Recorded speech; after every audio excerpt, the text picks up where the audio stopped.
Okay, everybody, we're getting a little bit closer, ever closer to that 7:35 start. Thank you for everyone starting to clear the lineup. Good thing it's consistent, lots of peaks up and down the beach. We already see one of our first competitors, Max Reston, walking down in the red jersey.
Oh, free surfer combo over there on the red board.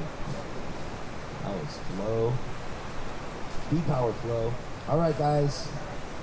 All right, ladies. We are ever closer. It is 7:23. And we have the kickoff of the event at 7:35. Please clear the lineup.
All right, 10 minutes to go. Yeah. Well, the rippers are ripping, and it's all happening out here in Huntington right now. We're about to kick off the Lexus US Open Surfing presented by Pacifico. Men's and women's longboard championship tour will grace the waters here shortly. But surfers in the water right now, let's get it cleared so we can witness the dance that is about to happen.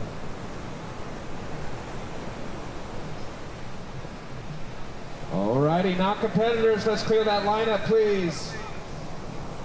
We are getting close to the start here, about 10 minutes to the start, so as you guys get a wave, go ahead and make your way in and or go to the south of the buoy that will be set up. And then you're more than welcome to go north side of the pier as well. Good morning and welcome everybody. Going to be a great event. Forecast looks fantastic. Day 1 of 9 as we kick off today's competition. Yeah, the little combo swell. Creating these lovely peaks, Lonnie. Yeah, it looks super fun. Kind of equal opportunity, even though we know it is a beach trip. There's the American flag. Plenty of rights, plenty of lefts. Might even see a head dip or two on the double up. Barely in the ocean. See some great surfing out there this morning. A lot of the shortboarders from the Challenger Series getting warmed up, along with the world's best longboarders. They have control with this one? I don't know. I'm going to put on program. We should see some beautiful nose rides today with some of the pockets we're seeing out there. Are your cameras reading the settings? Yeah, they have control. They do? See a former champ down there, Hiroto Ohara. Ohio gozaimasu. Oh yeah, there he is. Is the framing Still one of good? the best speeches. Best victory speech. Rumor has it he got quite a few cars. Oh. I take you up.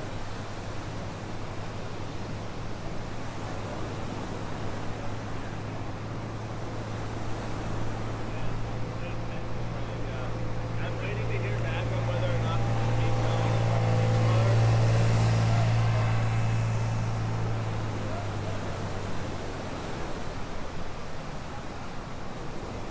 Ladies and gentlemen, Bucky Berry.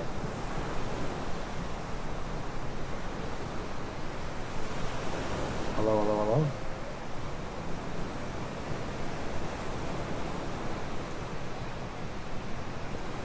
Well, thank you everyone for making your way in. That last set definitely brought a few more surfers in. We've got a couple more to go.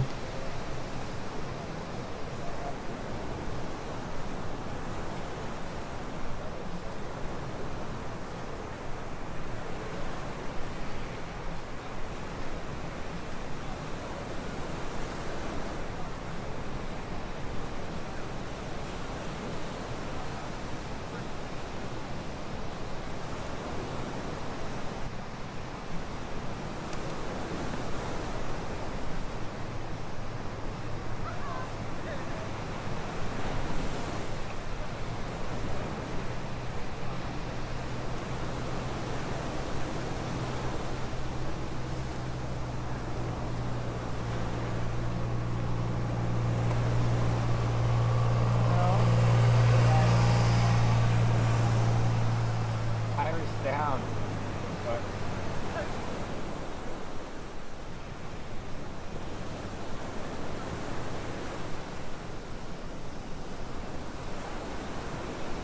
Just about 6 minutes till we get underway.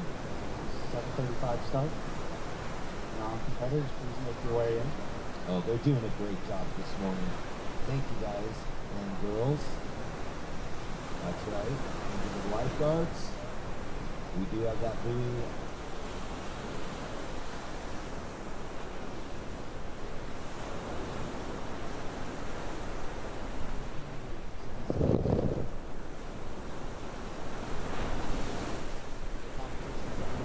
From the pier to that buoy down to the south.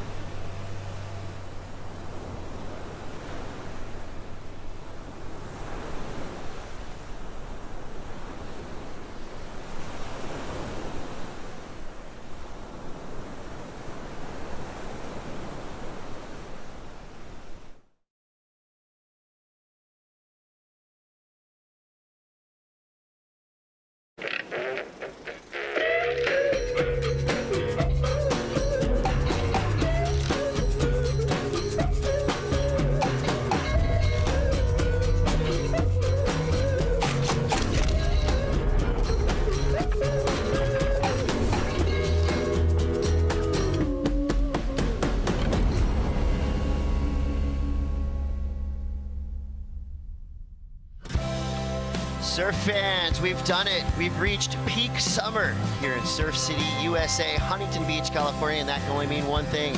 It's time for the Lexus US Open of Surfing presented by Pacifico. All the stars of longboarding are here because that's exactly what's about to happen. It's day one for so many different reasons. Of course, day one of the US Open, but day one of the 2026 WSL Longboard Tour. And there is no doubt your favorite longboarders are here to compete. Look at these waves.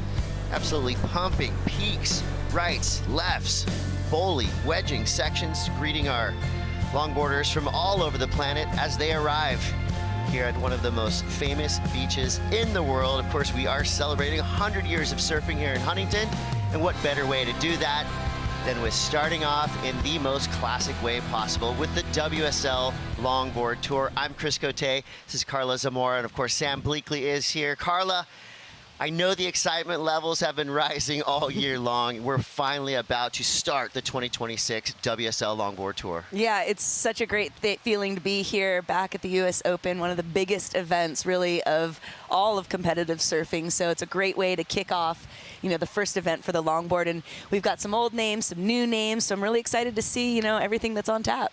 It's the ultimate beach carnival, and it is a perfect way to start the World Longboard Tour because it's such a great stage. Rights, lefts, bowls, and there's a lot of good swell on the horizon as well. No doubt, and I know a lot of these surfers have been just surfing themselves out. We've had swell in Southern California for so long now. Perfect time to start the World Longboard Tour. So here's how things are going to work this week. Today, Saturday, July 25th, we're going to kick things off. Of course, our defending champs are here, Kai Ellis Flynn and Avalon Gall, competing, and then we're going to crown our longboard champs on Tuesday, and from there we're going to flip the script over to the Challenger Series, July 29th all the way through August 2nd. 80 men, 48 women, all fighting for spots on the WSL Championship Tour. Levi Sloss and Sawyer Lindblad, defending champions, will be back here in Huntington, potentially defend their titles, but of course, we all know Huntington Beach is a very unpredictable place. You never know what's going to happen, and that will definitely be the question on everyone's mind, this being the Longboard World Tour. We got to find out. Things are going to kick off as we speak. We're going to go down to the sand. We got AJ McCord. Hey Chris, good morning. It is a beautiful day. I'm here with Will Hayden Smith. Will, first day of the 2026 Longboard Tour. What are you most excited about for this upcoming season? Yeah, I'm really excited about the Longboard Tour this year. Super happy to be here at the Lexus US Open of Surfing for day one. We've got some new faces, some exciting faces. We've put a lot of work into the Longboard Tour over the last 12 months. We've added international qualifiers, which is kind of like the longboard version of the Challenger Series. We've got a new stop in La Union in the Philippines, and we always see a great Filipino contingent here at the US Open of Surfing. And we've got a new finals format, so if you want to dive deeper into that, maybe I could come and talk in the booth later in the day, but right now we're just about to start. That's exciting too. Well, speaking of exciting, that's what every surfer has been coming out of the water this morning, especially the longboarders. Tell me a little bit about the waves and what we're expecting for this window. Yeah, we've got a combo of swells in the water, so there's some quite large, heavy sets with some straight-handers and some barrels on offer, which is exciting, but then there's plenty of opportunities in between those bigger sets as well, so I think we're going to see a lot of surfing today. The longboarders are good at catching a lot of waves and maximizing their scoring potential, so, you know, there are sets that are shoulder high to overhead, and but it's kind of low tide at the moment. I think it's just going to get better as the tide comes in. Looking forward to it. Thanks for being here. Thank you, AJ. Two words I love to hear when you're talking about Huntington Beach: combo swell. That means we're going to have peaks throughout the day, and the tide is working in our favor. You will see a little texture on the water right now. I'm going to call that morning sickness, but it's very light. It is absolutely rippable on any type of surfboard out there. But we're going to start things off with the longboard division here on the WSL Longboard Tour. Max Weston, Taka Inui, and Julian Schweizer. This is an international superheat, folks. Australia, Japan, and Uruguay represented. You'd have to think, on paper, Taka, who's had some incredible showings here in Huntington Beach, would be the favorite. But again, this is a very unpredictable tour and venue. You really never know what's going to happen. You never know who's going to come to shine here, Sam. And when you look at these waves, who are you thinking has the edge? Well, I would say that Max Weston has got that kind of velvet style that we all appreciate. Taka has got that level of excitement. But Julian has been a World Tour surfer a number of years ago. He's re-qualified for Uruguay, and we saw him get that first wave, but he's got a great track record. He's an incredible all-rounder, Carla, and he's going to really appreciate the chance to shine here at HB. Yeah, I'm excited to see Julian, my Chuchi.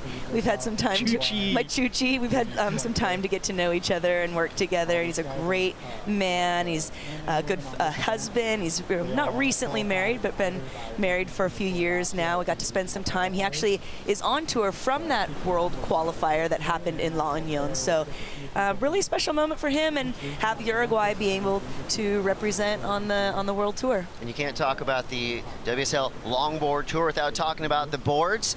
Of course, this is day one of the 2026 season. Are we going to see any different type of surfboards in the water, or are a lot of these surfers going to be carrying over their equipment from 2025? Well, we were talking earlier, we're already seeing a lot of different equipment. Because we have some new faces, we're also seeing some new equipment. And so it's exciting to see people kind of working. Obviously, I think Max is coming in with probably his tried and true. You know, he finished well last year, and so I would kind of probably keep with what I know, maybe some adjustments.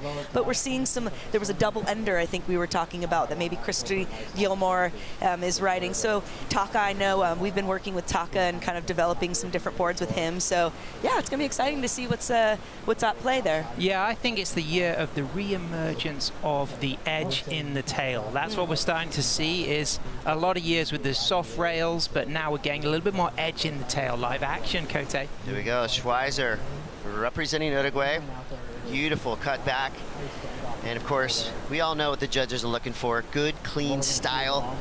All these surfers well aware of the judging criteria, which we will get into. But right now, so you watch Julian just flowing through to the inside.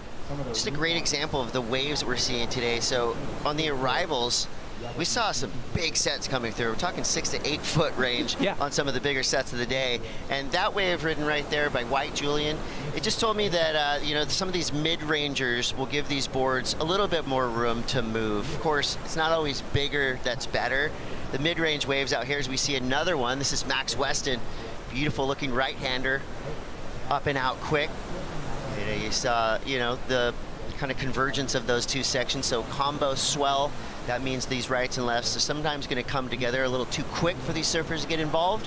So a tale of two different waves from Julian and Max right there. You could see how peaky that one was, and Max, he wanted to find that stall, but as soon as he cross-stepped forward, he recognized there was so much acceleration, no need to stay on that wave, because it didn't allow that crisp nose ride he was searching for on takeoff. Well, it didn't really have a long enough wall. Like you said, there was so much speed coming off the takeoff, and then not really enough wall to set up for the nose ride.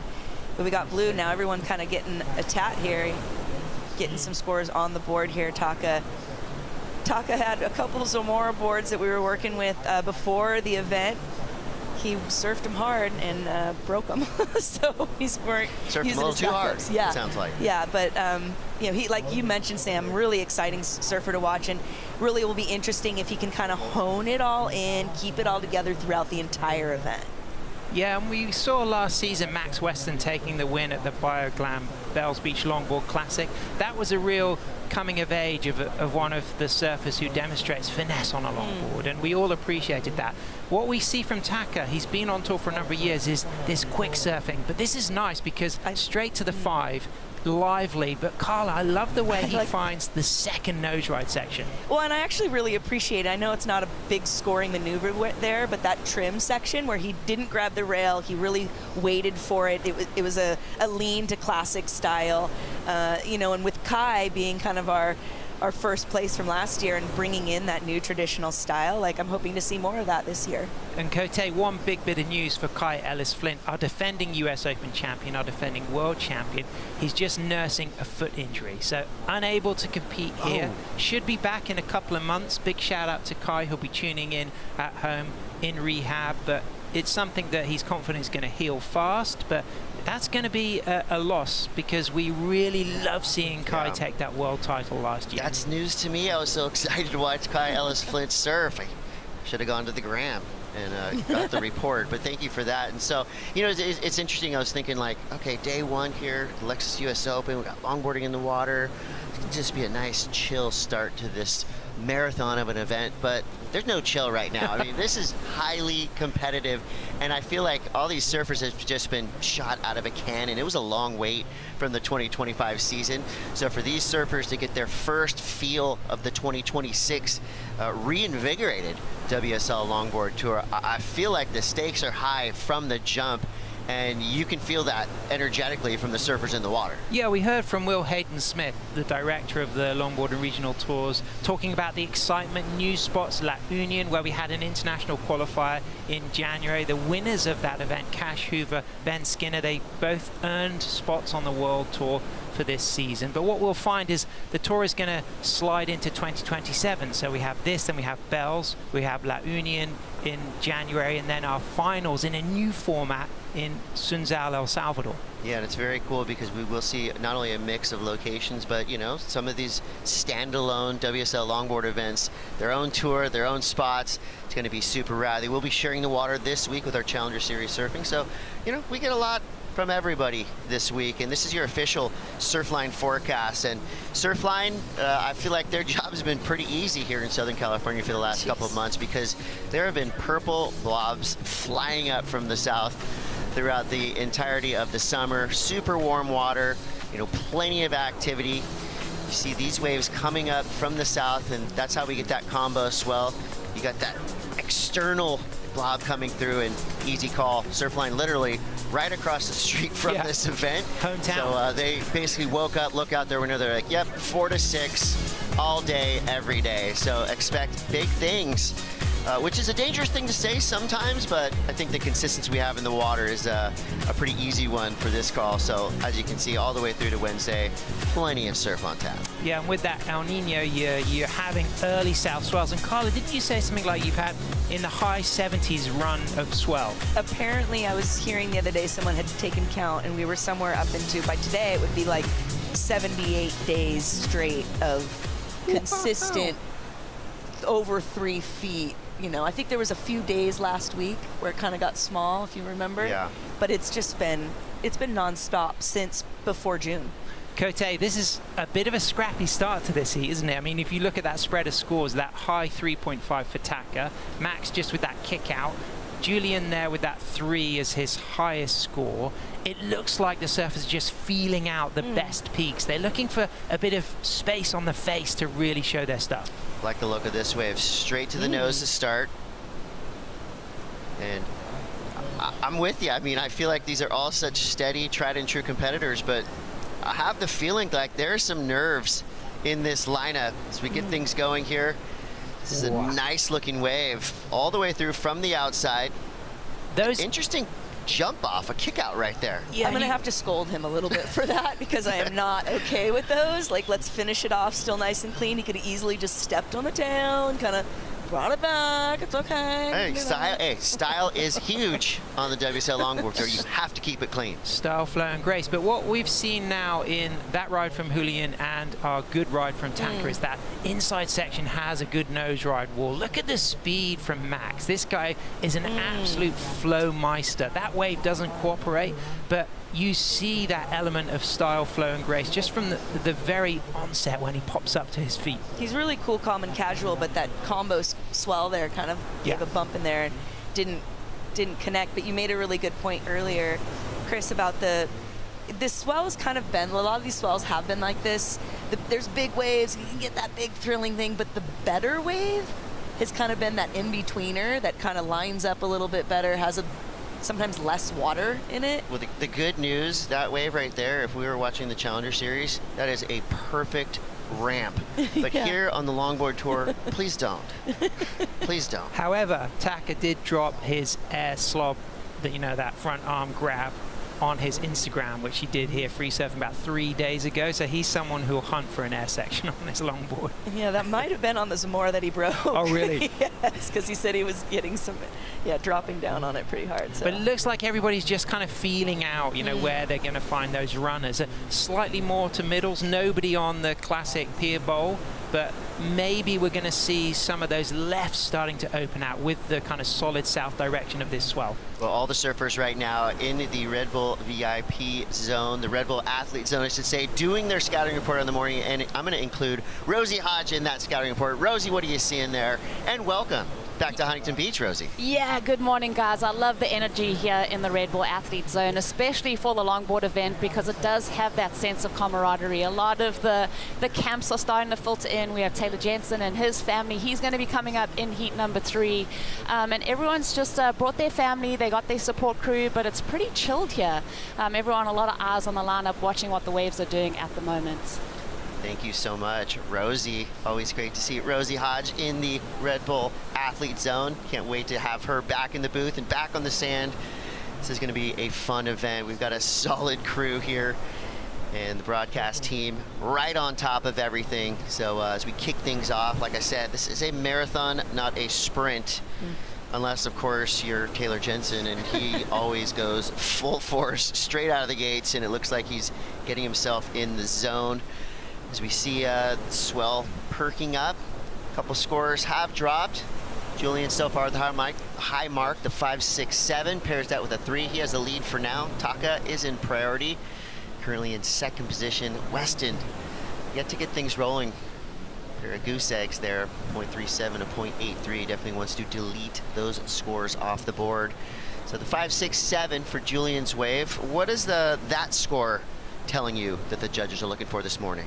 There was good variety, didn't have a kind of clean end to it. He used the dismount, so there maybe was a 7 in that score, but I think that it demonstrates that Julian is hungry, he's keen. There was a clarity to his footwork and his rail surfing throughout. You can see he sets himself up just on the peak, straight to the 5, gets that 10, and then there's some lift, walks back 2 steps and then stops, and then all the way to the tail for the rail turn. Bit of variety on the turns using the drop knee, and then there's a clean section on the inside, and he gets that touch of the 5 collar, but here's the dismount. Yeah, and I think actually it was earlier, there was only 2 steps to the nose. We definitely reward a little bit more for more steps up to the nose in that initial nose ride, but it was really locked in and tight. And then that wrap around, really releasing that speed off there and bringing it back in and around, and then bringing it back into the inside is just a good notion. Something that's special about here too when it's working right. You get that inside section, then you get that additional scoring potential. But yeah, for me personally, just as his friend and coach, like no, Jules. Footwork is part of the judging criteria, and it's almost like you want it to be so subtle that you don't notice it until you see that slow motion. You go, ooh, that was clean footwork. So you got to think that the judges were watching that, of course, closely. Our head judge, Tori Gilkerson, incredible surfer herself, has the panel with all eyes on the feet, I should say, and then of course they zoom out a little bit to watch the rail work, to watch the kind of overall act being performed on these waves as we see Taka moving his way through to the inside. And I do like when surfers kind of cut that serpentine path, and yeah, the inside, low tide, you got to expect it. You know it's going to be dumping in there. So Taka on the bad end of that inside shore break, but he did some nice work out the back. I think he's going to come in fairly similar. It was a similar wave to Julian's. I think there was a bit more criticalness at the end. If he had pulled that, definitely would have scored Julian. But really, like you said, the serpentine, kind of snaking it in and out, really keeping that flow and the connectivity between maneuvers. Yeah, he reads this well, rushes into that nose ride, gets lift on the 5. Look at the spray coming off the rail. I really appreciate the read of this flat section and the variety of 2 turns.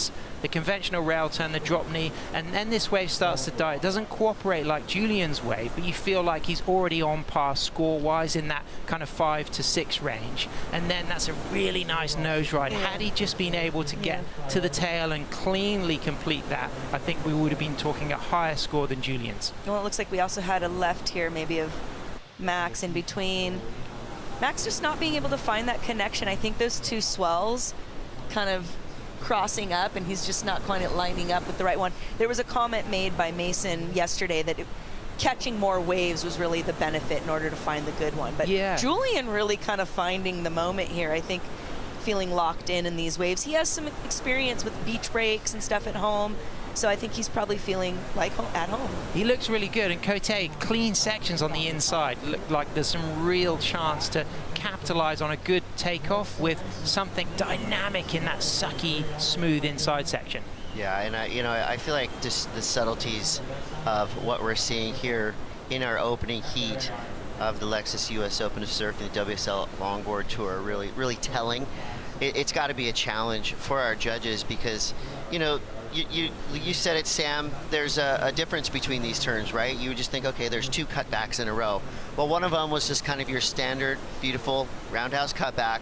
The second being that drop knee turn, 2 totally different maneuvers, 2 difficult in their own way. So, the judges here on the Longboard Tour have their work cut out for them because there is certain nuances that, if you're new to this, you might not notice right off the bat, but keep watching. You will start to see what these judges are seeing, why these surfers are being rewarded. That 5, 6, 7, still the high mark. This is Julian's last wave, and just keep your eyes on the feet, keep your eyes on the rails.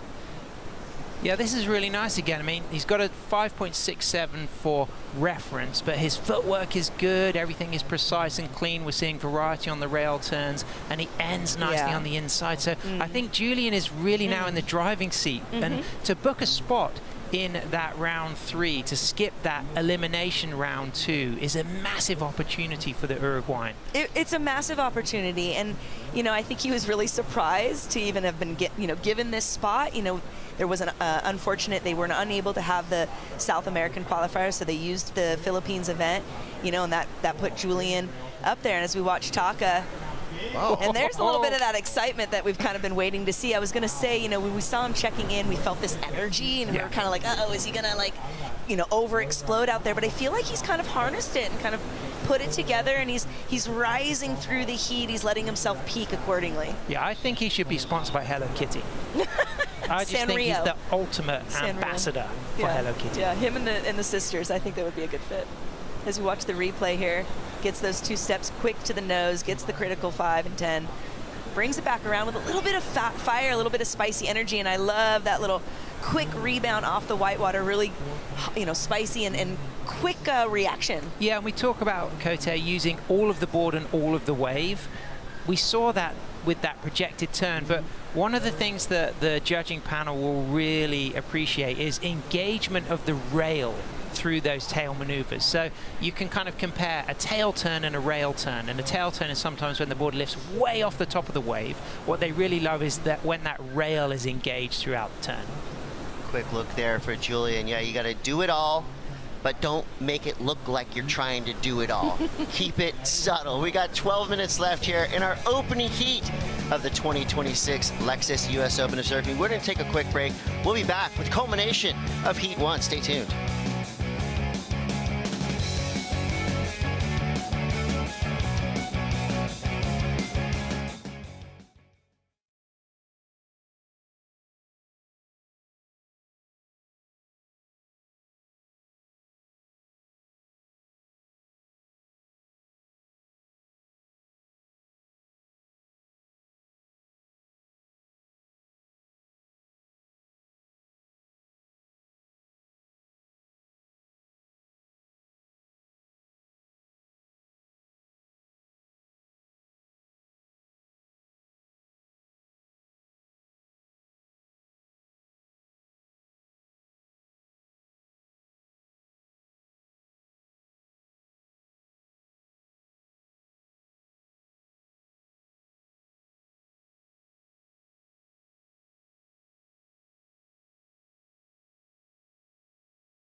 Back into it, Max Weston trying to get involved in this heat. This is Heat 1, the Lexus US Open of Surfing presented by Pacifico.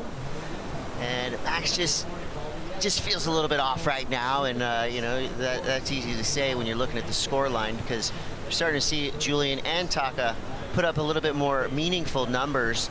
Biggest score we've seen of the morning so far, biggest score we've seen of the entire event so far. Of course, we've only started about 20 minutes ago, but the 717 for Taka Inoue representing Team Japan.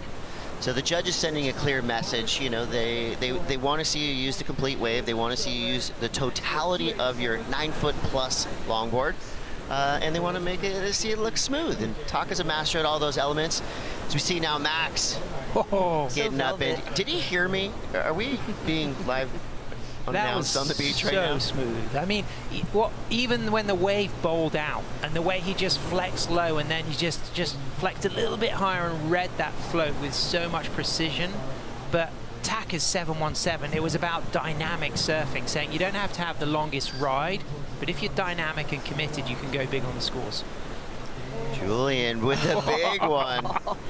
Going for it right there. On the pier bowl as well. Yeah. Something about Julian's style when he stands up on these, you know, like kind of firing lefts tells me that Uruguay may be holding some left-handers, and it's cool because, you know, we've seen what guys like JR have done for, you know, the surfing in the Philippines, right? Sure. It's really become a global destination. There are now championship tour events headed to the Philippines, and there's always been a great surf scene there. But how can a guy like Julian do that same thing for Uruguay? Well, we'll get back to that conversation, because Taka is now back on the nose. You can just feel things amplifying here for Taka Inoue, and he is showing no fear in those oncoming sections. Clearly been excited by that 717 from that last wave, so he's like, all right, I want to explode again off the top at the end. And what you know, one of the things we want to see in Taka, you know, that's textbook Taka. He gets a good score, and then he has potential to get something similar and doesn't quite nail it. This is classic from Julian. Holds that 5, but then he really goes for that wide stance, attacks that backhand turn, get bounced off. That would have been pretty epic. But Taka, his wave had a lot of scoring potential. This is beautiful. That float didn't allow the critical nose ride on takeoff, so it's not going to be super significant on the score. But Taka's 717 in this last wave here, Carla, finds the 5, gets the close 5 almost to 10, but then if he just thought, can I control that turn, I may be sitting on a similar score that I dropped for my 717. But it was a very hard section to navigate. There was a lot of like energy coming at him. There was a lot of energy coming at him, and you know, he was quick on his feet and he was ready to kind of, you know, explode off it, but you could kind of almost see that energy kind of come unglued there, you know, in that moment. So it'd be, you know, he's got 7 minutes left. I'd like to see him reel it in a little bit again, right? And just kind of slow down, find the right wave. He's sitting in second priority. And then Julian, you know, you were talking about Uruguay being able to put Uruguay on the map. Uruguay's been on the map, I think, kind of in a more quiet fashion, but Julian himself is a really well-rounded surfer. There's a lot of different waves. He spends a lot of different he spends time surfing a lot of different waves. So I think a wave like this here in Huntington, being able to go right, go left, it's advantageous to him. Oh, look at this bowl section. I think Max Weston got the memo. I love the look of Max's board. I mean, it's just so pure.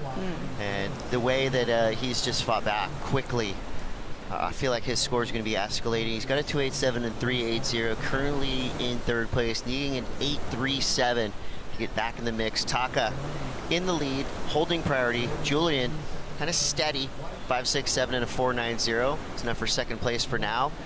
So with 6 minutes left, Taka, the showman, is you can tell he's come to do some work here in Huntington Beach, and you know, he really is that kind of like all or nothing type of surfer, right? Yeah. He's gonna drop a solid score, and then the next wave he's just gonna throw the board up into the lip, and it's super fun to watch. And I think that's kind of what we expect every time Taka takes to the lineup. And is Taka mom on the beach? She's taking notes. The whole family's here. Girls are here. Mama's here. Mama Taka. There they are, right there. She is. In full support there. They're, you know, What an awesome crew. It's a good crew. They're really supportive of each other. They've got a tight-knit thing going. We were really blessed to have them join us in the Philippines this year for Queen of the Point. The whole family came, not Mama, Actually, no, Mama was there. Everyone was there. It was super great to have them come over in their part of the world as we see Taka spin around right now. Taka straight to the nose. Perfect hang 10 to start this wave, building speed, and there we go, up into the lip. Yep. Nice. That's why he's the showman. I mean, you never know what he's going to do at the end section on this wave, and it's fun to watch. It felt like he pulled it together a little bit, right? Exactly. Because I felt like his 3.73 had a 6 in it, but he went so hard on that final turn.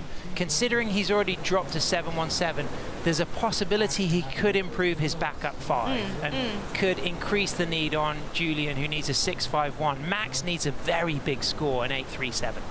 Height. And it looks like we've got a swimmer. Yep. Max Weston. So he's on the Kai Ellis Flint built boards, the highest state surfboards, obviously riding no leash. We can see that the other two are on leashes. Here's the replay, Carl. Yeah, and you mentioned the full purist kind of deal here. Oh, coming unglued. They're not just barrel roll. He's just had a hard time really finding his footing, keeping like the groove, finding the right line. As opposite here, Taka just really in the groove through this heat, finds the critical nose ride, and then finishes it off nice and spicy there, almost tangled in the leash. And now we got Julian here answering back, keeping close behind here. He's got that 5.67 and the 4.9, just working it through the face here. They're combining the nose rides with the nice combined turns. Isn't that the best feeling, Cote, when you got flow and there's a little bit of foam on the lip there, and you can just kind of glide and drive and just get a little bit of spring and bounce, and that's a great feeling.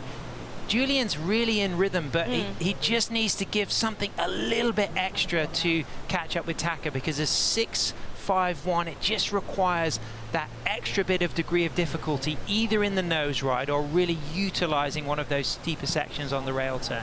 Yeah, that's one of those only a surfer knows the feeling type of situations. When you bank it off the white water, it feels like it gives you an actual speed burst. I love it. And it can give you, kind of this energy.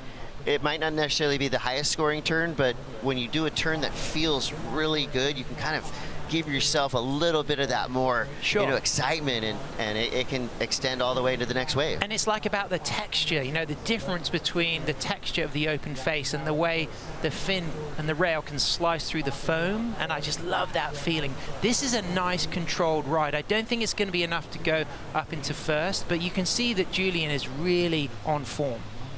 Yeah, really on form, keeping it all together, combining all the maneuvers with that flow and the style. Would have been nice to have a little better finish there, but comes in, I believe that was at the 5.07, so he's helped his situation out just a bit. But Taka did improve on his 5.0, which was his backup score, comes in at that last ride with a 5.93. So just kind of keeping himself on pace and in the rhythm and in the flow. And you said something really important there, Carla. I think something that Julian will take away from this first heat is the need to finish strong, and he can do that. That's something he'll pick up immediately when he comes out of the water if he doesn't move into first, and he'll know, yeah, I can just add that extra point or extra 0.5 just with that clean finish. It feels good, it looks good, and in gymnastics it's that same comparison. It's that sense of control and completion to elegantly end the ride. Well, someone coming, I surf a lot of point breaks, right? And so you don't feel quite complete until you surf it to the sand, right? And you can kick out or like at the sand and have it be kind of your own controlled thing. So similar, situation here. To have that nice controlled finish just makes you feel buttoned up, Yeah.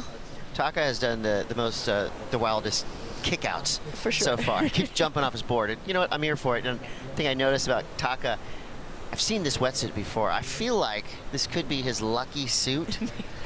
You look at it close. It's a unique. It has a kind of like a turtleneck on it. You see his arm. There's a little rip on the arm. Like this thing has been to war with Taka and back, and so far it's working. You're right. It's got a little like. Yeah. This is his battle outfit. Yeah, it's the go-to. He's most comfortable in it. You know? And you know what? If you're a new fan to professional longboarding, you notice these surfers are wearing their leashes kind of up on their leg. It gives them space to do that footwork, whereas a traditional or Challenger Series surfer would have their leash way down on their ankle. These surfers giving their feet some space to move. And if you watch closely here, you'll see what I'm talking about. The calf leash. And some of these surfers opting out of the leashes. Taka I saw a little space between the boards, so maybe I'll take it back. If you're going to do a bit of an air like that on longboard, do it as stylish as Taka just did, because that was pure flow. There was some real distance traveled on that floater there. It was nice. And you could tell from the moment he took off, there was big scoring potential on that wave, unlike Julian's last ride. But Taka has done it. He's nailed it. He's booked a spot in that round 3. These other 2 surfers, Max and Julian, go to that first elimination round. Congratulations, Taka. Kept it cool and did the job. What a way to start. I mean, up into the teens, a 13-1-0 heat total for Taka Inui, and that's basically the line in the sand. And Garmin Dearboard as well from Spain. All right, so opening round, heat 1 in the books. Taka Inui on top, Julian Schweizer second, Max Weston third. We got more serving to come. You're watching the Lexus US Open of Surfing.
The Lexus US Open of Surfing, presented by Pacifico, is brought to you by Lexus. Experience amazing. By Pacifico. Live life anchors up. And by Go RVing, official recreational vehicle travel partner of the Lexus US Open of Surfing.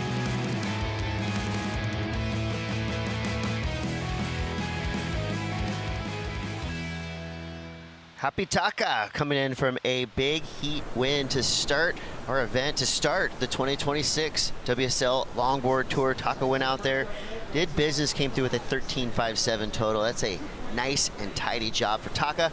Well, now we field 3 more surfers into the lineup. We got Declan Whiten, Tony Silvani, and Kai McPhillips. These are 3 totally unique surfers. Great styles all around. Chris Cote here with Sam Bleakley. Let's start with Declan Whiten representing Australia. He is a really soulful, elegant surfer to watch. What do you think we're going to see here from Declan? Yeah, he finished in 4th in the World Longboard Tour last year. Comes in at seed number 3 with Kai Ellis-Flint having pulled out. But this is his opening wave on his Steve O'Donnell board. Straight to the 5, holds that 5 through the foam. A smaller section, but look at that snap that he gets on that quick drop knee turn, and then he's just reading this, just staying in the pocket, just kind of levering back and forth, and gets another nose ride and good trim speed here to get a 3rd touch of the 5. And you can just see now everything's starting to clean up on the inside, and that wave almost got bigger on that final float turn right on the sand. Decent start at 2.83 for Declan Whiten, and I'm not afraid to say it's all in the hips. When I'm watching Declan surf, you know, he's got that good swivel. And that's not only a way to kind of just make things flowy and cool looking as he goes down the line, but it's also a way to generate speed. Beautiful drop knee turn there for Declan. Straight back up to the nose. Quick 5 and a clean finish on both of Declan's waves. Agreed. I mean, you could just see how those smaller waves were a strategy for him. He wanted to kind of find some clean, smooth, open faces. he's not going to go big on that first wave just because of the size of it, but the way he rode that, I think what we're going to see from Declan is a busy start, and he's now just going to start to get selective to try to do the same thing on some sets. But the standout moment in this ride, Cote, is the drop knee turn.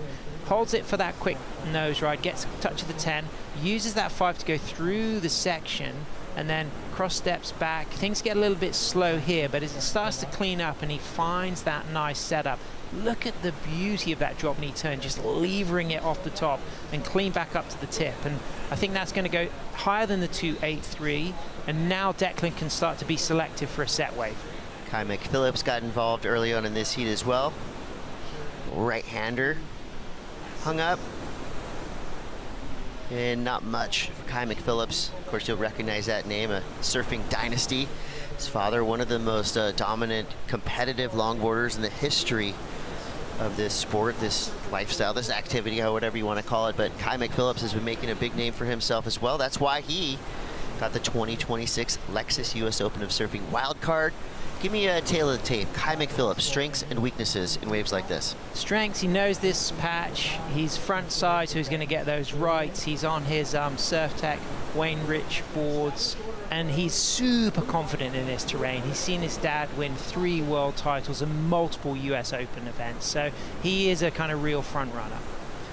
Yeah, and you know, coming from this area, he's been surfing up and down the coast, so obviously feeling nice and comfortable at home. So with 24:42 to go, we're going to wait for this next set to roll through, and while we wait, very excited to go down to the glass. We got Rosie Hodge standing by with Taka Inui. That's right, cutting the ribbon on the US Open, our first heat winner of the event. Taka, the wave's super fun out there. You're such a dynamic surfer. You shortboard, you sup, you got the longboard on lock. How was that beneficial, surfing these kinds of waves with so much experience? Longboard. Yes, I love the every board. I like this wave. Yeah. Well, we love seeing you back here at the US Open. I know you have a lot of support from the Japanese crew. Do you want to give a shout out to all your friends watching online? Yeah. I'm so happy to every support. Yeah. So this year is a very good condition. I'm so happy. A couple words in Japanese. 皆さんありがとうございます。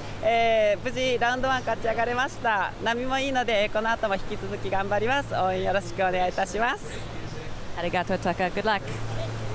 Thank you, Rosie. And how could you not love Taka Inui? This guy's just the best. And he has good runs at Huntington. He had a 9th last year here at the US Open. Lost to Connie Ellis-Stewart. He had a 5th in 2024 losing to Taylor Jensen, who went on to win the event and the World Tour that year. And the previous year, 2023, he also had a 5th, losing to Connie Ellis-Stewart. And Cote, the US Open is such an important platform. You know, a few times our winner has gone on to win the world title. Kai Ellis-Flint last year, Rachel Tilley the year before, Taylor Jensen the year before as well. So it's a real statement. A win here can be a confidence carrier all the way through to getting that name on that world title trophy. So a unique kind of qualification system, if you will, for the eventual WSL Longboard Finals. You know, we have 3 stops, so these surfers who have good results here in Huntington, it's so important to get a good start, because with 3 events, you got to get things rolling fast. You got to keep them rolling. It's not like you have throwaway events like, you know, on the the Championship Tour or the Challenger Series. You got to be consistent on the Longboard Tour if you want to give yourself a chance to compete in the finals. And we saw a big, beautiful turn that just went wrong at the end for Declan Whiten. Scores are coming through for Declan, though, a 4 and a 2.83, so a pretty good start. Kai McPhillips starts with a 3.23, and I'm just loving the cadence and consistency of these waves. It gives these surfers the chance just to kind of poke around, and you know, they can do some test runs.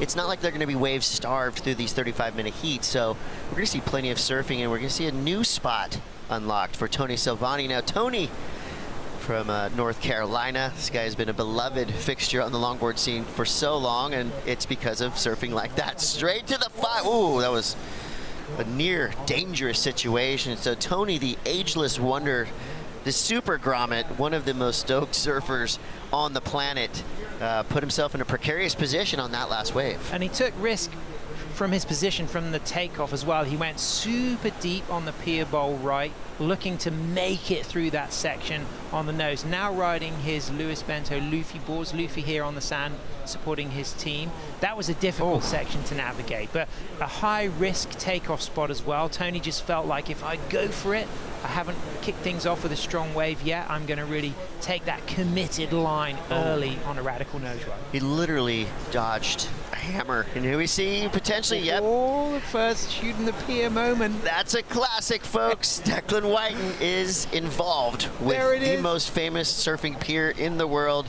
So Declan, our first surfer of the year, to shoot the pier, and you love to see it, and he's still at work now on the north side, straight on the nose. What a shot right there. That was so cool looking. Scaring the living daylights out of those free surfers as well. They're like, whoa, where did this dude come from? He came through that with speed and control. He just kind of really settled down from the middle of the board to get through the pylons, and then he got that really nice rebound, reform, good nose ride. So I'm not 100% sure the judges are able to really continue to score that through that final section, but if they were able to see everything, that was a strong finish.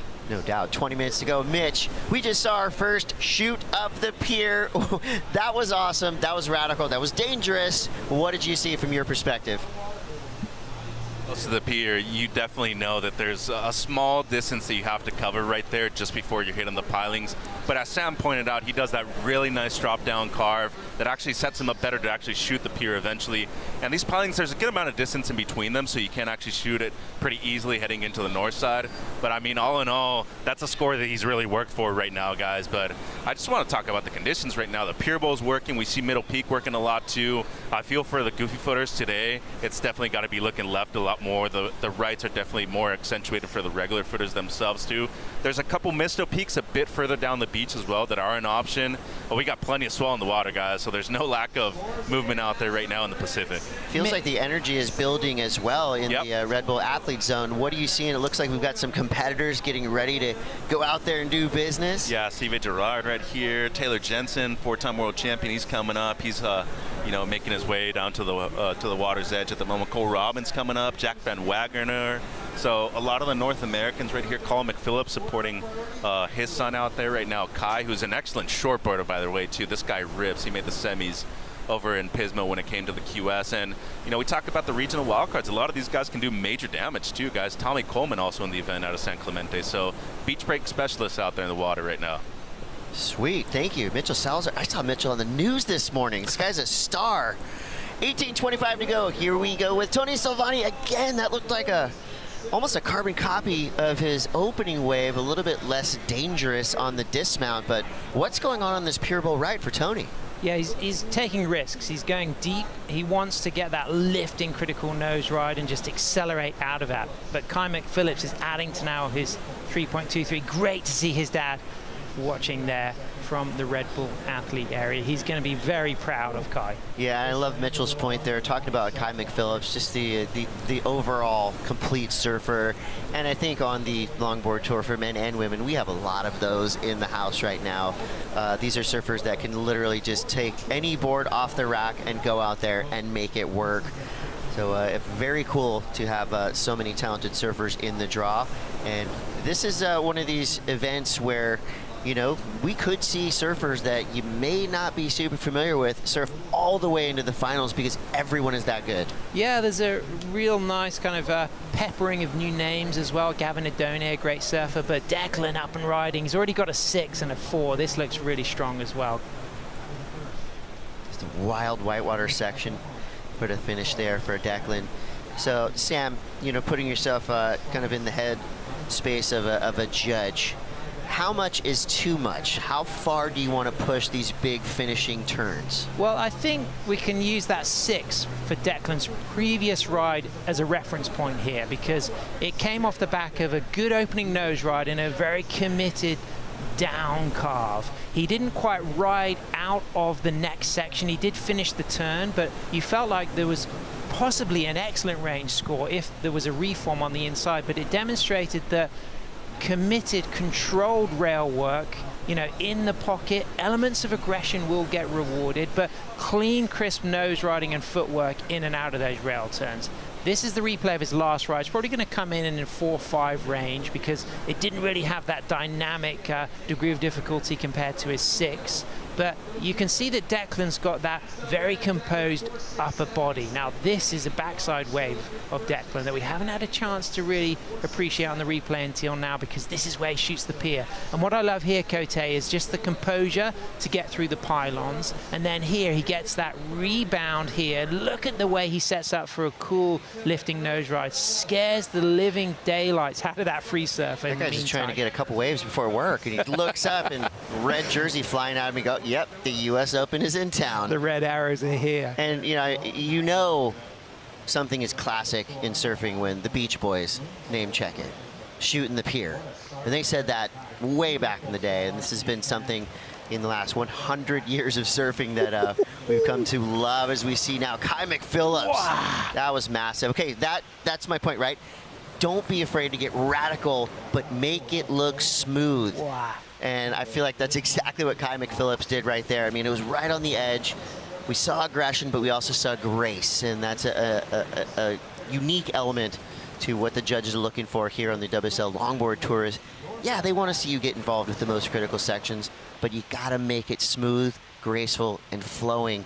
And I feel like Kai McPhillips kind of just checked every box on that last wave. It was juicy. You know, it was behind the section. It was controlled into a lifting, tight, critical nose ride with a great finish as well. Well, 14:45 to go. Things are escalating here in Heat 2. Declan Whiten in the lead for now, and we'll give you the score for Kai McPhillips' last wave right after these brief messages.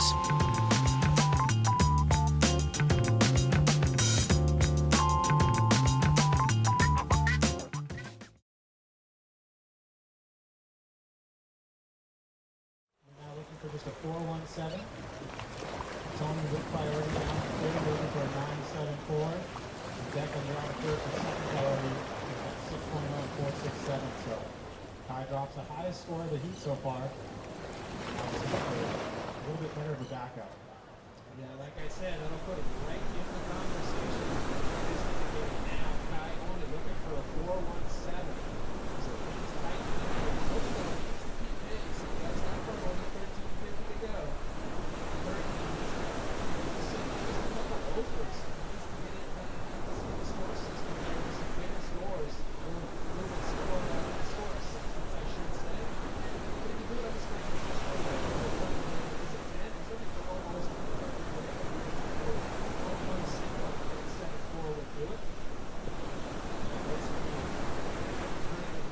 Two-way total was 10.67.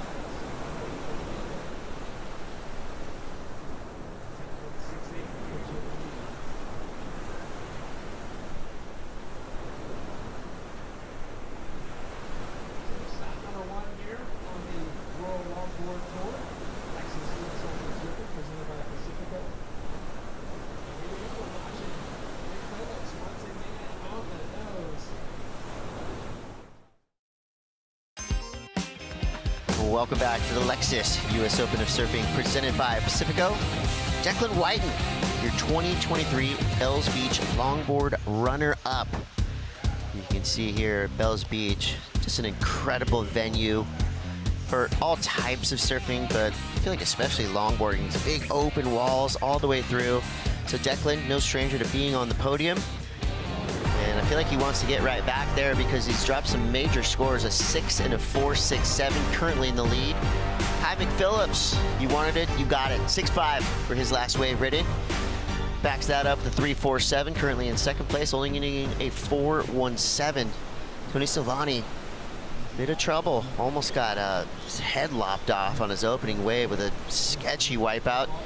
Pull it up with another kind of a random mistake going for a guy who's known as super consistent. Good news for Tony. He's got 11.55 to go.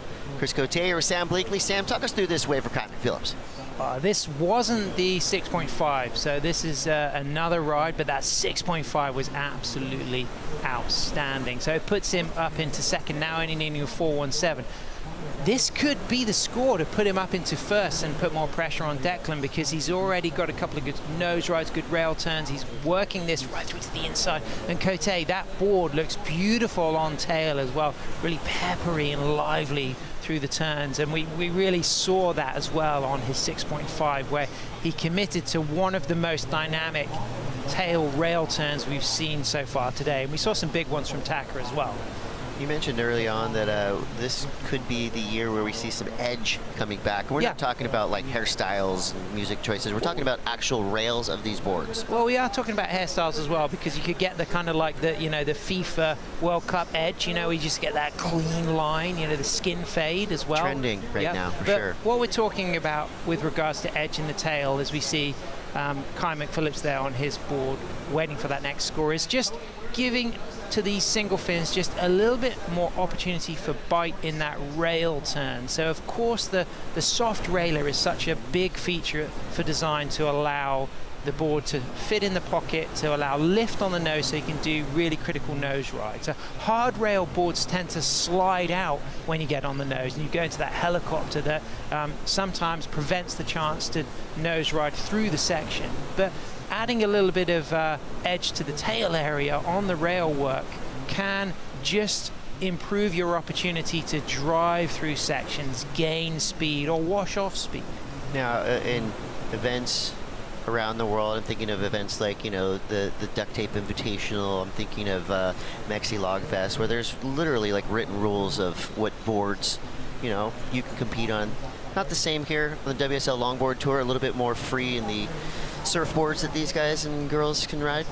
Yeah, exactly. It's got to be 9+, as we can finally see Tony getting out on the open face. But again, looking for deep sections, and he's going to get something now, but he's kind of still got pretty much a 9-minute heat, because that's not going to rival the scores in the 6s and the 4s that we've seen from Declan and Kai. But we know that Tony can do it. You know, he's soon to get married. He's got a great track record on World Longboard Tour events, and he's now formed this really good, strong new relationship with Luffy Surfboards. Historically, he's been with Bill Stewart. Bill giving him so much love over the decades, and he's had so much success. You know, a multiple North American WSL champion, but Tony has been looking good on his Luffys in previous events. Problem here is he's just put himself on really rough waves to ride. That last one's going to put him back in this heat for sure.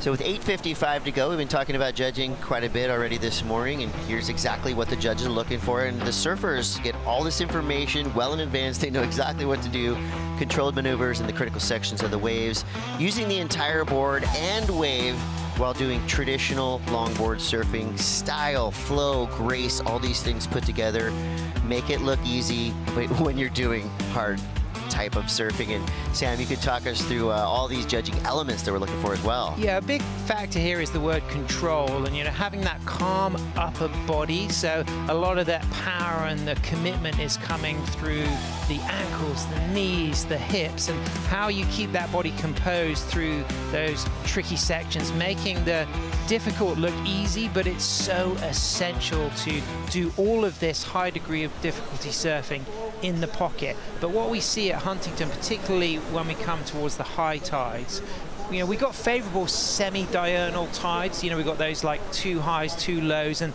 they're at different times, different size of tides. So we got a really big high tide in the evening. So we're really blessed with good tide conditions this week for both the shortboard and the longboard. But we are going to get occasional flat sections, and it's very important to link up those flat sections with control. You don't want to see bouncing on the longboard. You want to see either use of just a lower stance to accelerate, or use of the cross-stepping footwork to speed the board up or slow it down. Longboard's literally made to trim. So if you're bouncing on a longboard, stop. I want to ask you about the word footwork, because I feel like footwork, you know, you do see footwork on the championship tour. You see it on the Challenger Series with surfers sliding their feet up and down the board, mostly when they're landing big maneuvers. But footwork in longboarding, I consider myself a leisure longboarder, so I don't necessarily cross step every time. I'm sorry, sometimes I shuffle. But when we're talking about footwork, what are we looking at here? What are the judges trying to see to reward these surfers in the footwork realm? Well, Tony there, 2 quick steps up to the 5, holds that nose ride, runs back to the tail, and then gets his footwork going to just stay in the pocket, back to the tail again. So we didn't see any shuffling from Tony then. We saw all cross-stepping in and out of that rail work. And now we're seeing from Kai, gets up to that 5, walks back to that tail, and look at how strong his rail work is from the tail. So footwork is the kind of building block of graceful longboarding. It's the way that you elegantly move your body weight effectively, functionally up and down the board. If we were to do that by shuffling or hopping, that transition of your body weight is clunky, and it causes the board to lose speed and you know, dig rails. And the cross-stepping it became proven from the days of Rabbit Kid Kai using the nose ride in Waikiki all the way through to the hot dogging masters like Lance Carson of Malibu in the 50s and 60s. It's the ultimate way to get up and down the longboard. And it's just way harder to do. I mean, the judges know fully that, you know, the shuffle, pretty much anybody who stands up on a longboard can shuffle their way up and down the board. But for these elite level log riders, the cross step, which is, you know, I think of that as kind of the ultimate traditionalist way to, I guess, more difficultly going from the tail to the nose. It's kind of like the standard here. And some people do it deeper than others. Some people have a kind of a shallower cross step, but Tony, I mean, who's been doing this for so long, knows full well that you've got to commit to each step on this board. And it looks like Tony, you know, you can tell he's been around the block. This guy's been competing for a long time. Takes a look at his watch, maybe pointing in potentially for a board change. We're going to keep our eyes on the water to see what happened there. Declan now, who's just got the news he's dropped to second place due to Kai McPhillips last wave. Nice carve. Drops that back knee, just adding to the style of the maneuver. And you could tell he was going plenty fast. Speed is an element here, but more in terms of speed control, because when you stand up on a longboard, you're going to be going fast, regardless of the size of waves. But here, when the waves are pumping like this, I mean, you really have to be able to control your speed. As we see a quick look right there for Tony, straight up, just walking the plank. Walks right off the tip of his board. So he didn't change the board. We'll see what that point to the beam. Maybe he was doing an intimidation factor. Well, he had a little lift on that last nose ride, so he will be disappointed not to have made that because it was really high scoring potential. Declan's drop knee top turn on that last wave was just velvet smooth and strong. It was original, it was fresh, and we talk about that opportunity to utilize all of the board and all of the wave. And using all of the wave on a longboard is covering that ground, you know, using the bottom, the top, all sections in the pocket. So Declan's needing a 5.58. I feel as if he could be very close on that last ride. You know, the rail turns alone for me felt like they were delivering a mid-range score, and he did kick off with a really controlled, clean 5, and he was very precise in the way he cross-stepped out of that nose ride, just keeping pace with the peel and the speed of the wave. Declan now straight back to the nose and straight off his board. That wave offering him no exit. So he just has to jump off to the side. You know, these boards are as heavy as they are long. They're not forgiving, let's say, when you make contact with the rail. And if you look at any, you know, pro or, you know, avid longboarders' shins, you're going to see a lot of bumps. You're going to see a lot of bruising because, you know, anytime you get tangled up with your board when it's 9 foot plus, you're going to get a dent in your shin. You want to see the Matt Johnson knee paddle callus just below the knee. That's a good sign. But I think that Declan's going to go up into first with that last ride because it was a beautiful display of variety on rail, capped by a very exciting drop knee top turn where he really down carved out of the drop knee and used a lot of the wave face. So he's getting the news from our technical beach announcers. And I fully agree with that score. I feel like that was one of the maneuvers of the day so far. That drop knee top turn done right in the pocket. And it just, sometimes when you see these turns, you feel like, well, that was a shortboard turn on a longboard. And you don't necessarily want to see that. And the turn he did was just pure, beautiful longboard surfing. Here it is. So it comes out cleanly for that nose ride, and then just look at the way it just drives smoothly down, and then straight into that float with the white water. So 3 very dynamic maneuvers in a short space of time, done with control. And those 3 maneuvers alone on a short ride in the pocket with a high degree of difficulty, making a massive difference. So Kai now needing a 5.87. It looks like there could be a little bit of a lull as well. Will we get that set in time, Cote, well, for Kai? we only have 1 minute and 28 seconds left to go, and that'll give us time for a quick history lesson. Tell me the condensed history of that drop knee turn. When did it start? Who did it best? I know that's a lot to ask with 1 minute 15 left. Phil Edwards. You know, if you want to study somebody who did those beautiful drop knees in the early days, I mean, Phil Edwards, an 60s? absolute master in the 60s. But it's a functional way of maneuvering a heavy surfboard. Perfectly said. Thank you, Sam. 57 seconds left, so Dylan Whiten now trying to defend his lead. 6.37, Declan Whiten, 6.37 and a 6. So Declan has put himself in a really good position with 2 solid scores. Kai McPhillips still involved, needing a 5.87. And the good news for Kai is he does have priority, 37 seconds left.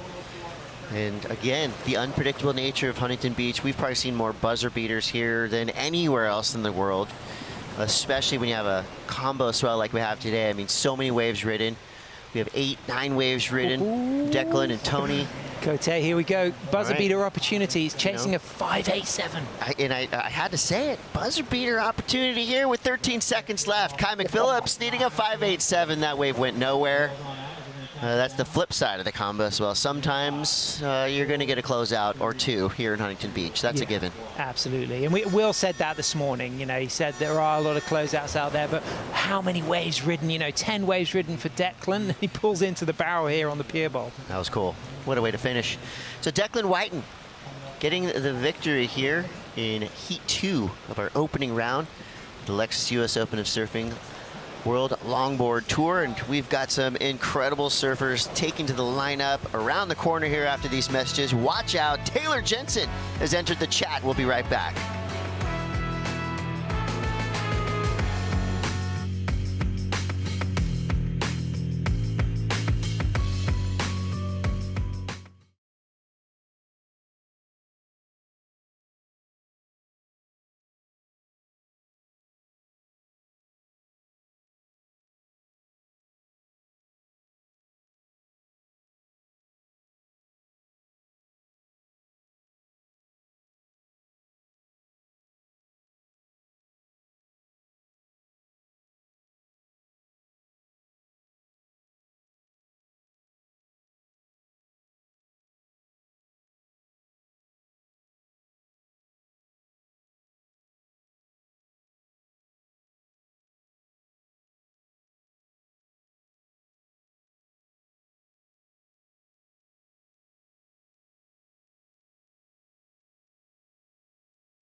From the very first lines drawn by longboarding's pioneers, world champions have always been more than winners. They've been style icons, craftsmen, storytellers of the glide. Joel Tudor carried the torch of tradition. Justin Quintal and Harrison Roach duct tape renegades who turned artistry into world titles. Taylor Jensen, the modern powerhouse, set the standard with 4 crowns. And in 2025, Kai Ellis Flint began the new chapter. Kaylia Moniz and Daisy Shane redefined grace. I'll find a way to float. I can hold my breath much longer than my nerves. Rachel Tilley, Honolulu Bloomfield, and Soleil Erico have become the defining champions of a new generation. Because the title of World Longboard Champion has never been just a trophy. It's a connection from past to present, tradition to progression, the pioneers to the new wave. And in 2026, the chase is on.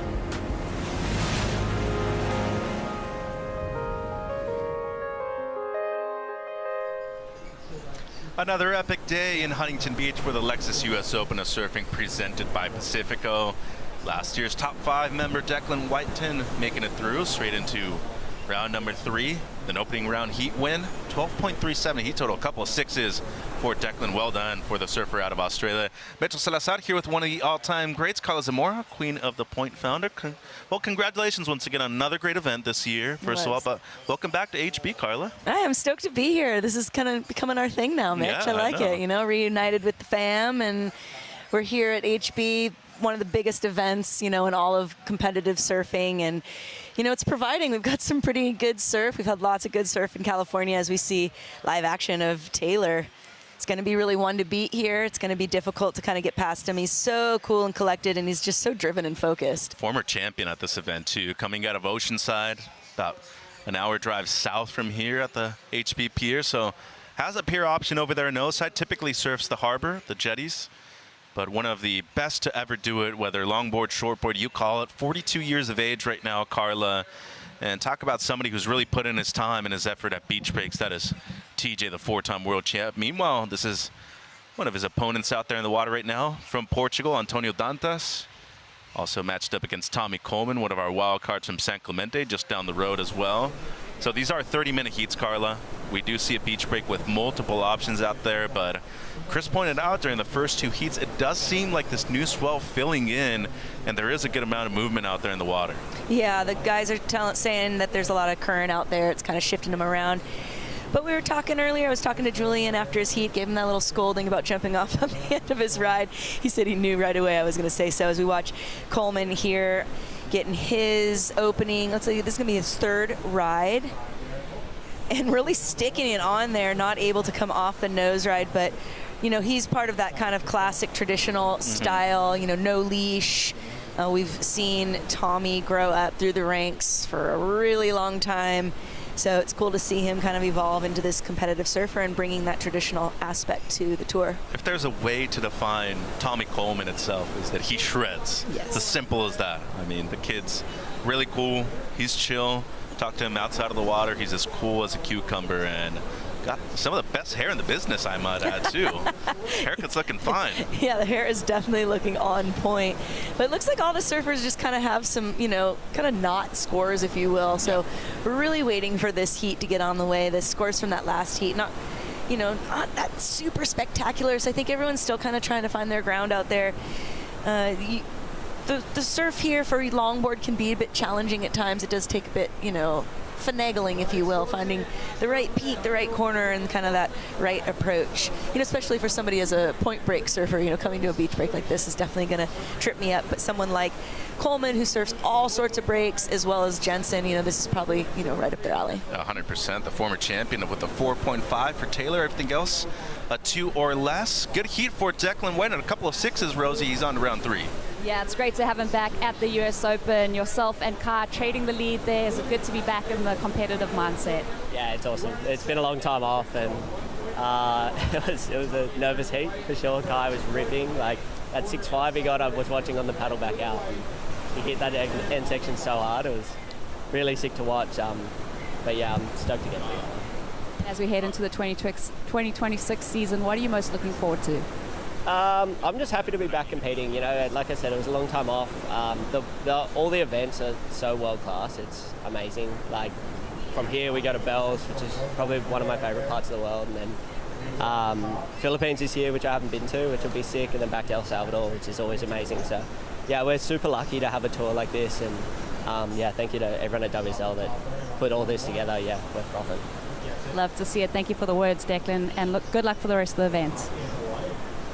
So awesome. I'd be really excited to see Declan in the Philippines and surf the wave in El LU. We call it LU. It's La Union for all of you out there, just for a little minor correction. La Union. Mona Lisa Point there. It's a really fun wave. And I think Declan would actually really shine on that. We just finished watching some waves from Tommy. Tommy had a decent wave. He got that really cool California style, the hunched shoulders, the arm up. So I'm sure we'll see a replay of that shortly. 22 minutes on the clock. Well, here's a wish granted. Carla looking for at least a 2:18 at the moment for the lead. Yeah, I think he's going to pull it off here. He's got some combo maneuvers there, really working the nose, working the rail and the tail, getting the footwork in there, working on the backside here as he just kind of keeps it nice and smooth. As you mentioned, just a cool style. It's very California-esque. There's this, I give a nod to Dane Peterson, you know, with the hunched shoulders, Good Chad call. Marshall. But then with this progressive kind of edge to it where we kind of get that shred-tastic as you're the shredding in. Well, you almost need to nowadays, right? If you are putting on a jersey, there needs to be a certain element of spice, you know, aggregate into it, correct? I mean, because it can't all just be back in the day, 60s, 70s, thinking that that's always going to succeed the way it would nowadays.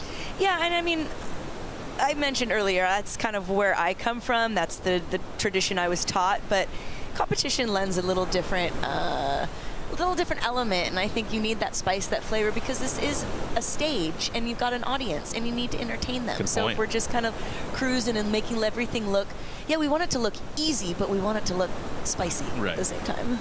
So 20 and 45 on the clock out there. It's a 3.3 for Coleman at the moment. Jensen with priority has the best score of the heat so far, a 4.5. Meanwhile, Dantas, the Portuguese surfer out there in blue.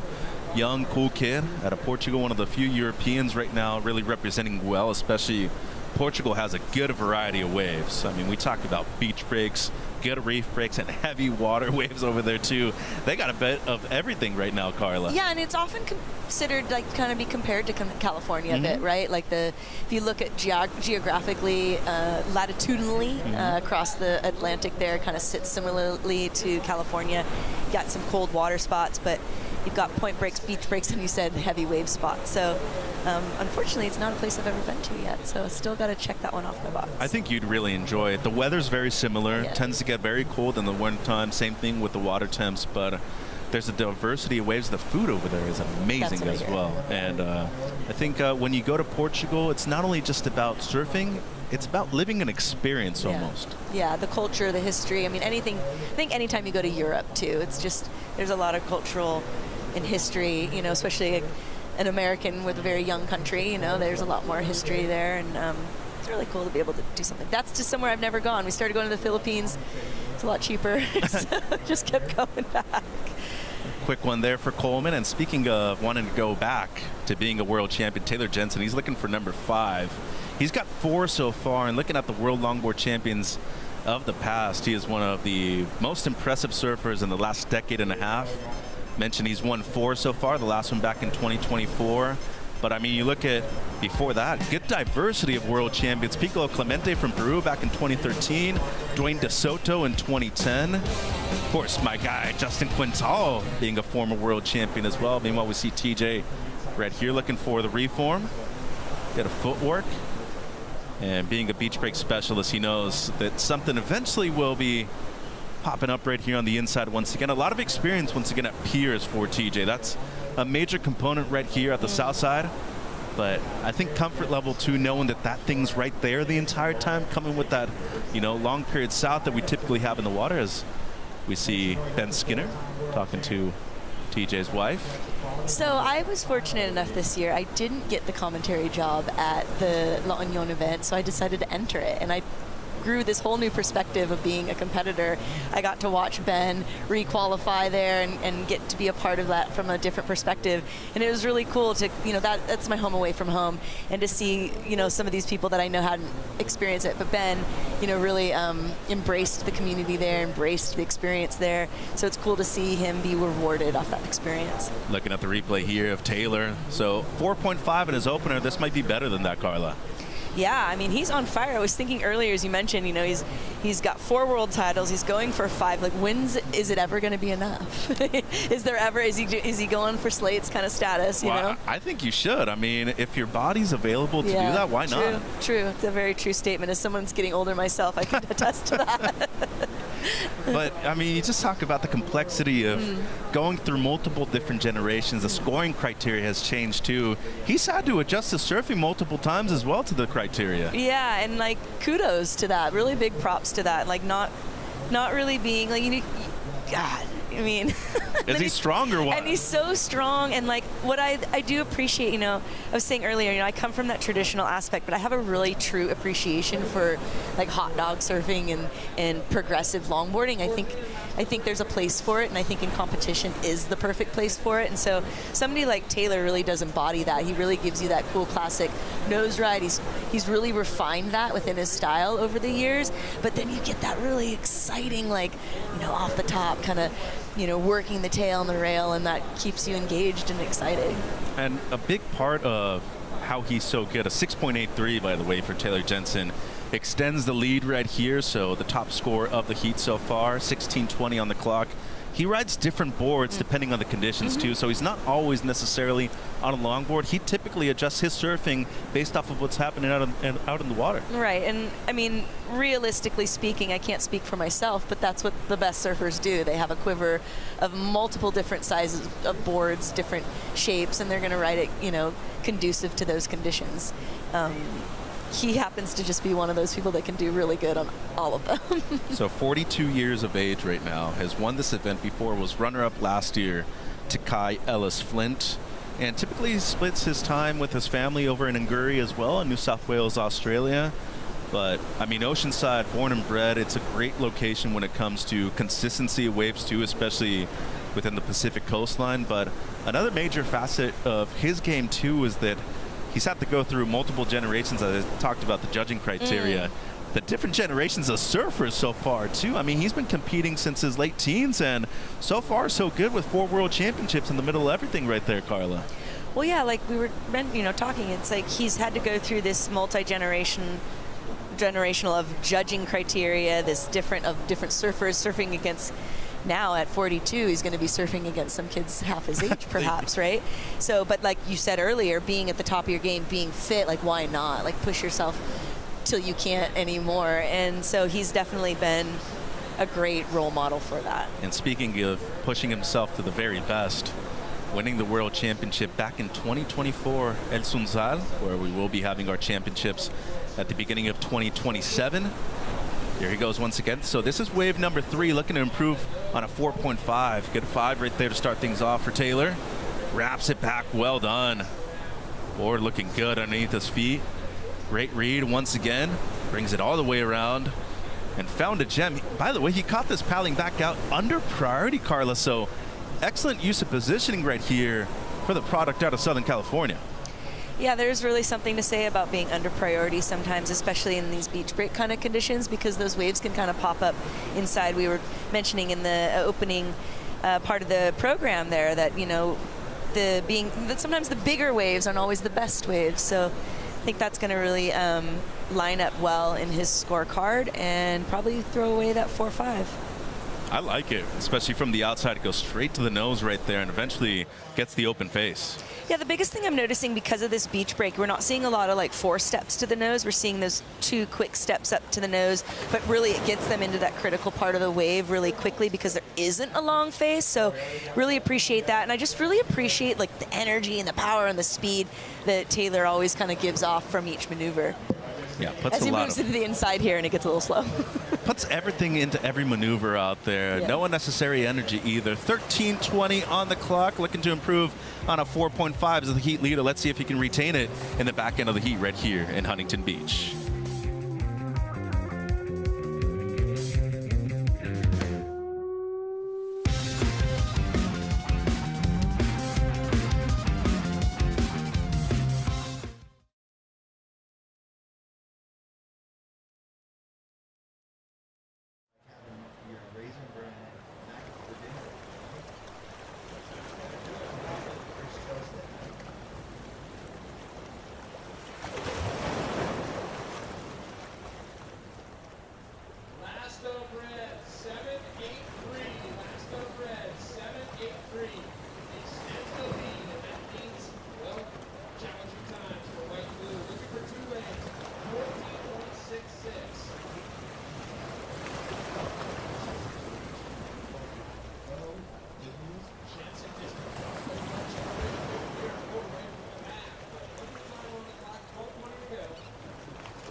first wave of that type that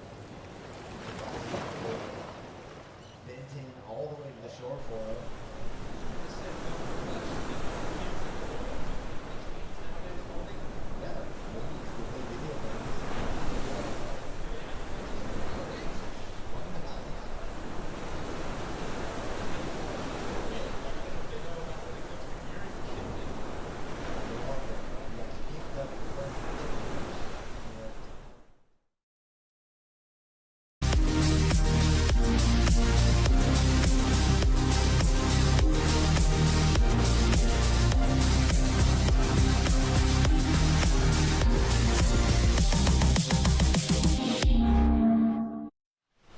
Make sure to scan that QR code on screen, WSL times thermal, the VIP experience at the Merrill Ripco Pro Portugal in Peniche. Scan now to book one of the last remaining spots. Starting October the 16th, we're going back to Peniche in the fall. It should be amazing. And this guy represents Portugal. Antonio Dantas out there, the lone Portuguese in the lineup. Well, I'm excited. Maybe I'll have my opportunity to go to Portugal after all. I need to scan the QR. Get your phone out right now. It. Scan that QR code. There's only a few spots left. It's incredible. I told you about the food. The waves are amazing, and the people are as friendly as they could possibly be, too. It's one of my favorite places on the planet. I'm looking forward to going back later this year, too, Carla. Oh, I bet. Book your ticket. I know. I need to do it. Europe is something. All of Europe. I'm going to have to spend some time over there as we watch Coleman here really get the critical nose ride. Brings it back around. Not a lot of action or maneuvers there, but that nose ride in and of itself was pretty hot. We've got Taylor that came in on that last ride before the break at a 7.83, so really setting himself apart right now from the other two competitors. Gonna try to clinch that spot into round 3. Well, high mark of the day so far by Jensen. 14.66 heat total. Still 10 minutes on the clock, though, and waiting for Coleman's last, potentially his best. Last one comes in for Dantas. It's a 3.87, so his personal high mark at the moment, but unfortunate news for them. They're needing at least a 4.66 to at least get out of the combination situation right now, Carla, so meaning that even if they get a 4.66, they're still needing at least a 10-point ride, a perfect 10-point ride to move up into first place. 9.5 on the clock right here. Yeah, the best you can kind of hope for at this point is to kind of chip away at it and make that a more narrow a requirement, as we see Taylor just kind of nailing it down again. You see that lift in the nose as he kind of gets that critical nose ride. Judges are definitely going to acknowledge that, although a short ride. Typically does, you know, a lot of good work with different types of foam and different equipment. Really like the fact that, you know, something a bit more buoyant, especially for a larger dude. Get a bit more flotation out there. You need a paddle to get him out, need to be in the right position, and so far it's worked out for him on the top 2 waves of this heat. Yeah. I want to say that he's on a board that he's been riding for a minute. There looks like there's a patch of tape on it, on maybe on the rail, a ding there. So I want to say I've seen him on this specific board quite a number of times, so he's probably pretty familiar with it. And it's his tried and true. As you say, he's a bigger guy, but as we watch the replay here, he gets that quick kind of bottom turn off the top of the wave, gets the nose right in there. A little bit of a power pump there just to get into that next section where he whips it around, giving us the combo maneuvers there, whipping it around again. I'm just looking for that face there so he can get that tip time as he does, and then rebounding around. He just stays so lively all the time. It looks effortless, I mean, really, when you think about it. But Sam brought up something really great yesterday during our pre-event meeting. Type 5 right there by Jensen on the outside, too. There's people, especially world champions, that know how to use the entirety of the board. And I feel like Taylor's definitely one of those people. He knows how to use the nose when he's, you know, the section's available, but when he lays it on rail, really uses both of the rails well. Yeah, well, I think you mentioned that earlier. You're like, you know, talking about just that diversity in longboarding and how it fits for competition. And longboarding, there's a whole sect of longboarding that's very traditional and very, they're calling it the purist kind of idea. But there's a lot of room for so much different kinds of surfing. They were talking to earlier, you know, you've got drop knee turns, you've got fading turns, you've got these different nuances and ways to approach that, in my opinion, set longboarding way apart from shortboarding. especially now since it's become very shortboarding's very air dominant. Very high performance centered, right? Yeah. So it's nice to have, longboarding. For those of you watching, the appreciation behind longboarding, it is more of a dance. I kind of consider it like you're going maybe more to the ballet sometimes as opposed to, a Def Leppard concert or something. Whoa. Oh, yeah, We got a not bit of hating. everything. Not hating. I know, but you went straight to Def Leppard, and that was like Potts, Richie Collins kind of era, the 80s. That's kind of my era. We got like Wu-Tang in the 90s, the Momentum generation. Now we're going, more Kendrick and Drake style. Yeah. So we've got a little bit of the diversity over there too. But same but different. I'm on the same vibes. I know. Okay? I'm just joking. 6:20 on the clock. Jensen leading at the moment, 7.83 and a 6.83. Dantas in second with priority.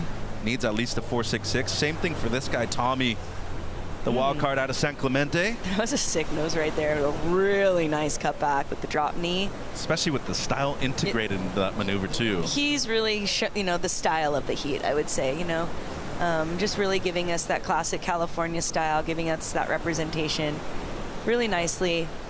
I know Huntington here at the pier is probably not his number one selection as far as a venue, right? Yeah. But I think that's kind of key with some of the stuff. Myself growing up, it was frustrating because you wanted to have, why can't it be good longboard waves, good point breaks. But at the end of the day, if you're crowning a champion, we want to crown a champion that really shows the whole facet of surfing and you waves. Gotta earn it, right? And earn it, yeah. If it's always easy, then really is it just not that sweet. Good point. So 5:20 on the clock. Coleman, we talked about him being just a really nice, cool dude. More importantly, though, and this is a question for you. If the scores don't necessarily reflect what you're doing out there, but you're satisfied with that, is that a W in your mind right there when you're like, hey, I went out there and performed the way I wanted to in a jersey? I think that's a case-by-case scenario to each person, right? It depends on how they're handling what their self-talk is out there. Do they have enough self-confidence to be okay with I know I just shredded that even though I got a 4? That kind of sits within yourself. For a lot of times, for my growing up, no, I didn't sit well with that. I knew I shredded it, but I got a 4, and I was like, whoa, this should match. You know, why didn't I get a 6 or a 7 or whatever, I thought it should be. So it really is within your own personal mindset. And a lot of these athletes, if they haven't, they should be doing that mental training, doing that mental work to work on, because surfing's part of the battle, right? The mental game is a lot of it too. And I think for the most part, you see that with the people that have succeeded as world champions for the most part. In most cases, I should say. I think Rachel Tilley's a perfect example. Last year, going from the very first match until winning the finals right there at Sunzal. Yeah. Dantas here, fading right, goes left. Frothier one from the takeoff. Ended up wearing a leash. I saw him preheat without a leash. Good nose right there in the pocket for Antonio. Just under 4 minutes on the clock. But, both TJ and Tommy going leashless at the moment. But for most people here, might be a brand new venue for yourself, especially if you're a goofy footer where you're searching for those lefts going into the pier for the most part. You end up bailing your board, that thing might end up in a couple of pieces afterwards too. Yeah, if you're not used to surfing with structure, sometimes that's a real odd feeling, and to have to surf into the pier, because it can be deceiving and you actually want to surf closer to it than you think. But right. It's a fine line, right, of losing it not. I really like the style that Antonio gives us here on this left here. Really working it, gets that nice tight 5 to 10 and then brings it up. The combo swell kind of tends to hit each other, wedges them up and pushes them out of the face. So gets the most he can out of that. As we mentioned, they're trying to just kind of chip away out of it to try to get into any sort of proximity with Taylor.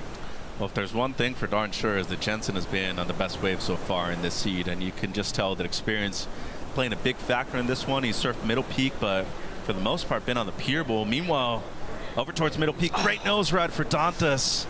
He goes down, though. His previous ride comes through as a 3.23, not enough to break the combination that he's in at the moment. 2 minutes and 20.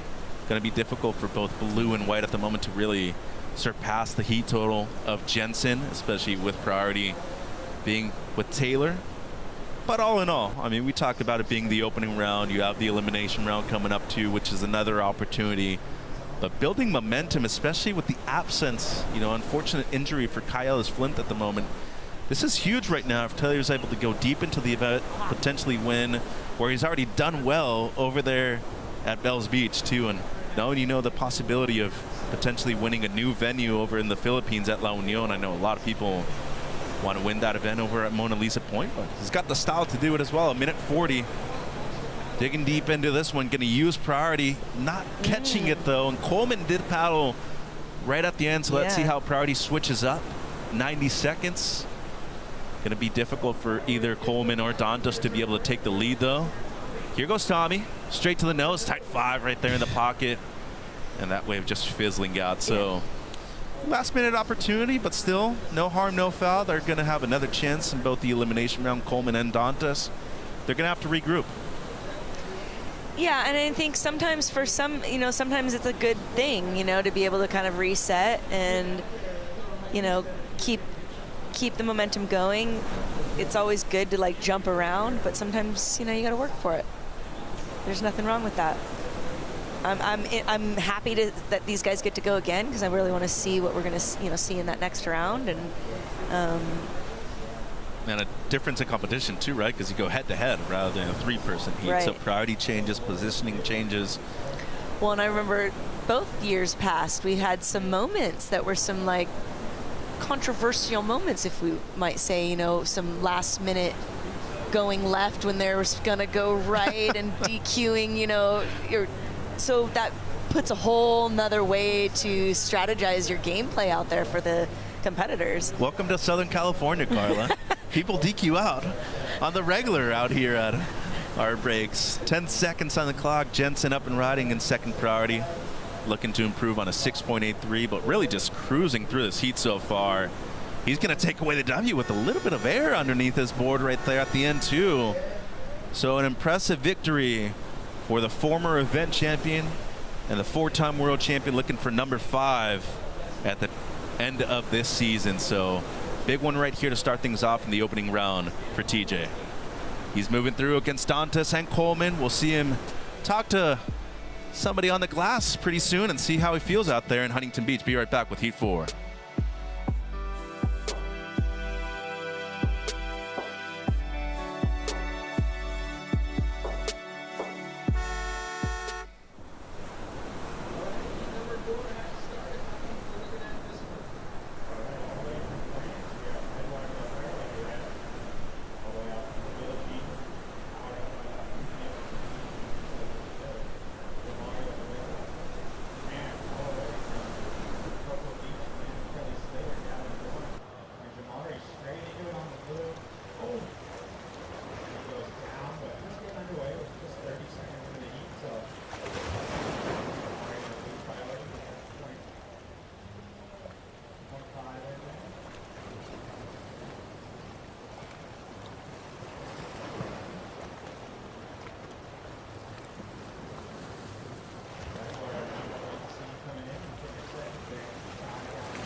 An amazing victory for Edouard Del Perro last year at Abu Dhabi. Won the event in spectacular fashion, Carla. And if there's somebody who is motivated to become world champion, that has that fire really in his heart to want to lift that crown at the end of the year, it is this guy. He's looking for another victory and potentially can do it right here later this week in Huntington Beach. Yeah, new father. Last year was an emotional year for him. As he became that new father, now he is here with his partner, Lindsay Steinreity, and his new baby. And yeah, I think he's really got the fire underneath him. It'll be interesting because, you know, Kai did take the win, you know, overall last year, which really set a precedent as far as this new direction perhaps that could be moving forward with the Longboard Tour. So we'll see how it all plays out. He's going to be coming up in this heat right now against Joe-Marie Abuesa and Gavin Idone. So another full international bracket here. It's going to be an exciting heat. We've got one goofy foot that is probably guaranteed to be looking for some of those lefts. I mean, look at his positioning already. He's deeper than anybody, and I saw him free surf yesterday with JR Esquivel. Same peak, same hour. The guys know what they're doing, and Wendell Kulinen from La Union as well. He's their manager, does some great work with both Joe Marie and RJ, and JR, excuse me. But coming out of La Union, beautiful place, great waves, but Mona Lisa Point, talk about a consistent wave for longboarding. They grew up at one of the hot spots for logging worldwide. Yeah, it's known as the surfing capital of northern Luzon, and it's a place that's really producing a lot of really great surfers. Look at that. They've got a great, the Filipino culture in general is just very hospitable, as you see Kai walking away with his Kai Sakayama. Yeah, he's got some meat going there. They're very inclusive too. They adopt everybody. Yeah, 100%. A thing you'll hear if you walk by, you'll hear "Kain na." That means come eat. Are you hungry? Come eat. So don't turn that down. I'm sure there's some. I don't need to kaina though. They tried to get me in there. They want to let me leave without a full plate of food. No, they won't. And you have to time your meals accordingly and be careful how much you put on a plate, because you have to know that within an hour, some other little tita or somebody is going to say, "Here's another plate. Eat some more." So yeah, a shout out to everyone in La Union. A big shout out to Kuya Luke Lendrigan, who has been a big part of these kids' lives. And a big advocate and mentor in the community there. So, you know, they've got a really good group of people that have been helping them come up and make this happen. Speaking of coming up, Philippines, it's on tour later this year. We're going to be going to La Union right there at Mona Lisa Point for stop number 3. Here's Idone. Gav, great style. Found one that has the potential to double up on the inside, kind of more towards that middle zone right here. Cruisy so far, touches the 5, and he's going to have a decent score on the board right here to start things off within the first 4.5 minutes. So looking good. A placeholder score, say, to, you know. Not a bad read whatsoever coming out of the East Coast in Florida. So I feel like these kind of conditions too, stuff that's a little bit unpredictable, is something that he's going to feel comfortable with. Totally. It's not going to like edge him out or get under his skin too much. It's something, you know, comfortable for him. So definitely showed that in that opening ride, just kind of getting some scores under the belt. And I think it's going to be an average score that's going to help him feel kind of like on the way. It bottom turns here. There's a little bit of face. It's not a ton going on here, but I think really the way he negotiates it, the way he kind of snakes around in here and kind of waits for it to build up onto the inside, it was smart surfing. Yeah, and talk about a Floridian in the summertime in California. Always got to wear a wetsuit because they are used to the humidity over there. And our water's pretty warm right now. I've been trunking it a lot, Yeah. and that's saying, you know, a lot about how warm it's been so far. But maybe not the steepest of waves. Nose riding was there, though, especially on the outside, heading into the inside, too. Yeah, big appreciation for the toes over, you know, not just tapping the toes on the tip of the nose, but really having the toes curling over. Love seeing that. Love having the no leg rope, no leash on there. Just kind of going for it, trusting in his own talent and style. And he's another one that's just got a nice, cool style. He keeps his arms relatively, you know, low, only uses them for, you know, the balance and the swinging of weight and momentum. So just a 2.5 right there for Gavin. And that's, you know, an accurate reflection of what the judges are looking for. They really want to see you on the better waves. But I said before, placeholder, something to get things going right here in the first 6.5 minutes of the heat. Del Perro still without a wave. The French surfer who was runner-up to the title last year, looking for one later this year. Speaking of looking for another one, he's looking for number 5 at the moment. Taylor Jensen, a great heat, 14.66 heat total. He's on the glass with AJ McCord. That's right. Yeah, we're here with Taylor Jensen. Taylor, we were just saying that we're not actually going to talk about the number of years you've been competing here at Huntington Beach, but you told me you still get nervous. What is that feeling like for you? Yeah, I mean, that wake up in the morning and you know it's contest day, first event of the year, and that first sip of coffee kind of wants to come back up. Yeah, you just know it's going to be a good day. Like for me, nerves are a good thing. So yeah, it's nice. The coffee stayed down. The waves were good. You comboed pretty early on there. How did you find your rhythm? Look, I mean, this is way better than we had last year. It's fun, Huntington. Like there's little wedges everywhere. Can't beat it. I just went out and surfed and tried not to think about the heat. And it seems like that's when you do your best surfing, is when you're just out there enjoying the waves themselves. What about these waves in particular were you so excited to showcase your skills on? Look, there's just little peaks everywhere. So everybody's spread out and it's a short interval, so there's a lot of them. So everybody's got a ton of opportunities. And I just like being able to kind of go and get some repetitions in and yeah, hopefully get a couple good ones. Good start to the year for you. Congratulations. Thanks, AJ.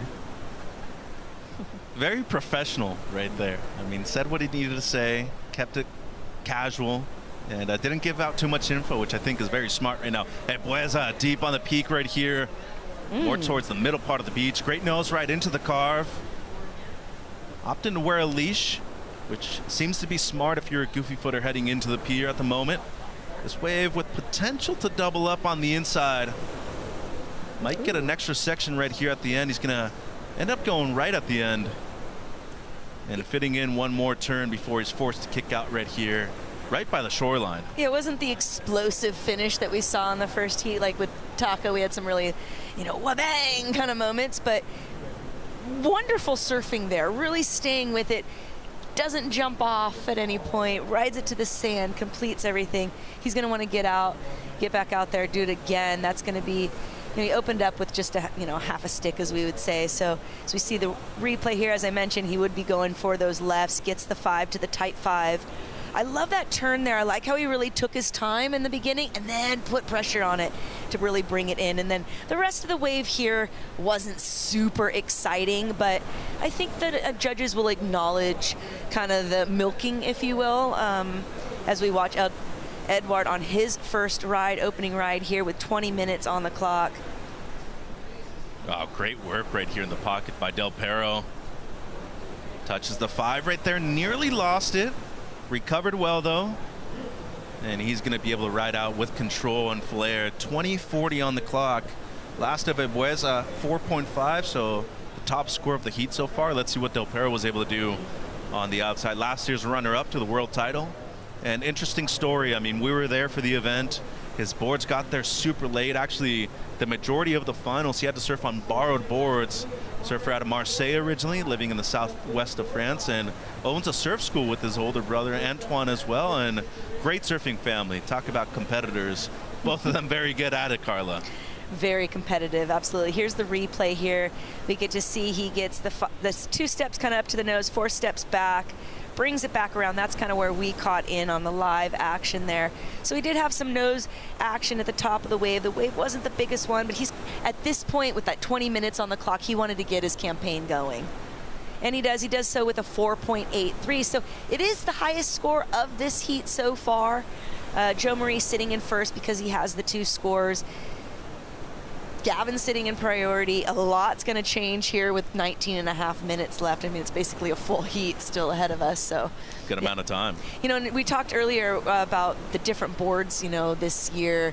Would we be seeing a lot of the same stuff? Would we be seeing new stuff? And this is a great example of different equipment out in the water right now. We've got Gavin, who's surfing kind of the far traditional kind of more side of it, and then all the way to Edward, who's really on the far high performance end of things. Some really cool tails within the event too. I talked to Kai McPhillips, came out for a free surf, was about to paddle out for his heat. He's riding a moontail, get a release on it. Thing looks sick. It works, of course, too, but different constructions, and that's the thing about surfing nowadays. Last 15 to 20 years, technology has evolved a lot, and of course, our boards, our equipment has gotten way better because of that too, but so far it seems like everybody's using something that works specifically for them too. And speaking of, going to different places worldwide, talked about going to Urbistondo Beach over there in La Union, the Philippines. That's stop number 3. Bells Beach, Victoria, Australia at the beginning of December. And then, of course, it all concludes at the Longboard Championships. El Sunzal once again in early March, Carla. Yeah, so I love this lineup. And the reason I actually like it, not just because Urbistondo, my home away from home, is on it, but as the 3rd event going into the championships, there's a little tidbit here, guys. The waves are similar.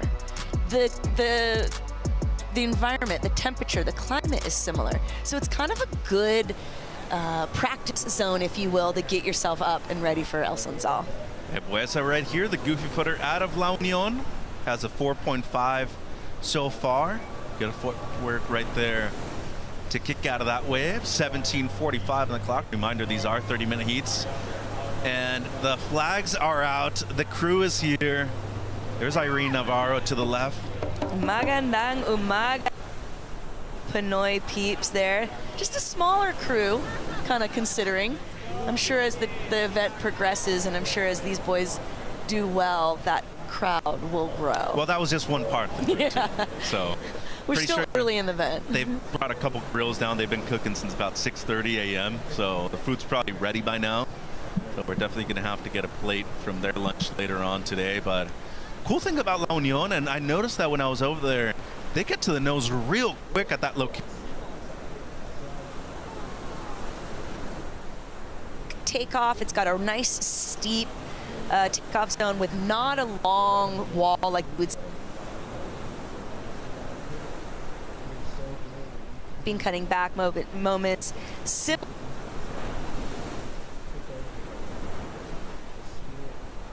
There, and a lot of the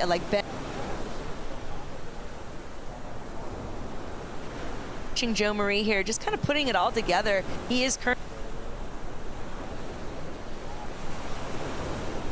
at 0.5, which I'm sure he will do as we watch.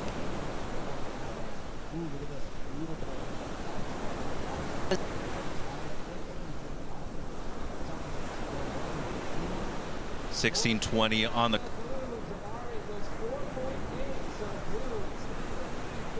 boys through real quick, a 4.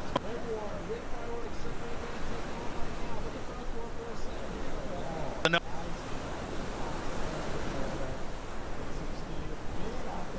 Get some air beneath the.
giveaways featuring an exclusive capsule collection designed by the sponsor Jeff with the line. This collection includes custom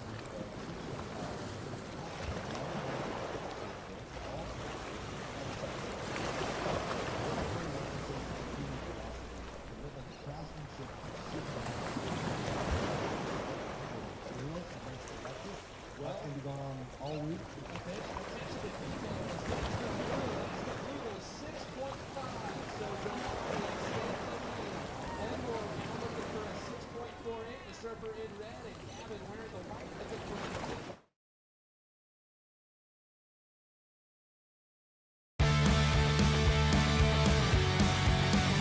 The Lexus US Open of Surfing presented by Pacifico is brought to you by Lexus, experience amazing, and by Board & Brew, keeping it real since '79.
milk this thing through that cascading section.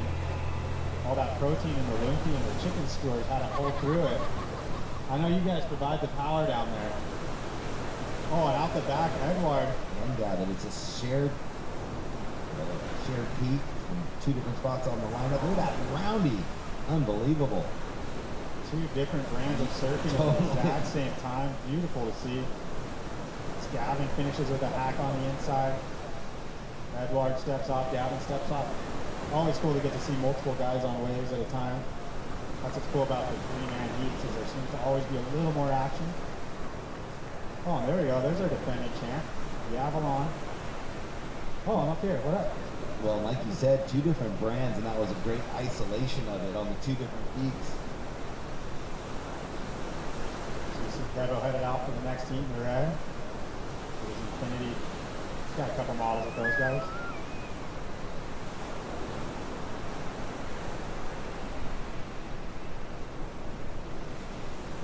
So we're down to just, well, it's 5 minutes left here in this heat. We got 3 scores coming in for all 3 surfers. Looks like Jamari's score comes in at a 4.77, doesn't change his position in second place. Still looking for a 5.17 blue. Gavin needs an 8.73. We'll see where that score goes for Gavin, and we'll see where our surfer in red score goes.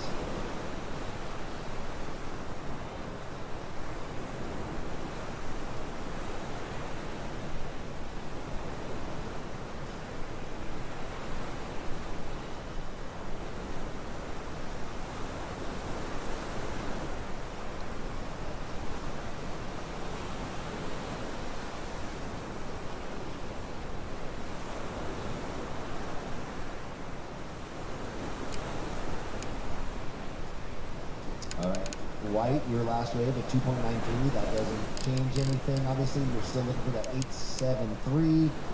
Red drops Del Caro, your last wave, a 6.43. Extended the lead. Blue, you have first priority. You need a 6.77. And Gavin in a combination situation at the moment with 3:40 on the clock.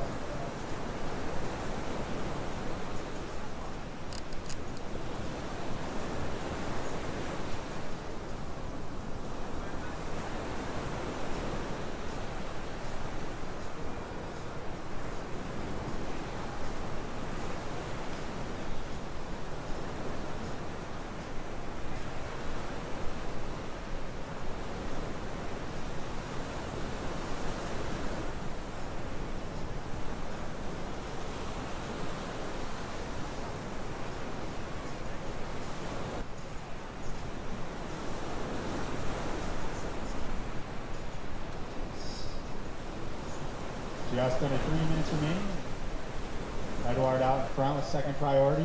He's got the 6.83 and the 6.43. Jamari in second place with first priority. He's got the 6.5 and the 4.8. He's looking for a 6.77. Gavin in third place. He's combo looking for a 13.26. And he's got third priority. We're down to 2.5 minutes remaining.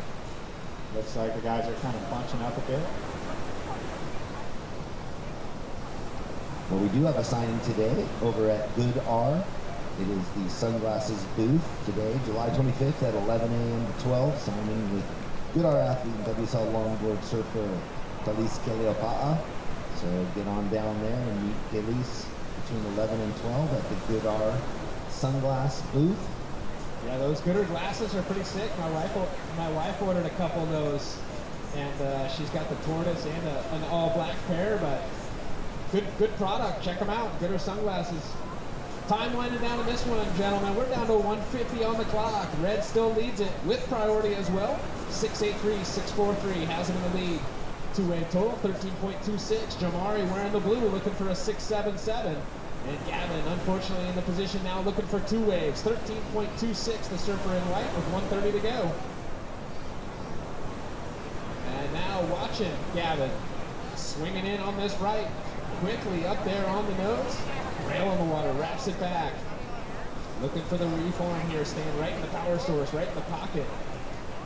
Splashes it back now, stalls, runs through the nose, and carves it back one more time. So making the most of it there for Gavin with 110 on the clock, Bucky. Yeah, that wave didn't offer much, but he kept the rail work and the feet work going non-stop right there. And he's going to milk this thing all the way to the beach as we hit 1 minute remaining. No, he did not. And he, you know, after this heat, who knows? He might go grab a chicken steer over there at the Philippine squad. Well, they welcome everybody. Under a minute, surfers, 45 seconds.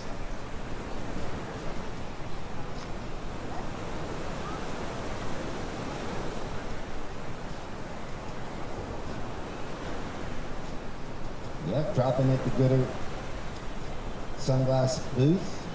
Good times with Gooder sunglasses. No slip, no bounce, all polarized, all fun with 100% UV protection. Sounds like a good time. Sounds like a good time. It's a stoked time at the Gooder booth. Here we go, blew out the back with 15 seconds to go. Can we see a buzzer beater here for Jamari? We're gonna count it out on this one as he goes switch stance there.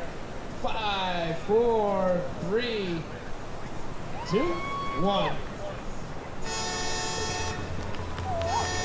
So I don't know if I got excited or the clock slowed down on that one, but the countdown got there.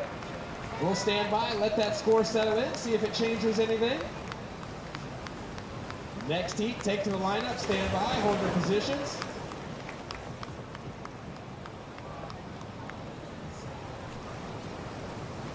So it looks like nothing does change in that last one. Counting it down, surfers for the next heat. 5, 4, 3, 2, 1. Heat number 5 has started. All right. So we're already into heat 5 of the day in the red. It's from all the way from down south in San Juan Capistrano, Kevin Scrivarna. All the way from South Africa in the blue, Oliver Packham. Oh, and Kevin already on one. And puts that Infinity on rail, gets it out.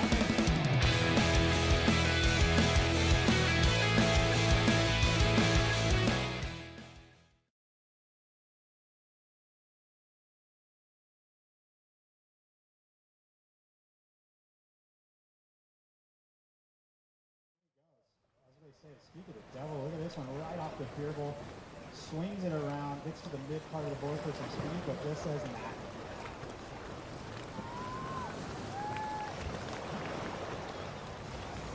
Mara coming back in, walking by the squad. Came up short at the buzzer there, but still will be surfing tomorrow in the elimination round.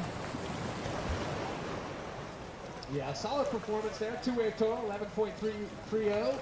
It was Edward Delpero who took the win though with 13.26. Surfer in red in that last one. He'll come in and he'll do his posted interview on the glass on the broadcast. Take it worldwide and say hello to his friends, fans, and family around the world. I like the swirl on Zamari's backup board right down there. That's a nice looking resin.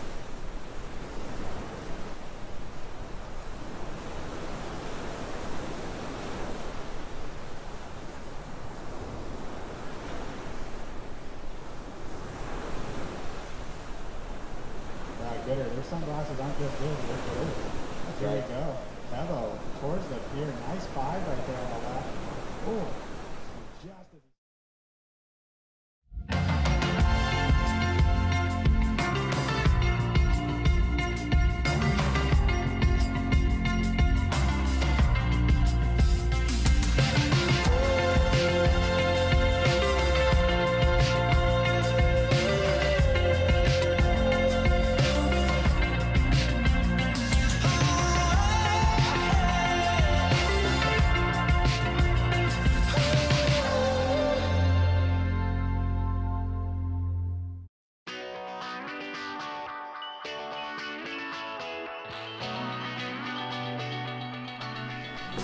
to wear a leash. He's got a leash the longboarders wearing up there just below the knee. Keep it from getting tangled up as they do with their footwork there. And you see probably the majority. If I'm going to ask you, you're the specialist, majority probably electing not to wear a leash. What's your thoughts? yeah, I'd say definitely as the tire comes out, being similar to a lot of things already on out there. But just if you really, sometimes it's like, oh, if you fall, you might lose your board. It's like, well, I might not fall if I don't trip over this thing. Well, we used to, in this event, have the Vans Duct Tape Invitational, and it was a rule you could not wear a leash, correct? Yeah, you cannot wear them in those ones. Unfortunately, I think those might be all foul, but maybe Joel will find a way to bring them back. He's busy taking people to the mat now. Joel Jitsu.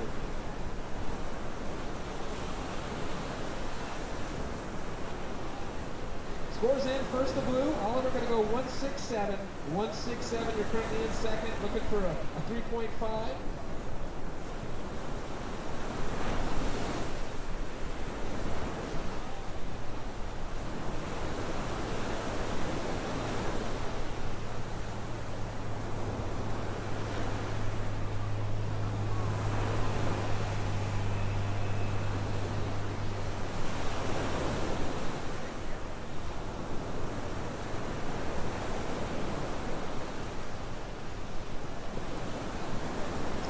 Our security guard down there keeping the competitors safe. He's been vibing to the music. We see you, bro. Yes, sir.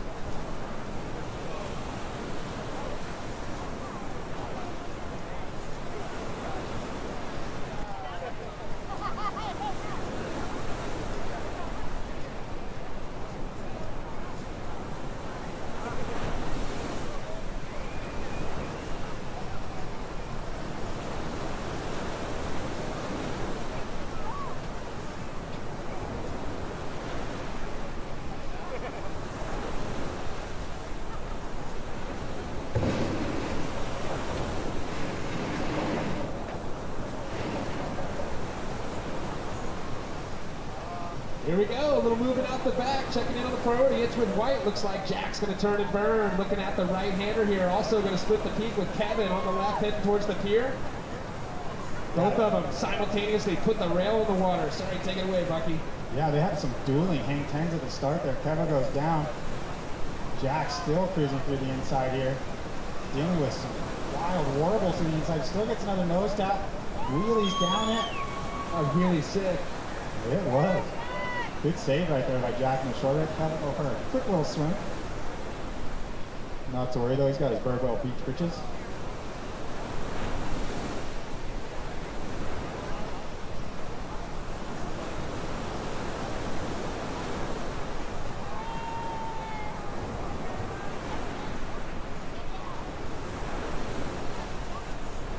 So stand by for the last exchange between red and white.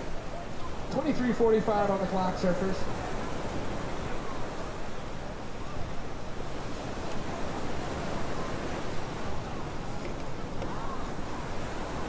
So Bucky's going to go grab us a couple open waters.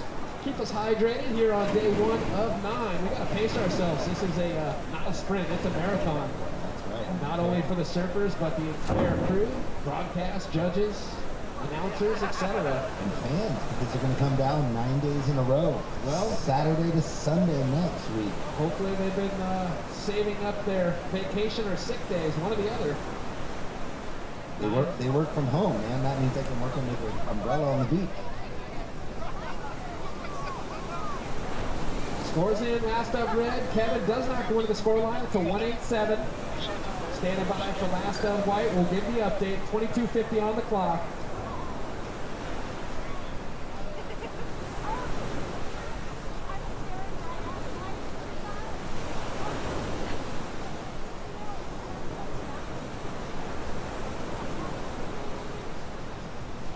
Starting to see some separation in that last score. Last of white goes 5-5. New leader in the clubhouse. Jack Van Wagner wearing the whites, gone to first.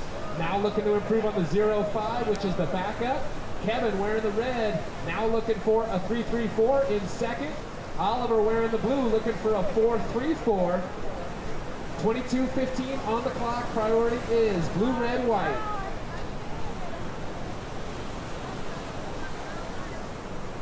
Well, you were saying we're going to get hydrated.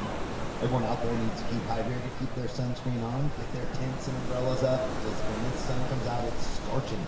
Oh. Man, yeah, it's been hot lately, right? No, I just happened to look up, and well, white's up right now. I'll talk about it in a second, but I was going to say, we'll drop me Cuddy here for Jack, current heat leader. As I looked up, it was probably a knee-high wave balding in the shore break that spit so darn hard, it was pretty exciting to watch. But as a surfer, you get excited when you see those things. Yeah, you don't always see waves spit. And it was literally knee-high. It blew. And you probably saw it before it spat. You just glanced, okay? Yeah, it's glanced up. Is it literally spat everywhere? Knee-high inside it. I always think it's wild. After a lifetime of watching waves all over the planet, sometimes you know when the wave's going to spit, and you see it start, and you're like, oh, this one's going to do it. Yeah, but we've been around it long enough. We know how to read the ocean. Like you said, a lot of times it's kind of like commentating surfing, right? A lot of times you can see when guys are telegraphing certain maneuvers before it happens, especially the airs. That's generally more in the shortboard division, but on occasion you'll see an air or two in our longboard division, but it's... Thank you for the open water, Bucky Barry. We'll wait to see what Bucky says here, but it seems like we went through a little era when it kind of went a little more new school, off the tops airs, but it's nice to see that we've gone back to the classic longboard mixed styles with a little bit of the new school rail work. Yeah, I think there was an era through like maybe the early 90s. It kind of started, and then like mid 2000s it kind of started to fade out. But I think a lot. Oh, here we go, blew up. Oliver heading to the right, bringing it back left, and he's going to kick out. But yeah, there was a little window where I think a lot of guys that were kind of on the 80s shortboard tour kind of got towards the end of their career, wanted to keep it going. So they got some longboards made that were basically 9-foot shortboards and kept that going. And here we go, Jack taking a look here. Wow. Love it when they go back left and then swing it right on the forehand like that, or vice versa. John Wagner doesn't get on through to the reform, but he's out in the lead with a 5.5 and a 2.7, and now there's 4 to come.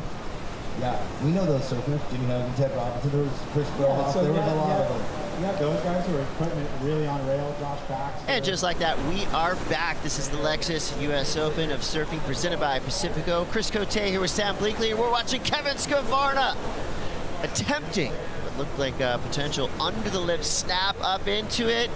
But with 19 minutes, 20 seconds left, let's catch up a little bit here. Jack Van Wagner, 5.5, 2.27 currently in the lead. Skavarna sitting on a couple twos. Nothing real serious there yet. And Oliver Packham currently in third place. Jack Van Wagner out the back with Purdy. Jack representing Carlsbad, California. Sam, welcome back to the broadcast. V-Dub, he is absolutely on fire. 5.5, a 2.27. He's got to improve on that, but Kevin Skavarna, you can sense that he's just going to catch up here. He nearly invented a new maneuver then with the head dip re-entry. Did you see that commitment? Well, this is also a battle of the mustaches, both Wagner and Skavarna. How's this, though? Sets himself up with that clean footwork on his Steve Bainey, in and out of a double nose ride. But look, head dip re-entry, bang. That's a new maneuver. I would have liked to seen that made. That would have been something new for me. 18:20 left. Oliver Packham, representing South Africa. Oliver's path to the Lexus US Open of Surfing, literally, I think he is the furthest competitor traveling here. Yeah, due respect to all the South Africans. Of course, we just had a big Challenger Series event in Bolito. Cole Hauschman took the win there. He's going to be here flying the flag as well. But Ollie was on the World Longboard Tour last season. He comes off the back of a third at the Longboard QS event in Jeffreys Bay, won by Stevie Sawyer. Big shout out to our former world champion who's just had a baby with his wife Crystal. But live action, Skavarna.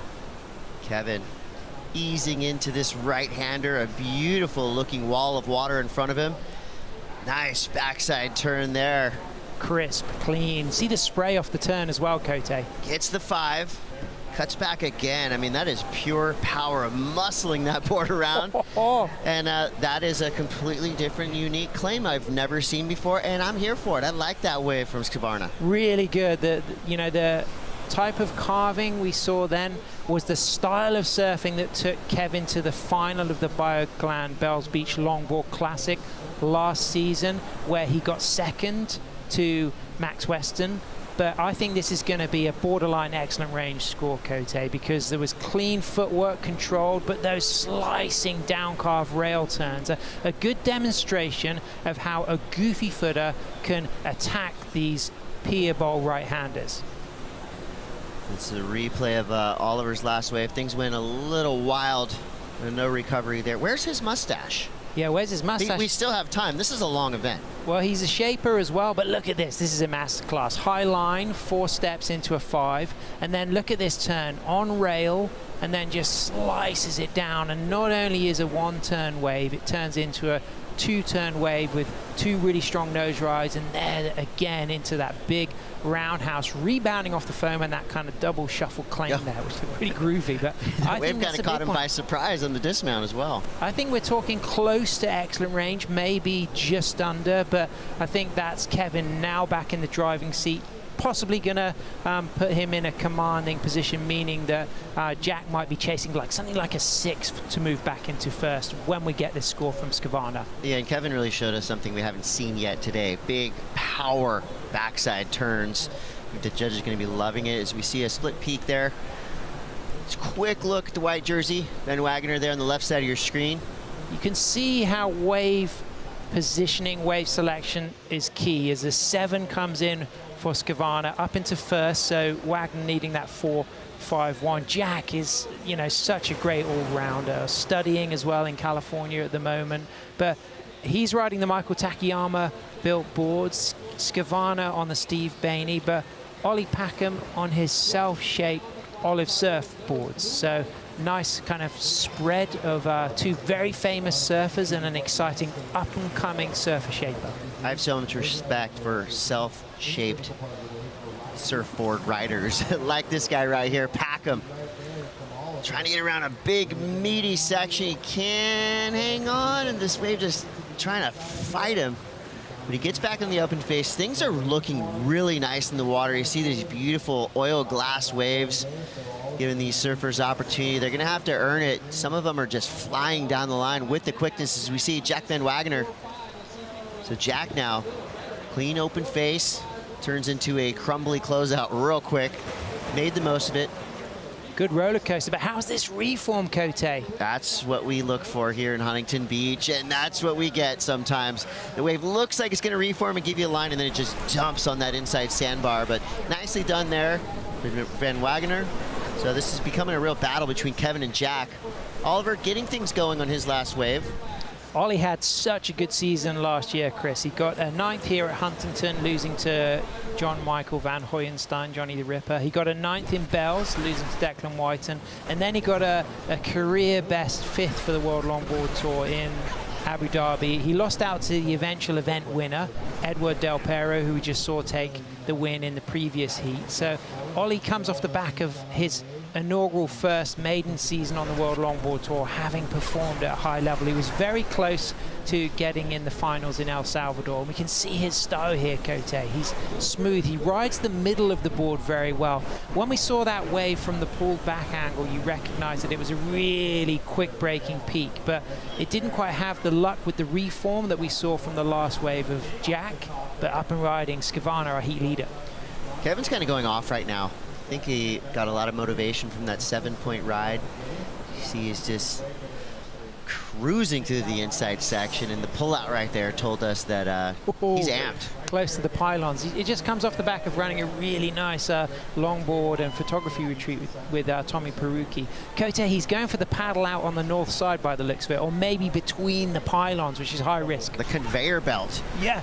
It's nuts how pulling you out there, but it, like you said, it does come with risks. I had a chance to talk to Declan, and if you look back on the heat replay, you'll see that Declan is our first surfer to have shot the pier. He said that as he moved through the pylons, there was a fishing line, and he just was worried it was going to snag around his ankle, and that was why he just lifted his feet as he moved through. It wasn't to release the leash, it was just to check that he wasn't snagged on the fishing line on the lifting nose ride there for Kevin. Trademark driving cut back straight into a powerful bottom turn and then rebounding off the foam. And I love the compact approach that we see from Skavana when he's in those dynamic steep sections. Sickest style. I mean, it just looks so natural, Love the look of this board as well. Kevin Skvarna could potentially be running away with this heat after that wave. He's got the highest single wave score so far, a 7-point ride. And this turn, I mean, this guy's got to be the most powerful surfer in the draw. Am I right here? Well, the way he drives as well, in and out of the turns, and there's an element of continuous flow between that carving turn from the top of the wave and then straight into a more compact posture to drive through the bottom turn. The functionality in Skvarna surfing is amongst the highest, and I think a lot of that in his recent career has been helped by his skill as a kneeboarder. You know, the fact that he is 2-time world kneeboard champion, and he knows how to ride close to the pocket, as does this guy Packham. One of the coolest looking nose rides we've seen of this heat so far. He had the swivel way out there, hovering near the lip. So this is a lot more indicative of what we're used to seeing from Ollie.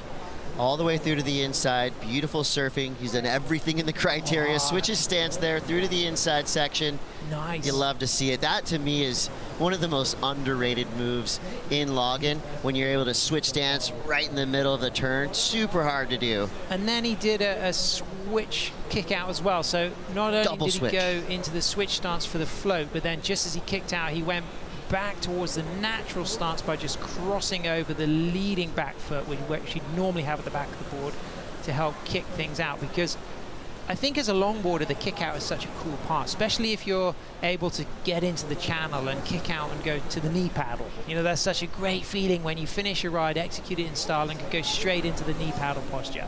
Well, this is going to be an interesting score. I had a conversation with my podcast partner on the World's Greatest Action Sports podcast, The Monday Mass, Todd Richards. We were talking about switch stance surfing and how surfing is way behind when it comes to going switch. You know, you've got guys like Kai Lenny, you've got these real experts in the field, but it really hasn't caught on yet. So I'm really curious to see what the judges are going to give him. The wave before the switch part, incredible, beautiful, flowing. But what do you think of this finish here? Is this going to count for some big points? Well, there's functionality already in controlled surfing, but out of that final nose ride, there's the switch, and then look at the way he just switches back for the kick out. So that final flurry is not a significant part of this ride because it wasn't a high degree of difficulty dynamic section, but the surfing up to then was first class, and I think it's going to be a strong mid-range score. I'm excited to see the number that comes through for Ollie, and I know you are too, watching from wherever you are in the world. After these messages, we're going to pay that score off. We'll be right back with the Lexus US Open of Surfing.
Welcome back to the Lexus US Open of Surfing presented by Pacifico. Get your phones out. We've got an exclusive special offer for you. July 31st, August 1st, we've got live music on the beach here in Huntington Beach. Real Estate, A La La's, two incredible bands. Then on August 1st, Local Natives and RC Drive. Buy your tickets now.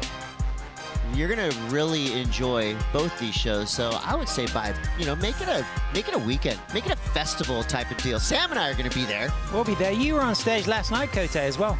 I was Sunbender at the world famous Casbah, and that's really just a way of me to warm up for the US Open. But 4 big indie bands, super cool sounds. Everyone would have heard of the local native, super smooth, cool indie band from Orange County. But don't overlook RC Drive, really, really good from Northport there. They call it the attic rock, I suppose that's the polar opposite to shoegaze. Right, you're looking up.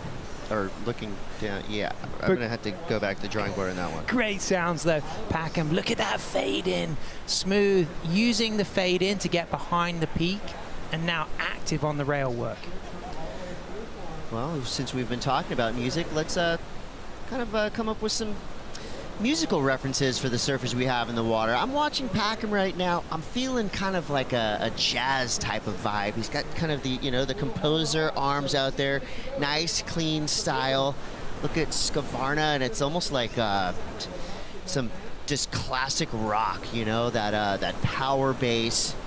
Maybe like a Thin Lizzy type of situation, a driving, maybe that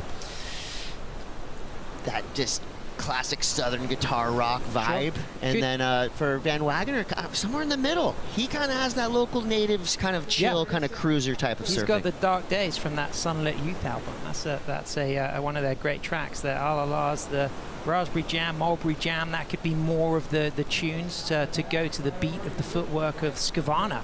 Let's see, let's watch and listen to the surfing of Kevin Skavarna. That was and there it was. Crisp and clean, Kote. Name a more classic combo. Nose ride, carve, right? He just did it so just expertly there. Nice and smooth style. And to add that much power while you're surfing a big log like that, it is so difficult to do, to make look so smooth like Skavarna just did. And he was feeling it from the get-go, leaning over the 10, really emphasizing that he could balance and put that body weight completely over the tip of the board. And even the way he just projected off the foam on the inside, you could see that he was feeling relaxed throughout that whole ride. And that moment when you shift into relaxed control, cool mode, and you feel like you can put your board anywhere you want to.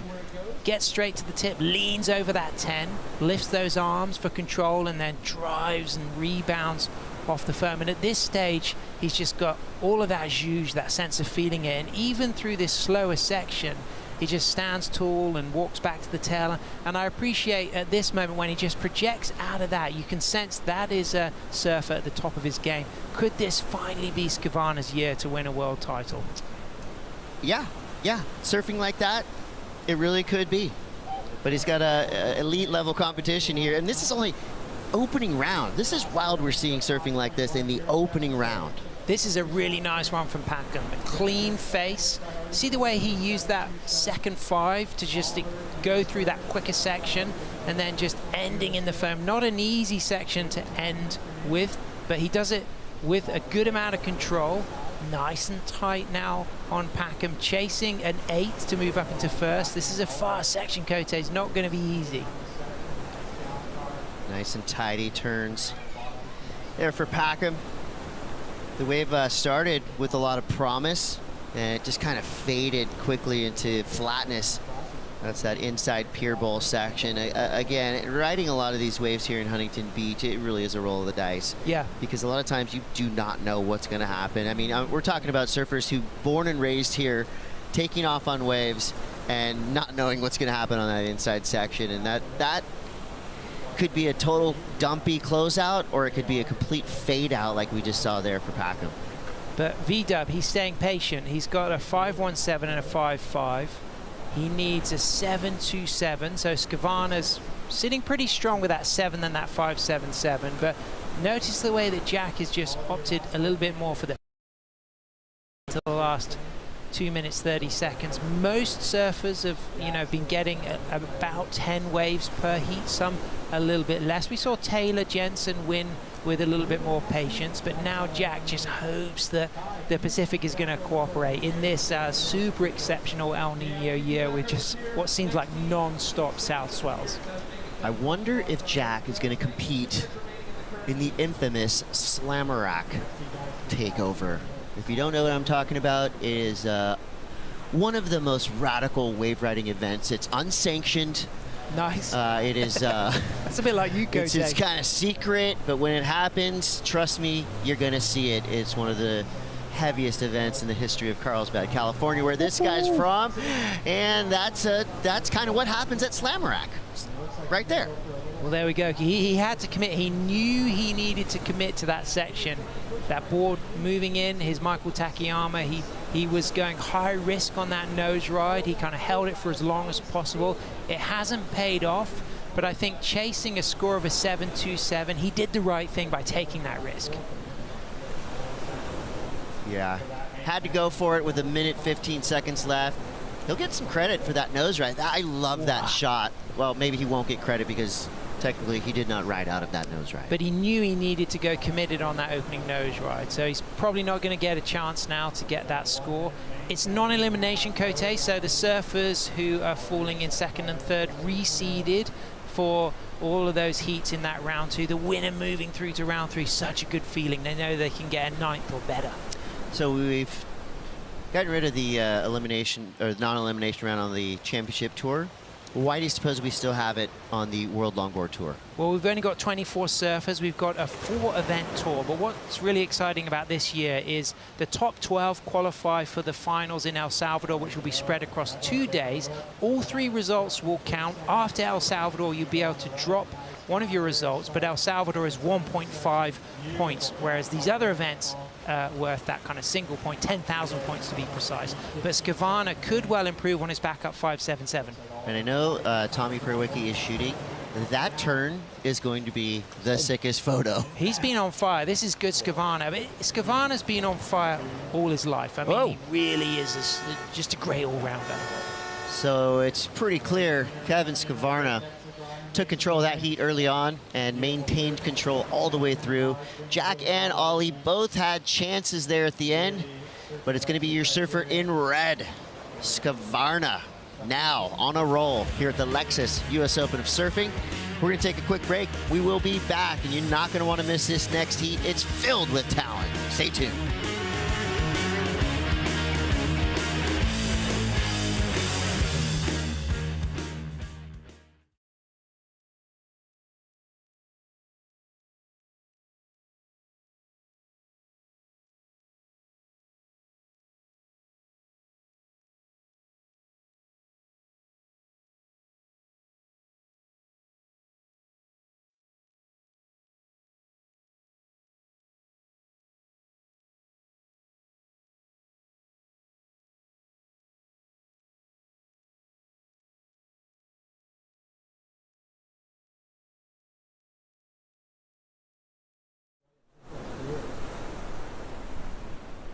So Nick Brewer, the new on the tour, right? I think is Nick one of the qualifiers from the Australasia region?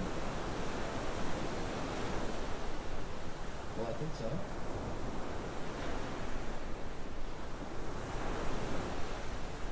They are open to 1.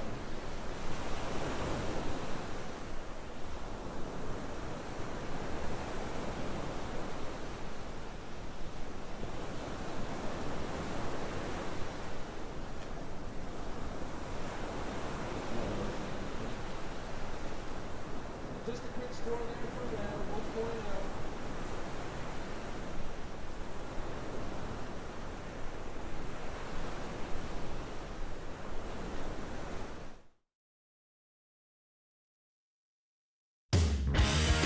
Welcome back to the Lexus US Open of Surfing presented by Pacifico. Let's jump in a time machine back to 2023. Probably the best year ever for Kai Salas. He came through swinging here at the opening event at the US Open and just kept on pushing. This was his championship run. Finally, after all those years, getting seconds on multiple occasions, but it was Bells where he really shone, and he got that first win of that season and then took it to Sunzel, El Salvador, looking really strong there as well. The lift on those long nose rides, and he'd been building up to this all of his career, but it was a wave that he knows so well, the Boo Malibu, where he took the win, beating his good friend Connie Ellis Stewart from Hawaii in that final. And that was a wild year. That was a wild final event at Malibu, and this is going to be a wild start to this heat. We got JR going left, we got Kai going right, and this is a heat with really something for every type of surf fan. You've got the, obviously, at least by the crowd noise I'm hearing behind me, the crowd favorite, Rogelio JR Esquivel, Kai Salas with that title, you know, the ultimate veteran, and we've got Nicholas Brewer representing Australia. So how are we seeing Nicholas Brewer going up against these titans of longboarding? Nicholas is what he gets told when he gets told off by his mother. Okay, so it's Nick. Yeah, he's more of a Nick Brewer, but you know, his Nicholas. passport name Nicholas. But he's riding the Thomas Beckson. It's called the New Faithful, the model. I think that's a great take on, you know, we love the classic 60s style, and I love the way Beckson's come out with this New Faithful rather than the Old Faithful model. I like that. Hey, I'm Chris Cote, Sam Bleakley, and we're stoked to bring you the longboard action. And, you know, when we start the event, an event of this magnitude, I should say, with longboarding, you know, you kind of think, all right, cool, we got an easy road to get this marathon started. But trust me when I say every wave is counted, every score is counted, and while this is a non-elimination round, the stakes are super high already with 3 events for these surfers to get in the top 12. I mean, you know, you got to get your roll going early. And those top 12 will re-qualify for the following season if they make the finals. It's a double dip. Yeah, absolutely. And last year it was just the top 8, so bigger playing field. But this guy, JR, he is such a clean, smooth, cool competitor, and he's off the back of having finals, semi-finals here, and this is a really nice, strong start on his Luffy. Oh my gosh! It was a potential board-breaking re-entry, but he used his kind of elasticity to control the landing, but just didn't get that kind of clean ride out at the end. And this is our 2023 world champion. A foamy, difficult wave to navigate, but a busy start for both of them. Yeah. So Kai here is. I was saying that Kevin Scavarna, we'll get back to that as we see JR. And it's speeding. Grab rail cutty right there. How was the spray off that turn as well? I mean, that was juice. I mean, it's pretty obvious when you see Kai stand up, you're going to get power surfing, but I think we just saw one of the most powerful turns done of the day by JR. That was incredible. Blew me away. And you know, what would have helped that situation was the fact that he had the pier in front of him. He not only did he have to put that board on rail, he had to put it double hard to make sure that he didn't go hooking into that pylon. Literally pulled the handbrake there. That's going to be another one of those cool moments that you know, you can imagine. That photo is going to be pretty radical. Yeah. And it demonstrates the, you know, the potential variety of the types of rail turns that you can do. As we can see, he's been a runner-up here at the US Open of Surfing, and he's not only got the drop knee, the conventional roundhouse cutback, but he's got that dynamic down carve. And what we saw on this wave is the use of the rail grab. So straight into a quick 5-10, holds that 5, and then look at the speed off the bottom, and then just jams that and grabs that rail, throws that spray. That was full of excitement. Everything about that made you sit on the edge of your seat. We got lively. We kind of raised our adrenaline levels immediately, as it did for Team Philippines support on the sand. Every year, this is one of the things I look forward to when I come to the US Open is the Philippines crew on the beach, not only cheering loudly, supporting their surfers, but in my opinion, most importantly, feeding everyone. They come down here, set up tents, set up shop, and it is such a joyful, cool experience to just walk over there. And you know, they seem like the type of crew that, like, literally you could be a total stranger and go, what's going on over here? And they would put their arm around you and go, come on in, we're gonna feed you, we're gonna show you a good time. That's just what it feels like over there. And now part of the World Longboard Tour, La Union will be our 3rd stop. We got US Open of Surfing, we got Bells, and then we got La Union, and then we've got that nice food on the beach there. There you go. This is just the best carnival. It's the best celebration. It's bizarre, it's crazy, it's wacky, it's sometimes weird, but we love it, Cote. And this is just perfect timing. I'm hungry, and that just made me hungrier. Mouth is watering. I would say Filipino food, underrated in terms of global cuisine. Growing strong. Yeah, it is just like now my mouth's watering. Can you just take over? I'm going to be right back. I'm going down to the beach. Here we go, JR, straight up, touches it, runs out. He's not going to get that kind of crisp nose ride he got on that last wave, but looks like he's already interested in this pier bowl left. We may well see him shoot the pier, and we already know from Declan's 6 that he got, the only surfer so far to shoot the pier other than Kevin, that what we saw was a solid carrying score. The judges, if they can see the surfer, they will continue to score the ride. Nick Brewer up and at it now. So far, 2.5, the high mark for Brewer. Cool looking turn. I like the look of this board too, kind of that traditional airbrush.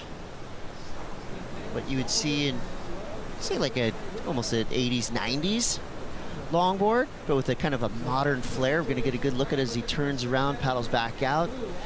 It's so fun to go to the board rack and check out all these logs. I mean, they're from a distance, you know, very similar, right? 9+, single fin mostly, but just the coolest looking boards. Got a couple of mandatory airline travel dings as well. He said when he arrived, he took out both boards. They had, you know, when you get the ding in exactly the same position on both boards. Went for the classic longboarders duct tape option just to cover it up. But perfect. Nick Brewer, very talented longboarder from Noosa. I'm so pleased to see him back on the World Longboard Tour. No doubt. So 21 minutes to go to wait for scores to come through for that last ride from Brewer. Let's go down to the glass. AJ McCord standing by with Kevin Scavarna. Kevin, back here in Huntington like you never left, finding your rhythm early. 10 waves caught in the first heat of the 2026 Longboard Tour. What are you focusing on this season? I guess just surfing and like doing the best surfing I can do. It was nice to get like some of the jitters out of the way. Like I felt, I think, on my first couple waves, pushing like a little too hard. I was like, okay, I just want to feel a couple things right now, and I felt them as I was falling off. So that was good. And I don't know, having fun, just trying to surf and do the best I can, I guess. You're such a pro that it would rattle some of the newcomers maybe to fall off the wave on the first few of them. But how were you able to mentally manage that, knowing, hey, this was, you just wanted to feel it and get back into it to where you could lock in the scores that you needed to get the win? Yeah, I mean, I kind of just laugh at it. I'm like, oh, I shouldn't have fallen there.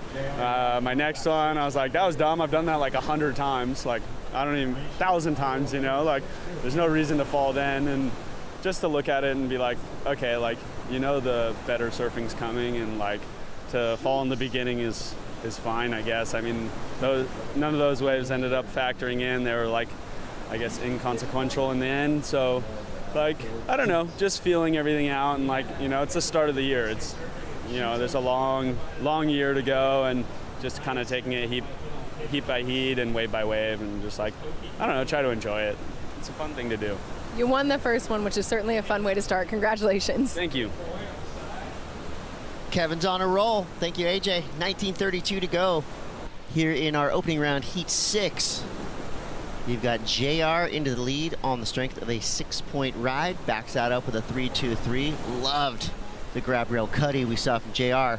Brewer sitting on a 3-6 and a 2-5-0, so things are looking up for our Australian in the lineup. Meanwhile, Kai Salas, the powerhouse surfer out of Hawaii, just with a 2.50, plenty of time left. Sam, how do you not get intimidated going in a heat against Kai Salas? I mean, you see his back, it's broad, he's strong, he's sitting high on his board. He just has that classic look of, you know, that just Hawaiian power surfer. Yeah, but he's also got grace, and he's humble, he's a great communicator. Super nice, right? You know, he runs his surf school, his surfboard shaping business, his retreats, you know, he's got a family, and he really is a great role model. He's a brilliant all-rounder, and he's up and riding, and the way he has his feet so close on those 10s is just a joy to watch. Statuesque as he gets up on the nose. Beautiful turn.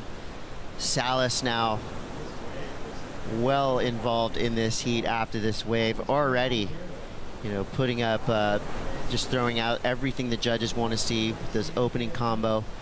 It's all the way through to the inside section, and there you said it, the word grace. I mean, when you see him stand up, it's just pure flow, and you can tell the reverence he has for surfing in everything he does on every wave he rides.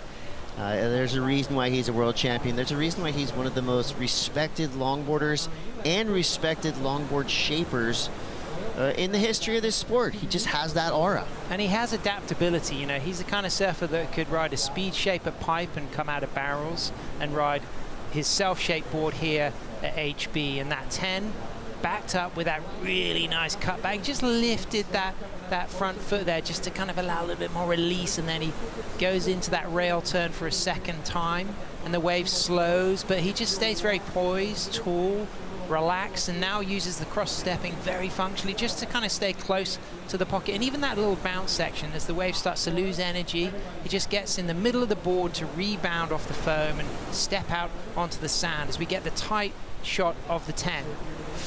Toes right over the tip, walking back cleanly, and you'll just see as he moves his feet again into the turn, he lands that back foot exactly where he wants it to be, over that back fin, and he knows the shape. He's built and designed these boards. It was a smaller wave, but great variety on the wave, and I think it's going to put him right back in the mix.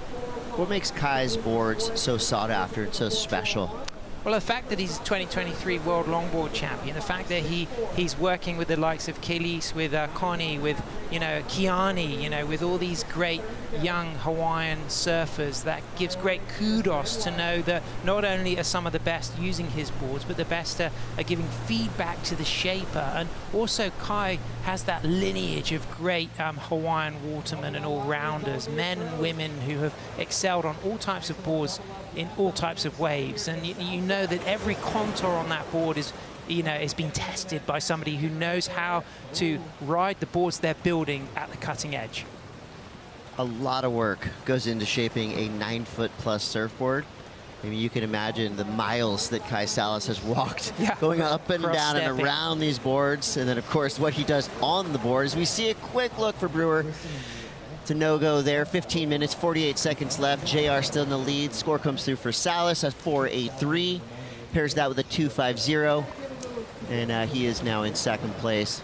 I'm still thinking of the second turn Kai did on that wave. It was just perfection, just not a lot after that, as we see. Juicy section, but smart from JR just to leave that one. It was a closeout, but he was hungry. You know, that slingshot approach. You know, when you're paddling with speed in case you need the paddle speed to make the section, and there's a lot of variety on the longboard about the way you will line up for the wave, and you can get that slower section by using the fade, or if you've got a fast section, you may well be paddling in with a lot of trim speed, because as you start to, you know, gain speed paddling on a longboard, it starts to plane, and you can make your way through sections if you take off quickly. Yeah, it's again, speed control. Generating speed with these waves, these boards, no problem. Controlling speed can be a problem, as you see JR. It's a little test run there. It feels like the bigger set waves have been kind of just collapsing on themselves, total closeouts. So looking for those medium waves are going to give you a right or a left, some open face to work with. You know, so far Kai Salas, that right had a good start, but just kind of faded out through the middle. So we'll see what happens next, as Nicholas Brewer now is in that top priority spot. With that wave, JR standing up, pulling out, handed priority over to Nick. Yeah, it was a steep one. He was looking, he was hungry for it, but as soon as he stood up, he just knew that there was not going to be a big scoring potential there. So maybe a bit of a mistake from JR at such a clutch moment, but he's up and riding right now, and this is that section again to speed that turn. Yeah, that's exactly what we're talking about when we say speed control. 13:50 to go. Where's Rosie Hodge?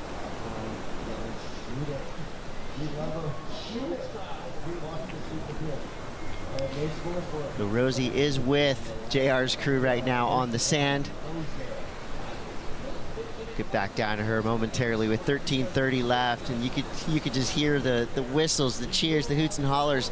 That wave by JR was looking like it could have been super dramatic, and it just looked like he kind of came unstuck on the turn. Gets the 10, holds that, comes back, and then he goes for that big jamming turn there, but there's a bit of bounce. There was that kind of side wash coming off the pier there, and then he kicks out in time safely, uses the conveyor belt underneath the pier for the paddle, but you can see the lift on that and the drop as well as he runs back to the tail, and then not as dynamic as the section where he did that rail grab turn, but there was a lot of bounce to deal with, and he was pretty quick to kick out of that before he got himself in danger. He's going so fast, and that section was pretty gnarly. That was going to be a really hard wave to do the traditional cross step on. That's why you kind of saw the shuffle, but you can't really hold it against him that much. One of the biggest waves we've seen ridden of the morning, and definitely under duress because that pier comes up quick. Yeah, and the pier is such an iconic part of the US Open. And, you know, if you go back to days of David Nuiva shooting the pier, Corky Carroll, Linda Benson, Joyce Hoffman, all of those surfers, you know, they're kind of reference points to this new generation of longboarders. But then through the kind of 90s era, the US Open was an opportunity for the likes of Kevin Connolly, Joel Tudor, Colin McPhillips to shine. And then some of our WSL winners like Kaylease, Coniella, Taylor, Rachel, you know, they've used this pier bowl to their advantage because it's a juicy section and it's a chance to really demonstrate that you can choose your line, you can react quickly, but you can maintain that composure out of the nose right at the start. And I'm glad the word control is in the judging criteria because we just saw an example. JR, if he wasn't so skilled, if he was maybe a beginning surfer going that fast towards the pier, I would have been super scared because that is an out of control moment. He, however, maintained control and got out of harm's way. 11:30 to go, JR in the lead for now. Kai Salas, though, watch out for this guy. Brewer has a chance as well, plenty of time left. We'll be right back after these brief messages for the culmination, Heat 6.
The Lexus US Open of Surfing presented by Pacifico is brought to you by Visit Huntington Beach, Surf City, USA. By Open Water, join the post-plastic era. By Sun Cruiser Vodka Iced Tea, let the good times cruise. And by Best Western, life's a trip. Make the most of it with Best Western.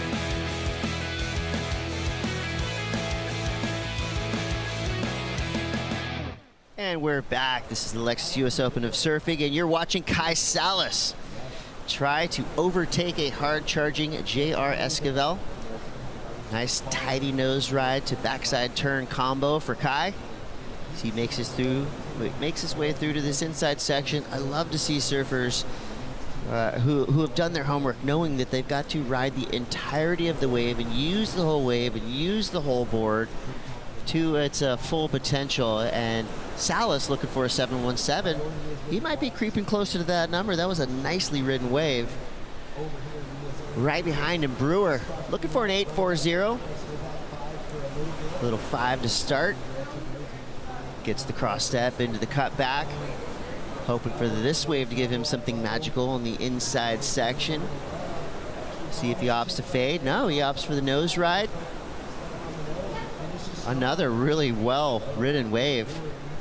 Great. Those waves felt pretty even to me. There might have been just a tad more drama on Brewer's wave, but Salas with that backside power turn, I mean, This is when you don't want to be a judge. Both of them read those waves really well, and linking the speed sections, you know, because when you consider the characteristics of HB, there's rights, lefts, multiple sections, but the judges want to see that outside commitment with the major maneuvers, but to get to the shore break, often you have to connect through to the inside through a flatter section, and we saw variety in the way both surfers linked that up.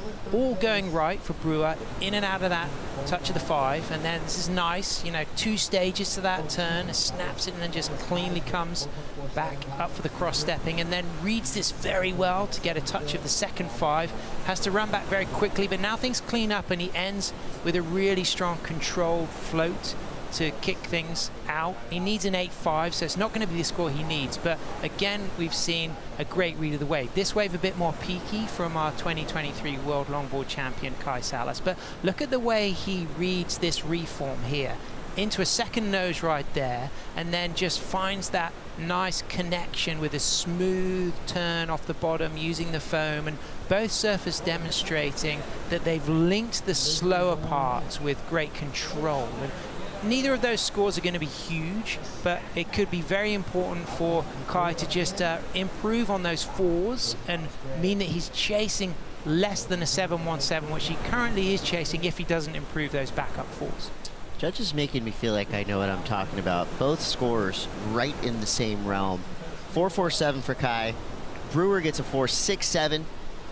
They were quick with those numbers. We have an elite panel being led by our head judge, Tori Gilkerson, who is an incredible surfer on any type of surfboard. Yep, former world champion as well. Yeah, I feel like we're in good hands. You know, when you're not talking about the judges, that's a good thing. So 6:12 to go. JR in the lead with a pair of 6s. And I think it's time for some technology, Sam. Yeah, absolutely. Let's have a heat check. Yeah, this is your heat check. And there's a lot of numbers, a lot of stats happening here. And it's important to remember for all the fans tuning in about the fact that the highest and lowest are dropped, and then the average is taken out of the remaining 3. So you can see how, you know, if that wasn't coming into play, you know, the scores could be slightly different because we're losing those high and low numbers. But pretty even spread, and a lot of consistency there with the judges.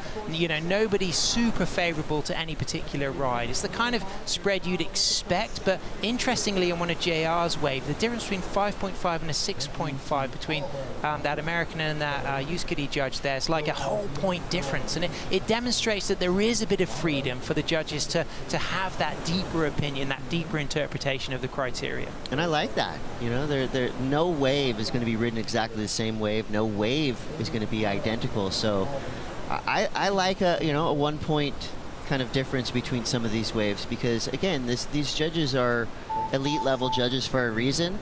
They know what they're doing, they know what they're talking about, so it's cool to see, you know, a little bit of they're faceless, you know, obviously right here, but it's cool to see kind of the personalities of what the judges are looking for shining. They all have the same criteria, so they're all looking for the same thing technically on these waves, but I like that there's appreciation for different nuances of each wave that's being ridden. JR going for those round numbers today, you know, 2 6s. Unusual to be carrying 2, you know, kind of round numbers. Nice and tidy. Yeah, lucky numbers right easy there. for the mathematicians out there. But Nick is improving, you know, that 3.6 and that 4.67. He's got a lot more to give, you know, if he is if he is into that second round, we know he's going to be, you know, like a good contender to move into that round 3. This looks like a pretty exciting set. Looking at priority, it's with JR, but he's leaving that one for our world champion, Kote. Yeah, JR just had a look down the line and thought, you go ahead, Kai. That wave pretty much a closeout, but I'm not mad at Salas for making an effort there. You know, if you can put yourself out on the nose on a big bowly wall like that and ride out clean, you're definitely going to get rewarded. I'd say that's one of the most difficult maneuvers to do in all of surfing, in, you know, these kind of waves of consequences. We see JR, he's really not doing anything wrong in this heat. He's putting himself on these... Could shoot the pier here, Kote. Yes, do it. Here it is, through the pier. Yes, the excitement, the buzz. This is iconic. This is what we're here for, is the opportunity to shoot that pier. I want to see somebody do that whilst nose riding as well. Oh, that would be cool. And we did get a little petting of the cat as he got to the other side of the pier. So JR is on a good one right now. I mean, you can hear the crowd support. You can see the energy that JR has brought with him today. And you can see as well, Cote, that moment when you get close to the pylons. I mean, you would do that all the time at home as well, you know, when you just have to control it and you just have to be patient. Yeah, timing is everything when it comes to shooting the pier, as well as, you know, speed, because if you wipe your speed off, you could actually get stuck under the pier because the wave kind of goes flat. Luckily, you know, these surfers are all 9-foot-plus boards, so the glide's not going to be an issue. The issue that we've seen in the past, however, when the waves get in this range, is that pier eating these beautiful longboards. You don't want to get a Lee Scratch Perry on those barnacles. No, I mean, this there is no going up against the pilings and winning. This is great because straight in with the tight nose ride and then driving now using that rail grab turn again, coming off the bottom, and this is the point where he just composes himself, has to get a little bit of a foam on the face there, but he just stays true to that middle of the board. He gets a bit lower there. He's just, you know, you're forced to choose a particular line as you go through the pier, but then he gets himself back on the open section. Didn't really have an opportunity to add too much to the score through the inside. I felt like the work was done on the opening 10 and the down carve. He may have, if he'd straightened out after that down carve, he may end up getting the same kind of score. There wasn't much more given, but it would have been exciting for him to experience that. It might be another 6. Who knows? Wow, that would be interesting. 3 6s. Oh. Let's call it. You know, and I want to thank our non-competitors on the north side of the pier. It's pretty crowded over there. We're talking peak summertime on the north side. And I like that they both just gave way to the surfers coming out.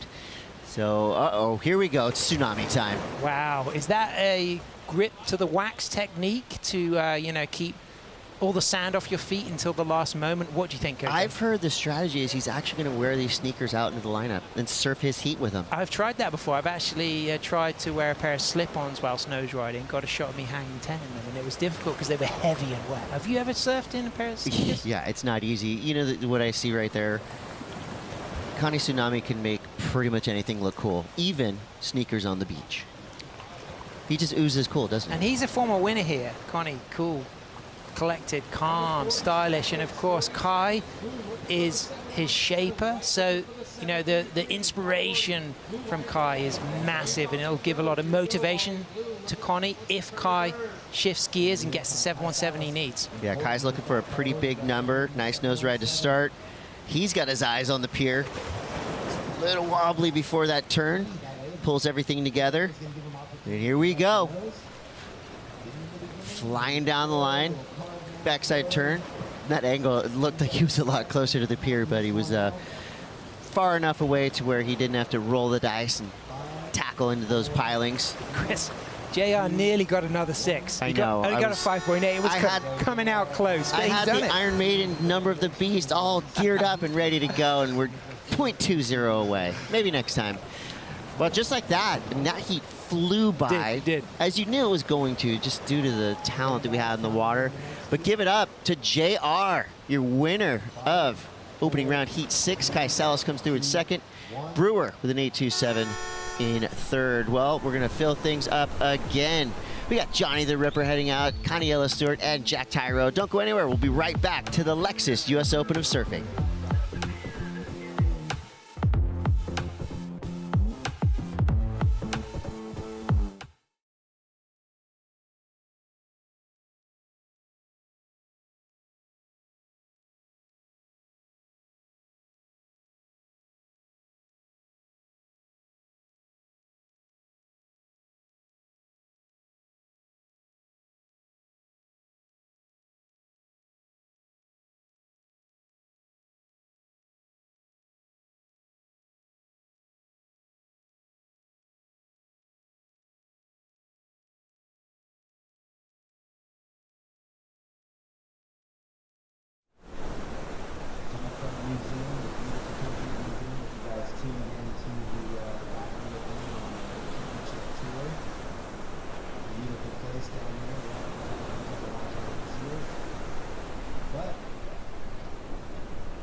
epitome of traditional longboard surfing comes through Waikiki, and one of their biggest surfers is the great Kaniela Stewart, winner here at the U.S. Open back in 2023.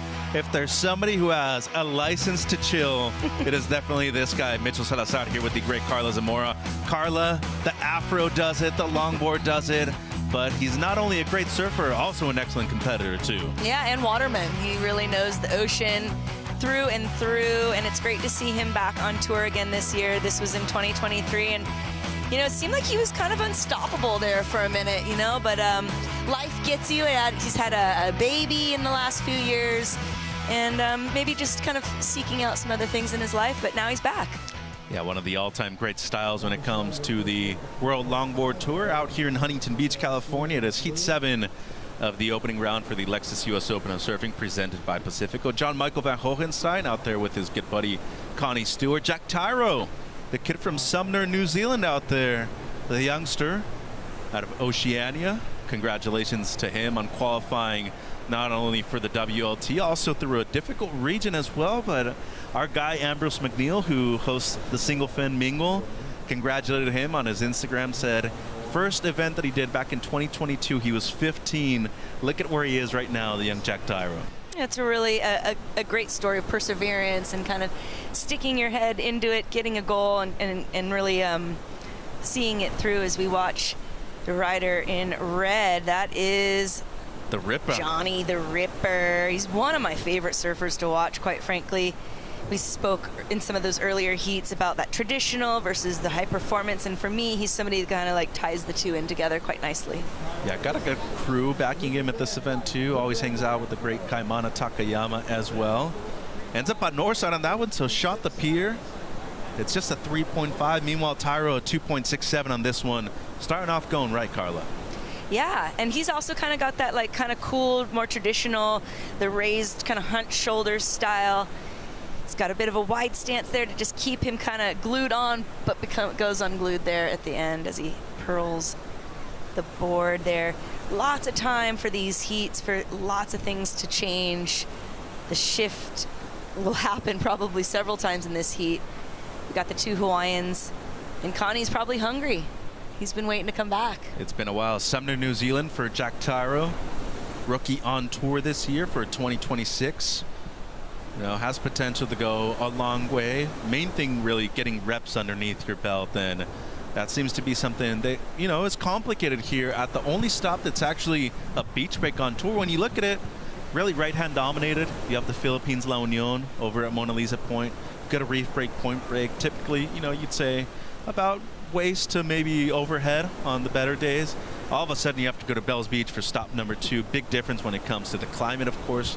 But ending with the Longboard Championships over at El Sunsal, one of our favorite waves in the world. So good diversity. But really, when you look at Huntington, importance right here for somebody, especially like Johnny the Ripper, in great shape. You really want to use that athleticism to your advantage right here at a wave that changes constantly. Yeah, I mean, and when you've got as much swell as we've had in the water, you've got a lot of current working out there, so it's not just a matter of, you know, going out and surfing the wave to the maximum or to your best, which it is, but it's negotiating the lineup out there, staying in position, making sure, you know, you're at your like you said, top fit shape. And somebody who's really at some of his top shape was the winner of that last heat, you know, and Kaniala here, he's somebody that's also in his fittest shape. He's still rocking the... He's got duct tape on his right foot too, so... Maybe that's for extra power. Could be. Maybe a little bit extra grip as well. Got to be using that foo wax every now and then. 24 minutes on the clock. So really the only decent score out there is a 3.5 of Johnny the Ripper so far. Tyro with a 2.67. Return to competition for the surfer out there in the blue with priority. Stewart, he's looking for his opening ride at the moment. One more heat to go after this one as well. Chase leader Cole Robbins and Ben Skinner. But before we get to that point, an impressive win, 12-point heat total for the surfer out of the Philippines, J.R. Esquivel with AJ.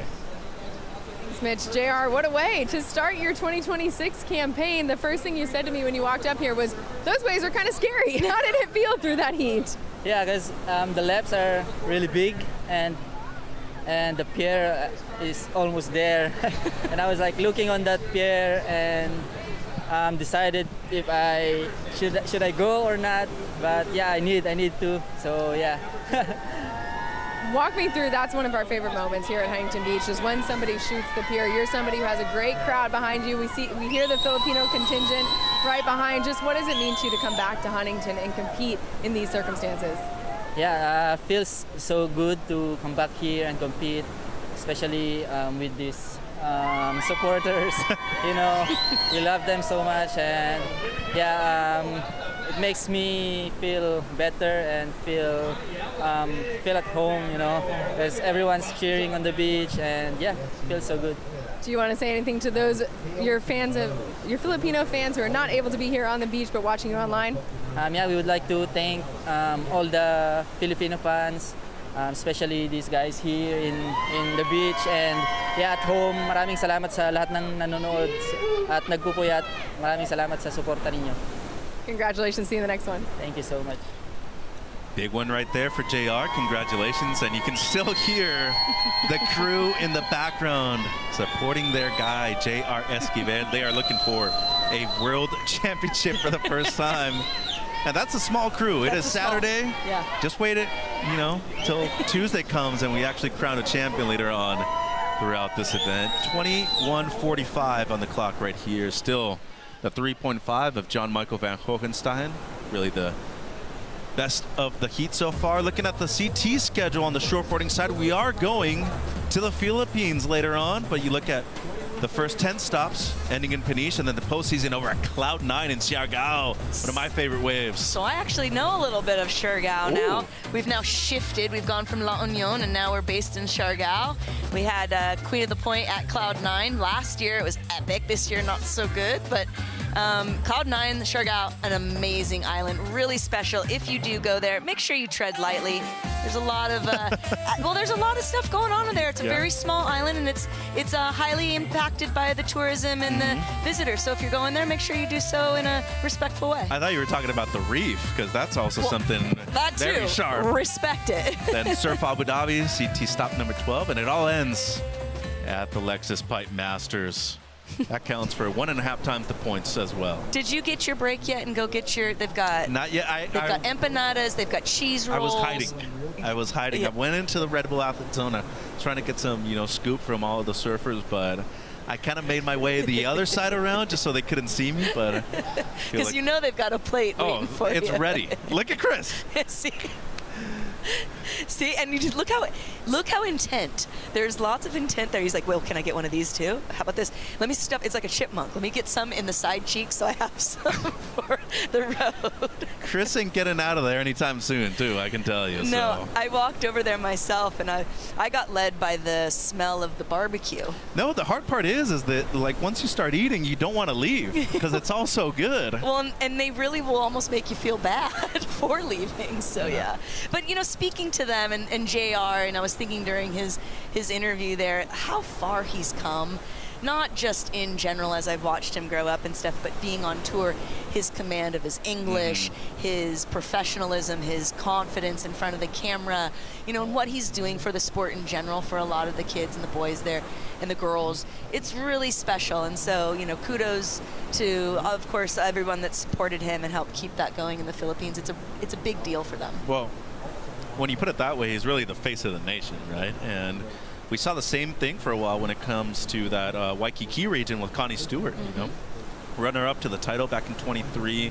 And you brought up something that I think is an excellent point when it comes to competition, especially in surfing. If you're succeeding about a third of the time in surfing, you're typically doing way above average. And for this guy, that year was pretty much the year that was lined up for him to win. His mentor came up right behind him. Kai Salas ended up beating him over at First Point. Inconsistent finals right there when it came to First Point Malibu. But if there's one guy that really embodies surfing traditionally the way it became in the 60s and the 70s, it is this guy. And he comes from an amazing surfing family as well over there on the South Shore of Oahu. Yeah, my husband and I were talking recently about how, surfing was the sport, or is the sport of kings and queens. And, as we watch Jack here just kind of embody that grace, that power, that style, the flow. Again, also kind of one of those that leans into that more traditional. He's got that higher kind of shoulder style there with the one arm up as he kind of keeps working it onto the inside here, trying to make the most of it here. Well, the arm typically used a lot more to balance things out too, right? Especially for somebody that can be a bit taller. You got to be able to use every limb to your advantage. Yeah, I mean, there's a kind of a small line between like flapping your arms and then using the arms, as you say. No chicken wings is what you're saying. Yeah, and I'm actually a big, for me, I really like to pay attention all the way to the fingertips. A lot of times from the shoulder to the wrist will be kind of smooth, but then you'll get these like kind of limpy hands, these limpy wrists that get flapping around. So just kind of being mindful. That's the dancer background that I have in me, where you just were taught to be really mindful of your extremities, if you will, and drawing a line with your body from point A to point B. So, and longboarding really follows automatically in suit with that. So I think that's why Sam and I kind of nerd out and talk about it. Well, that's great. I appreciate it a lot. Yeah. And then in the end, you really only have to impress 5 people, right? And those are the judges, so. Well, and I actually think there's a panel of 7 judges plus a head judge. Yeah, so they're rotating, though. So you have five sitting, and then you have 2 that are usually coming in and out, and then the head judge, of course, and got multiple priority judges so they can take breaks as well, and a couple spotters. 16:50 on the clock. Johnny the Ripper in the lead momentarily. In the Red Bull Athlete Zone is our very own Sam Bleakley. Good morning, Sam. Good morning. Thanks, Mitchell. Standing here was so interesting compared to the viewers watching at home. You get that kind of tight angle, but when you really kind of stand back, you see the scale and the spread between the pier bowl rights and lefts, the rights and lefts at middles, and the potential lefts down there at Machado's. And you've got Tyro sitting a fair ways down. You've got the 2 Hawaiians at middles. But Connie, of course, is the surfer who has won here at the US Open. So Johnny the Ripper and Connie, they would have surfed against each other a lot competitively around the world and in Hawaii. But it's really special to see young Jack Tyro from Sumner, New Zealand, here on the world stage. He's been a popular talent for so many years. He rides the Keo boards. Of course, Keo from Sydney, Brookvale, a very iconic label in longboard culture. And Tyro embodies that really beautiful classic style. But he's got a long history of competition. You know, he grew up competing as a shortboarder as well. And we talk about kind of heat IQ. He's got an incredible ability to build on his scores. So yes, he's in a tricky position, but don't rule him out, Mitchell and Carla. Hey, Sam, we're celebrating 50 years of the Championship Tour this year. Peter Townend came through this event right here. What can you really tell about the significance of winning the US Open? Maybe not just winning, being here as a presence itself, too. It's so important for the surfers, and we have seen Kai Ellis Flint kick off his season last year and take that momentum from winning at Huntington Beach all the way to his first world longboard title. We've seen Taylor Jensen and Rachel Tilley, both surfers who have won the beginning event of the season here at HB and then crowned that with their world title. So I think it's a huge platform for all surfing globally, but it's also a beach carnival. It's a coming together of all of the things we love and associate with coastal culture in California and the world. And I know from speaking to them that all of the longboarders really appreciate the significance, the platform they have here, and the opportunity to have so many varieties of wave shapes. You know, the pier bowl, the right, left, and we've already seen a lot of quick-footed, fast, exciting surfing. Appreciate your time and insight, Sam. Great work over there in the Red Bull Athlete Zone. 14:20 on the clock, and also another former champion is looking to really replicate that right here is Connie Stewart at the moment in third, just a 3.8 for the surfer out of Honolulu, Hawaii. Jack Tyro, as Sam mentioned, the lone Kiwi out there in the white, and Johnny the Ripper, Van Hohenstein so far in the lead, a 4.33 and a 3.5. We talked about the athleticism and how strong John is. Another major component of his surfing too, got real good rail surfing. It does seem like there has been a slight increase with the set waves though, and I do feel like really finding those open face canvases become a lot more difficult out there the last couple of heats. Yeah, and so it's been interesting to see the approach by some of these surfers. We've had some heats where a couple of the guys really just went all out. It was like quantity to find the quality, and you know, after speaking with Mason yesterday, she kind of had the same approach. But we're seeing with Connie with 13.5 minutes left on the clock, and I think we're waiting for one score to drop perhaps, or maybe just that single score. So he's kind of has this more patient approach, really looking to find something that speaks to him per se. There he is, the gentleman that won this event back in 2023. Same time he ended up being runner-up to the world title. Tyro, get a fade. Little deep on this one, looking to make it into the open face. He won't do that right there. 13 minutes on the clock.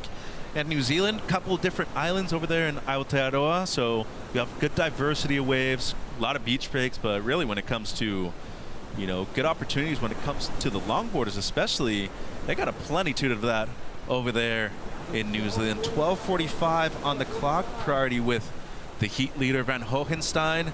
Let's see if he can maintain it right here in the second to last heat of the opening round of the Lexus US Open of Surfing presented by Pacifico. Meanwhile, Tyro and Connie slightly behind him.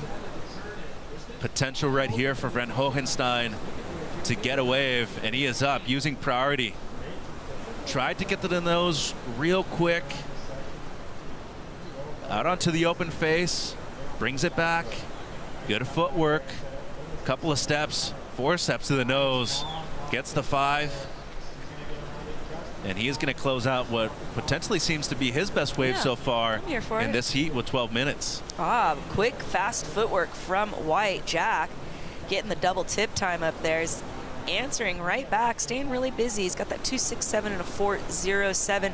He's only looking for a 3.77 to take the lead, Mitch, and this is kind of looking like it's fallen in that place. Oh, even looking for a head tip at the end. He had it for a while, but unfortunately, does get knocked off of his board at the end of that wave right there. So waiting on a couple of numbers right here with 11:30 on the clock. So far it has been Van Hohenstein in the lead, and a big heat coming up with Chase Leader leading the pack in our final heat of the opening round right here at the Lexus US Open of Surfing presented by Pacifico.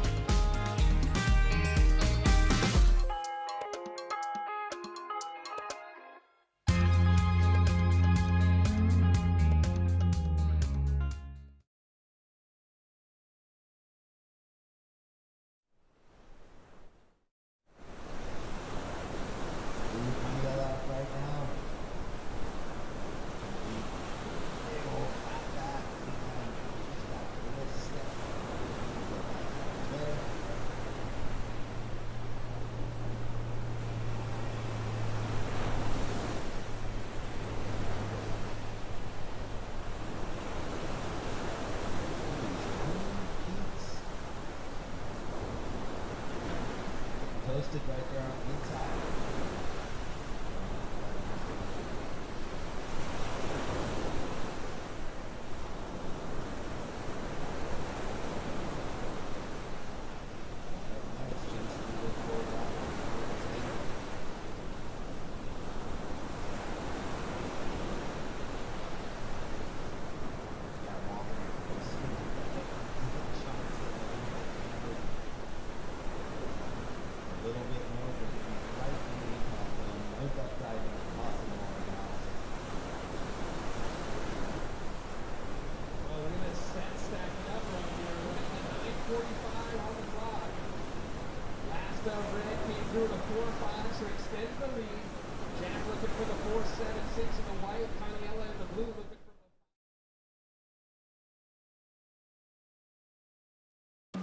Stop number 1 of the World Longboard Tour right here for the Lexus US Open of Surfing presented by Pacifico. Straight into action with just under 10 minutes on the clock right here in heat number 7 of the men's opening round. That was Connie Stewart, just a quick in and out. John Michael Van Hohenstein still leading the heat. His previous wave before he went to break comes through as a 4.5, his personal high mark. Back up a 4.33 at the moment. Meanwhile, the young surfer out of New Zealand, Jack Tyro, a 3.77 on his last. Doesn't move him up into first, but a bit closer into the lead. A 4.76 is what he needs to move up into first. And the former event champion needing a 5.03. That's Connie Stewart, as Johnny the Ripper having a bit of difficulties making it back out into the lineup. Here's Stewart now, looking right. Straight to the nose, get a 5. And he's going to get caught behind, unfortunately, right there. So shouldn't be a score of impact so far for the surfer out of Waikiki. So a lot of these waves, very difficult to really read before they break. 8:20 on the clock. Ben Skinner coming up. He's downstairs with Rosie. That's right, he has been so kind with his time. This is a Sun Cruiser board check, and tell me about this piece of equipment. You're very familiar with it. What are you going to be riding out there in your heat? Yeah, so this was the board I won the Philippines on in January to actually qualify back onto the World Tour. It's a double scoop board I made myself with a swallowtail in it. It's a pretty crazy looking board. Mad looking tail, but works incredibly well. Really good on the nose. Lots of grip on the turn, so hopefully it will work for me today.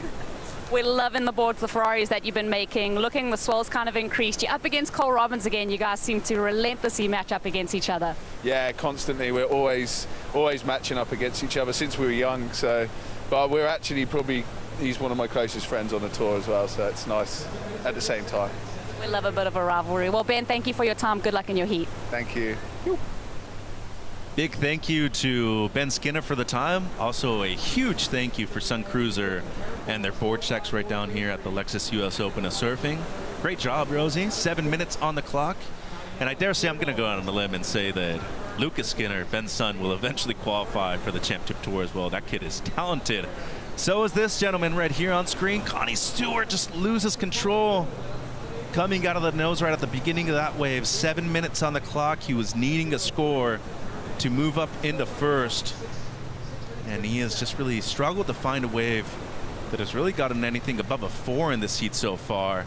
Meanwhile, Johnny, not to say that he's content with the scores that he has in his, scoreline at the moment, Carla, but he is in first, so he's playing some defense right here in the back end of this heat. Yeah, I mean, at the end of the day, he's taking the lead, even though this isn't a very high-scoring heat.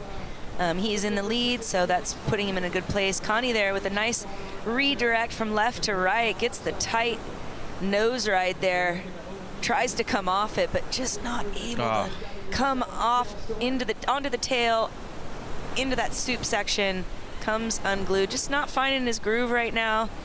Luckily, there is an elimination round, so there's another round to kind of get that mojo going, and I'm sure that's what he's going to be aiming for. Needs a 5:03 at the moment. He's got the right idea. He's on the pier bowl. And those are definitely the waves that suit his style better. Bad news for him is that Tyro right there with priority does have unconditional right away with that P next to his name. And he doesn't need a whole lot either for the lead, 4.76. So he's looking for the best of the heat so far, as we see the requirement for Connie needing just a 5:03 as well, but in third priority. So that's really the main difficulty right here with the beach break, that despite it being, a broad playing field, it doesn't necessarily guarantee that in 5 minutes you're going to get that one opportunity that you're looking for. No, I think you and I were speaking earlier about how the ocean is very quick to humble you and remind you that it's in control, and so whatever is kind of in play as far as the universe goes is gonna play out. How do you do anything special? Do you use your hands, or just be like, I need that aura coming to me right now? Do you just say anything out there to yourself to just invite a wave? Well, as we see Jack, just in time, uses his priority, gets the tip time right away off the top. He's going to bring it back around. A little bit of chop starting to kind of form in the wave there, but he's able to negotiate it and stay on the board for that finish. So this could amount to something in that 4-7 range, which would put him into the lead. We'll wait for those scores to drop, but this is going to be a real interesting situation here with 4.5 minutes on the clock.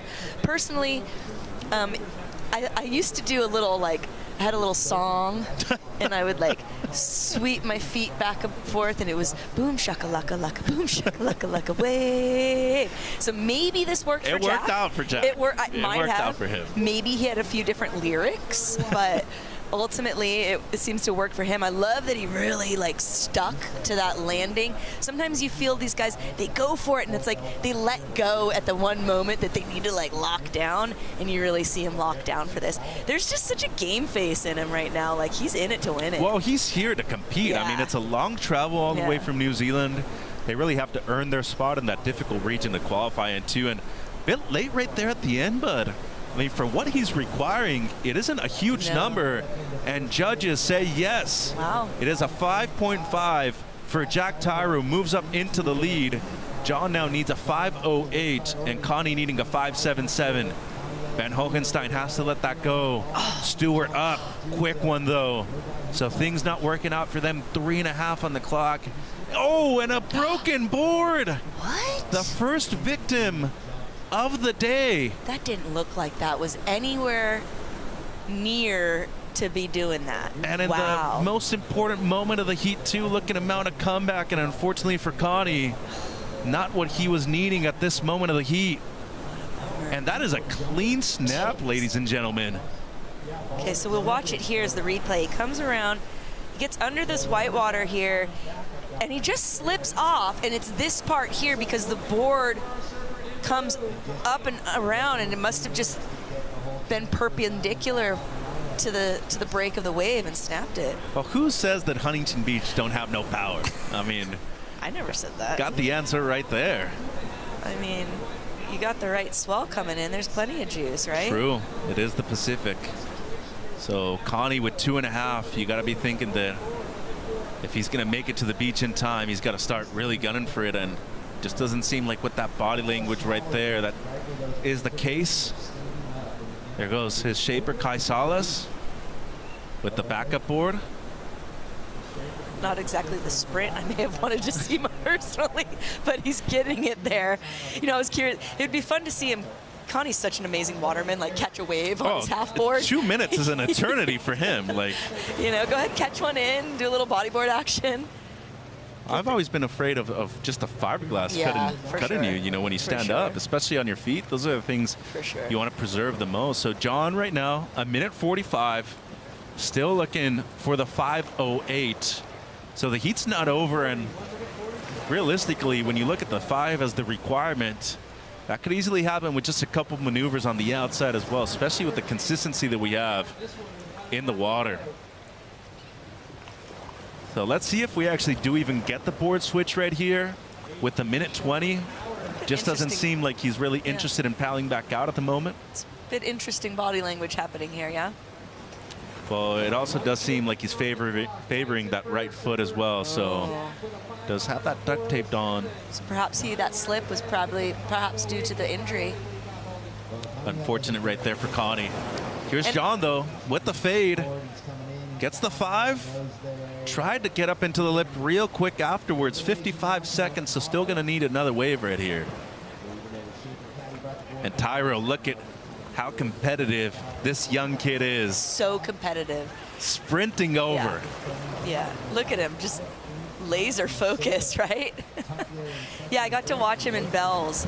Just got to get an idea of his approach. He's really cool and chill on land, and you get him in the water in the heat and the jersey, and like this kind of tiger kind of emerges, and he's ready to Most competitors are like that too, but not all though. Some kind of come with this like more silent, like Taylor. He doesn't boast tons of energy. A lot of times you don't need to either, you know. He's that talented. Yeah. Soleil's another one that tends to, her personality is a bit more chill in, you know, leading up to. So. Well, the competitive fire definitely there for Jack Tyro, and this heat done and dusted. He's taken away a W in his very first official World Longboard Tour heat as a Championship Tour competitor. A huge win against 2 veterans in John Michael Van Hohenstein and former runner-up to the World Championship, Coniella Stewart. So the Kiwi moving through into round 3. Last heat of the round coming up. Chase leader Cole Robbins and Big Ben Skinner when we return to HB.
Welcome back to Huntington Beach. It is crowded down here on the first day of the event window.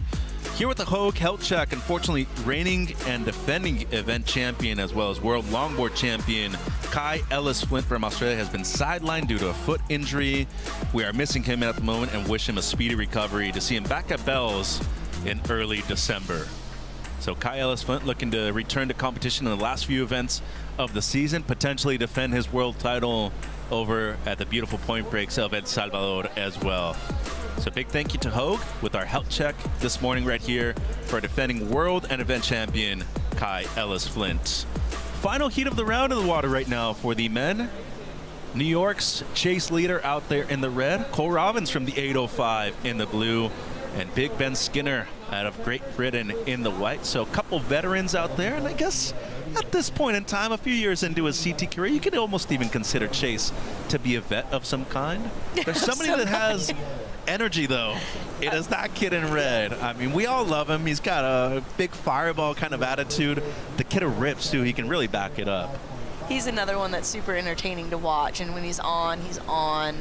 Last year, he had made a really good showing. He really got to show his talent and his skill set, and as you said, he's just a fun kid to be around. He always keeps it light and jovial. And there it was. Big nose right on the outside section from Montauk, New York's chase leader. I'm walking, is what he always says. How you doing, Carla? Yeah, you know what, he's one You of those, nailed that, by the way. That was great. He's something that's fascinating. He's a really good example of a surfer. Like on his backside, for me, he's one surfer, and on his front side, he's an entirely different surfer. And that kind of tends to be the case with surfers that do a lot of backside surfing. I feel like when they're able and they have a chance to get, I'm not one of these people, but they're just different on their front hand than they are on the backhand. And I have to say, I really like him on his front side. Yeah, the read changes, right? I mean, in the end, it almost seems like they're completely different styles when they go forehand rather than the backhand. Quick one there for Skinner. He already has the score on the board, though, a 5-5. Though just under 4 minutes have gone by, and here's leader's last, looking to back up the 317, Carla. Yeah, really stylish nose ride, high up on the face there. He brings it back down and wraps it back. Kind of comes unglued there. I think had that all materialized, as he had planned, would have been a much higher score. Unfortunately, comes in at kind of a 3 range. But Ben here, this is the replay.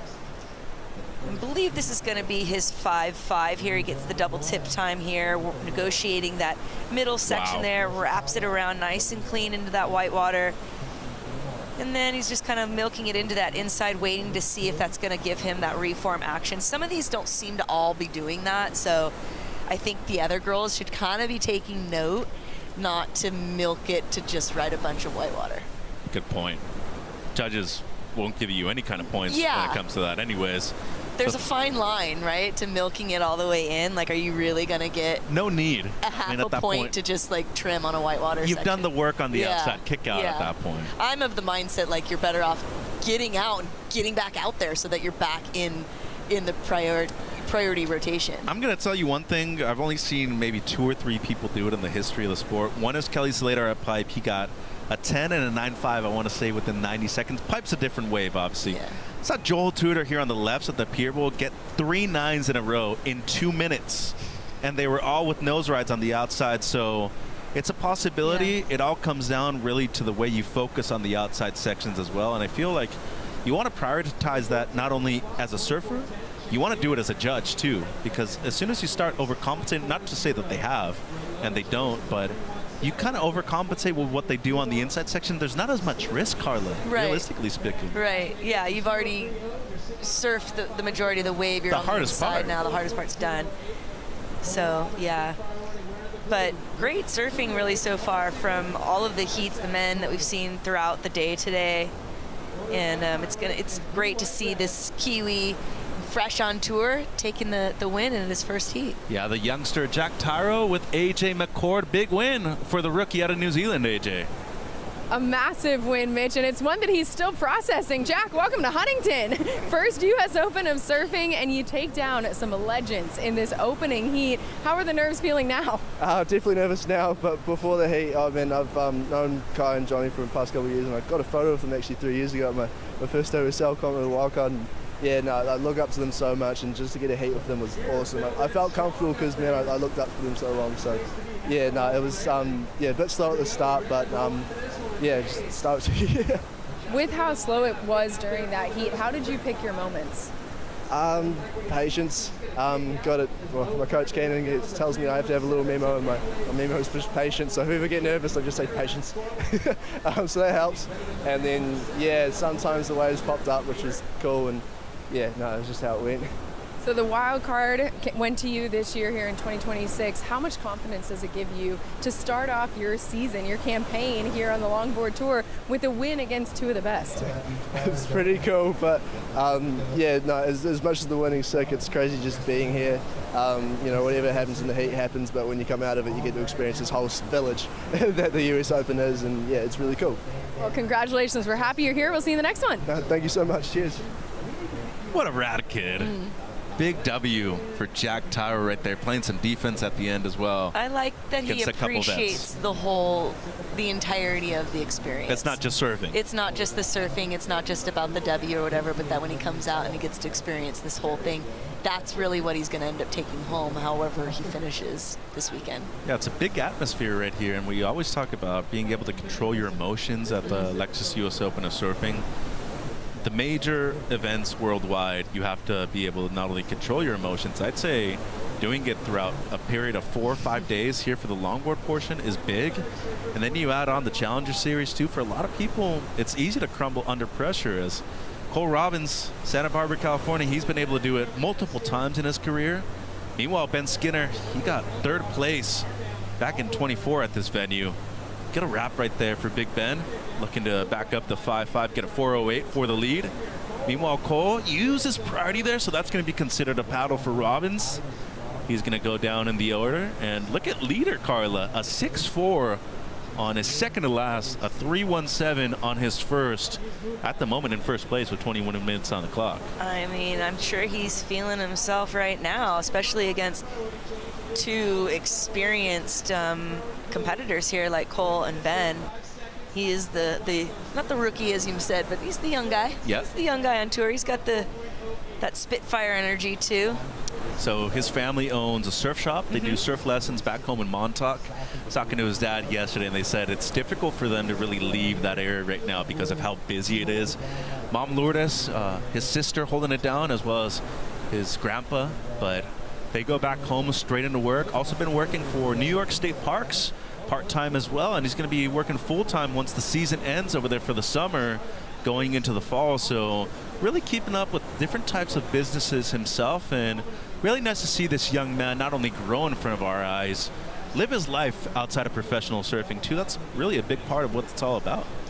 Well, yeah, I mean, a lot of you know out there, being a professional longboard surfer means more than that. It's not, you can't just be a pro. A lot of these people have jobs, they have careers, they have to fund and finance their way through the tour. And you know, a lot of the kids have this kind of grandeur vision that you're just going to get on tour and it's all going to fall in your lap. And I think Chase, I think he had a realistic expectation, knows that he has a strong family business out there. He's continuing to, you know, pursue that, and I think that kind of, for me, I think personally, I think that helps when you're this deep in the competition, that if this is all you have and this is all you surround yourself with, it's really easy to over emphasize it, or you know, and you get too stuck in the bubble of what competitive surfing, and having these other things to seek out and to do and to bring joy from. It helps you, I think, as a competitor. You get too stuck in your head if this is all you got. Don't let it be the only thing that takes over your life. You know, and there's a number of competitors that we know of that have been on tour, some successfully getting a title, some narrowly missing it, and they're still fighting for it. It kind of makes you wonder, like, is there ever a point where it's time to kind of say it's time to put in the towel and put my focus and energy into something more productive and positive? It's a good point, and I think it's a great piece of advice for a lot of young kids that are listening to. Don't take things too seriously. In the end, everybody wants to win. It's a competition, but I said it before, I mean, percentage-wise, statistically speaking, if you're succeeding in surfing about 33 to 40%, you're doing way above average. And especially here, moments of gratitude tend to be some of the biggest components, right, of life on tour, because get to these locations, especially new locations on tour, just look around with the few people that you have surrounding yourself to, a lot to really be grateful for, Carla. 100%. And I think something too just to note is like, yes, these are some of the best longboarders in the world, but just to you guys out there, those of you that are good, you're working on it, doesn't mean you're not good because you're not on tour. Right. There's a lot of good surfers out here, but Ben, he's been around for a long time. He's got a strong presence in his community. He's got some really strong helped. legs, too. He's strong legs too. He was doing leg day yesterday. But you know, he's really, like, the thing that I love about Ben too, and I really, this is kind of my message to the next generation, is it's more than what you can get from it. You winning a title, winning an event, getting sponsors, what are you doing to help make the sport continue better in the future, right, and for those of us that are younger than us? You're going deep us? right now. Well, because it's been a theme lately in my life, and we got a lot of kids that's like, gimme, gimme, gimme, and they want the sponsors, they want the boards, but they don't really want to like do anything back. So what are you doing for the sport? Are you giving back, or are you just taking from it? And a lot of these guys, yes, they're here and they're the face for but they're giving back by being a part of this and putting right, their funds and their finances, because this ain't easy for them to do. And so by doing that, they're helping this part of the sport continue on. Right. It's not only about what you can take, it's also about what you can give. And a great point right there, as you know, Skinner, great family man. Really. Always spends a good amount of time with his family, travels with them as well. As we see the heat leader right now, Chase, straight to the nose once again on the outside, looking left. And we can easily say this is a perfect example of a product of men like Taylor, like Ben, giving, you know, goals and dreams for guys like Chase to be like, I'm going to go compete again, and I'm going to go beat that guy one day, or I'm going to, you know, go give it a go, and keeping it going, you know. So there's different ways that you can be giving back to the sport, not just in competitive, you know, nature, but all sorts of different ways. I like how we just see him kind of milking it on. This is kind of that question that we had earlier. Is that going to play into the score? Maybe not. Well, he was just in a flow state at that moment, and this turn was very impressive. It talked about the strength within his legs. How about his core just to be able to sustain the lip right there from Big Ben? So that one came in as a 4.7 at the moment, puts him up into first, but we are waiting on a score for Chase. So Ben right now with a good heat total, 10.2, does have a 5.5 in a score line. Meanwhile, first wave for Cole, and Robbins losing control right there. He's going to lose his board as well. Leashless outside with 15 minutes on the clock still. Yeah, you've noticed there's been a couple moments where we've seen these guys riding just fine, and all of a sudden this like undercurrent, this underbuck just clean takes the board out from under their feet super unexpectedly. Well, that's, you know, the multiple swells in the water right there. You have one coming from a different angle, and you have one that maybe is coming from up underneath you. Does well to get to the board in time, though, so really not a whole lot of time lost right there for Cole Robbins. Still has pretty much half of the heat left. He's got the full fam on board today. He's got his brother here, his new baby nephew. You see the beginning of there, gets the 2 steps to the nose, kind of right behind there, a little behind the section there, and this is where you're going to see it just, that current just kind of comes out, cleans him out. It exploded underneath him, too. Scores in for leader, 6.17, so that's his backup at the moment. A great heat total for Chase.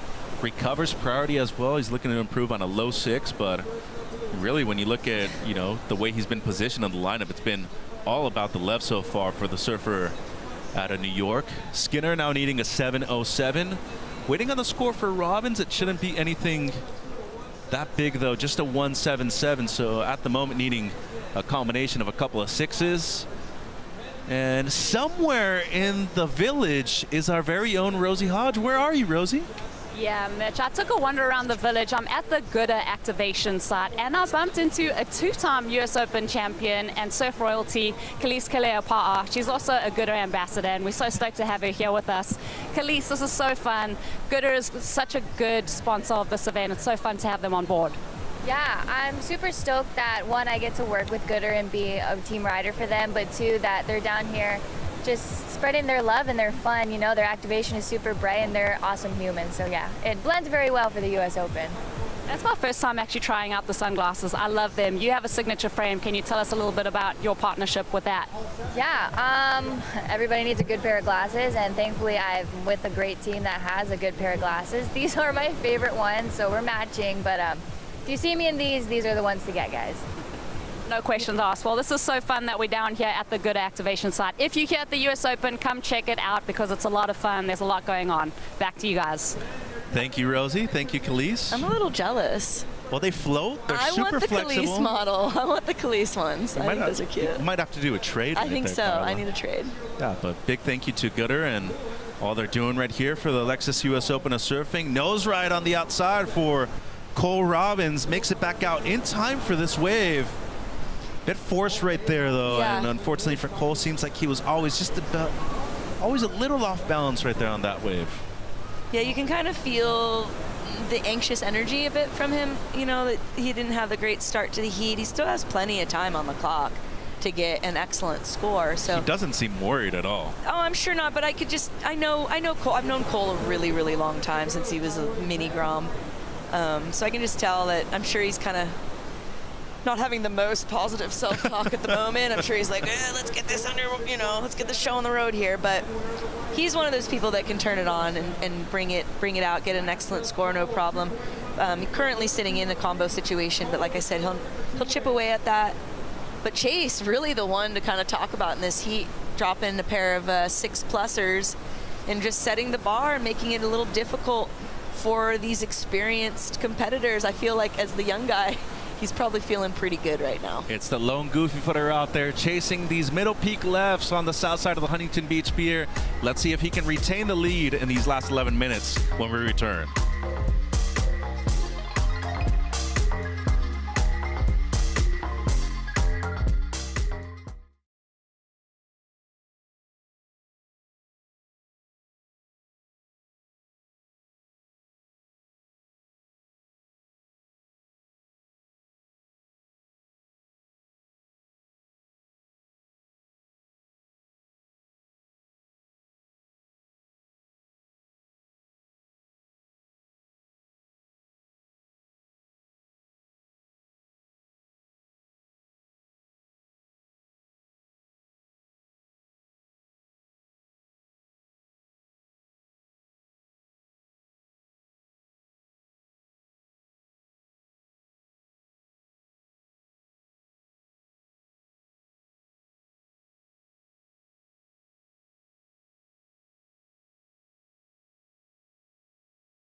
Surfboards and design, and always like geeked out on that sort of thing, and really enjoyed riding different types of surfboards. And I was lucky enough to work for some amazing shapers, Chops Lascelles being one of them, who was like a real mentor and father figure for me. It's just such an exciting part of our journey, like right now, because we feel like not only are we love making longboards and mid-length, but we're also making like Ferraris for him, and making the fastest, best boards on the planet is our game. You know, it's our goal for him. Yeah, we've just developed a relationship as a surfer shaper as well as surfer, you know, father and son. I'm sure he can't say he doesn't love the boards, but you know.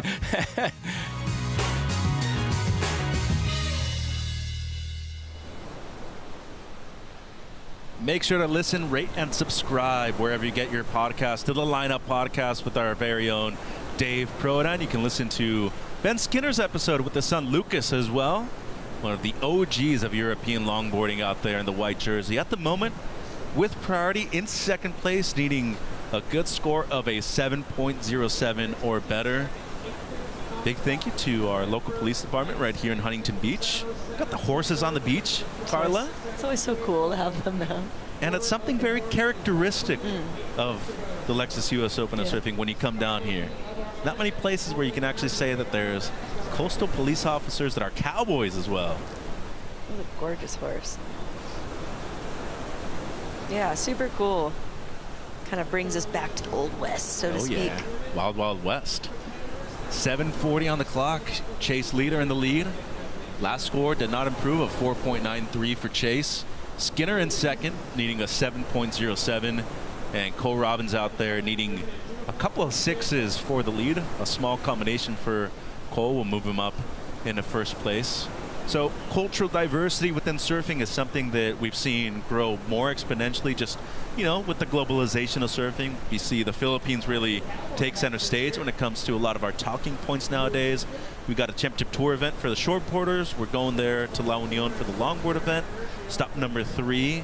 But itself, Europe, haven't seen a whole lot of success when it comes to that area, especially on the longboard tour, but Ben Skinner has made sure to really be a big representation within the last decade of that area.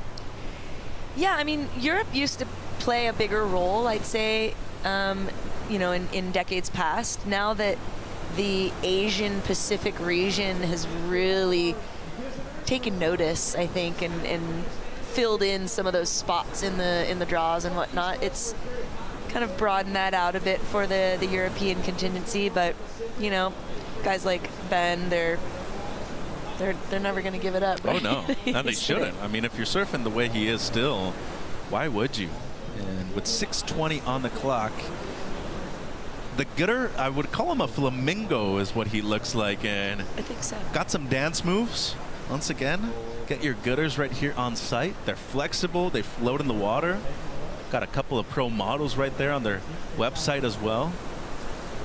Big fan. Got to keep, those sunglasses on every time you're here on the beach. It's been really great weather so far this summer in Southern California for us, Carla, and got to have those gutters on to protect your eyeballs because it can, the UVs can be pretty high right here in SoCal. Yeah, my blue eyes don't like them at all. I'm very affected by the sun. That's why you'll always see me. I'll surf in a hat. I'd surf in sunglasses if it was, Well, they float. Doable. Just there, perceptually, it's a little difficult when you got the frames on, But I have done it. I have done it before. Yeah, so it's always good to have the sunglasses. Great to have the gooder. And also, of course, we got our Sun Ninja tents on the beach as well. They've been a big contributor when it comes to keeping the shade cool over there on the beach. There's one of them. Yeah, those are cool. They're awesome. They're available on site as well. They got an activation booth right here. But if you want to check them out, Sun Ninja. I mean, really, when you come down to the beach and, you want to keep your boards in the shade. You want to be shaded yourself as well for the majority of the day. Those are killer because they're easy to pack as well. I mean, got to put some sand in them right there. You take them out easily. And guess what, Carla? Spending a full day at the beach right here with the Sun Ninja tent. Yeah, free shade. Free shade here at Huntington, and you want it here. Sand gets hot, as soon as the sun kind of started to peak, it was like, ooh. But even first thing this morning with some of the overcast skies, it was still quite warm and humid. As you mentioned, we've had some incredibly warm temperatures. We are in this super El Nino condition that they've been calling the meteorologist, which I've always said is the best job to have because you can be wrong and still have your job. It's gonna rain this weekend. No, it won't. You'll still see him in the next broadcast. So yeah, note to self: I should have gone into media. Hey, there's still time. I think you should apply for one of those roles. It's all about the schooling, right? How much schooling do you actually have to have? Well, these guys have been schooling. Chase leader, in a sense. Look at the distance between everybody too. Chase completely by himself over on the middle peak looking for those lefts. Meanwhile, both Ben and Cole have been looking for those pure bowl rights. Good angle right here, Carla, because it really shows you with the buoys, especially on the outside, how big the playing field is here on the south side of the pier. It is, but on the same token, it's not so big to where, I was imagining first point and you catch a wave all the way in and then having to paddle back out is kind of the trek. Because one of the girls was like, oh, should I surf here, sit there? I'm like, well, it's all close enough, though, to where you want to go try the bowl, It's not working, and go try the Machado's Peak. You can move around still with fair amount of ease And within 30 minutes, yeah, you should be able to do that. Exactly. But as Taylor noted, because of the swell condition, because there's just lots of peaks, so everyone's able to just go surf their heat. It seems like it wasn't really until the end, like in that last heat, where Jack was in priority and he was getting up on because and of he that. truly needed to, yeah. Yeah, but for the most part, everyone seems to just be able to be surfing. And for me personally, my best, whenever I've done really well in a competition and I know that everyone else has surfed well, that's the best win. You know, it can be great to win, but if you're the one that gets the one wave that comes through, it's like not as sweet as when everyone's shredding and then you win. Right. I'm winning based off of merit and talent, not just off of strategy the majority of the time. Yeah. 2 minutes 20. Leader out there still in first. 6.4, 617 is top 2 scores. Skinner in second with priority. So I'm needing a 707 or better. Cole Robbins still needing 2 scores to move up into first. Here goes Chase. Gets the 5, and it's a long one, too. This wave kind of going a bit flat through this midsection. Might get a good double up on the inside, though. Let's see what road he takes right here. He's going to go high road at the moment. Gets the 5 once again momentarily. Looking for a little cover up. Does he get it? He does. And Chase just seems like he's having a plenitude of fun out there right now. The kid out of Montauk, New York. I like the way he surfs here. And just talk about having fun. You can just see it in his body language at the moment, too. The kid's enjoying himself out there at stop number 1. He feels confident. You know, when you start off the way you do, your second wave, you get a 6.4. You're surfing against 2 of the most experienced guys on tour, Cole and Ben. And you start off that way, your 4th wave, you come in another 6. I think he's going to better right now. I'd like to say that he's going to better the combination of the maneuvers, the creativity in the maneuvers. You don't see a lot of people doing the head dips and stuff anymore. So I'd like to think that's going to come in a little higher than maybe those 2 6s there.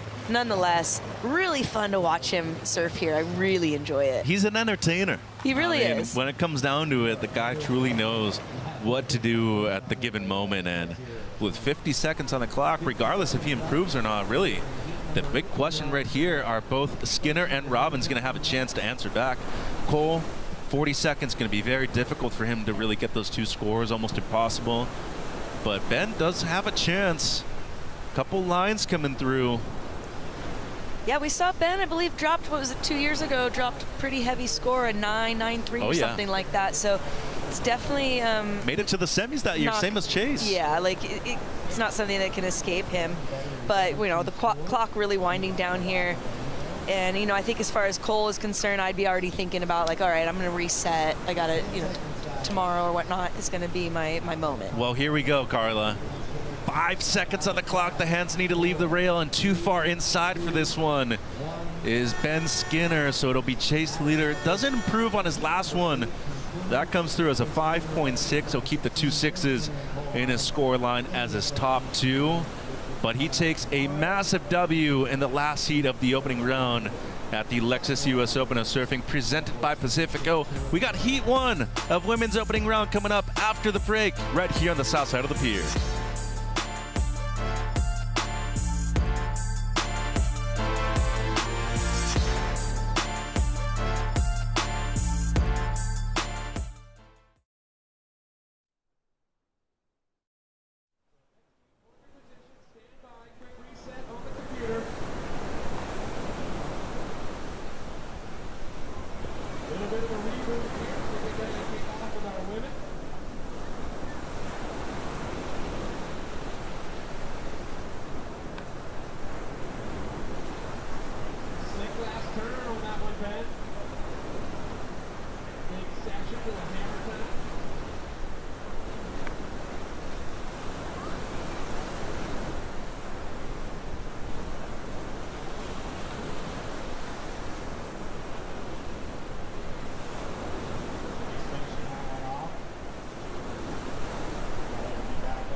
crew.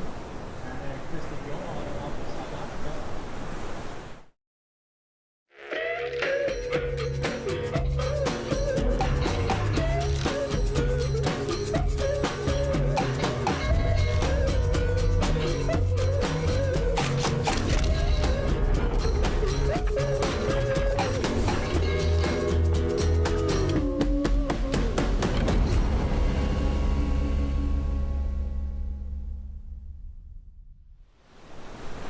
We are summer maxing here at the Lexus US Open of Surfing presented by Pacifico. Chris Cote here with Sam Bleakley, and we have flipped the script. It's time for some of the world's best female longboarders to take to the lineup, and our field is just filled with talent. Of course, we've got veterans, we've got rookies, we've got wild cards, we've got something for every type of surf fan out there, Sam. Summer sizzlers. That's right. I saw you on the beach getting some Filipina food. I did. I've already been there like 6 times. They're getting tired of me, but they're not showing it. They're very friendly. And Malia Iliogan, surfing against Hiroki Yoshikawa and Christy Gilmore. She is a Filipina American, so she has got that connection to a lot of the beach support She here. could have doubled the fan base down here. Exactly. Well, when I went down there, JR came in triumphant, and they were going absolutely wild. So much joy, so much positivity, and the joy and positivity will continue. We've got 3 expert surfers entering the lineup here for opening round, Heat 1 of the women's side, the WSL World Longboard Tour. And Sam, when I'm looking at this lineup, right, this is one of these unpredictable heats, right? You never know what's going to happen when these 3 surfers take the lineup. Hiroka, I would say she's got so much experience out here in Huntington, but you tell me, what are you expecting from these 3 surfers? Well, we got a spread of regular footers. Hiroka, had one of her greatest seasons last year. She finished 5th on the World Longboard Tour. She comes in at 4th seed here with Soleil Erico dropping out. We got Malia is just off the back of so much success. I mean, she's won the Coastal Edge Steel here Classic at Virginia Beach, beating Cash Hoover. She's won the Longboard Qualifying Series event in Noosa, of course, out of her region there in Australasia, but the fact that she won that Noosa event demonstrates her versatility. And then we've got Christy Gilmore, a talented surfer from South Africa who just comes off the back of having won the Surf Emporium SA LQS at Jeffreys Bay back in May very recently. And it's open for everyone. Hiroka, of course, a good season. Malia knows this coastline. But Christy, she's got a beautiful board under her feet. It's an ELS surfboard, Elton Lee Island from Durban. Christy also herself a shaper. She has her brand called CC Surfboards, founded in Durban. So one of the few female shapers. I love that story. And tell me, how important for professional longboarding has been this new series of qualifying events for these surfers to make their way onto the big stage? Well, you've got the LQS, you've got the opportunity for 7 regional qualifiers, respectively, into the men's and into the women's. You've got 24 surfers here on the World Longboard Tour. You've got 10 who re-qualified from the top 10 last year, but the regional events are hugely important. And also this season was our first opportunity to have a global qualifier. We had that event in La Union in January. Ben Skinner won the men's and Cash Hoover won the women's, and there was an opportunity for the surfers in 1st and 2nd to both qualify for this year's World Longboard Tour, and it was a real exciting opportunity for everybody from every region to come and go for it. What a show. It was our first round of women's longboarding takes to the lineup. All 3 surfers right now just kind of waiting to see how this thing's going to unfold. No waves ridden yet. Still plenty of time left. 25 to go. Unfold like a clean origami set in the hands of Hiroki Yoshikawa. I wonder if she practices origami. You know, the art of folding cardboard, Japanese precision art from back in the day. Well, I think that's a cool part of winning your opening round heats and keeping that role going and winning heats is we get to learn more about your personality in these expert post-heat interviews that have been so entertaining, and you just learn a little bit more about each surfer every time. And here we go, we're officially on. This is Yoshikawa. Backhand coming alive on this nice little left-hander, which suffered from the commentator curse. Just as I say it's a nice little left, it closes out. But meanwhile, Gilmore like she potentially split the peak there with Yoshikawa. You know, Hiroka's, she's got 7 Japanese titles. I mean, that is a nice collection. You know, and you consider all the other events that she's won. You know, she's a superstar in Asia. And, you know, she last year, that run she had, and really the standout event for her last year was getting second at Bells in Australia, Victoria. She lost in the final to Soleil Erico. First wave here. Quick footwork, doesn't find the 5 on that section, but cross-stepping back and forth back to the tail.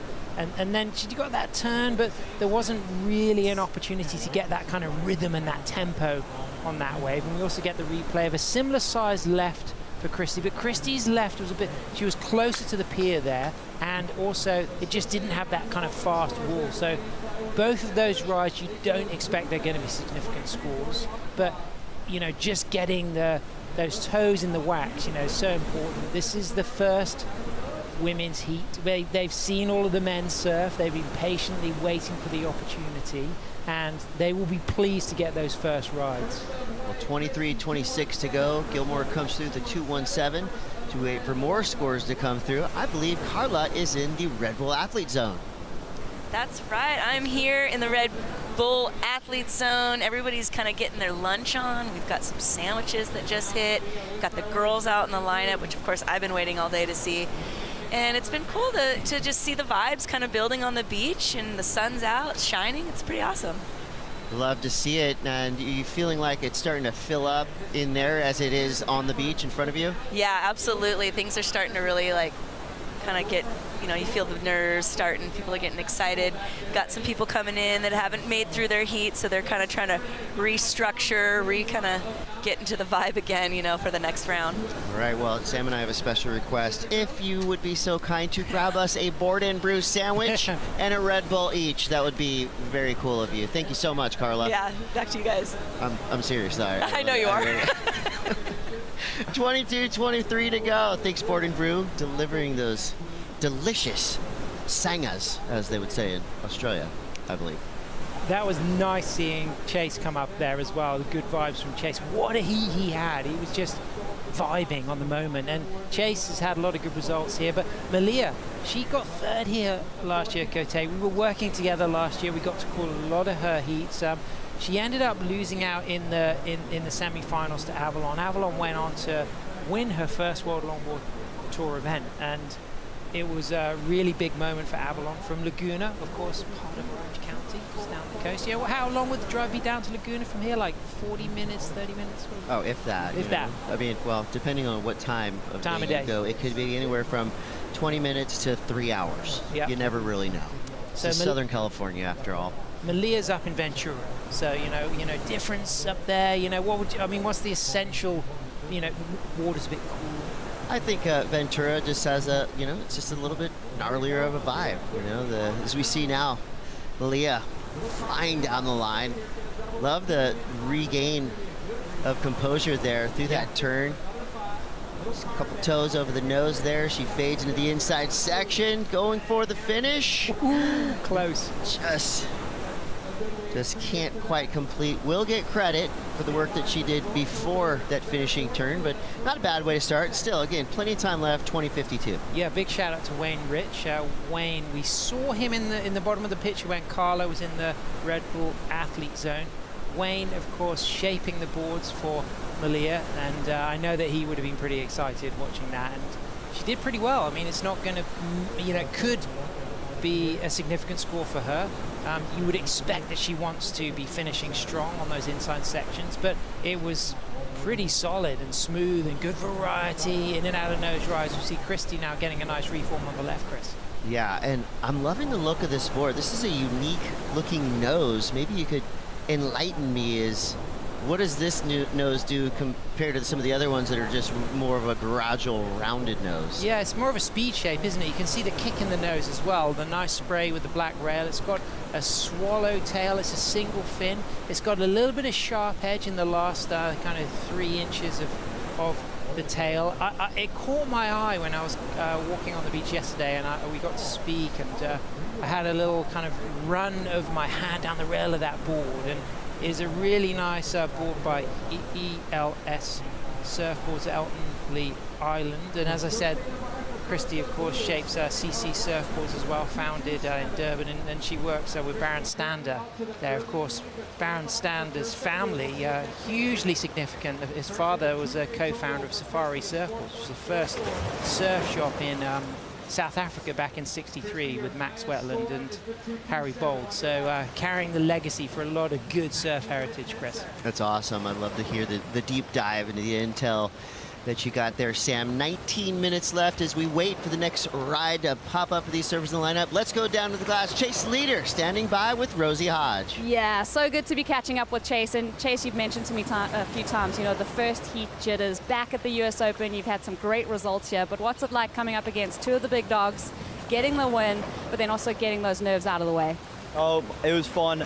Always great surfing against Cole and Ben. They're really great guys. Look up to them. They're very humble and just great people all around, and it's great sharing the heat with them. And yeah, the waves are a little tricky out there, but I'm stoked to be back at HB and doing my thing. It's fun. I got the crew behind me, and shout out to everyone at the surf shop, Austin Surf Club. We're stoked. Let's go. Representing.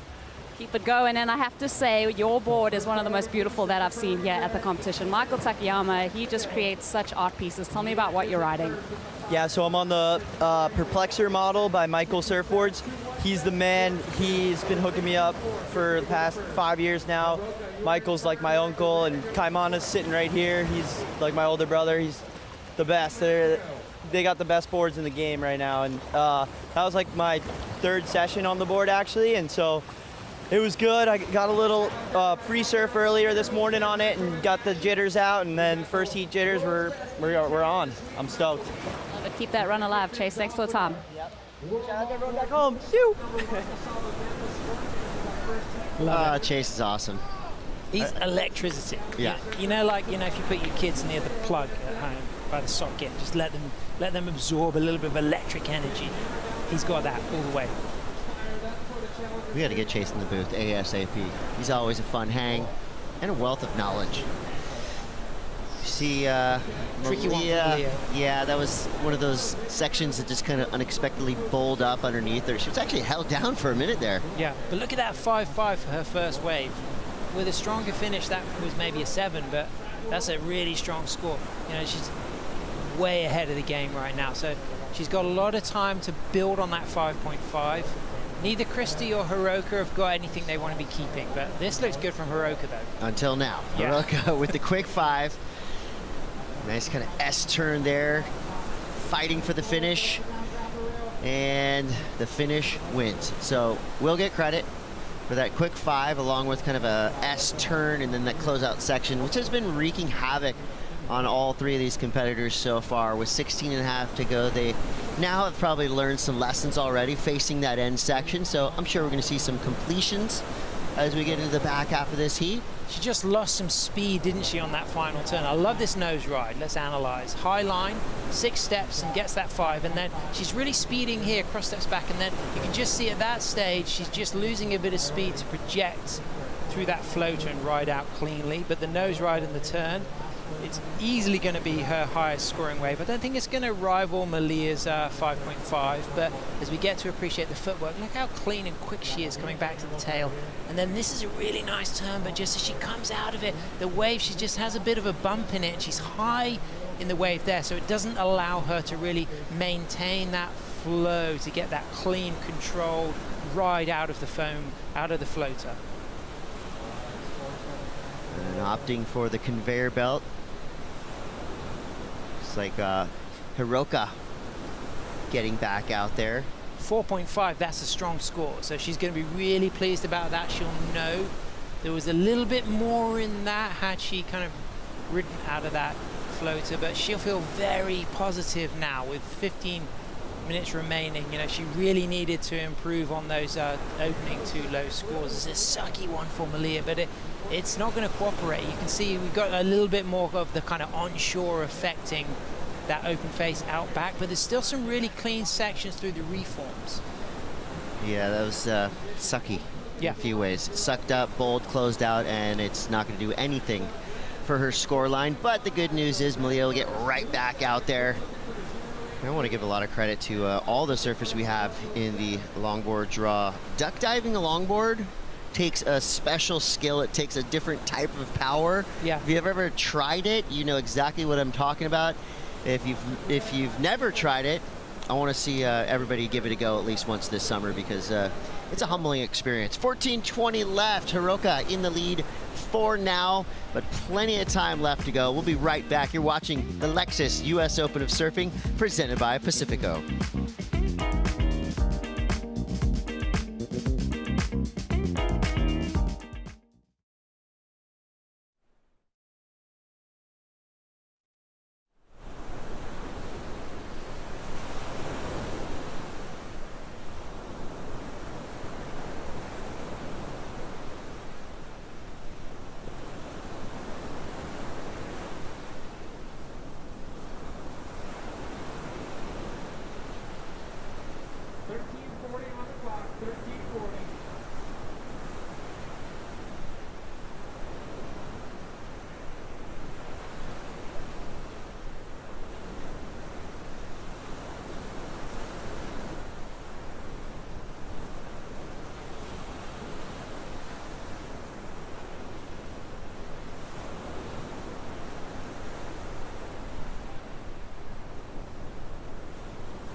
The Lexus US Open of Surfing, presented by Pacifico, is brought to you by Lexus. Experience amazing.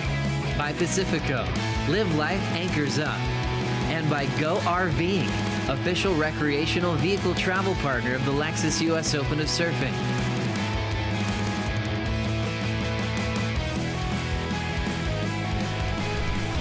That's right, it is peak summer here in Huntington Beach, California, aka Surf City, USA, and have I got a deal for you. We're gonna call this the Chris and Sam Special. Starting right now, scan the QR code. We're gonna give you 2 tickets for the price of 1. That's right, July 31st. We got real estate, a la la's coming down to the beach bar here, right on the sand, and August 1st, local natives and RC Drive. Sam, what do you think about that deal? Come on, no one can turn that down. Epic, 4 hot indie bands, a la la's and RC Drive, from respectively North Point, New York, and from Ridgewood, New Jersey, but of course local natives from here in Orange County, and a la la's from LA. Actually, it's real estate who are from Ridgewood, New Jersey, but that's a good spread of indie music, all cool, all smooth, a lot of instrumental work, but vocals as well, and the vibes will be next level. You've got to come on down. That is going to be unmissable. And guess what? It's all happening right there on Golden Hour. Oh. I can't think of better bands to grace the sand here. And I did look at the beach bar. It looks like a super fun place to hang. So get those tickets, get them now. They're not going to be 2 for 1 forever. So act fast, folks. This will sell out on the 31st and the 1st as we see the smooth stylings of Yoshikawa all the way through to the sand.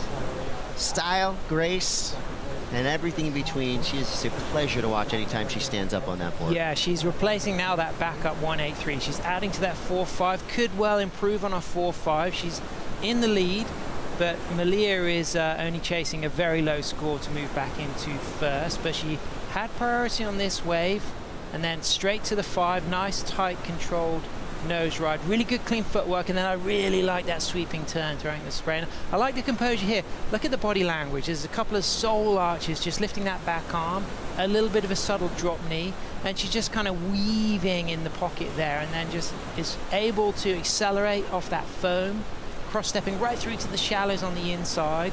So I'm feeling as if this could be a very similar score to her 4.5.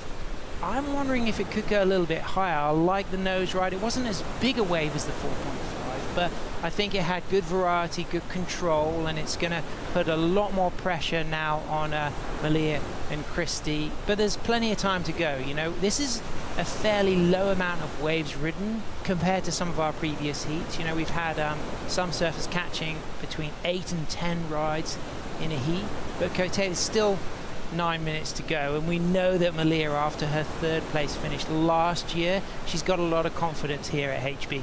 Really jumped into the spotlight here in 2025. Yeah. You know, obviously we've heard her name in circles that know, but when you get yourself into the top 5 at an event of this magnitude, you put yourself right on the map, and you put yourself on the flip side of that with a target on your back, because now everybody wants to catch you. Yeah, and she's had such a great campaign on the longboard qualifying series events, but look at that Hiroka Kote. She gets a 5.6. I felt like that was a stronger ride than her 4.5, and it was also done with a lot of flair, a lot of finesse, and the nice thing about Hiroka is she has the opportunity to ride her father's boards, Ruji. Her father, a shaper. Her mum was also a really good bodyboarder, so up and riding right now. Christy chasing big scores now. Yeah, Gilmore coming around this section. This board's looking nice and fast under her feet, and there we see a good, clean finish. You know, just putting that board perfectly in the proper section. Whitewater has some punch to it, kind of knocks off her feet, but the damage was done with that turn. Might not be a huge score, but it most likely will improve on the 2s that she's holding right now.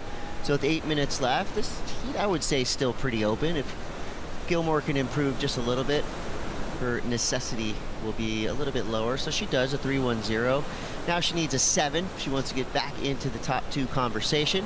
Hiroka, right now with the potential to skip the next round, which, as we know, is a really sketchy round to be in, regardless of what division you're in. That round 2 is always gnarly. Yeah, cutthroat. First losers in that round 2.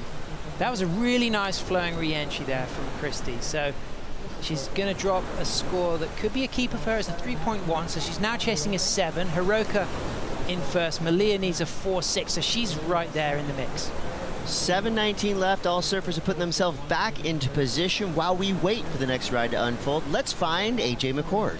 Well, Chris, I am just waiting for my turn here at the Hogue Fan Experience so I can get in on the ping pong table action. I'm actually terrible at ping pong, so maybe I'll try my hand at the basketball going on here.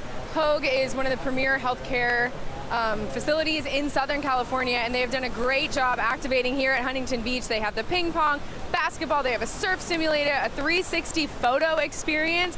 So this is where I'm going to be hanging for at least a little bit, because there's so many things to try here. And what's really fun is that you can see all of the surf fans of like the youngest of kiddos out there on the surf simulator, giving it a shot so that one day they go from the simulator to the waves here at the US Open of Surfing.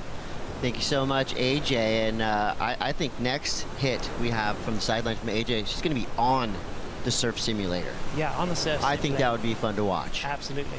Well, I'm excited to get involved with our surf city that we've actually built here on the beach. It seems like, you know, every year we have some new players on the sand. Yep. Of course, this year, bringing back some big bands over at the beach bar. We got a game room on the beach. We got it all happening, and we're going to be here for a while. So regardless of where you are in the world, you still have time to make it down here to Huntington Beach. And the coolest part about it, you want to double up, Cote. Put yourself in that position. That's an action ride for you. That's a different type of surf simulator. Along with being the largest surf contest in the world, attracting 500,000 people, maybe up to 750,000 people through the space of the event. We've got a great south swell forecast for the duration, and we've got juice, you know, and you could see there, Christy, she had to kind of react to that heavy section. Well, the concerts right now are 2 for 1, but guess how much it costs to get prime real estate on the sand at water's edge? What do you send me the price? What do you think it's going to cost? It's free. It's free. It's free. 0 for 1. You've got to come down, and you know, what a joy to watch the best longboarders, the best shortboarders. Christy, making a little move here, looking to kind of go to the north side there of the pier, just potentially for that easier paddle out. We're going to lose track of her there, but I reckon that's probably the option with this set coming through. Yeah, we're seeing some serious sets at the moment. We just watched Gilmore get absolutely smashed by that last wave. No other option other than to just ditch her board and hope for the best. She got it right back under control, and now she's steaming out to the lineup. And she does have 4.5 minutes left. She's going to try to use this kind of north side conveyor belt to get her back into the takeoff position. But that last set pretty much just closed out from Newport to Long Beach. That was one of the bigger ones we've seen of the morning. So with 4:20 left, Yoshikawa still in command right now with a 5.6 and a 4.5. Malia within striking distance, looking for something in that 4.61 range. Christy, bit of a role model, really. She's chair of the South Africa Longboarding Association, and if you follow her on socials at Christy Gilmore, she's doing some really nice behind-the-scenes video pieces on her trip here to the Lexus US Open of Surfing, and I've been enjoying watching them. But right now, of course, on your screen, Malia only chasing a 4.61. That's such a hard score to be chasing, because you know it's super attainable, and you know you could get it on a marginal wave, but then you have to make that decision as to whether you take that risk to go for that marginal wave or be more patient. Well, looks like Malia had a paddle there, and that's always a pleasure when you're surfing, to paddle for a wave, turn around and see a big closeout right behind it. She's going to wear that one on her head. She'll get right back out there. 3 minutes, 16 seconds left. I want to check out that vlog, because I give a lot of credit to these longboarders that have to travel with multiple 9-foot-plus boards. As we all know, as anyone knows who's ever dragged a board bag into the airport, it's going to be a nightmare every time. This is a first world problem, of course, but when you're thinking about these surfers coming from Japan, South Africa, even Hawaii, even the East Coast, traveling with multiple longboards is like, I give you full credit, and I have empathy for you when you go into the airport with those big bags. Well, I mean, my advice is hook up with a local shaper and, you borrow or use something when you're here. But these competitive surfers, they want to use their specialist boards. Yeah, if I was a pro longboarder, I would just stash longboards all over the world at every possible stop, because it's hard enough traveling with my 5.6. Oh, our dreams have come true. AJ on the surf sim. That actually looks hard, because she's a ripper, and if she's doing great. Yeah, I think she's maybe got the high score. Oh, so you gotta slalom through the buoys. I thought it was like Pac-Man. It's like terrain and everything. That's brilliant. I was expecting the shot to come in and for her to be like lining up for the barrel section, but actually she was having to kind of slalom through things. Just sit, it's a different kind of surf simulation. It looked really gnarly. They should have people wearing helmets when they do that. 1:44 to go. As it started, potentially is going to be how it finishes. Hiroka Yoshikawa has been in the lead since the jump. Malia would need a 4.61, which is a bite-sized score. That's a mid-ranger. Gilmore looking for a 7. Time is winding down. 1:23 left. What do you think of Malia's kind of figure eights that she's doing here? Kind of just about halfway outside. You think she's trying to pick off one of these mid-sized waves to get that mid-range score?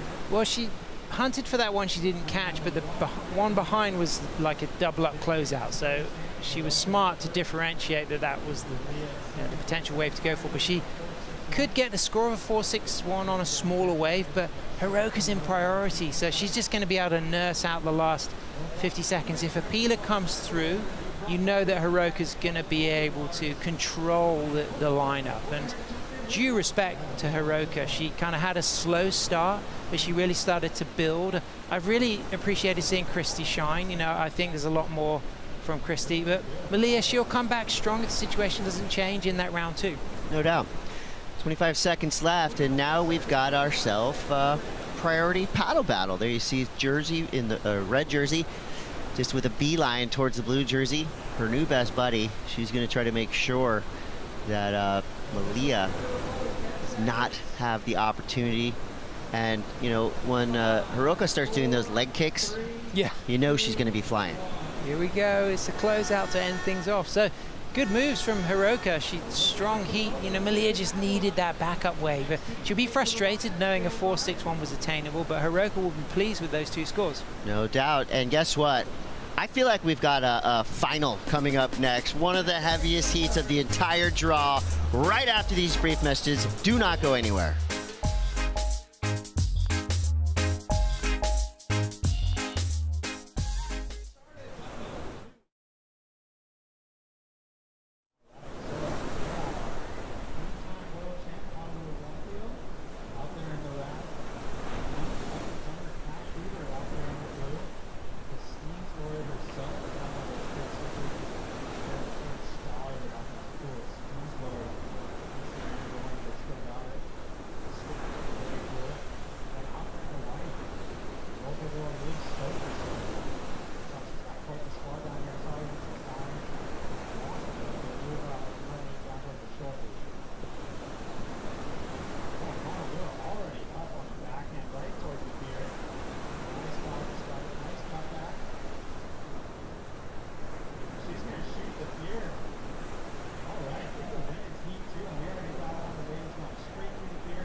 From the very first lines drawn by longboarding's pioneers, world champions have always been more than winners.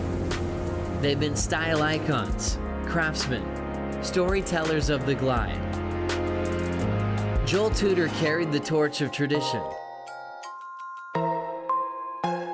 Justin Quintal and Harrison Roach, duct tape renegades who turned artistry into world titles. Taylor Jensen, the modern powerhouse, set the standard with 4 crowns. And in 2025, Kai Ellis Flint began the new chapter. Kaylia Moniz and Daisy Shane redefined grace. Find a way to float. I can hold my breath much longer than my nerves. Rachel Tilley, Honolulu Bloomfield, and Soleil Erico have become the defining champions of a new generation. Because the title of World Longboard Champion has never been just a trophy. It's a connection from past to present, tradition to progression, the pioneers to the new wave. And in 2026, the chase is on.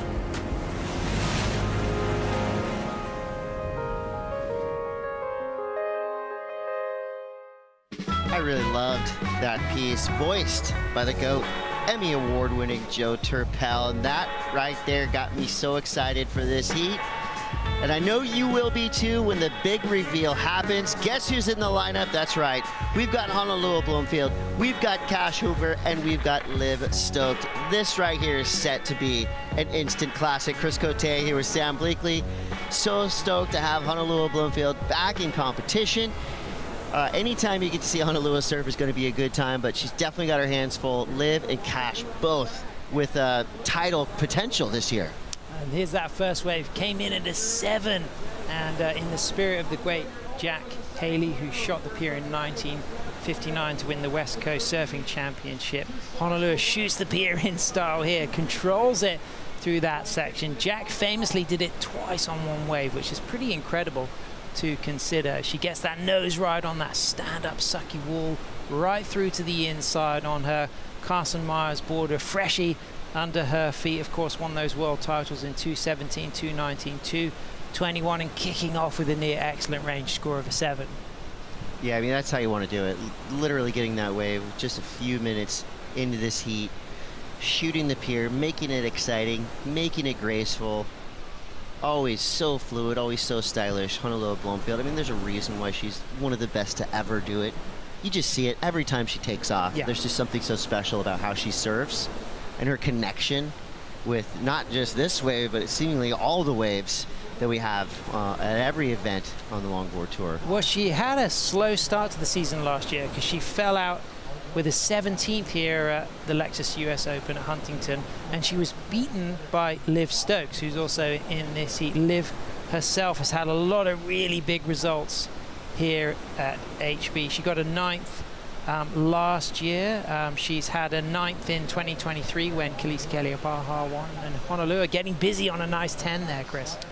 It's reminding me of one of the best band names I can remember. Ooh. A band called She Wants Revenge. I feel Nice. like Honolulu is going for revenge right now. That's cool. That's cool. I was reading something, the great punk band, The Damned, and I was reading something about a really cool name that the lead guitarist wanted to call the band, and it made me think of you. I got to fish out that name. We'll talk about that tomorrow as we see Cash hunting for that pier, but opting just to down carve through this section.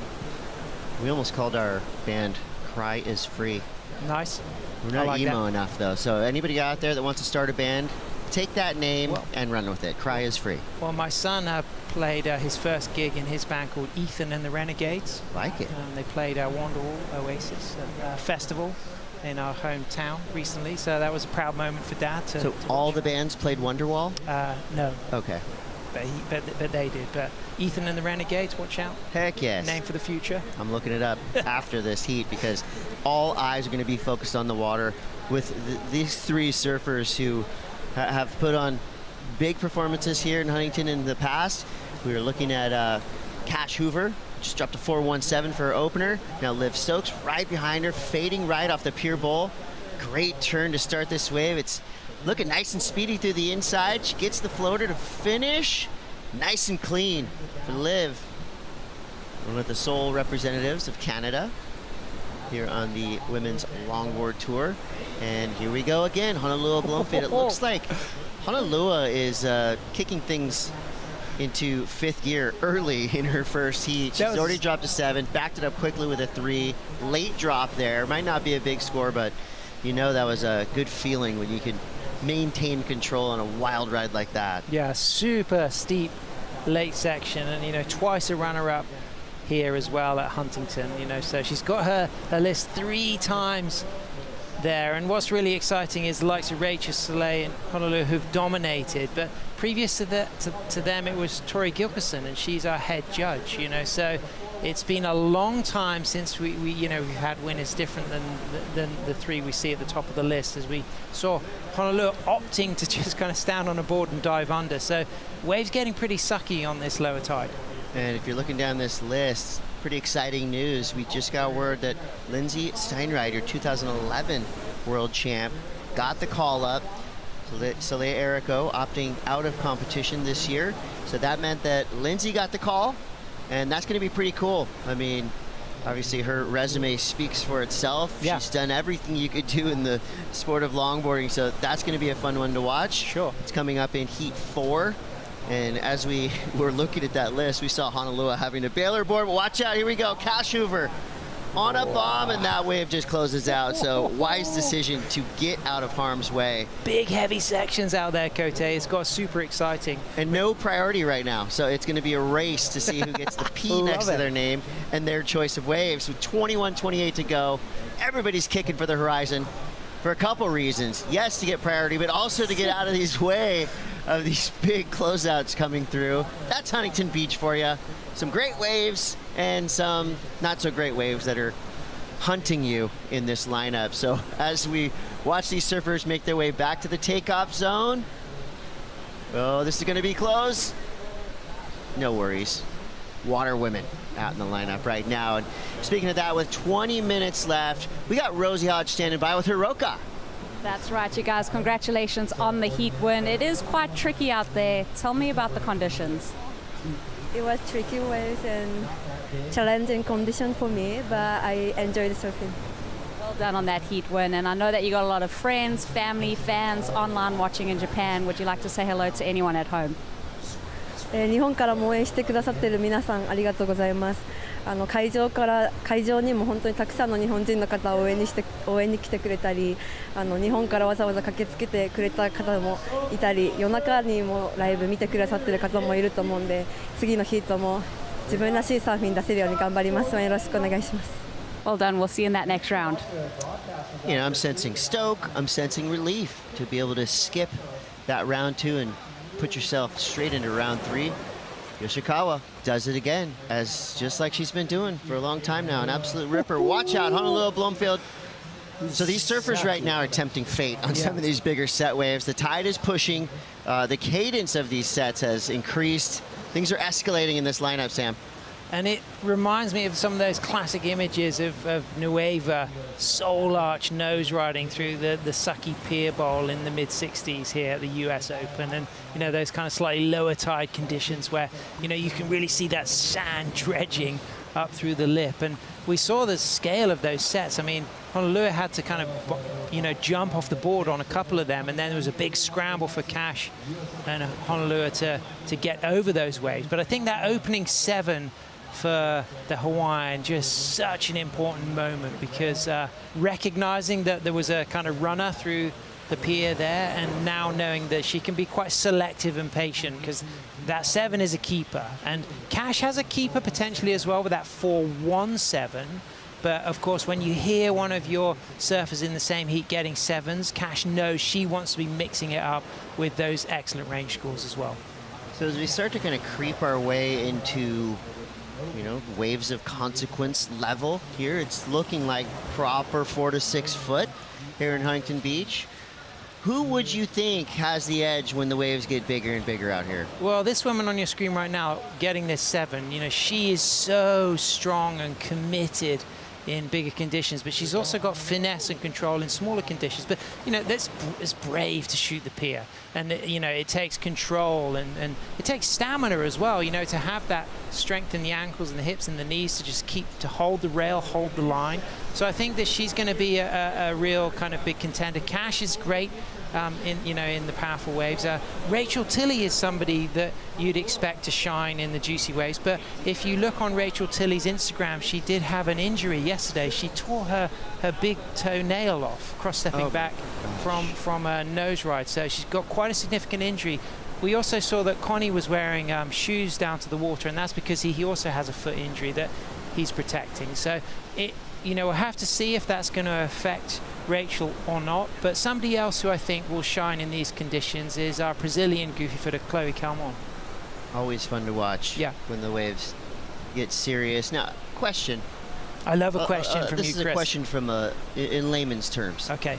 Do you get bigger scores when you shoot the pier? Is that part of the excitement level that the judges like to see? They won't reward that, but they will reward what you're doing in the pocket of the wave. So if it facilitates an opportunity for you to do high degree of difficulty surfing with control and commitment in the pocket and maybe link a section, yes, you'll be rewarded for the riding that you do, but not just because you shot the pier.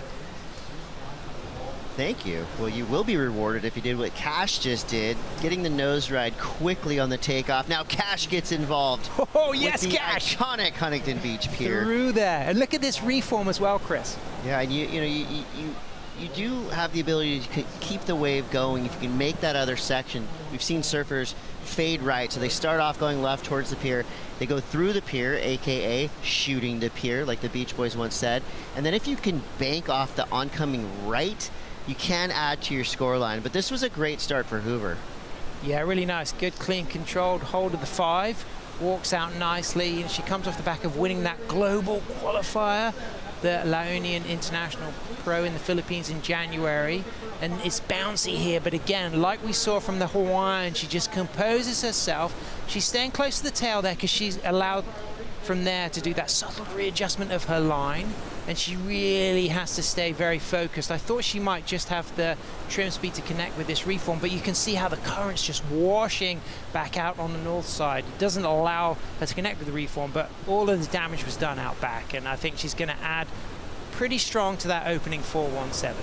Yeah, it was a pretty cool looking wave. You know, it stood up nice and tall right when she took off, and you know, when you're thinking about longboarding in the most critical section of the wave, if you can ride that kind of upper part of the bowl and get out on the nose, not only does it look dramatic, but the judges love to see it. Yeah. Of course, more points for a hang 10 than a hang 5, but any way you get up there, you're going to get rewarded. And come on down to the pier. I mean, what a great spectator position, you know, to be able to come on down for free and enjoy the best longboarders in the world shooting the pier, you know, going underneath your very toes, you know. I mean, that is the best place to watch the action when the surfers are riding the pier bowl section. But you have to pay to stand on the pier, right?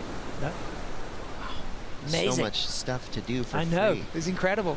Absolutely outstanding. A lot of time left, though, for Liv to start to play catch-up. Of course, Liv now working as a school teacher, so a really exciting opportunity for her to kind of diversify her career. But she's got an incredible kind of background in competitive surfing, and still at the top of her game. You know, comes off the back of a 9th here at the US Open last year, losing out to Rachel Tilley, who went on to win that world title.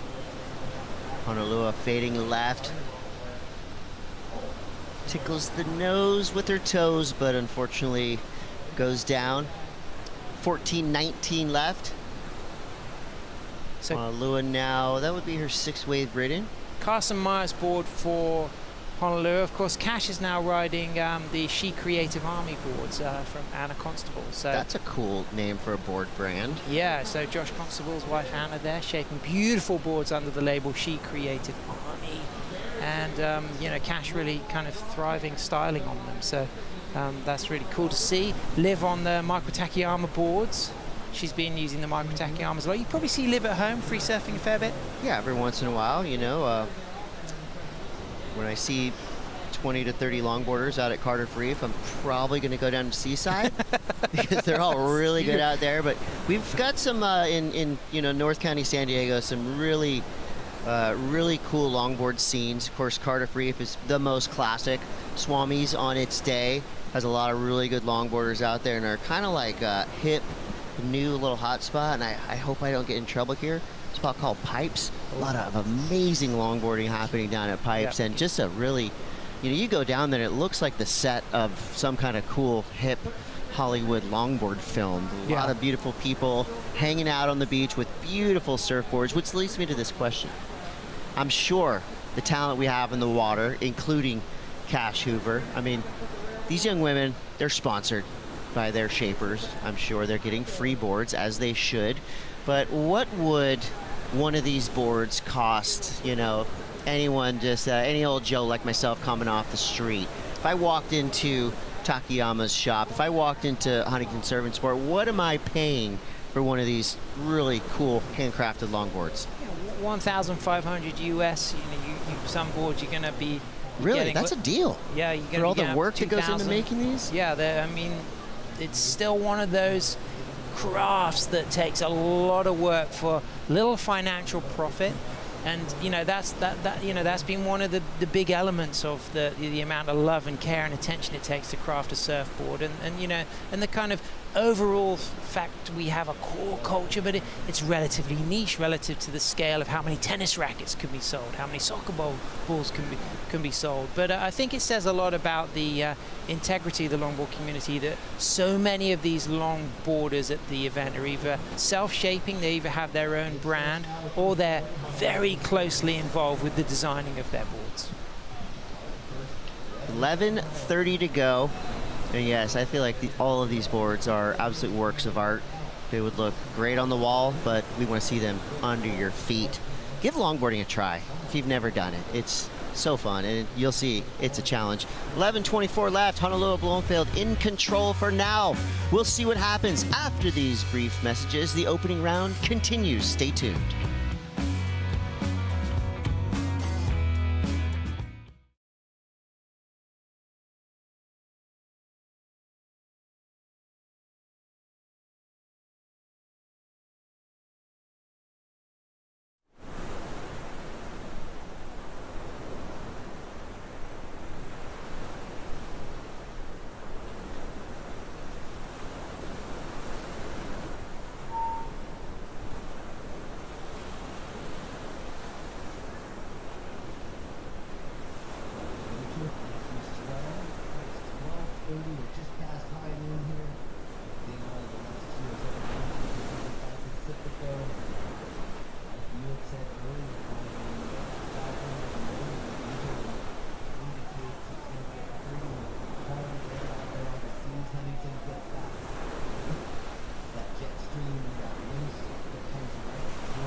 Emmett and Jack had heard some of my songs. They had heard a couple like the outtakes from it too, and they're like, "Oh, you know, we want to put some of these on like broke down melody. Would you want to have those in there?" And then I was like, "Oh, totally, yeah, that'd be sick." And so then they did, and then they also were like, "Oh, well, would you want to like put out the record too, and then go on tour?" So then we went on tour. And by the end of it, then we were all pals, and then released released like the definitive version through Brushfire, and then during that time too recorded multiple songs together and stuff like that. And then we all became buddies and stuff, and we're singing songs. And it was crazy too, because at that time it was like Jack was, you know, he kind of stepped up to another level where I was like, oh cool, yeah, I've played like House of Blues and stuff, that'll be fun. And little did I know we go out there and we're playing like 10,000-15,000 people in these big outdoor like amphitheaters. Crazy. And I was like, well, this is a lot of people. So yeah, it still kind of trips me out. It's the Cold Beer Surf Club.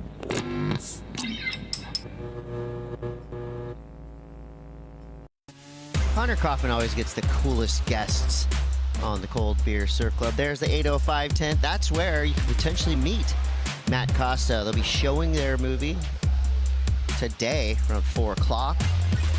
Search for Volcano Island. Matt Costa, just an all-around awesome human. He was on path to be a professional skateboarder, and then he picked up a guitar, and then his friend Jack Johnson called him, and the rest is history. Now he's a world-famous musician. Yep. Had that big injury, didn't he? That kind of multiple kind of breakage that allowed him to really excel in his other creative outlet, which is super important.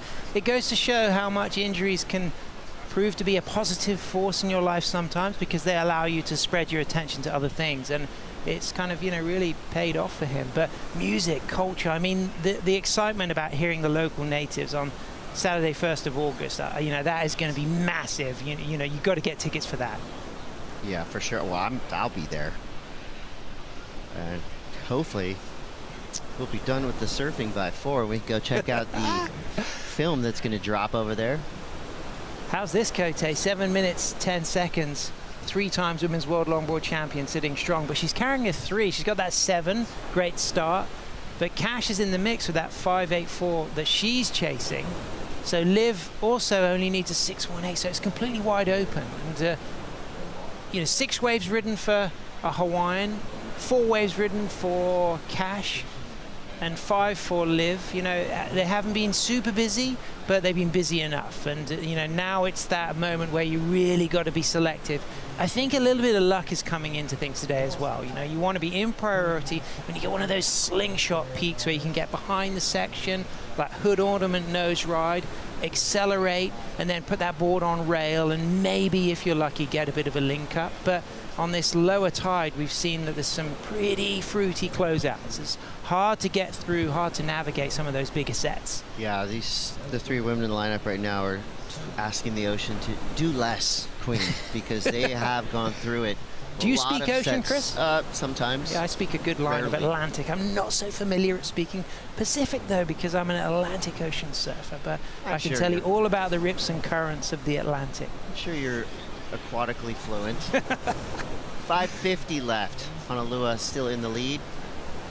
You see the beach is starting to fill up. Beach is buzzing. Yeah. It's just got hotter and more exciting through the day, hasn't it? You know, we had that kind of slightly kind of cooler, kind of that marine layer in the morning, and as the day's gone on, yes, there's some texture, but it's not got too messy. There's still some really glassy sections. That's good news, because we have a lot more surfing yet to come, including defending champion, Cote. Ginger Kaimi, Story Martinez, what a heat.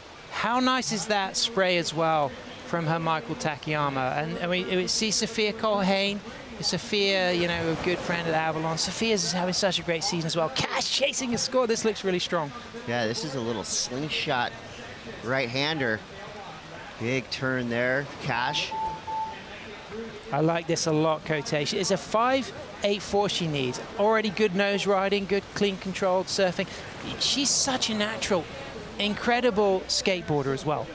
And I am a sucker for the knock knee style. Yeah. You know, it just looks so cool when you can kind of surf. And when I say knock knee, I mean your knees are kind of pushed together with your legs just subtly separated. And when you can control your board like that, it just looks so beautiful. Straight in with the 10. Look at the lift and the control. Good, clean footwork out. Using that inside rail, you can just see how her toes close to that rail that's close to the face. And then now she puts those feet on the other side of the stringer to just allow the control through that cut back. And now she just wants to stay in the pocket. That's why she's keeping that back foot over the fin. Cross steps forward just to keep that board trimming, and stands really nice and tall. Forward again, just eyeing up. There's chance for a little nose ride. This could well change the situation. She may get the score she needs. She's going to get a 5.5, so it falls just short. So she now needs a 4.51. There should be time for that as well, Chris. She did everything right till the very end. That little slip could have cost her the score that she needed, but still 3 minutes, 40 seconds left, and kind of a bite-sized score, 4.51. So now she knows the feeling, right? She's got to get rid of this 4.17. So strong score with the 5.5, second highest score of this heat so far. Honolulu has been a little bit quiet in the last, 5 or 6 minutes of this heat, but still sitting on the biggest number so far with that 7-point ride. But only a 3 as a backup. And that puts you in a pretty precarious position, knowing that Cash and Liv are both such good surfers. And here we go. Honolulu, she's going to fade left, cross-stepping up to the nose. Wave kind of collapsing. Manages to maintain control through a backside turn. She's now going to fade right. She only needs to improve on a 3 for her backup score, which would increase the demand for Cash. So maybe close to improving on that 3, but certainly no nowhere near bonus the on 7. the inside. Yep. Slightly, but all the way to the sand with the dismount. But we saw in the previous heat how that 4.51 that Cash is chasing. Remember, Malia was chasing something quite similar. It was about a 4.61, I believe, and they can be pretty, you said bite size, we talking like burrito size or like a little tortilla snack? Or taquito. Yeah, nice. So they're not One-roll easy. taco. Yeah. Goji berry? Yeah. Yeah. 2 minutes, 10 seconds, plenty of time for a bite-sized score, I think. But I don't think that Honolulu is going to replace that 3.0. So I think that there's still going to be those attainable scores, that 4.5 and that 6.18 for Cash and Liv, and they can control the situation here. But Liv's got priority, and we know that that's a huge advantage. We saw Hiroka really using her priority in the last 2 minutes of the previous heat where she eliminated Malia. But of course the surfers in first moving to that third round, the surfers in second and third reseeded for that surfer on surfer elimination round. So a minute 30 left. Score comes through for Honolulu, slight improvement, 3.73. So it changes the demand for Cash, now needs a 5.24, and Liv needs a 6.91. So it was worth milking every ounce of energy out of that ride. Does this wave have a 6.91 in it? And it does not. Ooh, it was a tricky section there, so a little bit of a closeout. Ran to the nose, tried to kind of maximize that opportunity to end in style with a float. You can see the kind of rounded pintail outline of her Michael Takayama. We saw the Michael going well under the feet of chase leader. Cash now going for the score. All right, here we go, flying down the line. Cash Hoover, great combo, quick nose ride, beautiful turn. That's kind of a third little foam climb. Doing some work here through to the inside, cross-stepping up to the nose, hangs 5 again. Cash looking for a 5.24. That wave felt pretty good. That could be right on the line. Plenty of flow, going super fast, nice and controlled all the way through. Yeah, that was really good. Okay, so if we think of, we've got a benchmark. We got the 7, of a Hawaiian, that opening ride. I don't think it's going to rival the 7, but we've got Cash's 5.5. She needs to get, something similar to that. Actually, only needs a 5.24. There was good potential there. I don't think it was as strong as her 5.5, but it could be close to the score she needs. Yeah, it feels close. I mean, that was a great kind of opening combination, nice and good fluid. flow. Yeah, she was cross-stepping all the way through. Again, just poise and control. Here we go. Here we go. Put your Fades judging in. hats on. Straight into the nose, holds that 5 very quickly, has to almost run back out of it just because the wave demanded that. I really like that down calf turn, spray, drive, and then just find some foam to float off, and then the wave now just starting to taper off, but she's staying super active and busy. I don't quite think it will be enough to get the score. I think it's going to be close, but not quite the score that she needs. I believe it came in just, well, I mean, the smile tells me that she won, but I think that's just her awesome attitude. So at the end of it, it comes in just under. That means Honolua Bloomfield gets the win. 10.73 total for Honolua. So revenge is a dish best served in a heat. And she gets the win over Cash and Liv. And we're going to flip the booth, but we're going to field some incredible surfers. Last year's champion Avalon Gall taking the lineup. Don't go anywhere. We will be right back.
Welcome back to the south side of the Huntington Beach Pier for stop number 1 of the World Longboard Tour. It's the Lexus US Open of Surfing presented by Pacifico. It's the women's opening round out there. Liv Stokes, the proud surfer out of Orange County, now a full-time high school teacher, and JV tennis varsity coach as well, doing well right here at the south side of the HB Pier. Mitchell Salazar, Carla Zamora, and a very special guest, one of our beach announcers and Dana Point local, George Bucky Berry, joins us in the booth. Buck, thanks for joining us. I know you have a busy schedule upstairs, but appreciate the time, my man. Oh yeah, blast to be down here. Beautiful day all day. Got a quick surfing in the morning, and now it's time to watch this ladies rip. And Carla seems like, you know, heat number 3 out there. Avalon Gall, defending event champion, coming up against Ginger Kaimi and Story Martinez. So Story actually, you know, with her name has a really cool story. Lives part-time in San Clemente and then originally from Virginia Beach, but represents Puerto Rico. That's where her family heritage is from. Avalon Gall from just down the road in Laguna Beach. And Ginger Kaimi lives in the Canary Islands, represents Italy. She is one of the youngest surfers ever to qualify for the World Longboard Tour. Story Martinez, though, she's only 14 as well, Carla. So a couple of youngsters up there against the defending event champion in Gall. Which is kind of funny to me to think that Avalon is like the senior in this, because Avalon used to just be the little girl in a lot of these events. So wow, how things have changed so much in these years, and to see these young girls come up against Avalon is going to be really exciting. As we see a replay here right off the bat, this was Blue Ginger's opening ride, came in at a 3.33. She's had a bit of a struggle this trip. She had her backpack back, stolen in the Madrid airport, which had all of their video equipment in it. She had an unfortunate incident out at Malibu recently where she was screamed at by a lovely old man. So she's had a bit of a challenging trip this year. So I'm hoping that she's able to kind of put all that stuff aside and really just channel it into her surfing in the contest. And this one a 4.5 so far, the best score of the heat for Avalon Gall. So that's her opener right there. 25:20 on the clock for the defending event champion Gall. Kaimi out there, the surfer representing Italy, has the 3.5 and the 3.33 at the moment, Carla. Yeah, it's pretty cool to see these young girls ripping it up right off the bat, really just keeping the action going, keeping everything lively. Ginger is such a fierce little young competitor. Her dad and her are really into the program. I've seen her surfing in Philippines and whatnot, and so it's good to see her out here again at Huntington. Here is our champion from last year, Avalon. So she is, it was kind of a surprise, I think, that she took it all the way last year. I don't even think she intended to go as far as she did. So hopefully she can have that same kind of laid back energy and it'll take her all the way. Yeah, and especially with the plenitude of waves that we've had over here on the Pacific side of things, Carla. Look at her victory last year, obviously super impressive, but more than anything, just making sure that she came back, especially after being runner-up to the world title last year as well. Yeah, I mean, competition isn't like a foreign arena for her, but I think being this high up the seed and in the contest rankings is definitely new territory. But she's a really accomplished surfer and has had a lot of stylish influence in her life throughout the years. So yeah, it's gonna be, hopefully the ladies can put together, the surf, the waves, all the maneuvers. It seems like Ginger's staying kind of the most busy here right now, but it's Avalon that's kind of just stayed kind of solid with those 4s, 4.5, 4.1, kind of keeping her just above the lead.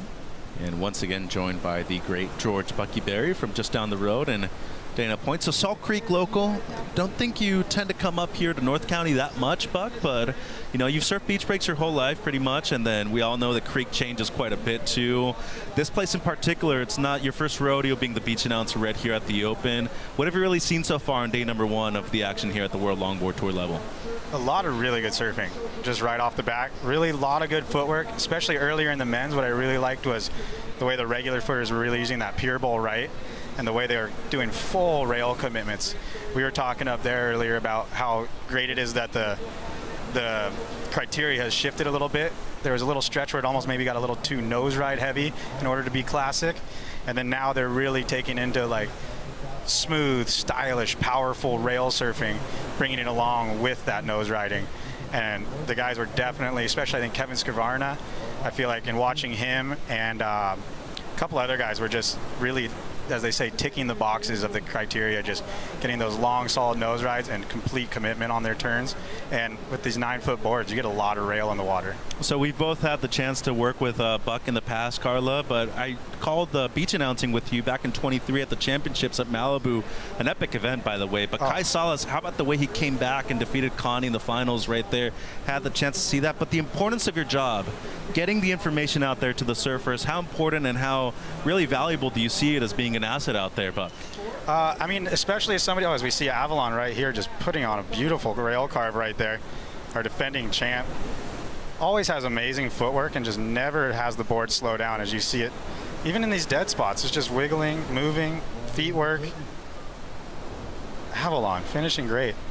But yeah, back to what I was saying, as a person who also is in the water, I kind of understand, you don't want to just be giving scores while somebody's dealing with 8 different white waters on the head and things like that. So luckily, as a person who's also in the competition, I'm able to, I know I'd hear it now, I know I wouldn't hear it then. And so those things is important, and especially the time, the priority, and those things. And we got a lot of people here on the beach in Huntington. You want everybody having a good time, so you want to bring that level up of the beach, bring the squad together. It's all a community coming together to hang out, and we're just lucky we also get to watch a bunch of really good surfing and give away a fat check at the end. Best part of the job right there. 21 minutes on the clock. It's Gall so far in the lead. Holding down the lead for the majority of the heat was the multiple-time world champion Hona Bloomfield, as we see Kaimi right here up and riding once again. Going left. She's got a great style. The surfer representing Italy on tour. She's looking to at least improve on the 3.5 right here with under 21 minutes on the clock for Ginger. So slow scoring, or low scoring heat at the moment, I should say, within the first 9 minutes of this one, but she's got a fantastic style. And so far in this one, she has built on her scores. Let's see if she can do that right here with this last one. She makes her way back out by the pier. And it seems like now, let's go downstairs. Rosie with Hona Bloomfield. Yeah, guys, easily one of my favorite surfers standing next to me here, back in the competitor's jersey. How has that been? Taking a couple of months off, you've surfed here and there in a few events, but back on the championship tour for the 2026 season. Oh yeah, I'm pretty excited to be surfing here. I'm so happy I requalified last year. And yeah, I'm just happy to be here. Huntington's always, you know, pretty fun. There's a lot of waves out there, but it's just challenging to find them. And then also the balancing act. I mean, you're living between Hawaii, California, you're a mom to a 15-year-old boy. How's that life balance been? Yeah, it's been pretty fun. I actually have been free surfing a lot on the longboard and shortboard. His dad's been watching him in the mornings, so I've been having fun with that. Also having fun being a mom. Yeah, it's just so much fun, and I feel so blessed. Life's looking good on you, and I can't wait to see you in the rest of the event. Good luck. Thank you. Back to you guys. Thank you, Rosie. Congrats to Hona. And as she said, there was a couple of moments right there last season where she was on the verge of not requalifying for the tour through the rankings. Ends up number 4, though, wins the event in Abu Dhabi, and you know, still a good result, finishing in the top 5. 19 minutes on the clock. Pleased to be joined by the great George Bucky Berry right here. So, Buck, you talked about the importance of your job, just being able to witness world-class longboarding really at one of the premier venues right here at the south side of the Huntington Beach Pier. But we've talked about it with Carla, with Sam, the importance of HB as a venue itself and the people that have really won here in the past. It's obviously a spectacular one for us. Well, I think for the longboarding, especially as a first stop, since it has waves that go both directions and you get to see so many different faces of the type of surfing these guys can do. A perfect example is earlier, I think we had Edward on a wave at the same time as Gavin Adone, and you're seeing 2 different sides of the longboard spectrum on the exact same wave at the exact same time. And to me, that's one of the coolest things about getting to surf Huntington. A wave like Malibu, they might be standing behind each other, but out here you got guys going left, right. There's moments of barrels, there's moments of big explosive maneuvers, there's long nose ride sections. You get to see such a variety of everybody surfing. And the thing with Huntington too is it looks from here like a simple, easy to deal with beach break, but out there's a lot of water moving, especially with the southern hemisphere energy. I was out there this morning and just trying to paddle for a wave. There's water coming up the face, sucking down the line and things like that. So to see what these guys and girls are doing out there in order to make things happen and make it look fun and make it look good, really cool to see. And then to take it through the rest of the tour, you know, going to Bell's a perfect right point. And then I believe we're going to Philippines, another perfect right point this year. So in order for them to get this, I guess you could say, out of the way, the tricky thing, and then it sets up whoever does that best for the rest of the year to be ahead. Absolutely. And Carla, you know, the diversity of locations that we have on tour right now, especially with the addition of the Philippines right now. Well, you look at the last really 4 or 5 years, Abu Dhabi is one of them. The inclusion of El Salvador, a big one too. But when you look at really, you know, starting off well at stop number 1, you almost have a good result right here. There's a really good chance now with the addition of 4 extra spots at the championships that you're actually going to be competing for the world title in El Salvador later. Well, there's no mistaking or escaping that finishing well in the first event of any tour is going to set you, you know, with a good trajectory. That being said, I was looking at who won each. It was a different winner for each event. So is that to say, you know, Avalon won this last year, but she ended up not taking the title. So it's still anyone's game throughout the entire season, but it definitely sits a person in a really nice choice position by winning this first opening event, especially an event as big and as wild as Huntington Beach. I think he's going to be competing for best mustache with Kevin. I think best haircut Perhaps winning. too. Perhaps winning. Yeah, we could potentially be having a leader right here. So heat 3 out there of the women's opening round in the water. Avalon Gall does extend her lead on the last one of 5.83. Back up at the moment of 4.5. Kaimi in second. Does get her best on her last of 5.17. Now needs the exact same score for the lead. And here comes Story. So she is coached by Kolohe Andino on the shortboarding side. She's only 14, by the way. She's been an exciting one. Yeah. That's been popping up and around. We saw her in Pismo the last couple of years, I think, that we were there. I think she was over in Virginia Beach, and she did really well. So, yeah, full name's Astoria. Astoria, yeah. Astoria Martinez, as you said, represents Puerto Rico, but from the East Coast, lives a little bit on the West Coast, so she's kind of dabbling in everything. Bit of everything. Yeah. And she's got a story to tell. Well, a story of a story is her Instagram handle, so I think it was a cute play on words right there on her actual name. Buck, the pier, iconic. You come from Creek, which has multiple different locations where you can really take off and really score on a wave.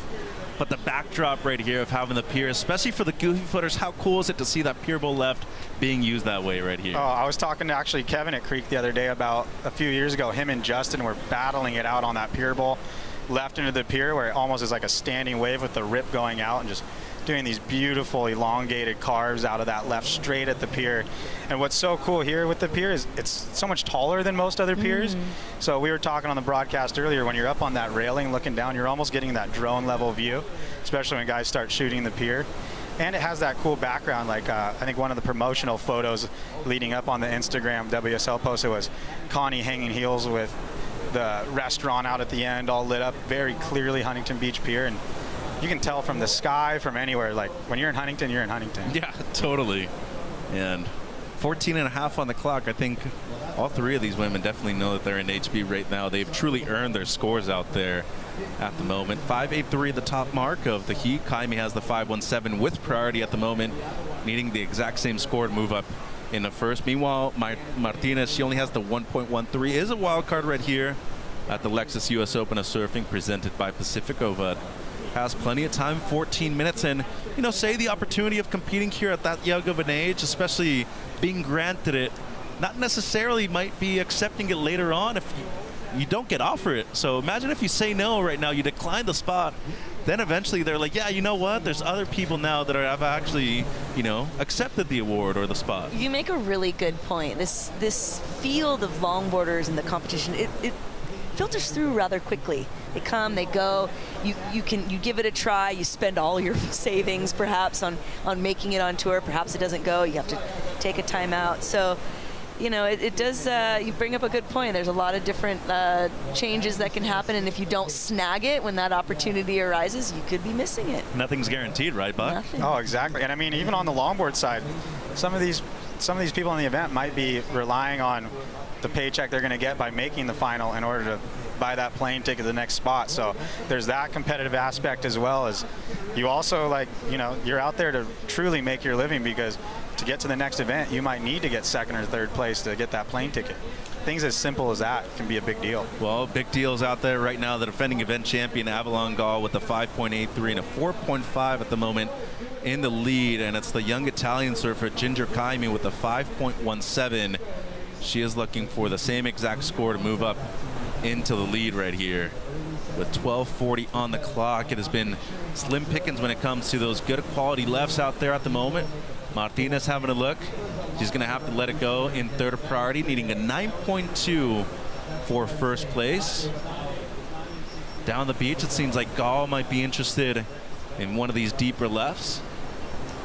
Kaimi with priority, though. Yeah, Kaimi's got priority. She tends to be somebody that's a bit, she likes to give pressure when she's in priority. She tends to kind of focus a little heavily on priority strategy instead of surf strategy. So I really would like to see her kind of focus on her own wave selection and wave riding right now, and try to match up that 5.17 instead of being too focused on what her competitor is doing. So I think that's something that you just kind of grow with experience. This is a great left that's lined up right here, Buck, yeah? Oh, yeah. And she was one of the first ones out this morning, so she was really looking for those kind of medium ones that lined up, and she found one right here and had a really good start with the nose right there and really moving that board around. It gets real tricky when you get to those spots where it's a lot flatter. She's just moving that board, moving those feet. This one lined up pretty good there on the hole. Yeah, she this morning was really, I could see her, like, she was out there early, big smile as we see her dad on screen. It's a motley crew right there. Yeah, they're fired up.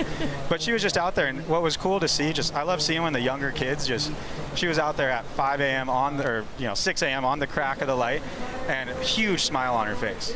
Like, these kids are getting up at that time of day, and I mean, when I was a kid, I was, Dad, another hour of sleep, come on. And she's out there with a huge smile, like just so stoked for the day ahead of her. And she just found another one that I saw her find this morning too. Stoked is the name of the game right here on the south side of the HB Pier. Gala at the moment in the lead, but it's Kaimi trailing really close in second place in heat number 3 of the women's opening round.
Open of Surfing. Welcome back to the Lexus US Open of Surfing presented by Pacifico. I am in the surf shop. This is the place to be. It is packed in here. There is so much great swag, so you can take home your own piece of Huntington Beach. Here at the surf shop, we have all the flex fit hats you could possibly want, including, I love this one, celebrating 50 years of the World Surf League. But then, check it out. As we move this way, you can see how packed it is behind me. And the jersey section, also with many a surf fan here, you can get your own signed jerseys, CT jerseys, all of the things. So if you're coming down to Huntington Beach, make sure you check out the surf shop. I'm gonna go find myself a bag. Nice, AJ. If there's a double X over there, you know, just think about your brother Mitch over here for a little bit too. 8 minutes on the clock in opening round for the women. Heat number 3, Avalon Gall in the lead with a 5.83 and a 4.5. Before the break, waiting on a score for Ginger Kaimi, comes through as a 4.17. Not enough for first place. She's still in second. Story Martinez out there in third, needing a 7.63 at the moment. Mitch, Carla, and the great Bucky Berry. Just under 8 minutes, Buck. You've been able to work the event with us multiple years now, but what is your first actual memory of visiting the Lexus US Open of Surfing? Oh, back probably I started surfing in '97, and I want to say probably 1998 was the first year we came down and checked it out. And being from where we were, RIP, our boy Travis Northey was in it, so we had like a rooting interest as like a Hobie team. And my dad came down; he was taking pictures on the beach. And one I actually really remember because we became tight later working at Pacifico Surf Camp is one of the first events I came here. Skippy Slater got an unreal tube and came out the doggy door just in time. And I was standing probably like, you know, about 32 yards south of the pier, and he like came off the bowl. Like I still have the image in my head. And then a couple years later, I got to hang with him. I was like, bro, first time I went to the US Open, you got barreled. It was pretty cool. So that's probably my favorite memory because of like the connection that became afterwards. And I actually recently, just goofing off through old photos, found the sequence of him behind the curtain. You could see his jersey through it and everything. It was pretty cool. Good time to be here back in '98. Yeah, there's definitely cool moments in the sport of surfing, and especially historically here in Southern California, this event has really provided a good amount of them, Carla. Oh, yeah. I mean, I'm tripping right now. Are you just telling me that you started surfing in '97? I vividly remember the year of '97. Wow. I was 3 at that. Okay, we're not going there anymore, guys. Let's just tune into the surfing here, right? We've got Avalon. She wasn't even born yet at that point either, so and now she can call herself a champion right here at the Lexus US Open of Surfing. But yeah, I mean, historically speaking, you look at the careers that have been developed at this location, both on the shortboarding and the longboarding side, the who's who of surfing has had to come through this venue, this stop, at least once in a lifetime, right? And could be the case right here for Story going right. This one eventually might give her some open face. She's going to have to kick out right there, 5:45 on the clock, waiting on a score for Avalon Gall. But I mean itself, you look at the memories, Andy Irons, Courtney Kellogg, Simpa winning back-to-back years, same thing with Kanoa. And then you look on the longboarding side, especially within recent years, this event has really determined a lot of the future world champions itself, Buck. Oh, yeah. Well, I mean, especially with the Longboard Tour being 3 events to decide the top 8. And this year, I believe it's top 12. 12, yeah. So we're expanding it a bit. And if you get that win in the first event, everybody else only has 2 more chances to catch you. And if you don't get that one in the first event, you only got 2 more chances to catch them. So that's kind of a big aspect of whatever that first event is going to be. I think it being here, like I said before, it being that kind of trickier, more different faces to the wave to see, really lends itself to let that winner really set themselves up to win that world title in the future.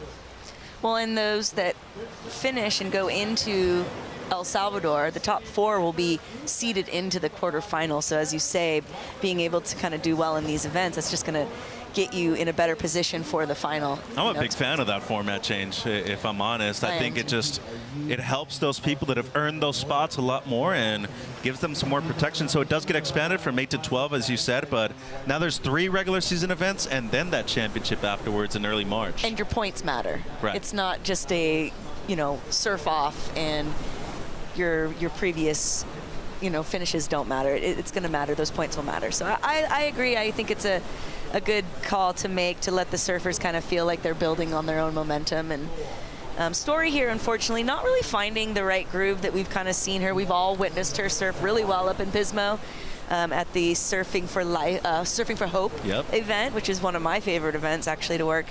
So she's not quite finding her footing here, whether it's the nerves of being on the big stage. I'm not sure she's ever been here at the U.S. Open yet, so there is something to say about the big energy and the kind of rock star vibes that you get here. I mean, the who's who of surfing is here, Buck, and pressure's on, of course. The spectators are right here on the beach too, but the fact that you can say that you're 14 years old competing at maybe the biggest event in the world, a lot of privilege in just saying that right there. Yeah, I mean, a good way to put it is when I was here, like I said, in 98, I was 11. And walking through this giant beach, going down there, being like, oh, all these people, look at these people out there in the water. To be 2 years older than that and be the one out there putting on a show, that's unreal. Yeah, it's unheard of, too. I mean, when you really think about it, too.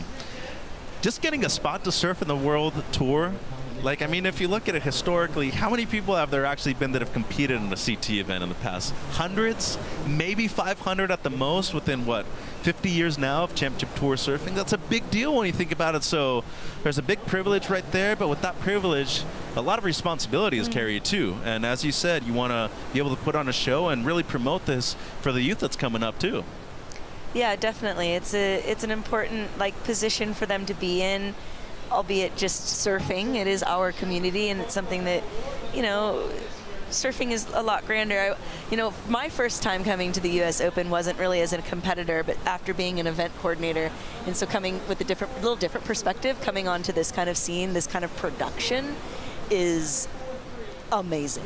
It's as an event coordinator that just puts together a small little grassroots event, and you're trying to pull all the things. When you come and you step foot onto this, it's truly awesome in the best sort of sense. And as I said, as a coordinator, you kind of go, oh, maybe someday I'll be able to put something like this together. So shout out to everybody behind the scenes within WSL that's able to put all of this together, whether it be the crew with the lighting and the sound, the cameras. It's a lot to come together, and if the surfers feel it, I think that brings that whole vibe. It's a giant production, and there really isn't any other event that puts it on like this. Yeah, feel appreciated, right, Buck? Because oh my gosh, they're setting up almost 3 weeks ahead of time for this event right here. Oh, it's unreal. And the competitors area, you feel like a king in there, king, queen. When you show up and they got all the great food, they got the Red Bulls in there for you to get ready, all those things going on. And what to me is really cool is, especially on the longboarding side, it's really, all these competitions are really also about just a gathering of like-minded people who like to get together and have a great time surfing. And this is obviously just the biggest version of that. And what's really cool is also being in the competitors area as it gets closer to the crossover of the Challenger Series and the longboarding. You get to see both kind of intermingling within the competitors area, and everybody's, especially on the longboard side now, you got guys like Taylor touching the 40s and such, so they got their kids running around the competition. It's such a cool family environment when you're down here at this event amongst such a giant ordeal, which makes it really cool and like heartwarming. Well, speaking of heartwarming right there, J.R. Esquivel, Mama Culhane, Wendell Cullinan right there on screen. Good environment in the Red Bull Athlete Zone, as you were saying, and of course the who's who of surfing right here these next few days when it comes to the Lexus US Open of Surfing presented by Pacifico. 20 seconds on the clock, and it seems like so far the defending event champion Avalon Gall holding on to that first place position, although Ginger Kaimi, she uses priority, needing a 5:17 still on this wave or better. So it seems like the clock running out of time, and this wave is going to be her last-ditch effort. Can she get the 5 that she needs at the moment to move up into first place? Still rolling through on the inside, and maybe just the question of not enough quality on that wave right there, Carla, but still some good surfing. Nice effort right there by Ginger. Yeah, she kept it nice and busy. I think that's kind of her MO. She likes to stay busy. I would have liked to see her in the next round kind of be a little bit more selective and really make sure that she's choosing a wave that's going to give an upper end of the scoring card, right? We want to get above those 5s there. But really nice surfing from the young gal, and Story and her will battle it out one more time in that elimination round. But our returning champ, Avalon Gall. Yeah, runner-up to the world title last year, defending event champion. Avalon Gall into round number 3, takes out Ginger Kaimi and Story Martinez. Bucky Berry going to join us for the next heat as well, as we got Rachel Tilley coming up in the next one.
Rachel Tilley going for her 3rd world longboard title, and she has turned the match. Rachel Tilley to come from behind yet again today into the title matches. That's incredible stuff. 2025 World Longboard Champ, Rachel Tilley. It's her day, winning 6 heats on her way to a 3rd world title. What a story. It's got to go down in history.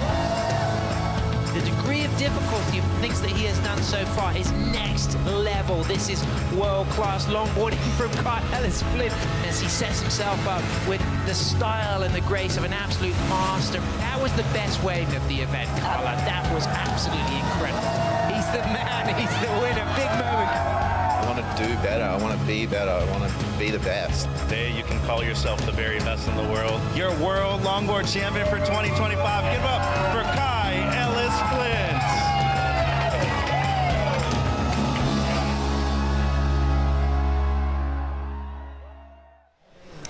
Last year's world champions Kai Ellis Flint, Rachel Tilley, they went on to win things over at El Sunsal in El Salvador at not only one of the best point breaks on the planet, pumping waves too, and we are returning for the World Longboard Championships at the beginning of 2027 as well. Mitch, Carla, and the great George Bucky Berry joining us in the booth for heat number 4, where we do have our defending world champion, number 3, that she won last year, Buck, in very impressive fashion. And the craziest thing about it, Carla, is that she did not win a regular season event. And she surfed in the very first match right there over at the Champs and surfed in the very last one, too. It was pretty incredible to see her kind of power through all of those heats and take it. She's really comfortable in El Salazar, so I guess in some ways it's not a huge surprise. But it was this event last year, actually, she got knocked out by Malia Ilagan, so I'm sure she's going to try to kind of sneak past and get a better finish here in Huntington. Yeah, facing off against Sive Gerard and Lindsay Steinready, also a former world champion as well. She goes over the falls, and that was one of those humbling moments, I think, that we that did. was awkward, and hopefully she's okay. Oh, she's got a smile. Yeah, she's fine. Well, and Lindsay coming in here last minute. You've known Lindsay a long time. You could kind of say she's your auntie, your big sister. Well, actually, technically, she was my first wife, and I was her first. We had a beautiful paper ring jetty ceremony. I think I was 12 and she was 14 type of thing. So yes, I've known her a very long time. New mother, and just I got to get over there and meet the baby. I saw Ed in the water this morning. I was like, bro, I can't wait, as we see him on screen. But yeah, beautiful family. Known Lindsay for so long. It's so cool that she got the call up, and so I think she found out yesterday. Hours ago. Yeah, I was gonna say, I think yesterday. I got the text from my sister, like, oh my gosh, Lindsay's in, and I was like, what? So yeah, I was super stoked to get to see that, and it's really cool. I think she won her world title way back in 09 or 10, something around that range. 11 maybe? 2011, yeah, 15 years ago now. Yeah, so it's been a while, and still just beautiful surfing. She spends a lot of her time, obviously, in France, so we don't see her as much as we used to, but we're stoked. I believe they're hanging around for quite a bit, so she'll come down south and pass the baby around. Everybody will get to say their hellos. I think my sister's going to come up to hang with her tomorrow, get to meet the baby, and bring my little niece up who has just fallen in love with surfing. And she's going to be so fired up to meet all these women who rip. Like, I can't wait to see her joy and being around all these ladies. Like, it's going to be so cool because the surf bug only really hit her like towards the end of last summer. And so the joy she has for it, it's like almost reigniting it in like the rest of the family. Cool. So I'm really stoked for her to come up and get to see all these great surfers like up close and personal because of Lindsay and Ed. So it's gonna be really cool. The world's a big place, Carla, but when you look at the surfing world itself, it's pretty small, and it's a tight-knit community too, as Buck's mentioning. I mean, you know somebody, that person knows somebody else, and really rad to see these stories inspiring other people out here, especially in the zone. Yeah, that phrase, I think it's 6 degrees of separation. There's really a far narrow, it's like 3 degrees of separation. Yeah, maybe 1.5. Within the surf community, you can pretty much link all of us together in one way or the other, right? So, but that's what the special thing is about the surf community. Rachel's been a part of this local community for a really long time, and part of the surf scene, the coalition club scene, as Bucky and Lindsay and all of us. It was kind of like the premier thing to do and the only thing to do as far as like upping your game and getting noticed, in the longboard scene. You didn't have a longboard tour. You had a longboard titling event, one event. And then you had the Rabbit Kakai, which was a title event at one point too. And yeah, so we really fostered a community around those club coalition events, and they're still going strong. Big part of the community right here is not only seeing these people out in the lineup at some of your local spots, your favorite spots within Southern California too, but a lot of heritage because people tend to move around quite a bit. Michael, Rachel's father, is actually from Huntington Beach, so in herself, the victory back in 2024, you could almost credit it a good portion to her dad bringing her up here a good amount, but he is a north sider though, so he tends to surf the other side of the pier, so do have a little bit of separation right here. But when it comes to really getting in the groove and seeing somebody truly put their foot down, we saw it last year at the Champs. Carla, back-to-back world champion now, 3-time world champion is Rachel Tilley. And I mean, just looking at that wave over there at Sunzad, regardless if it's in the spring, the summertime, or the fall, it's going to be really difficult to beat her over there if she qualifies once again. Yeah, her style and her approach definitely suits that wave. It's not a wave that I tend to be very conducive with. I find it kind of big and fat. And a lot You of, said that last year, and I was surprising. Yeah, it's not my jam. It's not. I got a few on there. Plus, the last 2 times I've gone, I haven't brought my own surfboard, and that could make a really big difference. But as we see Lindsay here getting her campaign started, Lindsay's one of my favorite surfers of like all longboarding. She's just always had a really consistently cool, clean style. She doesn't overdo anything. I can just always appreciate, she's going to come in consistently, and she's definitely a tough one to pull in the heat no matter what, Did you grow up surfing Doheny for the most part too? Yeah, Buck? yeah. Right. Like I said, our parents would drop us off at the end of the jetty, and the homeless man JJ at the end of the jetty would say, "I got him. Nobody else will mess with them. They'll be taken care of." And we would surf all day, and then when it started to get dark, the parents would show up. This was before cell phones, so it was like leave, and then it wasn't like I got kind of bad, come later. get me. It was like we'll be back when we're done doing our things. So 21 minutes on the clock. Rachel Tilley so far in the lead with a 4.5, waiting on another score for both her and Lindsay Steinreity. AJ McCord, we got a big number of things going on here at the Lexus US Open of Surfing. Where are you at the moment? I am at the place to be, Mitchell. I am at the Lexus House. This is open to the public and a place you have to stop by if you're coming down to Huntington Beach. They did a culinary experience earlier today, and then later on, they're doing 2 different merch giveaways. They have the bags, the Yoki Shop crossover, and then, if you follow me this way, these are some of the Lexus-sponsored athletes. So we got Griffin, Caroline, Kanoa, we got Boers, we got Rashies, and then this is where I'm going to be watching several heats because Lexus has really done it up when it comes to places to sit. You got couches over here to my left and then stadium seating to my right. There is no bad seat to watch the Lexus US Open of Surfing presented by Pacifico here in the Lexus House. So catch me here for the rest of the day. Yeah, it looks pretty amazing, and all those people seem to be having a great time over there at the Lexus House. Big thank you to our amazing partner, Lexus, bringing us Lexus US Open of Surfing once again. Here's Sive Gerard, represents the west side of Oahu, spent a good portion of her life living here in Southern California over there in Oceanside. Both of her parents right here at the event in support of her. Also her sister Lucy and younger brother Jonah. He's back home on the west side. He's been lifeguarding a lot lately, but growing up North County, San Diego, pretty cool area, a lot of good waves, but especially Oceanside, super consistent, actually has a good things that you can replicate from this location right here on the south side of the Huntington Beach Pier. So some commodity in that sense for Sive. 19 minutes on the clock. Lindsay Steinreity with priority, needing a mid-4 at the moment, and winning the heat in the last one was our defending event champion, Avalon Gall, with Rosie. That's what I want to know, Mitch. Coming into this event, a defending champion, any residual emotions coming through from last year's win? Not really. Kind of just enjoying it, and the waves are a lot better this year, which is really nice. And yeah, just hope to get some good heats and some good waves and just have a good week. Already off to a good start with that heat win, but as we think about this season as a whole, you finished runner-up to the world title last year. What are your goals for this season? Just to have fun, and whatever happens, happens, I guess.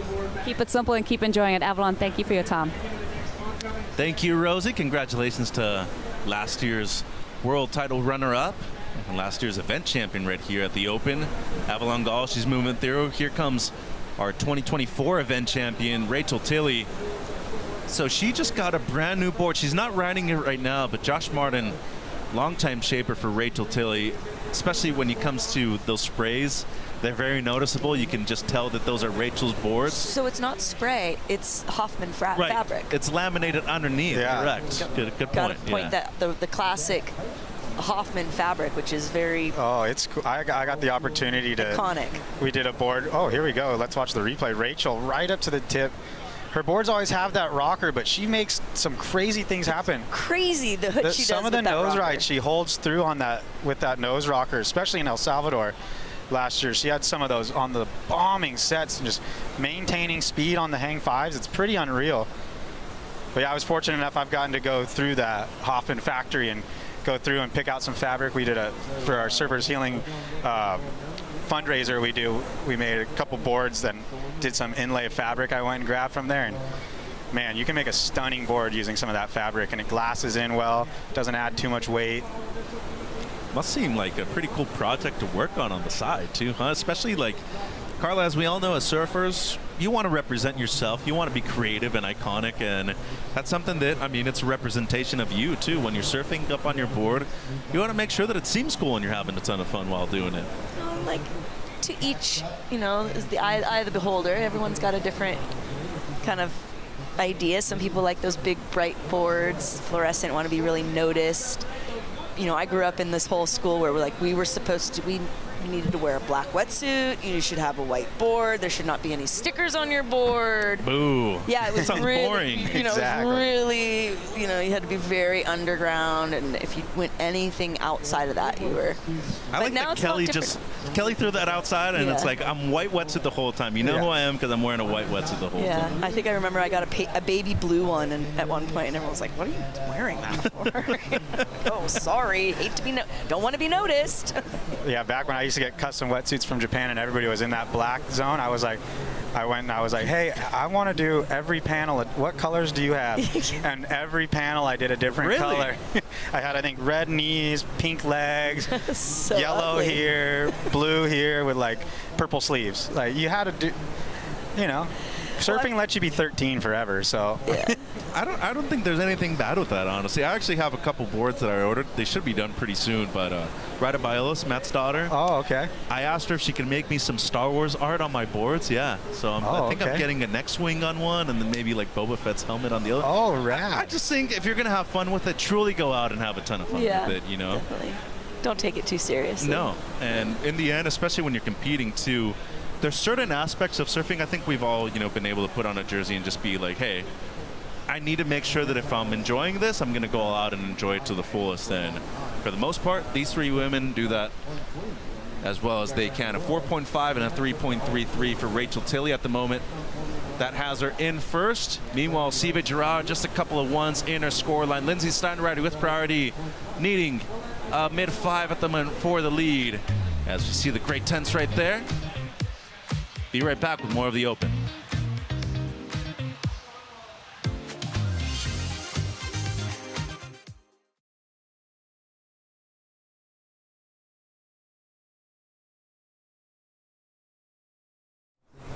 Those 3 years that I did that always was about as exciting as it gets because it's one and done.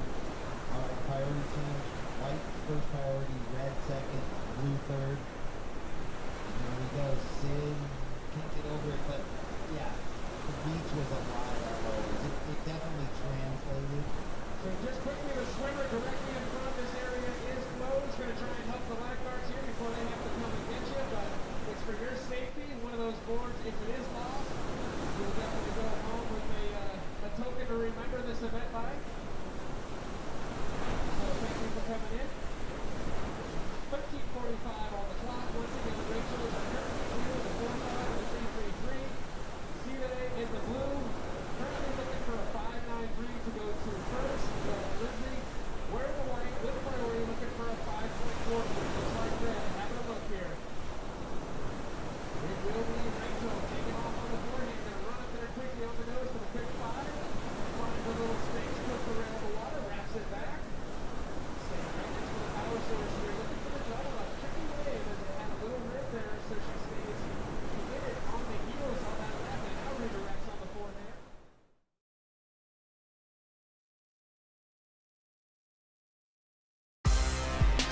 Heat 4 of the women's opening round out there right now, and it's Rachel Tilley, the current heat leader, looking to improve on a low 3 as her backup at the moment. Good footwork right here as she brings it back into the whitewater for the defending world champion. Rachel Tilley from down the road in San Clemente, father from this area right here in Huntington Beach, and she does well to close that one out at the end of this wave, pretty much right on the shoreline as she kicks out. 12:30 on the clock. The Lexus US Open of Surfing presented by Pacifico. This is the 2011 world champion Lindsay Steinreiter, also from that same area right there in beautiful Dana Point. Grew up surfing Doheny Beach, one of the most iconic venues on the California coastline. Got really the news that she was going to be able to get the opportunity to compete at this event less than 24 hours ago. So props to her for taking the chance and competing here once again on the south side of the Huntington Beach Pier. Mitch, Carla, and Buck with you. Just under 12 minutes on the clock. Good exchange right there, Carla, but it definitely seems like Tilly will be improving on her backup at this moment. Yeah, she's just staying really consistent as she usually does. But Lindsay's not somebody you should be putting, you know, away yet. She is also a longboard champ back in 2011. As we can see the list there, we've got multiple world champs here. Rachel Tilly, she's going for her 4th world title this year. And if you've gotten the news, Soleil taking a bow out here this year. She's done a lot of growing this year, Soleil. She spent the year working in a preschool as a teacher, and she was really caught by it and really inspired and seeing, I think, another part of her life kind of grow in front of her. And so super big shout out to Soleil to harnessing that and going for something different. Well, the thing that stood out right there, Buck, is the only world champion outside of the U.S. and Hawaii has been Corey Schumacher back in 2014. Everybody else from the area right here. So they've been dominant when it comes to the last 15, 16 years on the longboard side. Yeah, I mean, between Hawaii and California, in reality, we have a lot of longboard waves that are our top priority waves, you could say, like Queens and Waikiki, and Doheny, San Onofre, Malibu in California. Like, we have a lot of our starring waves of our coastline are longboard waves, whereas maybe a lot of the other regions, the starring wave in their area is a much more shortboard oriented wave, so you don't get maybe just a little less want for that longboard talent. Well, and I think it has to be just spoken out loud. It's really only been in the last few years that these other areas have been given the opportunity to get on tour by giving them events in their area, like in La Union, you know, like there was something going on in Bali for a minute. You know, by them bringing it to those areas, that gives that opportunity for those people to be highlighted, because the way it was before, it was only here, only Hawaii, and if you're living in that part of the world, it's nearly impossible if you don't have the funding, the sponsorship, to even try to go attend that kind of stuff. So it's been really important that those events have been added, and therefore now we get to see the full gamut of the global talent that's available. Beg your pardon, Chelsea Williams, by the way, Corey Schumacher down the road. Yeah, I'm sorry. Yeah, I was kind of getting, I was a little like confused San Diego, there. Australia, my bad. So Corey Schumacher, for me, is my favorite on that list. She and I are kind of similar in age, but that was the person that I looked up to. I remember winning a heat against her, and like it was everything to me. I was like, I beat Corey, like that. Highlight of the career right Totally, there. 100%. I remember I got second place at the Roxy Jam in like 2001 to her, and I felt like I won. And there's a picture of me I just was sent to me, and I got my hands in the air with my second place trophy. I was so stoked, you know. But you know, that's what's so cool about these gals in some ways. You know, you can be like, well, aren't they going to give it, you know, rest already? But for the younger girls coming up, like being able to surf against 3-time world champ Rachel Tilly or champion Lindsay Steinready, that's a huge thing. And to, you know, it's a goal-oriented kind of situation, and that helps them seek those goals out. Do you ever have short-term and long-term goals when it came to, you know, maybe not competition, but just in your own general surfing, Buck, as we see Rachel right here? She did improve on her last, actually got her best, a 5.17. Now looking to improve on a 4.5 right here. 8.25 on the clock for Rachel. Good touch of the 5 right there. She goes down right at the end, priority with Gerard. But, I mean, having those aspirations, whether, you know, there's something that you want to accomplish within the water in that session or later on within the year, how much does that really prepare you for moments potentially like this, Buck, as we see Sive now up and riding, using her priority, needing close to an 8-point ride? Ooh, and that was a very nice West Side style cutback right there. I was waiting for the Makaha backwash to show up for her, but just swung it back around in time anyways. And she has such graceful, cruisy footwork. And as she gets all the way to the inside, Sive. What was that again? Sorry, I got caught up by Sive. Well, that's good. It means that her style is working out the way she wants to. Just short-term goals, long-term goals. I mean, maybe within the same calendar year, but overall, I mean, you look at how much technology has really improved our surfboard and our equipment. Has there really been one facet where you've been like, okay, I'm really stoked that I've improved on this? You know, that there has been some work to improve on, as we see Lindsay now. 7.27 the requirement for her. Only has a couple of 2s in her scoreline at the moment. This one might kind of double up. Cool for her. It's trying. Definitely trying. And it seems like so far, I want to say in the last 30 minutes, conditions have really changed. We haven't seen a whole lot of those big sets lately, which is actually pretty beneficial to these women out there right now. You're not necessarily having to duck dive too much anymore, have to really struggle to find your positioning out there, but definitely seems like they're having a much more convenient time being at the right place at the right time, Buck. Yeah, well, and just back to what you were saying, I think with all surfing, me especially, I've always thought of it as like kind of the microcosm as every session. To me, I always want to get better every session, no matter what it is. Lately, my thing's been just wanting to come out of turn, straighten the nose rides better. So it's not even like a maneuver generally maybe, but it's trying out new boards and getting different feelings, you know, feeling that long rail line on a longboard and how far you can commit it back to the whitewater before you bring it around, and how you can have your feet work start going like mid-turn and things like that. And finding those little nuances, especially as you get older, it's like when the younger you are, the easier it is to be satisfied with little wins. And as you get older, you almost want to find even smaller wins, if that makes sense. Yeah, no, perfectly. And then that can kind of start short term and then grow to long term, as we see Rachel, just as I say that, swooping a turn, coming out of it, walking mid-turn on that Josh Martin board. We see that rocker really letting her get to the nose in these flat spots too. The board's keeping its speed because it's probably so flat in the middle and has those flips at the end, so the center of the board's really holding its line while you're basically lifted up on the nose. And in comparison to shortboarders, you typically don't change and switch out your equipment that much throughout a year either. So, I mean, going from maybe a wave that you would require a lot more rocker to one to another, wouldn't necessarily want to be changing things that much. And it seems like her equipment throughout the entire event been looking good so far. Her boards are very highly rockered. It's it doesn't tend to be a go-to rocker for a lot of longboards. Most longboards tend to be a bit more flat. More of the kick and rocker is generally in the tail, right, Bucky? I don't know. Yeah. Might have a different opinion, but her boards tend to be, as I would say, pretty rockered out. It's not something that I would be comfortable with, but she just has wired it down and really comfortable on that equipment. Well, at this point, it's something that she's grown up on, right, For sure. Buck? I Yeah. mean, been riding the same board pretty much for about 20 years now. Well, and I was going to say, too, just overall as like the longboard on a whole, like if you're somebody who doesn't surf or barely surfs, you walk through the shortboard. Oh, here we go. Sive with a little runner on the right. Yeah, got Nice the scoring cutback. chance. Well, she did drop a 4.5 on her last, so needs a 6.1 at the moment. It's doable. To move up into the lead. And a lot of these waves, I mean, knowing this break so well, these are short period waves that they're selecting right now. They're not necessarily the ones that have a good amount of distance in between them. You can just see that wind swell still in the water right now. Stein riding now, quick in and out. You were saying about the boards though, Buck?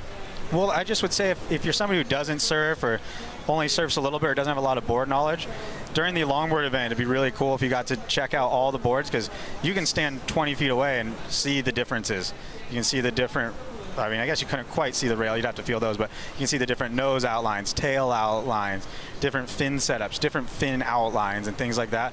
Whereas you go to the shortboard side, if you don't know much, you look at them, they all look identical. Almost identical. Although that one's got different stickers. Whereas with the longboarding, God, that was great. That was great. That's the quote of the day so far. But so to me, like, as a person who knows, you can also see those things happening. But that's what I think is the coolest thing to longboarding that I've noticed since I've been coming here since 1998. When you show up at the beach, you stand out there, you see 3 people surfing, you might see 3 completely different techniques. Whereas on the shortboard, if you don't really know what's going on, it probably all looks almost the same. And so to me, in the longboarding, you really get to see the difference in personalities. Not necessarily just their personality, but how different each person's personality is as well. Good call out right there. Gerard right here having a look. So ends up fading towards the left. She's going to kick out on that one. Her previous ride just a 2.37. Still the 4.5 her high mark. The last of Tilly comes through as her best. Well done by Rachel. She's really adjusted to the conditions out there at the moment. Drops a 5.43, extends her lead. And Steinreide at the moment needing a 7.8 for first place too. 2.5 on the clock right here, Carla. Yeah, we're getting winding down here. This is what, heat 4? We're gonna have another 4 heats coming up. That 98 call out from Bucky just makes you laugh every time he mentions it. It throws me off a little bit. I miss the 90s. I know. They're coming back. Everything's baggier now. Well, what's so cool is I'm not exactly tall of stature, so I just wear I have the same outfits as I've had since 1998, and now just everybody's as cool as me, so I'm into it. 2 minutes on the clock. Bring them back. Tilly with the lead at the moment, couple of 5s in her scoreline. Gerard needing a 6.1, and the former world champion back in 2011, Lindsay Steinreity, needing close to an excellent score of a 7.8 or better for first place. Couple of waves coming through. Tilly with priority has unconditional right away. That's what the P next to her name means. Not only a 3-time world champion and one of the greatest surfers ever, but also have to put her up there with one of the best competitors to ever grace a World Longboard Tour jersey as well, Carly. She's very experienced, but knows how to play the game very well.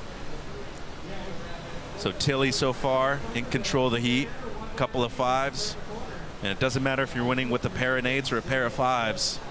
All that matters is that you advance. Sive, Rachel's going to let her go on this one. That was interesting.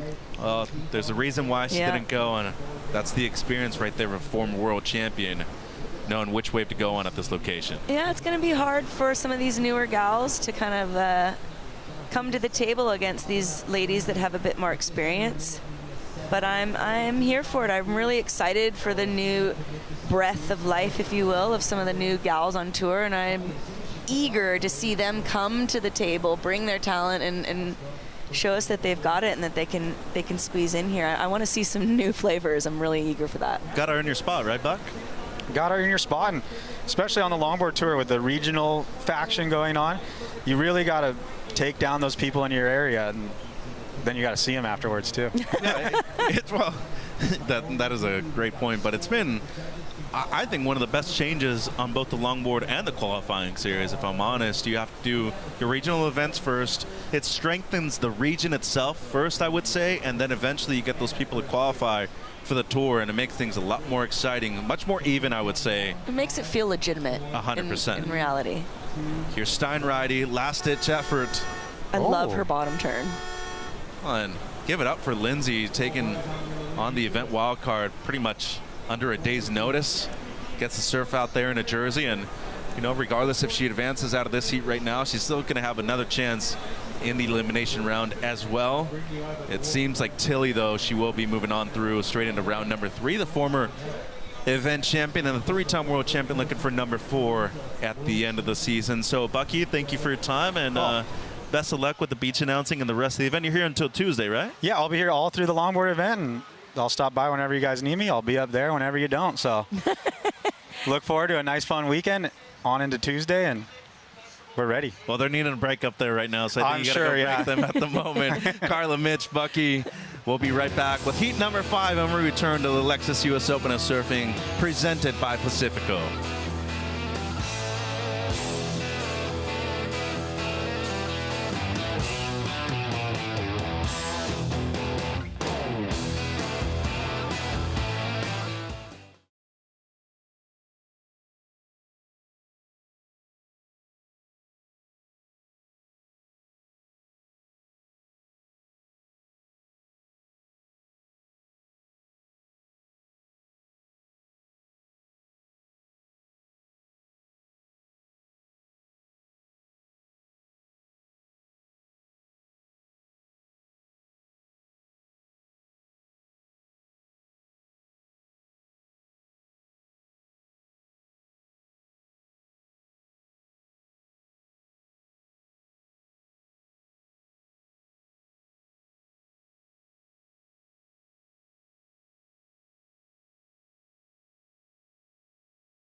Welcome back to the Lexus US Open of Surfing. That Rachel Tilley is pretty darn good at longboarding, isn't she? Yeah, she's going for her 4th world title. That's a nice exchange. Of course, Lindsay, a world champion herself. But Soleil, Honolulu, and Rachel, they've all got 3 world titles. An opportunity for Rachel to take it to that next place and get 4, the only women to get 4 women's world longboard titles. That would be unprecedented, and knowing that we have the finals at Sunzal in El Salvador, it's a wave Rachel really shines at. So I think, you know, she is somebody who you'd put a lot of money on to win again this year. This is already feeling like a great season. I'm Chris Cote. This is Sam Blakely. We're excited to bring you yet another all-star heat here at the U.S. Open of Surfing. The waves have been pumping all day long, and guess what? Most likely, they're going to be pumping all week long. That's how good the Surfline forecasts look. And check out the beach. It's absolutely packed already. It is a Saturday, which is pretty cool. When we added longboarding to the U.S. Open, we actually extended the window of this event, so just made it that much more fun. Chloe Kalman, Elise Lemoyne, and Beatrice Conroy enter the lineup. Like I said, a star-studded affair. I would say the best to ever come out of Brazil in terms of women's longboarding. Chloe Kalman, Elise Lemoyne, you could say the same thing about her representing France. Beatrice Conroy from Australia. Maybe you could give us some insight about Beatrice and what her chances are against these 2 titans of longboarding. Good chances. She's smooth, strong, powerful. She's from Point Lonsdale, Australia, from Victoria, multiple winner of the Victorian longboard title. She's also won the Byron Bay Surf Festival. I know that her dad Miles will be tuning in, supporting her rides. The Sharma Buttonshaw boards designed and built and created and tested at Bells Beach, and she's had a good year already. She just took her first at the New Zealand Longboard Qualifying Series event, the Egmont Honey contest at Taranaki. So she comes in with a lot of confidence, a lot of self-belief, and she'll enjoy the chance to really shine. That's awesome. Well, I can't wait to see how this thing unfolds. Chloe Kalman, of course, we've seen her resume. We know what she's capable of. She's capable of winning the whole darn thing. Absolutely. Hands full, though. You know, Elise Lemoyne, how many amazing results has Elise had? Yeah, and you know what? She's just opened up a restaurant business on reunion with her partner Luca, and she told me that they're employing 50 people. I mean, you know, that is like a big responsibility. So not only is she got the pedigree as a professional longboarder, she's now ventured into the world of managing and running a business in her home island of Reunion. So a whole new level of responsibility. And it'll be interesting to see how that works out for her here. Will it play into her favor with that kind of sense of a break from that side of her life? And will it allow her surfing to shine stronger? That was a big dismount. I was shook up about that. It's like she tried to run atop the floater of that wave, which never seen before, and there you go. Wow. Okay. Cote, the good thing about that is you saw she knew just as she dipped under, she'd got the nose of that board under the lip, so she knew it would probably be safe. You have to be careful sometimes when you dismount. You don't want the lip to land clean on the board, flat on the water, because it could break. But that was smart. She just had the angles correct, and she's just scratching through this one as well. That's a fun way to start a heat. Just get blasted by 4 waves in a row. But guess what? Elite level competitors in the lineup. This is the wildest dismount we've seen of the day, I think. Yeah, it's a sucky clean section. Whoa. Steps off. She gets over the top of it though. I mean, the main thing with the longboard is you want to get out of the way of it. But look at this as well, how she just manages to know that the nose of her board was dipping under that wave. Had she been a yard further back, she wouldn't have let it be like that, because the lip would have landed clean on the stringer. And we've already seen 1 broken board at least today, so these surfers know full well. Yeah. You break your magic board on day 1 of the contest, that's a sketchy situation. Hey, let's get into this broken board stuff. When I was talking to Corey Gilkison yesterday, I did say there's going to be some broken boards. We've already seen 1. What are you going for? I'm going to put my neck on the line. I'm going to say 5 broken boards throughout the longboard event. Okay, well, I'm going to say 3 just to be safe. Nice. I hope we don't see that, but then again, So we've got one it is already. kind of fun to see that happen. 23:32 to go. We're pretty used to seeing this happen right now. Rachel Tilley on the glass with Rosie Hodge. Yeah, you guys standing next to the reigning world champ, Rachel Tilley, and we were talking about, it feels like the first day of school, coming back, the 2026 opening season. You're such a seasoned vet at competing, but what's it like coming back this year? Any nerves? And tell me about those feelings coming into the season. Yeah, absolutely. I think yes, last year ended up in a really great way, winning the world title. But every heat that you show up, you still have to do the work. Like a win isn't guaranteed to you, and that was like really dawning on me today. Of just because I'm coming in as first seed and all of those things, which I'm really stoked about, you still have to show up and you still have to get the 2 best waves in order to advance to the heat. So there were a lot of nerves. My legs were shaking so much out there, just navigating like the lineup and reading it, but I feel like I started to find my rhythm, and hopefully now we can just lay that as a basic foundation and build. You handled all those expectations so well. We have to touch on the fact that you injured your toe only a few days ago. How are you handling that injury, and how is it affecting your surfing, if at all? Yeah, it has been pretty distracting. I was practicing out here a few days ago, and as I was cross-stepping back, I kicked my big toenail off of my left foot with my right foot. And the lifeguards are super helpful, but yeah, now I had to go to the doctors. It's gone. They've removed it, and it's been really, really sensitive. So all practicing, I've been wearing a little bootie on my left foot, but today it felt like maybe it was going to be possible to just have a bunch of tape around it. So the doctors here have been amazing, and they got me dialed down. So by the time I was actually out there, I didn't think about it. Thank goodness, because every other session it's been really distracting. And my dad has just said try and use that as I've been so focused on that, and let those nerves release about the heat. You just show up and make sure everything else is good, and then go out there and do what's right in front of you.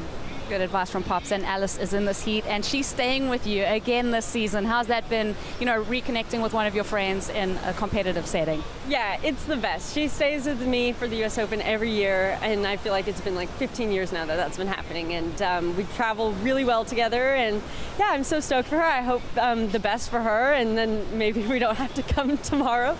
But yeah, we just have, I think at this point, we're the veterans now on tour, which is crazy to think, because I was speaking with Lindsay, who was just in my heat and got the wild card, and always growing up, she was the veteran that I was looking up to and trying to be like, and that's still the case. But now Honolulu, Alice and I were looking at each other being wow, we're the veterans now. And I think for us now, we love just catching up. We love getting to spend the week together, and then the contest is a bonus now on top of that, and that's a really fun place to be in. Women's longboarding is in such a great place, and to quote Martin Potter, beware the wounded animal, you guys. Well, if you're gonna have your toenail ripped off, that's it gives me kind of nightmares. And one thing that I can't even think about doing without a toenail in that much pain is walk to the tip of a longboard and try to hang that toenailless toe over the nose. But guess what? This is Rachel Tilley. She's gnarly. Yeah, she looked on fire. It really didn't affect her one moment whatsoever. She was clean, crisp, committed. She looked like she had the adrenaline. She was kind of positive, but her good friend Elise has kicked off with a 5.50, walking in and out of that opening nose ride, and then a strong float to end things. For a long time, Elise has been a rider of the Luffy boards, but she's switched up now to ride the Stephen Sawyer boards, designed in Jeffreys Bay, South Africa. We got 19 minutes, 22 seconds left. One score of note on the board. It's a biggie, a 5.5 for Alice Lemoine. Representing France, and always representing so well. A lovely surfer, in and out of the water. Radiant smile. Just one of those people that you run into at an event like this and you just feel happiness. Yeah, good energy. Really interesting listening to Rachel, nursing that injury. It always fascinates me how people can perform at the highest level whilst carrying injuries, and that the adrenaline in the heat of the moment can sometimes be really helpful, because they may hurt more during the free surf, but when you're competing, sometimes you don't feel it. I like what she said about concentrating on that instead of what's happening all around her. 18:35 to go, and I feel like AJ McCord might be somewhere tropical. Close enough to tropical, Chris. Now, I am in the Surf City, El Salvador business area, and this place is so incredible. So I know all three of you in the booth have been to El Salvador. Of course, it is the stop for the Longboard Championships. It's also a stop on the championship tour. And every single time we get a chance to go to El Salvador, I just fall more and more in love with that country and all it has to offer. And so if that sounds like something you're also interested in, this is the place to be, because they actually have ways for you to invest in the economy, invest in property, and they're trying to walk you through every single step of what can be a very intimidating process. And Chris, I know when we've been, it's like every single year there's more and more growth, there's more and more things happening, so it's a really exciting time in El Salvador. And of course, being with the WSL, we're so excited to be a part of that, and now you can be a part of it as well. So there's a lot of different things to check out, and like I said, sounds like a scary process. They walk you through every single piece of it. So come on down, Surf City, El Salvador Business House, and this is where you can get all your questions answered. Invest in a growing, beautiful country. It's an incredible place to be, and someplace I try to get back to every chance I can. I agree with all of that. I'm in. Sign me up. I'll be there just as soon as these next two heats ends. And guess what? We'll be there in March of 2027. Super excited. The Surf City El Salvador Longboard Championships. We're talking crowning world champions in El Salvador again. What a deserving place. What an amazing wave, especially for this discipline of surfing. El Sunzal, long, glorious right-hand point break. I mean, you can ride the nose there for 45 seconds straight if you want. And you can spend your cryptocurrency there. Of course, a Bitcoin is the national currency along with the US dollar. So if you're digital in your dollars, then that's the place to invest. I'm going to invest in some pupusas. Nice. I like the pupusa section at Sunzal as well. When you get a big swell and you get that big backwashy shore break, that can be pretty meaty. You're going to surf there? I was just talking about eating. Oh yeah, you can eat those pupusas all day long with the cold slaw and the kind of hot sauce as well, and nice cold beers to accompany it. Cold Pacifico, if we were kind of mixing up our experience here at Huntington Beach. Good cold Pacifico is going to be a great way to end day one, because we've had a lot of good action already, Chris. Well, March can't come soon enough, but we've got a lot of surfing yet to come. 16 minutes to go here. Elise Lemoyne in the lead, the 5.5. Things have slowed down just a little bit here. But just as I say that, thank you, Elise. Up and at it on a little right-hander. It's kind of wild, the waves that we've seen throughout the day. We've seen 2-footers like this. We've seen 8-footers coming through, almost double overhead in a couple sets earlier on. What a task for the judges to try to decipher all the different types of surfing that they're seeing and the different waves they're watching being ridden. And a big spread as well from the takeoff spots. You know, if people are catching the left deep at middles, you know, they're a fair ways down away from the pier. We've seen a lot of strong scores on the pier bowl, but I'd imagine that Chloe will be patiently waiting for one of those quick lefts, the kind of lefts that we saw both Ginger Kaimi and Avalon Ghoul shine on a couple of heats ago. Well, we're halfway through now. Elise backs up her opening 5.5 with a 2.5. Extends her lead. Chloe Calmon still in the thick of it. She has a 3.67. Trying to get rid of that, and most likely that one. Needs a 4.34 to get up into the lead. Conroy, meanwhile, needs a 7.27. Yet to really get things rolling. A couple zeros in her scoreline. And I feel like this is, so what are we looking at? Local time, just about 2 o'clock. So this is kind of when things start to switch over towards the afternoon in HB. And again, unpredictable. You never know what's going to happen. It could glass off. It could turn into whitecaps throughout the lineup, and that makes it pretty fun. We got a split peak here. Conroy fading right, trying to fight against this section, and the section wins. And meanwhile, on the left, Chloe Calmon. Quick snap there. This wave dissipating quickly. Still trying to keep things rolling. I think one thing a lot of people don't realize about the longboards that most of these surfers are riding is kind of how tippy they are. You think of a longboard as a real steady, kind of easy platform to ride on, but the boards that they're riding here, they can go side to side, and the rails can easily tip you over, right? Yeah, timing and technique, and you know, you put your foot positioning at the back over the fin, and you can really kind of redirect the board with a lot of elegance. That was a serious kind of whitewash section that just swallowed. At least that just kind of was like a side wash, like a cat like just came at her, and she dove straight in quite elegantly. You know, the HB short break don't play. Even on a small section like that, you can get pounded.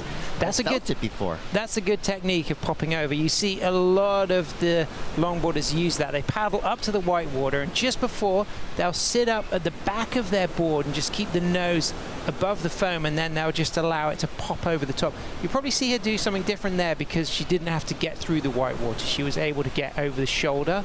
But this was a good split peak. That left from Chloe straight to a nice clean nose ride. The velvet smooth surfing of Chloe, such a joy to watch. But very difficult bumpy section here because this foam, it kind of came at her. It was quite awkward, but she just regains her composure, and we haven't seen so many cross step turns today, but you'll see in a second that she just redirects and uses the cross step turn there. So maximizing a little bit through the inside, but I think that Chloe will be hungry for something more significant than that. That was a difficult wave to ride. This had a lot more scoring potential, but I'm looking forward to watching the replay of that foam on the inside.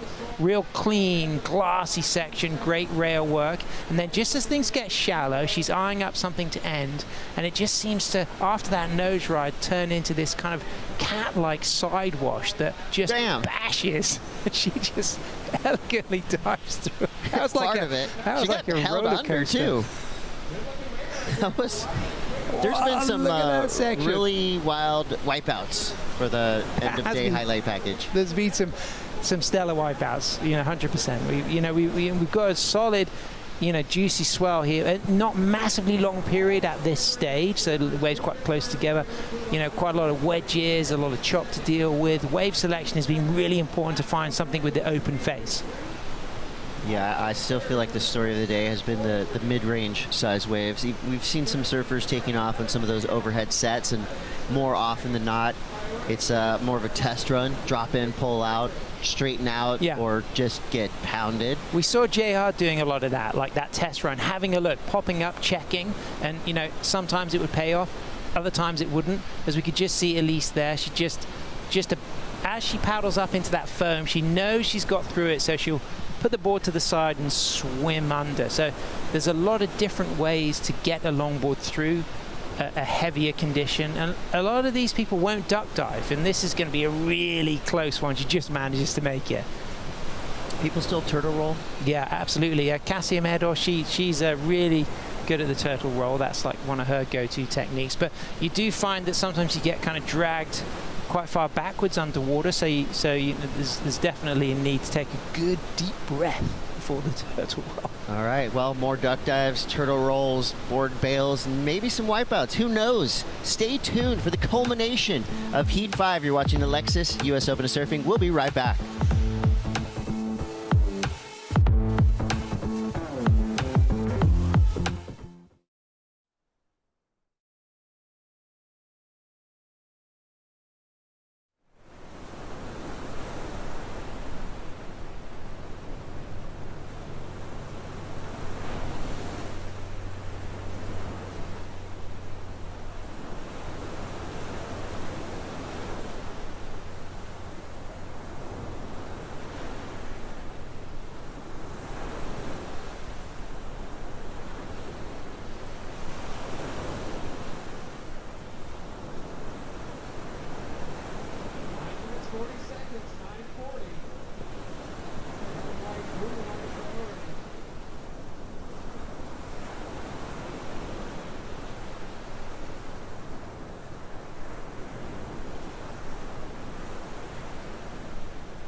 The Lexus US Open of Surfing presented by Pacifico is brought to you by Lexus. Experience amazing. And by Board & Brew. Keeping it real since '79.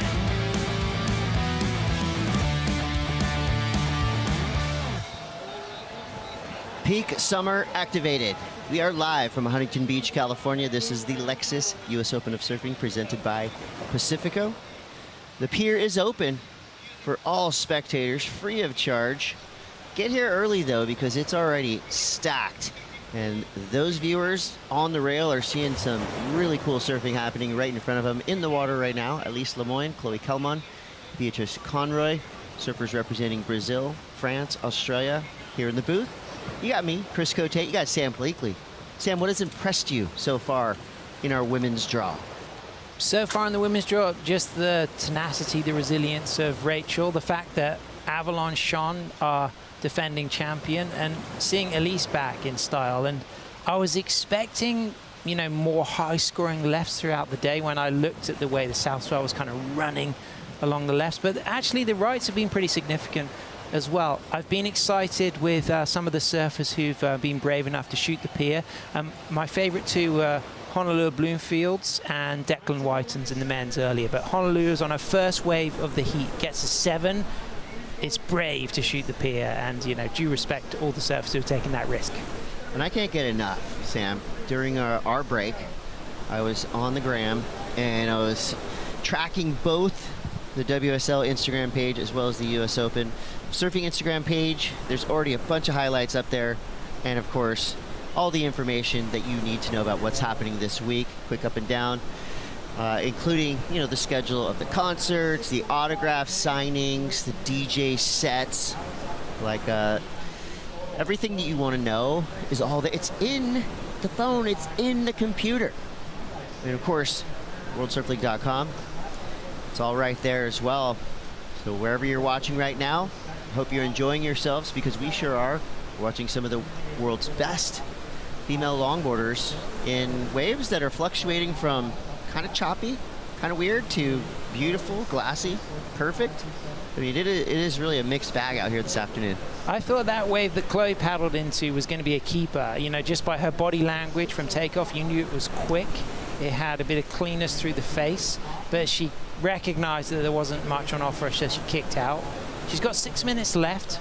Here we get the replay. Just look at that kind of low stance. She's just eyeing up the speed section here, but now at this point she knows there's nothing in it. So I'll kick out, I'll look for more. She's opted for the lefts, but, you know, it's keeping her in second place, but she's chasing a 5.27, which she can easily get. But Elise's opening 5.5 on that right-hander is proven to be the real big scorer of the heat. And nice to see Elise's style as well, in reference to being very used to her riding the Portugal-built Luis Bento boards to now being on the Stephen Sawyer boards, and which is a nice little flying kick out. Another wild dismount. But I think she can have a good run here, Elise, here at the Lexus US Open. It's an event that she, you know, generally performs well at. She's got a 5th in 2024. She got a 5th in 2023. Last year she got a 9th. She actually lost out to Chloe, so she'd be hungry to kind of make a final here. And you know, she's definitely at a phase in her career where I think there's probably now less pressure on her competitions, and I think that could be helpful as we see B from Victoria, very stylish longboarder. Yeah, this is a good looking wave. It was pretty glassy when she took off. It's giving her some open face to work with.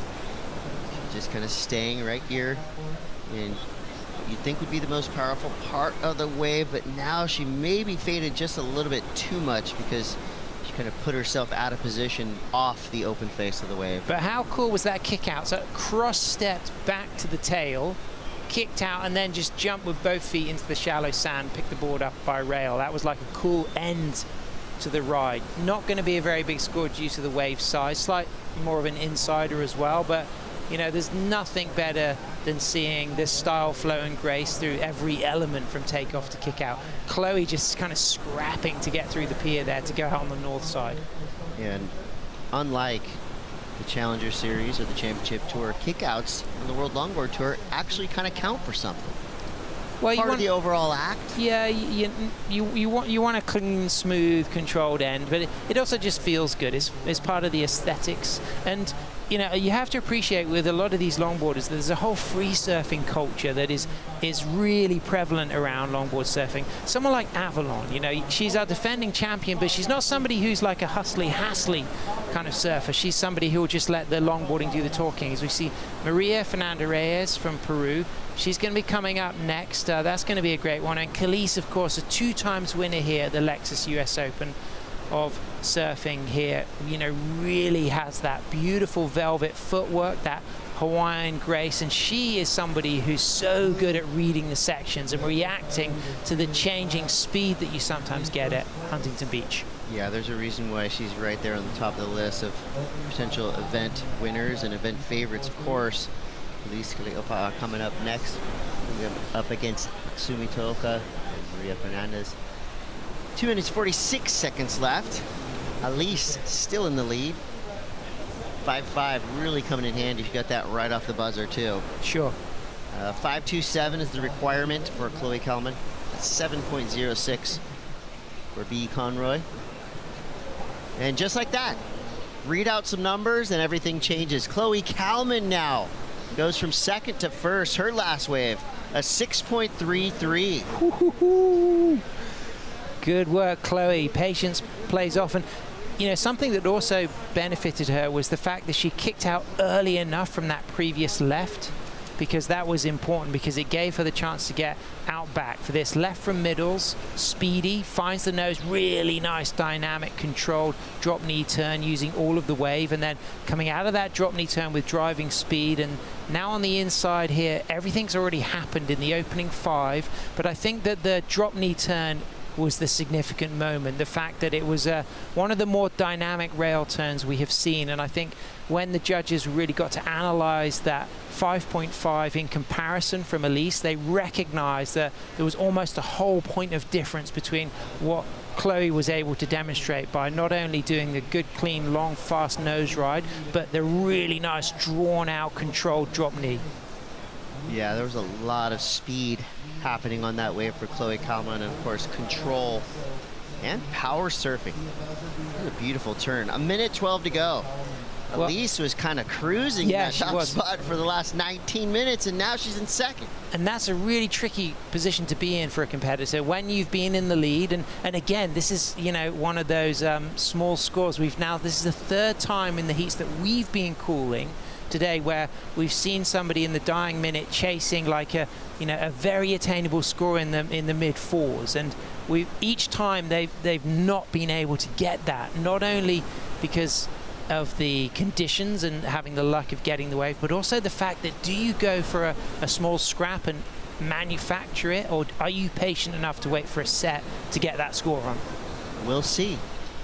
Inside of 30 seconds now, and it appears like there could potentially be something coming through. It's going to be a battle all the way to the end. We see a hard charging Elise Lemoyne. This wave just did not. She had to have a look, didn't she? She needed something. I mean, she knew that a 4.5 she could get on a small wave. She's up and riding. This just doesn't feel like it's going to have a 4.5 in it, Chris. Quick trip to the nose, little backside turn. The wave gets a little weird, but she's still going. The excitement level, not quite there, but a good effort. I mean, you had to give it a go. It was one of those ones that was just catching up with the wave in front the whole time, almost like a kind of riverball wave where there was just not much to it. As soon as she stood up, you kind of felt there's only a 2 or a 3 in that ride. Well, I'm still going to call that one a buzzer beater for Chloe Kalman, getting the lead. Elise second, Conroy third, and don't go anywhere. We have a very special guest, maybe the most special guest of the entire week. Stay tuned.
welcome back, surf fans. This is the Lexus US Open of Surfing presented by Pacifico. I promise you a special guest. Let me tell the story. The day I was born in 1976, the first thing my mother ever said to me was, son, guess who's world champion? That's right, it's PT. Welcome to the booth, PT. Welcome back to the US Open. Yeah, guys, it's great to be here as always, and I'm excited. We look like we're going to have plenty of waves. First day of waves has been good, and you know, the Pacific Ocean has been more active than we can ever remember, so it's looking good for the week. Super Nino happening. Chris Cote, Sam Bleakley, of course, Peter Townend, and we have so much to celebrate with PT this week. Congratulations, happy anniversary, happy 50th birthday to our first ever world champion. That must feel pretty cool. 50th anniversary of WSL through its incarnations, IPS, ASP, WSL, and last night we opened the new Huntington Beach Museum on Main Street with the exhibition covering the 50 years. Yep. And you saw that booklet I gave you. If you want one, you walk up there, you get one for free, and you can check out the exhibit. Super cool. I got a question, PT. Okay, 50 years of celebrating our world champions. You're having dinner tonight. You can choose 3 men, 3 women. They have to have been a world champion. Oh my Who are you going to God. choose? Well, just 3 men, 3 women. early. It's got to be a good night. Well, Great conversation. Straight away with the women, I have to go with Steph Gilmore. I went to school with her dad. So Steph won? If I didn't do that one, I'd be in big trouble. I wouldn't be allowed back in Coolangatta. Let's see, I would say Lisa Anderson. Nice. You know, without question. And let's see, on the women, that's a hard one. Actually, I might go with Sofia Molilovic. Nice. Little spice from South America. Let's go for the guys then. Well, with the guys, wow. I got to go with MR, of course. So if I don't do MR, then I wouldn't be allowed back in Newcastle. And I have to go with my hometown mate, Rabbit. You know, I went to school with his sister. So I've only got one more. Whoa, It's a hard one. jeez, come on. Where am I going to go with that last one? Actually, I from a point of view of Spice, you know who I really like, and I just love his attitude and respect, is Yago Dora. There we go. Great stuff, PT. Guess Slater's not invited. Wow. I'll let him know. But he is on the cover of the book. Okay, so he did get a little prize there. We'll check it out. We got the opening round, Heat 6, happening in front of us right now. Kalis Kaleopa'a in the water, going up against Natsumi Teoka and Maria Fernanda Reyes. We're going to watch Natsumi right now. Beautiful hard turn there. Nice and stylish. Pure grace. Cross-stepping up to the nose. Hanging 5. Getting back to the tail. Down carving. This wave, kind of the gift that just keeps on giving all the way to the sand. Cool finish. That's how you want to start things. Taoka on the board. I see with watching the conditions, that little right reform is starting to get better and better, and we're going to be able to see a little bit more tip riding, I reckon, on the inside, because it's been difficult on the outside. Yeah, they've had to be super quick, haven't they? Hard to get behind the section to allow that stall as well. And Sam, you'd appreciate this. I was up there with Kleiny and those guys, and we were talking about the old days, and you'd get swells like this with the outside. And the 2 most classic guys, as you see the replay here. Quick little tip right there. See, this little right starting to shape up nicely on the inside. Nice turn as well. Gets all smooth and clean. Yeah. Starting off with a 4-point ride. It should stay like that for most of the afternoon. Nice. That's great news. And here we go. Yep, nice little float right there. Yeah, this little right's starting to really take shape. Getting glassy. Oh, Nice beautiful little from turn. Maria. Yeah, nice turn. So you were thinking of somebody, you know, back in the day using an outside so we were section. talking about the outside, because if we go back to the old US championships, the classic era of longboarding, you'd see Corky Carroll stand on the tip out the back out there, and Nueva, of course, down here. Those were the 2, the gods of that era. And I said, you know, the reason they were probably better outside than the guys are now is because those boards were much more heavier, and they would trim and hold edge better than the ones now. The boards are more sensitive. They can't hold them in that bigger outside wave like the old guys could. Yeah, that's very true. It's a good point. But look at how glassy this gets as well. I mean, Maria from Peru, of course, Peru, such an iconic surfing nation as well, PT. I went there last year for the first time. Really? Incredible place. I went there with Felipe Pomar. Nice.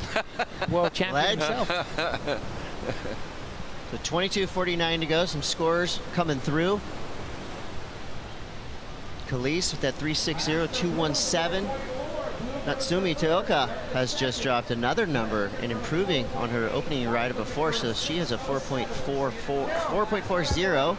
A lot of fours on the board there. 217 and 3.6 for Khalees. So Natsumi in the lead, and back to the celebration. 50 years of professional surfing, and I love that it all kind of culminates here in Surf City, USA, Huntington Beach, California.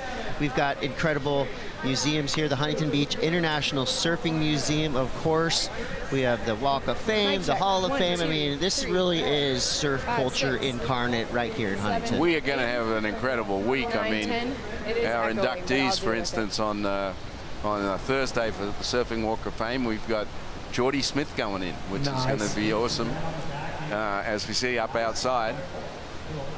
All right, what is time? Khalees all smooth, of course, 2 times winner as well, so she knows how to link the sections. This is always, watching Khalees, such a great example of Hawaiian grace. He's got that kind of Rel Sun-esque flow where everything looks completely effortless, the way she just links all the speed sections together.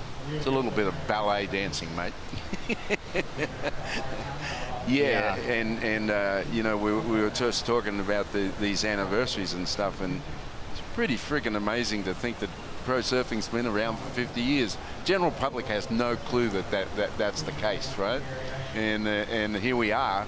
It was funny, a couple of years ago I'm sitting around going, I wonder if I'll make it to 50, to the 50th. Oh, and here we are, you know. We're going to be here for a long time, past the 50th. 20:56 to go, surfers making their way back to the lineup.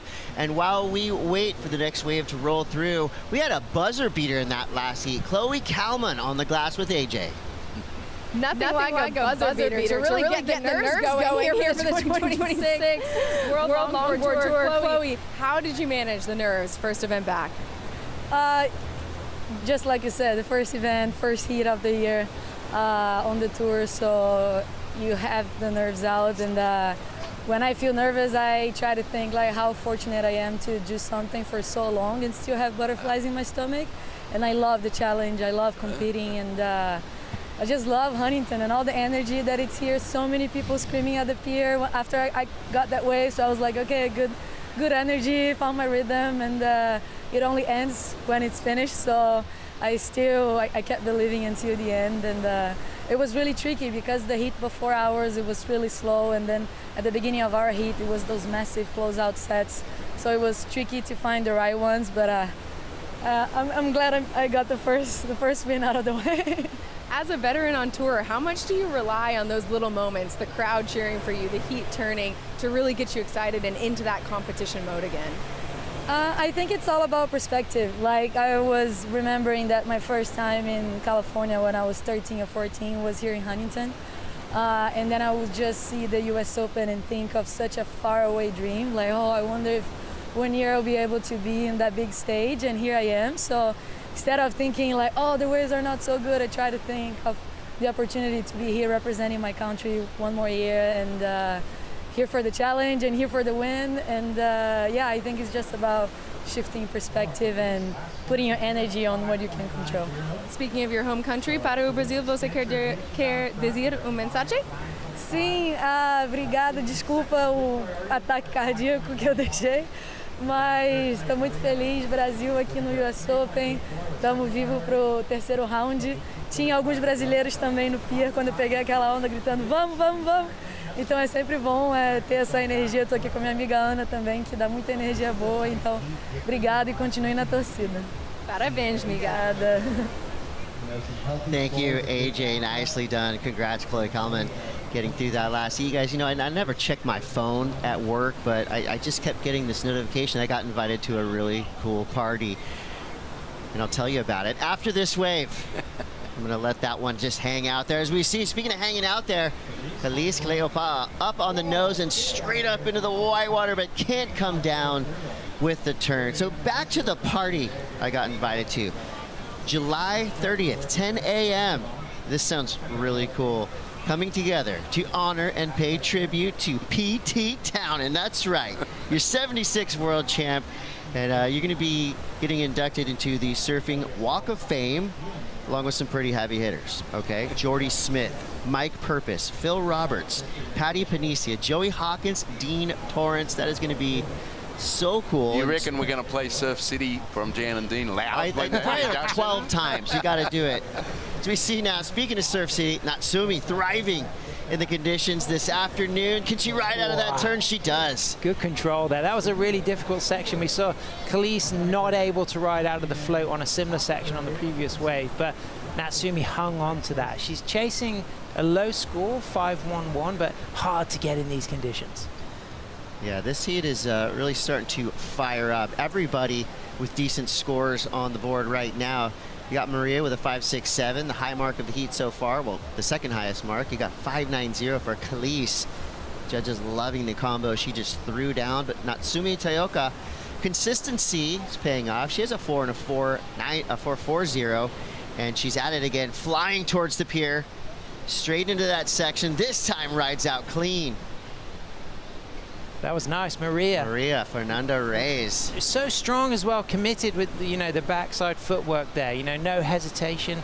Her board's designed and shaped by Piccolo Clemente, himself 2 times men's WSL World Longboard champion from Peru. He's a cool dude. Yeah, an absolute legend, ripping surfer still to this day. A 16:20 to go. Khalees in the lead, but we got to wait for this score to come through. That could be a solid number for Maria. Talking of longboarding, guess the inductee that's going in on Thursday?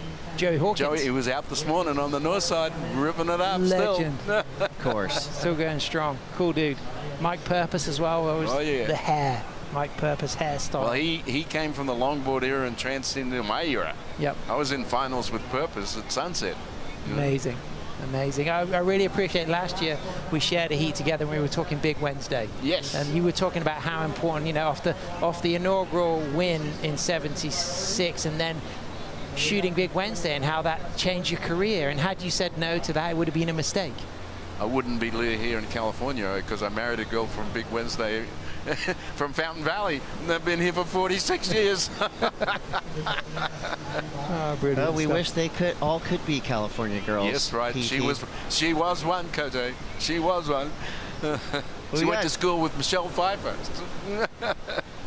Maria's speed in and out of that nose ride. These are really tricky sections to handle. They're fast. And also there's those kind of like lumps in the face as well. So to have the control to keep that high line and kind of lock in and touch those and hold those nose rides, that's one element, one degree of difficulty. But then to come out cleanly is another, and we're seeing that. But this is such an evenly poised heat. It's going to be right open until the last exchange. Anyone could win. Yeah, and we got plenty of time left with 14:40 to go. At the moment, Maria Fernanda Reyes is in the lead. Will that change? You're going to have to stay tuned to find out. And of course, more story time with PT. This is going to be a fun one to finish. We'll be right back after these brief messages.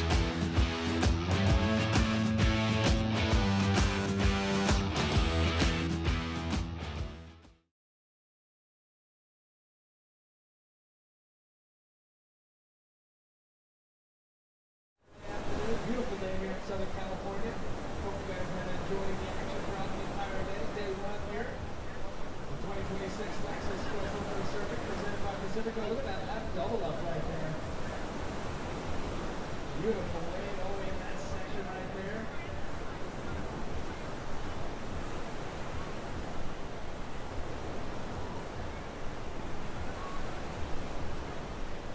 Once again, friendly reminder, make sure you have sunscreen on. As I said, if you're not used to being here in Southern California this time of year, it might feel like it's cool, like you're not getting much sun because of the breeze coming off the Pacific. But trust me, you are. So make sure you got plenty of sunscreen on. Or we might not see a day too. You might be at home in the AC trying to make sure you don't feel it.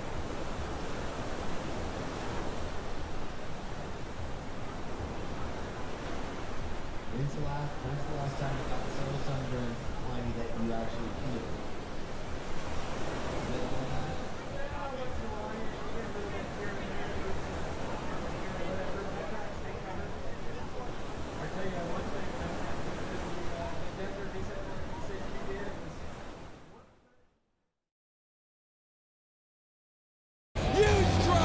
The buzz in the air when the first horn goes off, people are going to get the waves of their life.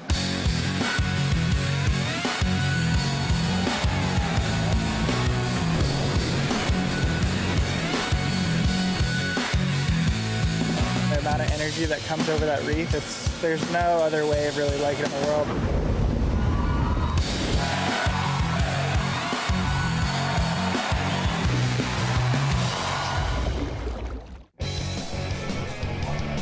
No wave strikes fear and stoke into the hearts of pros quite like Tahiti. Imagine what's next. Just around the corner, there's a monster lurking at the end of the road. Stay tuned for more about the upcoming Tahiti Pro. It's going to be awesome. We got 12 minutes left to go. At the moment, Maria Fernanda Reyes in the lead. And we've been stoked, and I hope we just continue this throughout the entire week, because this is a time to celebrate our guy, the man in pink, Peter Townend. PT, there's a special award that's actually going to be happening on finals day. Maybe you could tell us a little bit about this really cool award that's actually named after you. Yes, mate. I'm actually honored. The WSL, Brooke Ferris and G approached me about, for the first time, having the Peter P.T. Townend Excellence Award. And it'll be given on finals day to the combined excellence score of finals day. So it could be in the first heat, could be in the finals, wherever it is. You know, we see you kind of need a combination. You could do it with a 10 and a 6, you know, or you could do it with 2 8s. So however we follow all day, someone's going to get that award. It'll be the first award presented. Oh, that's super Amazing. cool. I can't wait to see what happens on finals day. And speaking of excellence, we just saw some excellent surfing from Taoka. Just out of the corner of my eye, I saw that blue jersey flying down the line straight into a super critical section. That was beautiful, impactful surfing. That's the type of the wave that could potentially flip this whole heat. Here's the replay. Yeah, so she had that wall. She has sections to navigate, but she cleanly finds the 5. But look at the speed driving off the middle of the wave here. And as it gets bigger, she just goes to the tail, redirects, hangs on, compresses low, and you can just feel the stoke erupting inside her, that she kept such smooth control. So I think she's moving up into first. That's the strongest score of the heat. It could put her into number 1. That was an unreal rebound into that right coming at her. I mean, that's not easy to do on a longboard, as you know, mate. Absolutely, and it rewarded with a 7. So it goes up into first. Now Maria needs a 5.74, and Kayleigh needs a 5.51. Both of those women can get those scores. There's enough time, but as we've seen with a lot of the competitors today, using the north side for that easier paddle out. Right. I think Natsumi made it just abundantly clear that that was the best way of this heat. It was such a quick score from the judges. You see 7.5s is the high mark, the 6.5s, so right in the middle there. Beautiful 7-point ride. I'd say one of the most radical turns that we've seen of the day by any of the competitors, and we get to see it again. Yeah, like you said, PT, it's the power of that bowl coming back at you, and to hang on is quite an achievement. And she executed that beautifully. I mean, she placed it perfectly right on that wall of whitewater that was coming at her. It could have gone sideways and she would have gone down hard. So much flow too. Right. You know, we've seen in the past when people are riding out of turns like that, like, well, arms are flying around, super smooth, well deserving of a 7-point ride. And Natsumi again, Chris, she's one of those surfers who can shine in the bigger, heavier conditions. You know, she always performs well when the swell gets larger, and I think she's going to be a front runner, a favorite here. And she's good right and left. She's always able to adapt. You know, she's one of those surfers who can change up her strategy and, you know, move around. She's quite comfortable. She's very active. She normally gets quite a lot of waves in every heat as well. And I think, PT, that often benefits the surfers. The busiest surfers tend to win at the US Open. Absolutely. Well, the US Open and Huntington Southside, it's always a little bit of a scramble. it's not that organized. You know, it's like when you go to Malibu, it's friggin' organized. Right? Out here, it's not organized. It's a bit of a scramble. I always tell people that when in my coaching stuff, I go, look, you don't want to sit, because if you sit, you're going to miss something. Yeah. You got to be in scramble mode. Yeah, you got to hunt. Hunt. Well, the hunting will continue for 7 minutes and 50 more seconds. Natsumi launches herself into the lead. Nanda Reyes looking for a 5.74. Khalees looking for a 5.51. So attainable scores all around. And priority right now is with Maria. She is out there in the white jersey, in control and command of the lineup for now.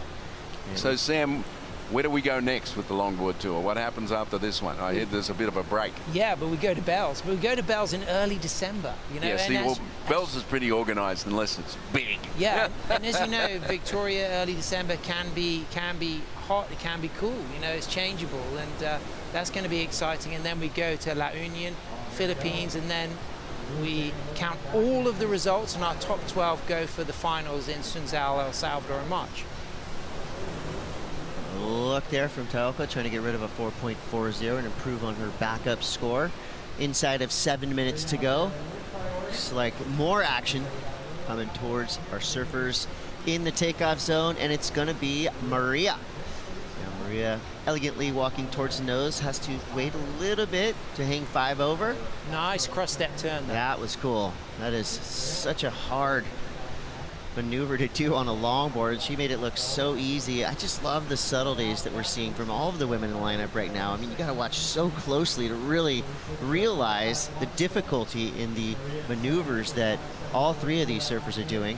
And PT, like you said, it's one of those afternoons where it's just going to get cleaner and glassier. You can just see the sparkles. There is I'm prediction. knocking on wood. Yeah, there's prediction of the devil wind showing up. You know, like. Ooh.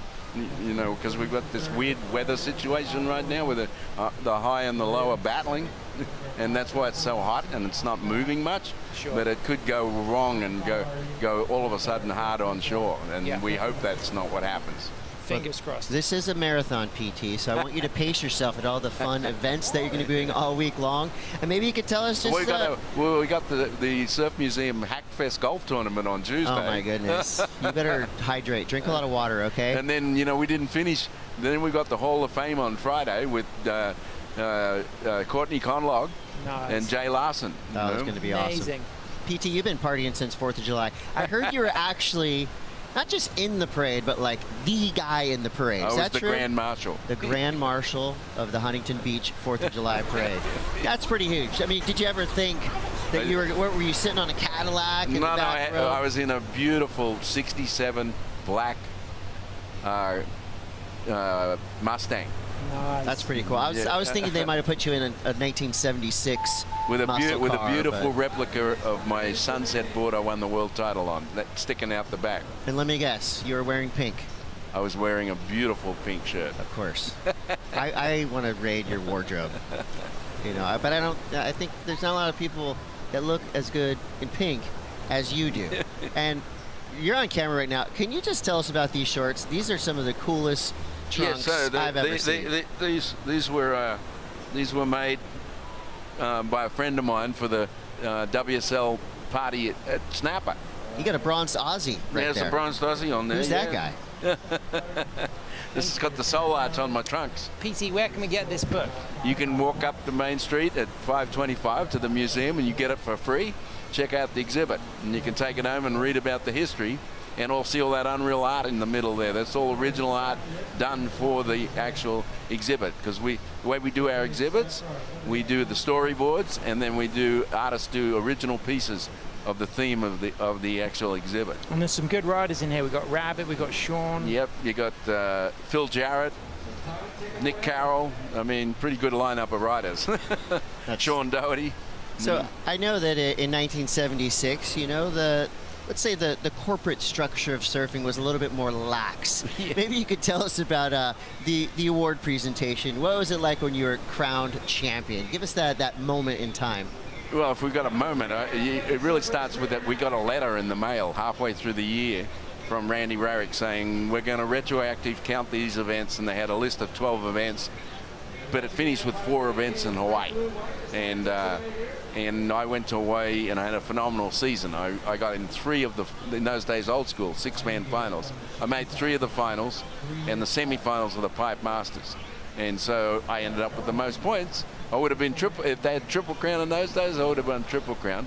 So Randy adds them up, and he says, Fred calls up and says, you need to come to Outrigger Canoe Club. I go, great. What are we doing? I'm going to take a photo of the world champ. Great. We get there. Of course, he doesn't have a trophy, and so he takes, because he's a member, the key for the trophy cabinet. Takes out a trophy, turns it around backwards so you can't read the inscription of what it's really for, takes that photo, and that photo the next day appears in the Honolulu Advertiser. That was the start of pro surfing, that photo in the paper. Amazing. We're definitely getting you back in the booth throughout the week. Well, you know who you need to get, you know who's coming over, is Randy Rarick. And you need to get him in the booth for that reason. I mean, he's the guy that started it all. We're not sitting here. He's been in California recently, hasn't he? Yeah, he was here for the Shack opening, but he's coming over because of Patty Panicia being inducted. Sure. I mean, she founded the women's side of the tour. This is going to be such a fun week. I mean, it's already been an amazing day. Yeah, it'd be fun to get Dolph, as I call him, Randy, in the booth here for a heat, you know? Maria's chasing a 5.74 Cote, so this is looking like a possible for her. She's got a 5.67, a 4.9. This is a strong end. Control, variety, in and out of the nose rise. No kind of nose rise through the section. Some smooth rail work. Nothing outstanding, but overall strong, composed. I think it could be kind of close to the score that she needs. Graceful, a lot of flow on that wave. Cool, you know, redirections all down the line. So the minute 15 seconds, if she does get the score, the 5.74, I would put that in the buzzer beater category. I'm kind of surprised right now. Khalees Kale'opa'a, usually such a dominant competitor and top contender out here, currently sitting in 3rd place. But luckily for all of you Khalees fans out there, this is a non-elimination round. So if she indeed does stay in that 3rd place position, she'll be back out in the lineup for the 2nd round coming soon. But with 48 seconds left, and Taoka flying down the line yet again. She's loving these lefts. Yeah, and she's turning a difficult wave to ride into a decent score. You know, just navigating the bumps with the footwork. That is just beautiful functional longboarding. Kind of blown away with what she did. That wave did not look good at all, and she made it look like a dream runner. She manufactured a score, as we'd always say about Slater. Textbook right there. He'd get a shitty wave and turn it into something, right? Here we go, Khalees, in the last 15 seconds. That hasn't opened out for her. She has been unlucky with the waves. You know, they've looked exciting on takeoff, but they haven't quite offered much after the opening section. Yeah, this wave kind of just dribbling through the mid portion. Khalees still going, looking for a 5.51. Buzzer blows. I think she knows. I don't think that wave gave her the opportunity for a 5.51. But I think Maria's is going to be close. I'm feeling it could just be under. I mean, the excitement factor of Natsumi's 7 is like a benchmark. Let's have a look. She's chasing a high 5. That's a nice nose ride. Good footwork, nice rail work. It's a smaller wave, but the opening 2 turns and the opening nose ride are very strong. But now it starts to taper off. I mean, my instinct says it's sitting around that 5 mark. You know, I just feel as if relative to the zhuzh and the dynamic excitement of the 7, is it gonna get that close to the 7? It almost feels like it's just kind of 2 points shy of that, but you never know, it could be enough. The surfing was great, the wave wasn't that great. And you know, at the end of the day, you gotta have room to work. And this is the last wave ridden for Taoka, so she could improve as well. You know, she's sitting on a 4.4 for her backup, and the smile says it all right there. No Taoka change. wins. Yeah, congratulations. As the old saying is, you got to have a canvas to paint on. Exactly. So there you have your final results for our opening round Heat 6 women's division. So far, so good, super entertaining, some great surfing happening. And we want to thank PT so much for joining us. And again, that will not be the last we have you in the booth. We're going to put you to work all week long, as if your social calendar wasn't full enough. So much happening for PT. I'll come back with the Walk of Fame booklets with all the bios in on Wednesday. And bring a pen because we want it autographed by you if possible. Thank you, PT. You guys are welcome. All right, right on. We're going to flip the script over to a couple more heats on the day, and then, of course, we're going to have an awesome post show for you. Lots of surfing left this afternoon here live from Huntington Beach. It's the Lexus US Open of Surfing.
The Lexus US Open of Surfing, presented by Pacifico, is brought to you by Lexus. Experience amazing.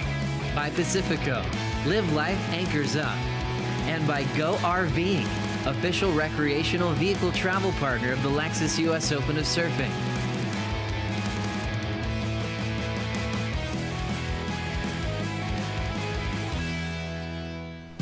Back at the south side of the Huntington Beach Pier, this is Tully White, the surfer out of Australia, going on this left-hander. Beautiful nose ride right there for Tully, who's been putting in a lot of time on the World Longboard Tour for the last number of years. She's been a member of the top 10 for a good amount of them as well. Looking forward to this inside reform if she can find the tide coming up here this afternoon in Huntington Beach. Does well just to fit in one more tag all the way on the inside and a couple more footsteps before she kicks out. 26:40 on the clock. Heat number 7 of the women's opening round out there. And now Mason Schremer, representing the US of A in the blue jersey. Been living in Ireland for about the past 6 months. And unfortunately, she goes down on the inside shore break. Also joined by Dea Novit Asadi out of Indonesia, the young surfer, 25-year-old. Mitchell Salazar here with the founder of the Queen of the Point, Carla Zamora. 26 minutes on the clock. So Dea, one of our newer names on tour, 25 years of age, representing Indonesia, and obviously a great part of the world with plenty of waves, but 3 different regions represented here in heat number 7, Carla. Yeah, I'm really excited to watch this heat. This is going to be a great heat to watch. Tully and Mason, a couple of my favorite stylists on the ladies' side, and then Dea coming in. She's also a fantastic stylist, and just being able to have that representation from Asia, you know, in the women's sector, more filling into those spots there. It's great that she's able to experience this, come to not just California. I'm sure this is her first time in California, but at the U.S. Open nonetheless. Yeah, big experience, of course. And Indo, I mean, plenitude of waves over there and good quality waves for the majority of the year, too. So 30-minute heats, last 2 of the day right here. Scores in for Tully White. Good score to start things off. More of a mid-ranger, 5.67. Quick one there for Schremer on her opener. Still waiting for her second ride. Meanwhile, Cardi with the surfer, as he said, representing Asia. You know, big region, huge market, I would say, too. And I think Japan, especially when you look at it, has a lot of potential to have more surfers on tour. But looking at Tully, I mean, she's really made things worth her while she's been on the World Longboard Tour. Another angle right here on this left-hander. Yeah, we see her kind of getting the left there, working a couple steps up, does get the 5 up there, negotiating it back down. She's somebody that I think is really always one to watch. She's so smooth, so casual. She does lean into that kind of traditional style, but has a lot of progressive maneuvers. And, you know, I'd love to see her really make it to the top this year. I think it would be really fantastic for her team and just for her confidence. And then Mason, she's kind of a silent assassin as well. She's real quiet. As you mentioned, she's in Ireland now. She's kind of been all around. And just, I love how calculated she is with her surfing. She doesn't do too much, but does a lot all within that kind of same thing. Don't do too much, but do too little. Unfortunately, comes a bit unglued there. It's an oxymoron, right? But it is true. I mean, because in the end, you want to make the simple look very difficult, and it impresses the judges. So lived a good amount of years over there in Noosa, but does represent the US of A. And Mason comes from a great surfing family too. Her younger sister Lola, also very talented longboarder. Here comes Toli once again. Has a paddle, but down in the priority order. So really, Novatasari right here out of Indonesia. You know, new name, no experience really when it comes to competing here on the World Longboard Tour, but a lot of times that's actually beneficial for you because, one, your opponents haven't seen you that much coming out of Bali, and then second, the judges haven't really seen you that much when you look at the panel that we have right here, international compared really to what you're seeing on the regional basis, Carla. Yeah, I doubt she sees it that way. I'm sure this is probably the biggest thing that has happened in her life and for, you know, probably her family and the people in that town. So there's probably a lot of nerves going into something this big, but, you know, what she doesn't know is that she's, you know, there's not any expectation, you know, there. So I think that works for her. Toli just getting a ride there, working with that 5.67 opener. She's going to work it all the way to the inside. Has some great footwork too, right up against the pilings right there, but got him busy early on the first 7.5 minutes of this heat right here. Her opener of 5.67. Gonna make it through the pilings right here and paddle back out through the north side. So looking for another score right here for White. The last of Schremer comes through as her best, a 3.67, and still waiting for the surfer in white to get things going right here. So Toli at the moment, we've mentioned her being a member of the top 10 in years past. She is still looking for her breakthrough win right here in the WLT. Natsumi Taoka, a huge win straight into round 3. AJ, she's looking good so far. She certainly is, Mitch. And Natsumi, we were talking about the nerves, the excitement, just getting back here to Huntington Beach. How did you manage the emotions to put together the performance today? Yeah, I'm so happy to be here. The wave looks good on the left. And in the off season, I'm practicing a lot going left in New Zealand. So I'm pretty happy to get 7 points, which is the score. And yeah, I enjoy my heat. How are you approaching this season as this is the first stop on tour? Give us a little insight. I love surfing and also I love competing. So I'm just excited to compete in. We're excited to have you back competing. Do you have anything you want to say to friends and family back home? 日本で応援してくださっている皆さんありがとうございます。次のヒートも全力で頑張ります。引き続き応援よろしくお願いします。Thank you. おめでとう。ありがとう。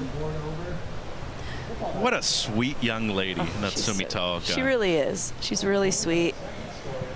And she's come a long way. She's been on the tour on and off for a bit now, and she's done a lot of practicing. Here we go. White, Dea up for her first ride here at the US Open, the Lexus US Open of surfing here. She's working that left. I believe she probably surfs Kuta Beach quite a bit, and the left is quite dominant there. Canggu, that whole area tends to be very good, especially you get it on the right tide. Oh, it's perfect for the log too. 100%. And there, like you said, there's a lot of different waves up there. One of the better lefts I've surfed in my life is actually up at Medewi, up in the north there. Yeah. A very different area to the other part of the island, right? You have all these reef breaks, and then all of a sudden you're just like, oh, where did all these beach breaks come from over here? All these sand bottoms. You mean I don't have to cut my feet every time I paddle out? Sounds nice. Yeah. 2.5 her opener when it comes to her debut on the World Longboard Tour. Toli White drops a 3.8 on her last, so she's got a backup. Meanwhile, Schremer just a 0.8 on her last. She does have priority, though, the surfer in the blue jersey. Just under 20 minutes on the clock. You know, and also, we saw it with JR. We've seen it with the surfers representing the Philippines so far, but you know, you carry the weight of a nation on your shoulders. And I know it's just her first event on tour, but say you end up getting a great result afterwards, and all of a sudden more people get inspired because of you. Eventually, I think an event over there would be substantial for us on tour as well. But when you look at it, there's a lot more room to grow when it comes to competition. We saw Rio White already qualify, become the first Indonesian male on the World Championship Tour on the shortboarding side. So potential's there, Carla, for sure. And, you know, job's already done one way. You qualified for the biggest stage of surfing so far. Yeah, I mean, you know, we were talking about like being the face of a nation, you know, and JR for the Philippines kind of has replaced the Manny Pacquiao, if you will. And Dea, in a sense, is doing that for Indonesia in the surfing world. And that's a big deal, especially for longboarding. Like you mentioned, shortboarding, the shortboarders, they tend to kind of get a bit of the acknowledgement. So it's cool that she's able to kind of get her time in the limelight. And we see the Indonesian, the Philippine crew there supporting Dea. That's awesome. Yeah, there's a really good harmonious kind of camaraderie within the nations there and the surfers there. You know, Bali is actually one of the places that you can fly from Manila for pretty cheap. Yep. So for about $100, you can fly to Manila. From Denpasar straight to Manila. Yeah, wow. Yeah. So, and it's one of the places that Filipinos can easily go without a visa. And you know, that's also something that people don't think about. Some of these countries, these people coming from these other countries, the visas are a complicated factor. So, excellent point. Yeah, there's a lot of co-surfing, if you will, cohabitation or whatever happening between the Indonesian and the Philippines. Short travel too for them, as we see Dea right here.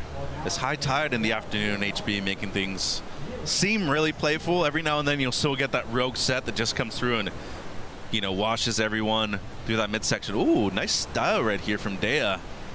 So not the largest of waves, but only has the 2.5. This should help her out by a decent margin right here. 17:20 on the clock. It seems like Schremer was also in and out going left on that one. So, you know, she's getting in the mix, and especially right now, considering that the 5.67, really the high marker of the heat, you're matching one of the threes. You're looking pretty good on this one so far.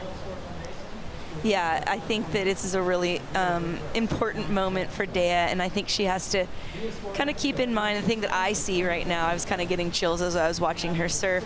She has such a sweet style, and it's not just the new faces that I like that are coming into the pool, but the different styles that they're bringing and this really beautiful traditional aesthetic that the ladies are bringing to the table. And like here, Dea just really showing a lot of cool style, and so it doesn't really matter however she does. She's made such a good representation of herself and her nation. And then just a quick one right here from Schremer on the left-hander. No harm, no foul. Just looking at a wave under priority as well. So 16:20 on the clock. Here goes Tully White. Ooh. She goes down and pretty hard right there at the end. It seems like the board pretty far away from her, though. She seems completely fine. She's been competing on tour for pretty much 8 years now, and her two best results have been equal thirds. That was in Noosa and over there at the Sydney Surf Pro as well. Right there from where she's from, over in Manly Beach in New South Wales. So she's 26 right now. You've been doing this since you were 18 professionally. Pretty big momentum builder right here for Tully if she's able to start off well. Yeah, and that's really interesting. You know, only at 26, she's been on tour for 8 years. You know, that's a lot of your young adulthood spent doing this, and so it does make you wonder, like, how does that change throughout those years, and does your approach change? Does your mindset change? I think you become a little smarter, wiser, cooler, calmer, you know, confident, I think is the goal, right? And I think you see that a bit in her heat approaches and selections of the waves and whatnot. And she's graduated from college since then too, and I think you're absolutely right. You not only grow as a competitor, as a surfer, you grow as a human being. I mean, different life cycles. You go from being, you know, a young kid into a teenager in your late teens. Ooh, quick fall right there from Schremer. Eventually into a young adult, and I can even attest for myself, when you're 22 compared to when you're 26, that is a big gap right there. I mean, from your early 20s into your mid-20s, major difference in your life right there at that point. Yeah, 100%. I can remember very vividly the trip to Australia that I took at, 24 years old for 2 months that changed a lot in my life and my world.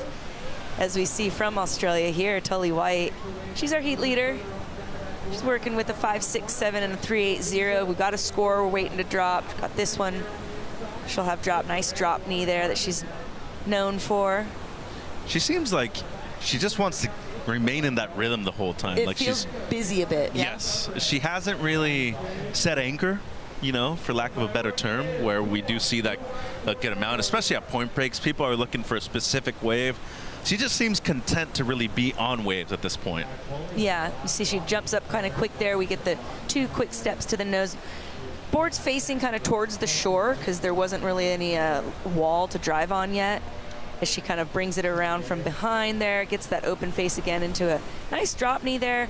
Wave's not super spectacular, but like you said, seems like she's just kind of wanting to stay real busy and maybe continue to improve. I mentioned a couple times about Mason. I had a brief conversation with Mason yesterday, and her comments were, staying busy seemed to be the only way of finding a good one. Go on a lot of them, and eventually you're going to find a good one. Well, you would think so, right? I mean, if we go with percentages, right?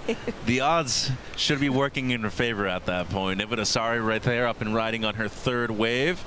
Here goes Schremer using priority. She needs a 5.8 at the moment, just to quicken it out for Mason. Last of Tully White doesn't improve. It's a 2.93. And Tully did surf once again in the championships over in Ensonzal last year. She lost out early. She was in the first match. She lost to Rachel Tilley. But not for some amazing surfing, if I'm not mistaken. She surfed really wonderfully. Had a couple of good scores. Yeah. And then, the main thing, she made it to that point of the season too, which I think is the most impressive part. It's not, the first time she's done it either. She's done it consistently. So you look at the time on tour right now, it's obviously been, a ride up to the top. Yeah, I think that's why, it'd be nice to see her kind of climb that ladder a little bit more this year. Perhaps get a little closer to that title crown, that title trophy. I know that's something she, I'm sure, is working towards herself. I mean, at this point, everybody on tour should aspire for that, right? Yeah, I mean, why else are you here and spending time, money, energy? Which is so interesting because you hear a lot of post-heat interviews by people, and they're so calm in their demeanor, and they're very shy and quiet, a good amount of them. And then you have the ones that have been there and done that already, and they're laser focused, and you're like, okay, I feel like there's more of a mixed bag right here, but in the end, I feel like you're just as good of a competitor and surfer as this person. You don't express it the same way, though, when it comes to verbalizing it. Well, I mean, yeah, you definitely have some people more comfortable with those interviews and speaking, and some just let their talent talk, right? And I don't mind that one bit. 11:30 on the clock. White still in the lead. 5.67 and a 3.8. Daya now in second. Her last two, a 3.27 and a 2.33. Needing a 6.2 for first. And Schremer needing a 5.8 in third, also for the lead as well. Well, it's changed a good amount since this morning, since we first arrived. There's still some big sets every now and then, but it seems like that high tide, really playing a big factor right here. We also are seeing the swell decrease throughout the afternoon, but still very fun out there. 11 minutes on the clock. Well, we talked about how big this area is right here on the south side of the pier. Rosie, where are you now in the million places that we have here on the beach? Yeah, you guys, the music drew me in. I'm at the iHeartRadio activation. It's a lot of fun. There's so many things that you can do. You can spin this wheel to win a couple prizes. You can also come and scan the QR code to win tickets to the iHeartRadio Music Festival in Las Vegas. And Ryan Seacrest is giving away money for back to school. So there's so many things you can win. What have I won? I won a high five. Epic. That just made my day. Come down to the iHeartRadio station activation. They're playing some amazing music, and they're bringing a lot of fun to the US Open of Surfing. You're the best, Rosie. Thank you so much. Well, I want to win a high five later, too. Let's see if I'm going to... I'll give you a high five. Well, I get a high five from you every day, so... Sorry, it's not so special. No. I was saying it in a good way. I'm just like, I think we need to up the ante. Yeah, we want a spun wheel high five.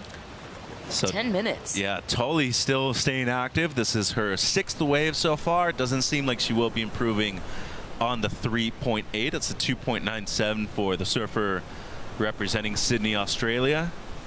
So priority with Schremer still, and You know, outside of the 5.67, everything else a 3 or less, Carla. They've been struggling really to find some quality out there. I was just going to kind of speak to that. Yeah, it seems a bit of a struggle, which kind of evens the playing field for the other ladies. Dea needing a 6.2 and Mason needing a 5.8. So attainable scores with 9 minutes, 20 seconds left on the clock. So we'll see what happens. Competitive stuff out there. And heat number 7, our second to last heat of day number 1 of competition here at the Lexus US Open of Surfing, presented by Pacifico. Be right back.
Live music returns to the U.S. Open of Surfing starting on July 31st right here in Huntington Beach. Headliners including Real Estate, Alalas, Local Natives, and RG Drive. Get your tickets now, 2 for 1, by scanning that QR code on screen. You can also go to worldsurfleague.com for a lot more info. But you want to make sure that you're getting those. Right now, they're selling out fast. July 31st, August 1st, Friday, and Saturday next weekend. Should be fun. Carla, guess what? I got a ticket for you already. So, gonna be here Friday and Saturday, all afternoon after we work all day too. So, clear your schedule. Well, I got to come back down because I'm off after Tuesday. Well, hey. I'll come back down. Got a place for you to stay right here in HP. Okay, there we go. It's gonna be fun. I'm ready. But live music back right here. It's been a few years, so really stoked to see the headliners right there next weekend. And of course, the main appetizer right here, the main course, the entree per se, is the surfing. And we talk about Dea Newadasari right here out of Indonesia. She's looking for a 5.7 now. This one last came in as a 3.77, Carla. Okay, 3.77, chipping away at it. Not too bad for the young gal out of Indonesia. I'm sure she's not used to surfing a wave like this, but I think she's making a pretty good showing. Well, I can tell you one thing guaranteed. She's not used to wearing a wetsuit. No. And it's warm right now, too. Yeah, which is interesting because it's even warmer down here than it is up where I'm at. So I can't imagine.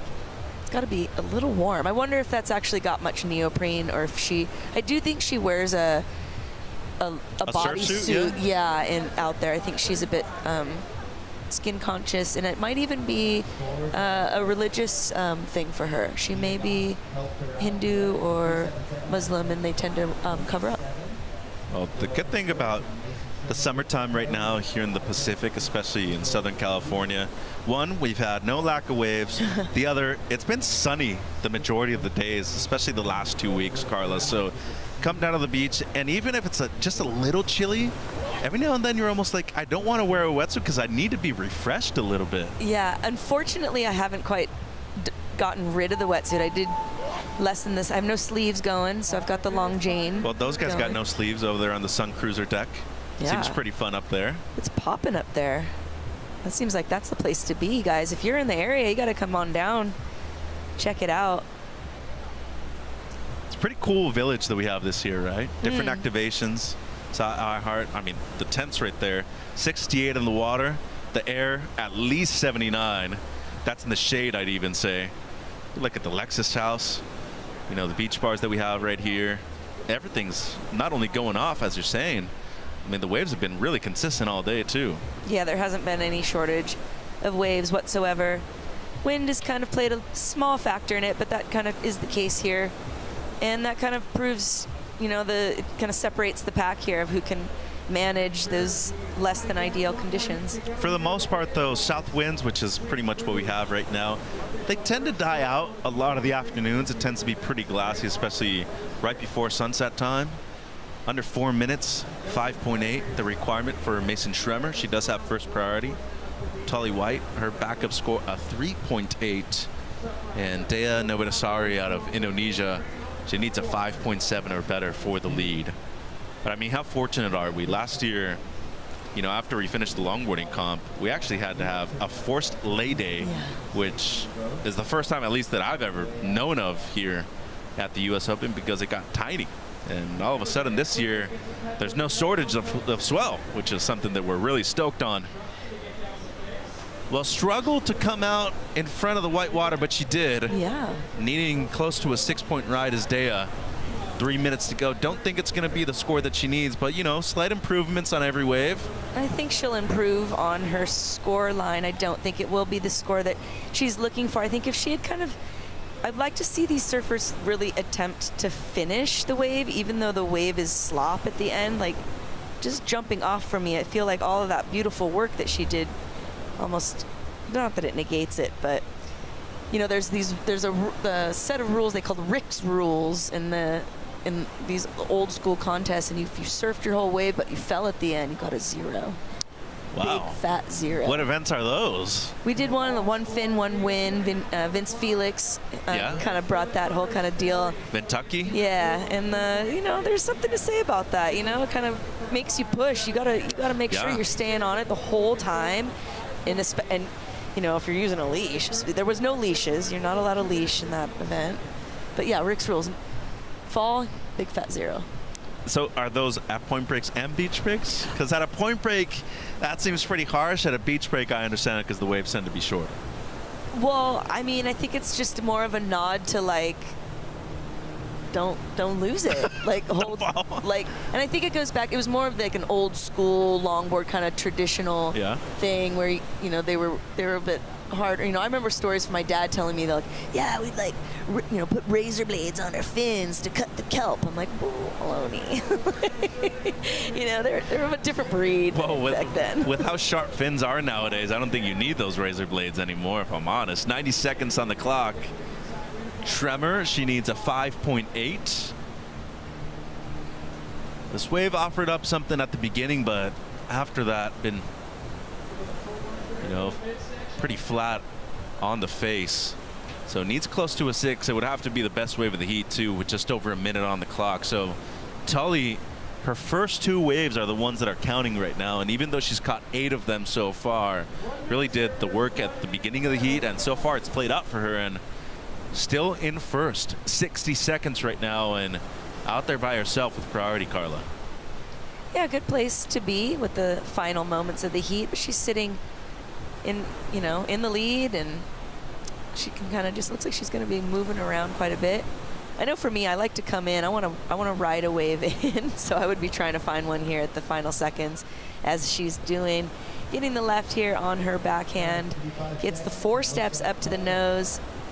Nice wrapping. Beautiful. Yeah, nice wrapping cut back.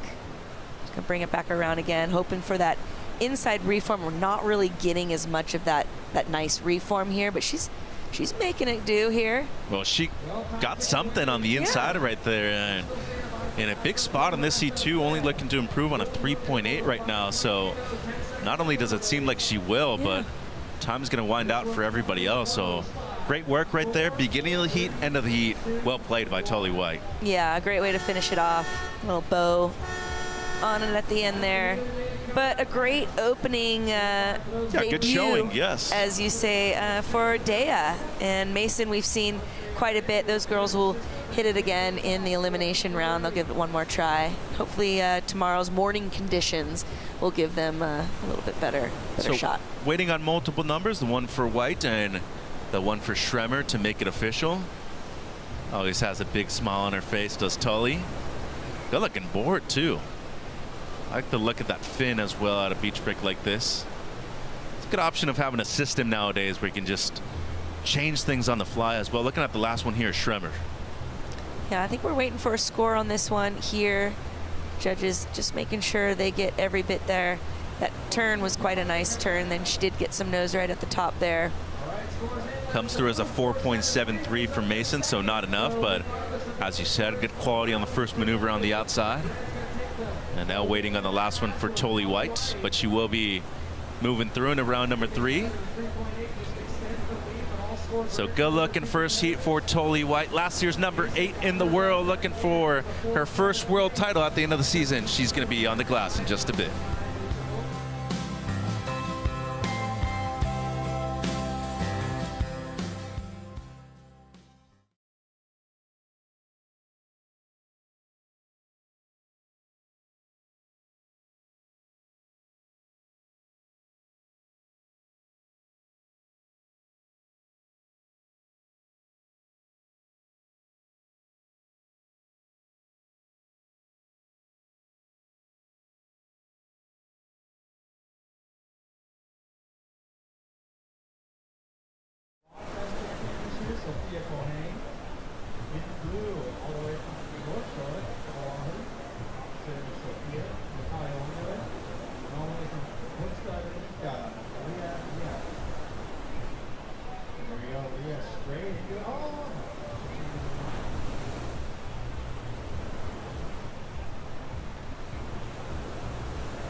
It's our final heat of day number 1 of the Lexus US Open of Surfing, presented by Pacifico. The weather is going off this summer in Southern California. The people know it. The beach is packed right here in Huntington. And of course, why not enjoy the festivities of what is the biggest event of the year for the World Surf League. Sophia Colhane, Natalia Wunderlich, and Leah Diaz in our final heat of women's opening round. Heat number 8. So 2 surfers are representing Hawaii and 1 out of Costa Rica. The first time that Leah Diaz has competed on the World Longboard Tour. Mitch and Carla with you for the last heat of the round. Here goes Natalia. Surfer out of Oahu. 2 of them actually out there in the red and the blue. So great style. I mean, she's no stranger to really being at a left-hander over there in town, but definitely one of the first times we've seen her compete here, especially in these types of conditions at the pier in an afternoon like this. But good heat. Colhane has had a lot of success everywhere else and representing Oahu's North Shore. Tends to surf in town, you know, good amount of the summertime, just because North Shore tends to be quite flat unless you're getting, you know, storm swell or something like that from the west. But all of a sudden, the Pacific has really been on the rise up. So Bowles, Kawalo Basin, everywhere else on the island on the South Shore, they've had plenty of waves. This one, the opener for Natalia, 2.17. Yeah, she gets 2 steps up. There's a bit of a hiccup there that keeps her from getting all the way to the nose. And she works it pretty close to the pier. Not much happening there, so just kind of a small score as we watch the replay. 4 steps up to the nose for Sophia, but she's not able to come off it, keep it glued. Conditions a little challenging right now for these ladies. They're making the most of it. I do believe Natalia's first time here was last year. Yep. And I was actually surprised. I've seen her, she's done Queen of the Point a couple times. She's a really put together, really beautiful surfer.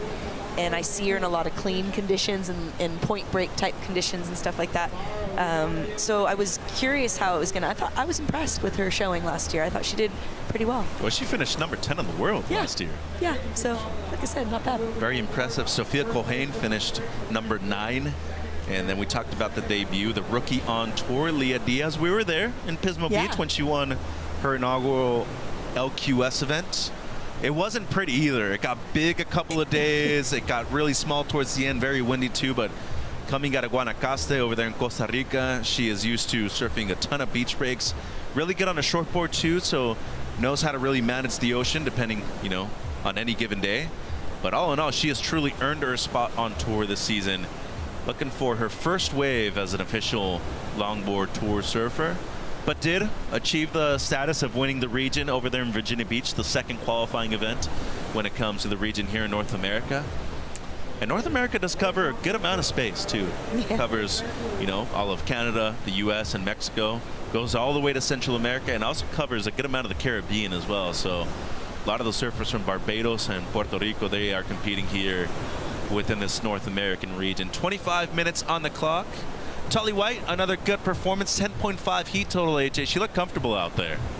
She certainly did, Mitch. What a way to start your first heat of the 2026 World Longboard Tour. Tully, you really bookended that heat. You had a great wave to start, great wave to finish. Just how did the heat strategy play into things today? Yeah, it's pretty tricky out there, so I definitely would have liked to get to better scores earlier on.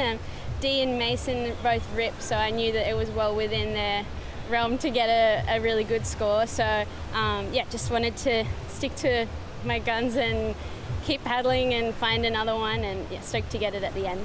Big off-season change for you, riding a new set of boards, doing it a little bit differently. Walk us through it.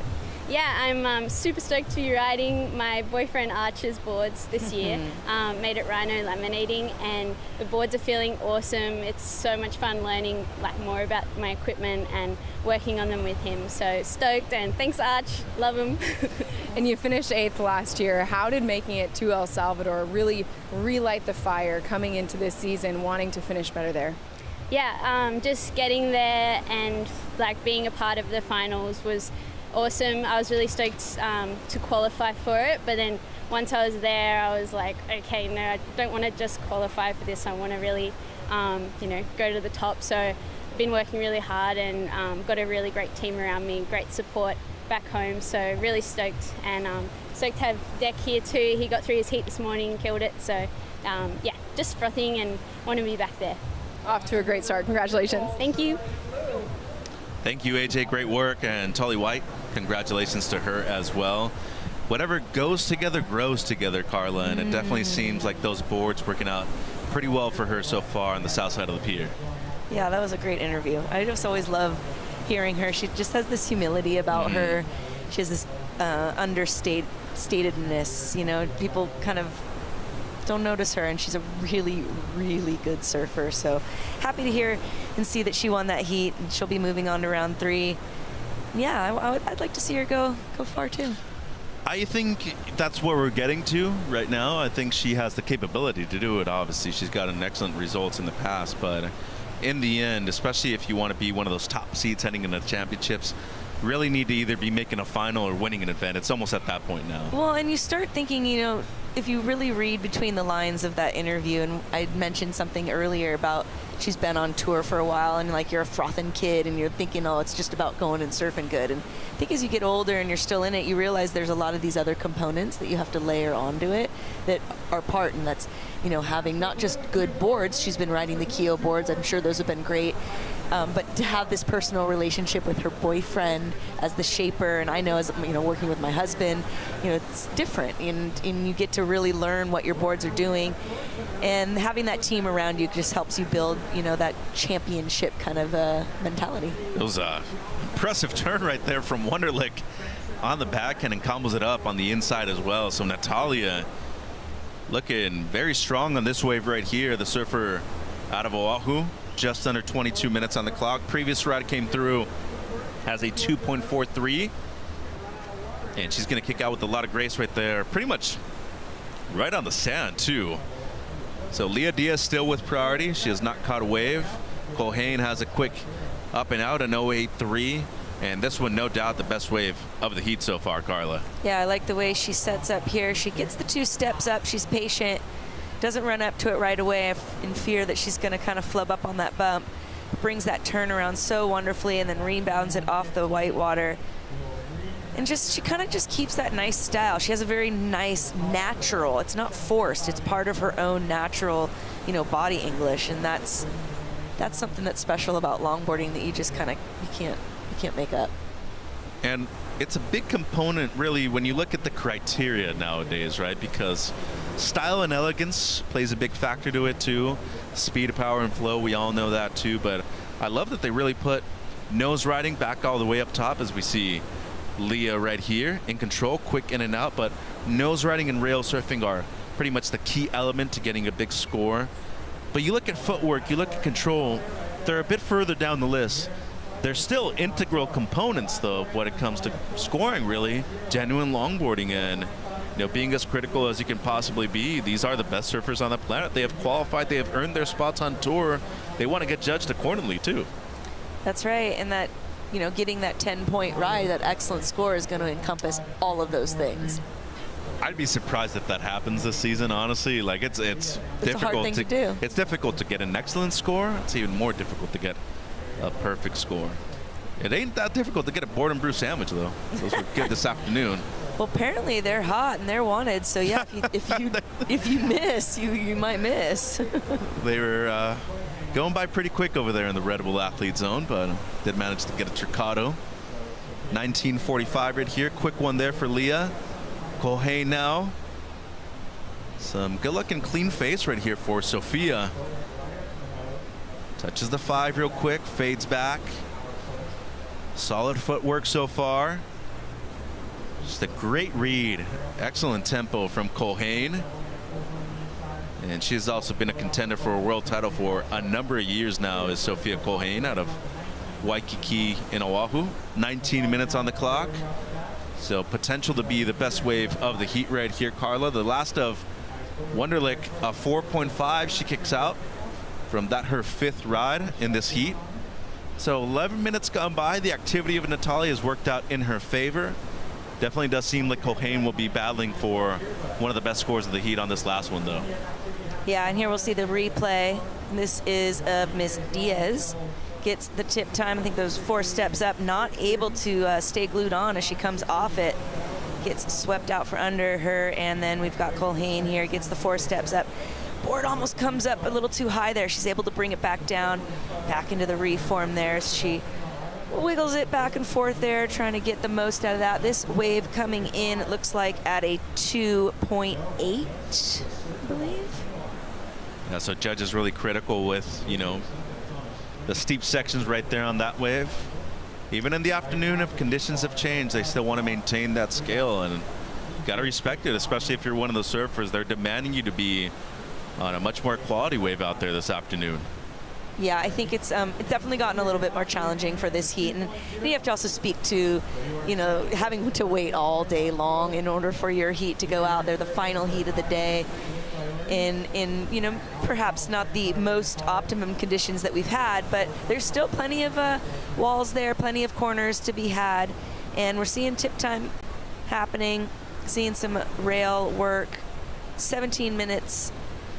30 seconds just about on the clock. So when it comes to Latin America, on the women's side, at least in the last 20 years, we haven't had a single person, whether, it's Costa Rica, Peru, Brazil, win a world championship. On the men's side, we've had a few. Piccolo Clemente did it back in 2015. Phil Rajman was able to do it a couple of times. First one in 2007. There's not a whole lot of representation, though, from a lot of Spanish-speaking countries in Latin America, and so far Leah, she's gonna have to carry that on her shoulders right here, quick in and out. But I mean, being honest, there's a lot of talent. Julian competing in the first heat of the event today out of Uruguay. Argentina has a big contingent. We've seen Brazil, of course, have a big contingent too. With now the regional qualifiers, though, makes things a lot more difficult. You got to go through those regional events, pretty much win them, and then eventually make it to this point. Yeah, it was unfortunate that South America wasn't able to have their own qualifier. I'm hoping next year they'll be able to get that because, like you mentioned, there's a lot of really good surfing. Lucas Garrido Leca from Peru. Yeah. The Peruvian contingent in and of itself is that team in and of shortboard and longboard is a huge powerhouse of a team.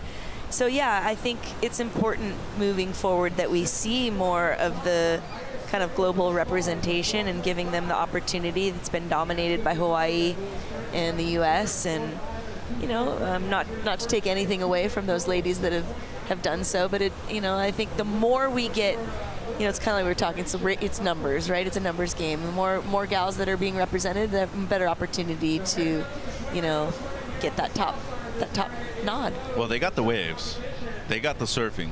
It's all a matter about, as you said, having those equal opportunities, and comes down to the region too. So Mafe Reyes did compete earlier today for Peru.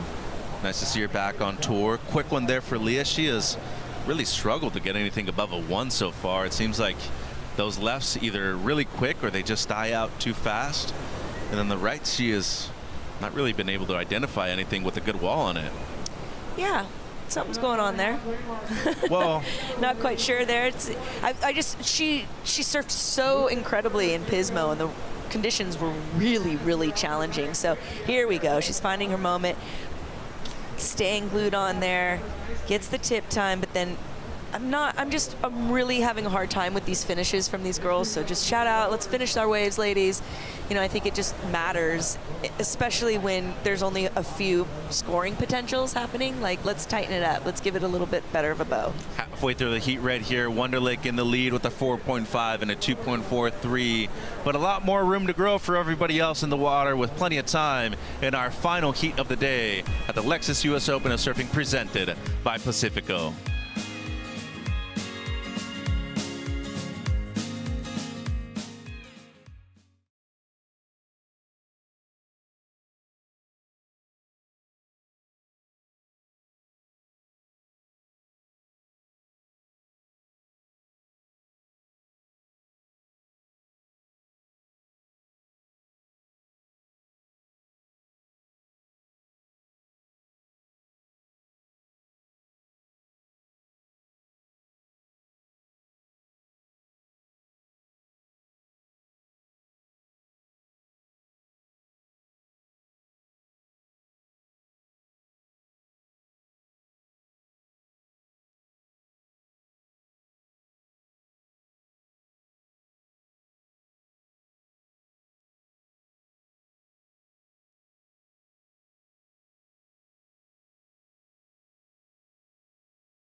Welcome back to the US Open of Surfing. I have found myself at the 805 Beach Bar. This is absolutely pumping. We've had an absolutely insane day of surfing action. 16 heats we've gotten through today, and you know what that means? We've got a lot to recap on the 805 post show. Guys, what have been some of your standout moments of the day? Carla, you want to go first? Let's see. I really liked Chase Leader. I liked what I saw from Chase. I like that call. Yeah, there was some hood ornament 10s that he pulled out that were just really classic, really smooth. Yeah, that would be my highlight. I'm going to say, it's pretty obvious, but I think TJ, honestly. The way he competed, the way he just looked out there, he looked comfortable. If you could describe it in one word, he looked comfortable. That's coming up on the 805 post show. Right after this heat, 12 minutes to go, Leah Diaz out there in the white jersey has a 2.37 on her best wave. Previous to this one, just under 12 minutes on the clock. Wonderlic, before we went to the break, we were waiting on a score for her. She backed up her 4.5 with a 3.33. That's her second best score, currently in the lead. Meanwhile, Kohane only has a 2.8, but drops a 4.43 right now. So looking better. Meanwhile, Wunderlich, this is the wave that we're waiting for, 3.33 on this one. Yeah, she finds a little corner off it here. Just really like her style. Gets the 4 steps to the nose. We'll see if she rebounds. Gets a little rebound. That cross swell kind of pooping out the energy, so to speak, there. And then this is the 4.43 from Colhane. We saw the tip time there, and then the nice redirection back into the curl. She's going to bring it back around here, trying to get that last bit of scoring potential. She's trying to find that little steepness in the wave so she can get that tap there. That was a great read. Yeah, really good job. Really patient and nice. Good job. Not forcing anything at the end either. Yeah. Last step Diaz, just a quick throwaway, 0.83. So under 11 minutes on the clock. Wunderlich still in first. Colhane now only needs a 3.41. Meanwhile, Leah Diaz, she now needs a 5.46. Everything's for first, you know, move up into first place. You eventually advance out of this one straight into round number 3. And from tomorrow onwards, head-to-head matchup. So win or go home, Carla, and got to be making it through those heats. Diaz with an important wave. She has to kick out right there, too close to the pier. And unfortunate because it seems like that wave had a decent line on it. Maybe just a bit too close to the pier line right there. Maybe that gave her a little bit of a little heebie-jeebies there. 100%. Because I would have liked to see kind of like a rebound. It looks like she's feeling it right now, you know. Perhaps the nerves have gotten to her a bit. You know, this is a huge stage. We've talked about it before. And to be this, you know, her opening debut on the CT, you know, on the tour, it's a lot. It's a lot of emotions and, you know, a lot going into it. Another point, too. You're an event director yourself. You've been waiting all day to surf your heat. You're the very last one, and you know that, right? Yeah. But you have to go surf at one point. But what do you do in the spare time? What do you do everything in between? Do you go socialize? Because that could be exhausting itself, being over there and talking to a whole ton of people. Being on the beach, in my opinion, is the exhausting part of it. And so it would be curious to know. I didn't see her around a lot, so perhaps she kind of kept herself off the beach. It's hot. When it's hot like this, too, it can really take some stamina out of you. And just the energy, too. It affects everyone differently. So when I was younger, I used to thrive off it, right? You know, it kept you kind of amped and busy and not thinking too in your head. Now it's anxiety, and you know, so I have to talk to more people. Oh my God, you know. But you just gotta know yourself, listen to yourself, and kind of act accordingly. Let's get advice. Diaz right here needs him at 5. That's much better. Loses control coming out of it though. Still has just under 9 minutes to regroup and potentially take the lead. She could do it with a single wave as well. Yeah, these aren't hard or, you know, hard attainable scores. It's an easy score to attain. I just don't feel like I'm feeling the Leah Diaz that we saw in Pismo. Perhaps just those nerves, but she's going to have a chance to kind of sleep it off tonight. Yeah, and restart tomorrow and come out. It'll be a head-to-head challenge. You know, there'll still be plenty of waves. I think there'll even be, you know, could be split peak situations. So she has a chance to redo it. She still has a chance within the heat right here. For sure. I mean, 8 minutes. Plenty of time. But as you've been pointing out, though, sometimes all it takes is even one maneuver makes a difference, right? Yeah. So break it down that way. We had Bucky in here early, and he said, I want to get better every time I paddle out. Yeah, yeah. Well, you know, it's funny. I was thinking to that, like, I think I want to give a shout out to those people that just want to go out and surf and just enjoy, and it doesn't always have to be about, you know, competition or about, you know, it can just be a go out and chill and enjoy the surroundings and just watch people, perhaps. You know. Simplify things. Simplify it. As you get older, sometimes that makes it a bit more enjoyable, I know, for myself. And there's other days, though, I want to go out and I want to surf, yeah, and I want to look hot like these chicks, you know. So Leah, the drop was way better. The wave just didn't offer up anything on that one. Wunderlich did use priority on her last wave. Let's see if she does improve on her low score of a 3.33 or not. 7 minutes on the clock. Priority now with Colhane. Before this last one of Wunderlich, where she doesn't improve, needs a 2.67. That's a paddle.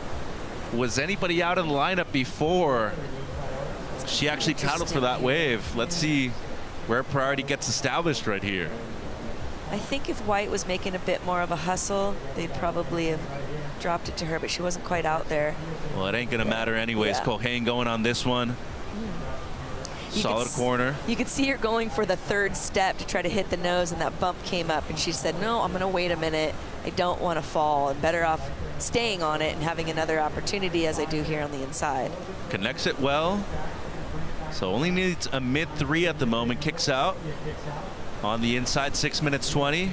Another quick one right there for Leah. That's her 10th wave in the seat. So been very active, but her best score so far, just a 2.37. So a little over 6 minutes on the clock. The important score right here is going to be the last one for Sophia Culhane. Does she get the 3.41 that she needs? I mean, when you look at it, it's really going to be comparing apples to oranges right here. You have the goofy footer in blue, you have the regular footer in the red, and they're pretty much tied at this point right now. And the 3.41, it's not a huge score, no. But I mean, you got to look at the 3 so far in this heat and just compare it to that. Props to Natalia, though. She's trying to keep as busy as possible and distract the judges and give them something to think about right here. Good nose ride right there, flatter section. This wave kind of dying out right now. Could she get the connection? And she will not. I really like the beginning of that wave, though. We'll see the replay, and she does a really nice, she stalls it. She could see that she needed to kind of hang back and then sets up for the nose ride, and that was actually one of the better nose rides that we see in this heat. So see how she kind of stalled, waited for it, kind of chuck turns it in, and then gets that nice long lifted nose ride. It's this part here that maybe that cross swell action just slowed things down. She didn't get enough speed to kind of rebound off that white water there. So just under 5 minutes now. It's a low scoring affair, but I mean, regardless if you're winning with 8 points or 18, especially the last one of the day, you want to make sure that you're moving through right here. The wave counts right here. All of those waves, 10 for Diaz. Culhane has caught 4. She's still owed a score. And Wunderlich, well, she's caught 9 now with this last one as well. So been an active heat, especially by Leah. And once again, Diaz did win the region right here in North America. So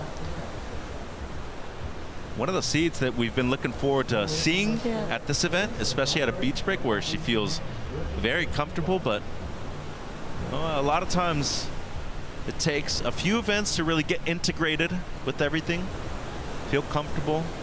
And of course, at times you still have that doubt. Do I belong here? And I think Leah knows that she does. Just hasn't really transferred that into the score so far. The last of Culhane, not enough. Wow. It's a 3.33. So shy of the 3.41 that she requires. Last of Wunderlich, 2.57. She doesn't improve. So everybody's still in the game. 3.5 on the clock. Leah needs a 5.46. Sophia needs a 3.41. Far from over as we see Wunderlich now going right. Late drop. From the drone shot, it looked like this could line up to be a decent wave. It's not looking like it's given a whole lot here. Got a bit of a double up in front of it. That's all wind swell right there, by the way, too. But somehow she was able to find the right line on this wave and just connect it all the way through to the inside. And giving the judges something to think about, too. Do I improve on that low 3 that I have? And, you know, any kind of difference makes a solid difference right here. Whether it's 0.2, whether it's a full point. Yeah, my gut tells me it's not going to, but, you know, stranger things have happened. Just under 3 minutes here, 2.5 bout. See the replay, a little bit of a bumpy drop. Gets her ground. So she doesn't improve. It's a 2.6, Carla. Yeah. Still, I mean, she's staying active. And with the quality of that wave right there, that's still world-class surfing. I mean, that was incredibly difficult to be able to connect a wave the way she did. But just over 2 minutes on the clock. She's cut 10 waves, so match the same as Leah now. And Diaz does have priority. 5.46, what she needs. Culhane needs the 3.41, just under 2 minutes, Carla. Yeah, I mean, anything can happen. This is actually still a lot of time on the clock, considering we've seen crazier stuff happen in final seconds. So if she's able to kind of lock in, I think the key right now is for her self-talk to you know, working her. She's got to change it up. What was the little song that you told yourself? When you were competing, when you did the thing with your feet and stuff like that? Oh, well, that was necessarily competing. That was just when there was no waves. Oh. That was the wave dance. Free surf, too. That was the wave dance. And so it was boom, shakalaka, laka, boom, shakalaka, laka, way. And then all of a sudden there'd be a set. Yeah, I don't know. I guess I got magic. So would that inspire you in the heat, too, if you needed to as well? Would you do the boom shakalaka? I don't know if I was doing any boom shakalakas when I was competing. I was way too serious. Yeah. I'm glad I never saw you that way because you're too cool to hang out with to be like that. I think I'd be scared, honestly. I've got my moments still. They still shine. Just get me on the right day. I've heard you yell in El Salvador at 2 in the morning before, so yeah. Hey, don't be starting a jackhammer while I'm trying to get my beauty sleep. You know what I'm saying? Don't be doing any construction outside of our room at 2 in the morning when we have a 5 a.m. call time the next day. Carla will let you know for sure. As we see Sophia here, kind of final try. She needs just a 3.41. I didn't quite see the beginning of that. Answering back here, Leah. Okay, she's got it together here. Nice steps. Much better, too. Yeah. She seems defeated. Her body language, her body English feels defeated. You know, my words to you, girl, is just have better self-talk, girl. You got to just keep going all the way through, you know. Well, and if there's a major positive right now for Leah, you know, say that she's here. Well, and outside of that, it happened at the beginning of the event. Yeah. You know, if you're gonna get it out of the way, get it out right now. Yeah, you're fine. It happened. Make sure that the next heat, you know, is the complete opposite of this. Yeah. And for DS, well, she has a lot more to give right here. So waiting on the score for Culhane. Needs the 3.41 or better. Seems like Wonderlic also tried to improve on the 3.33, but wasn't able to get into the wave before the buzzer sounded. So it's all going to come down to the last of Diaz. She needs a mid-5. It would have to be the best of the heat. And then this last one from Sophia going left needs a mid-3. Gets the 2 steps up. She's kind of been pausing in that moment there, waiting for the right moment. Gets another 2 steps and does another pause. So we don't see any tip time yet on this. So my gut tells me not going to be the score. Comes through as a 3.17, so under.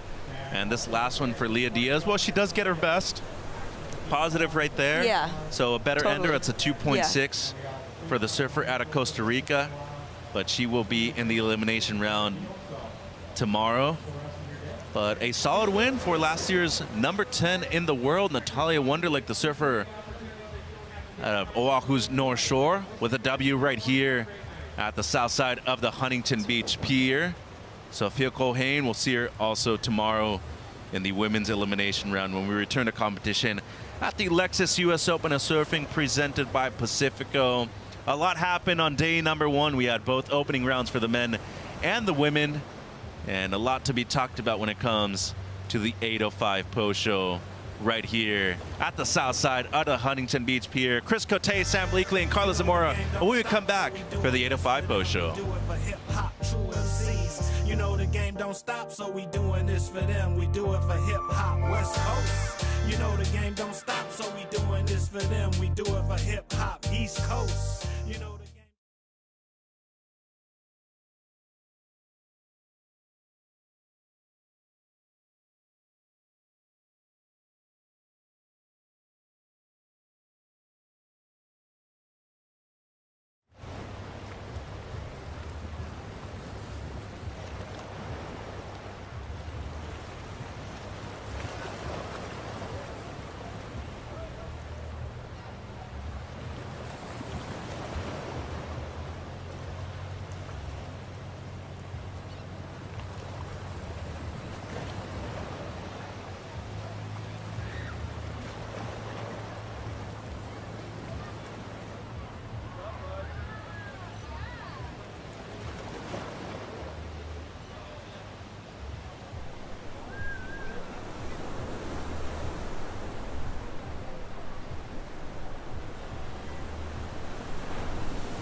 rock and roll music can only mean one thing. It's time for the 8:05 post show, wrapping up a radical day, one of surfing here at the Lexus US Open of Surfing. And what a day it was. We were greeted early on by great waves, epic performances by men and women, all riding logs. That's right, 9 foot plus all day long. I'm Chris Cote. This is Carlos Zamora. That over there, that handsome fella, that's Sam Blakely.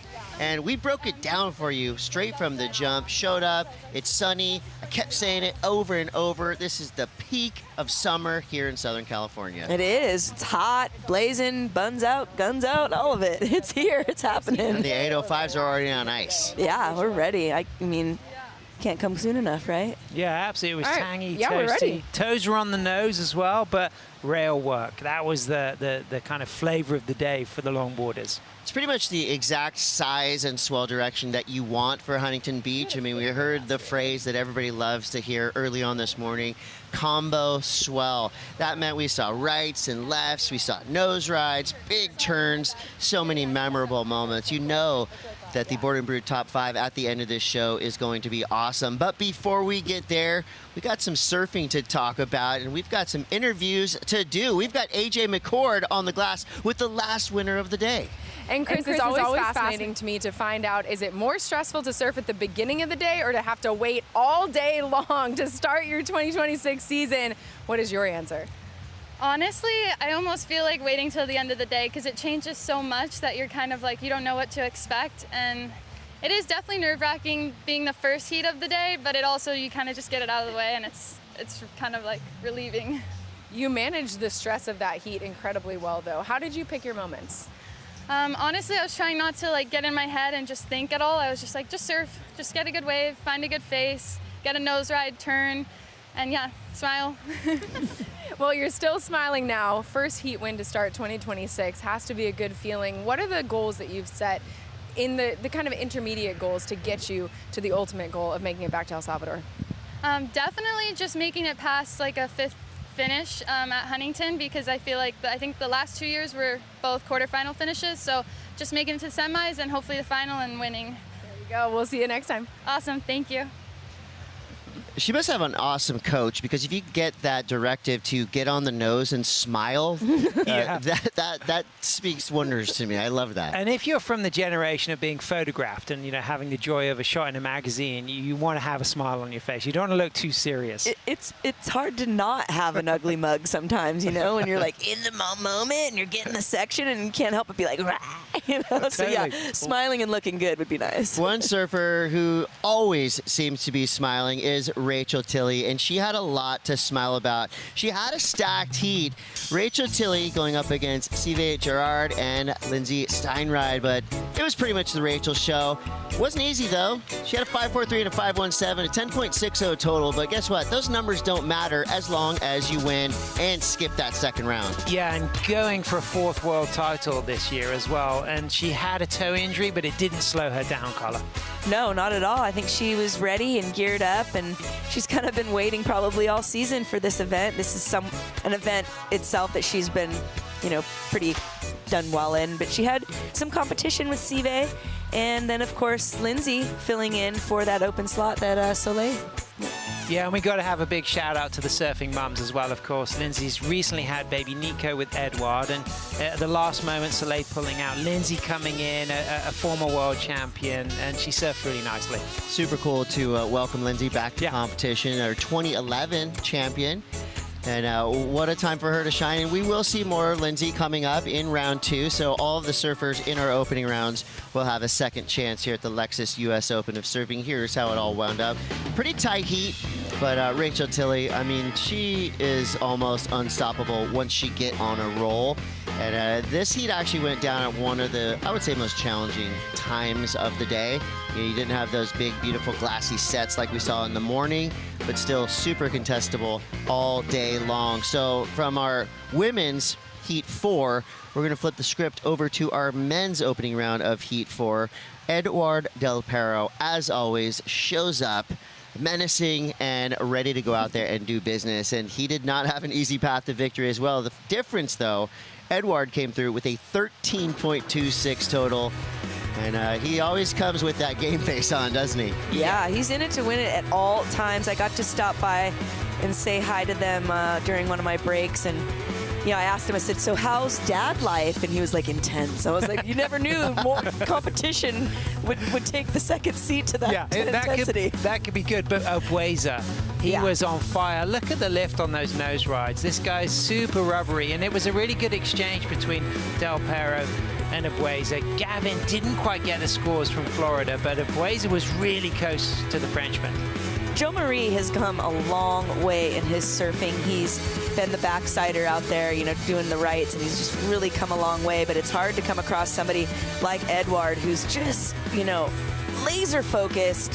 He knows what he wants, where he wants to put it. It's all time. And he's one of those surfers, he uses the wave face. He touches it through the turns. You saw then, even out of the bottom turn, he's like caressing it. He kind of knows every angle. His read of waves is as good as anyone. Don't necessarily see the get on the nose and smile ethos with Edouard, but we know he's having a good time. And when you're putting up double-digit totals like that, 13.26, that's one of the highest heat totals of the day. And did have a little tech glitch after this heat, so we didn't get to see a post-heat interview. But guess what? This is the 805 post show. We get everything we want. So let's talk to Edouard Del Perro. This is his post-heat interview, late in the day, but still a post-heat interview nonetheless. Edouard, congratulations. What a way to start the 2026 season. Watching you up there in the athlete zone, playing with baby Nico, getting ready for your heat. It feels like you're approaching this year with a bit of a different mentality. How would you describe your attitude going into this?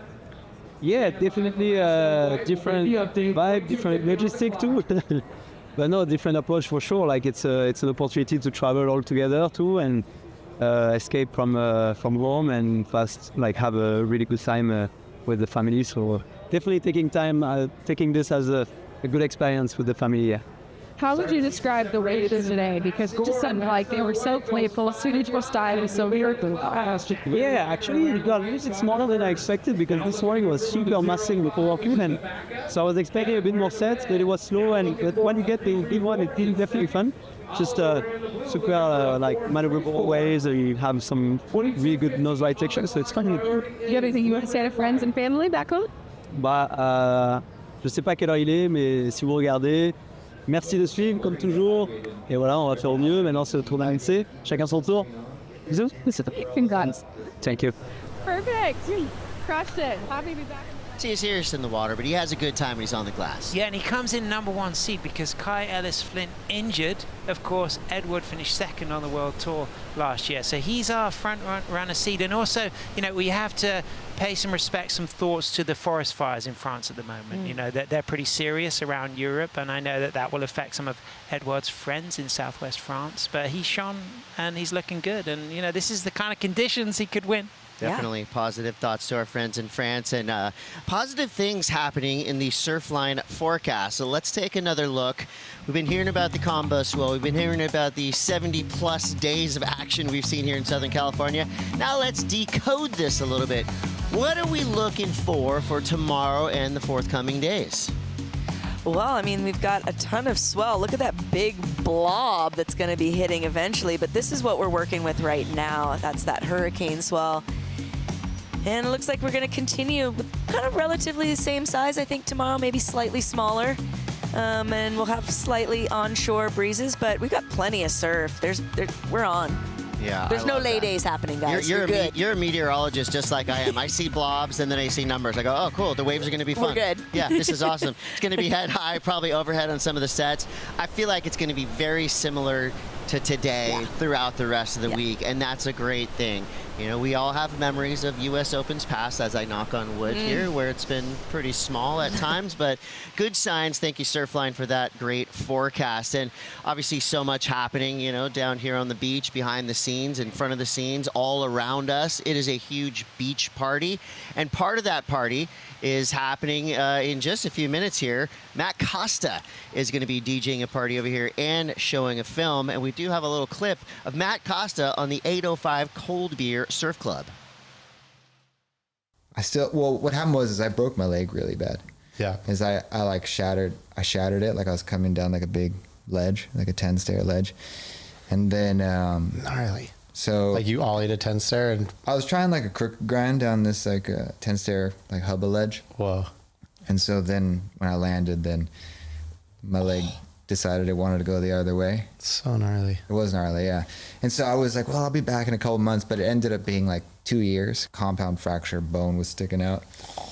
And then it was just a long road to like recovery. There was a lot of physical therapy, and by the time that I was healed up, I was just kind of grateful to walk again, because it had re-broke a couple of times when they told me that I could like put weight on it. I did, and then it started like clicking around, and I was like, something's not right. And so I went back to the doctor, and they were like, oh yeah, it's re-broke, so we gotta like cut it open again, take those screws out, and put like another plate in there. And so then oh my gosh, yeah, it was kind of that's so gnarly. It wasn't fun, but that was like during that time is when I started songwriting and stuff. It's the Cold Beer Surf Club.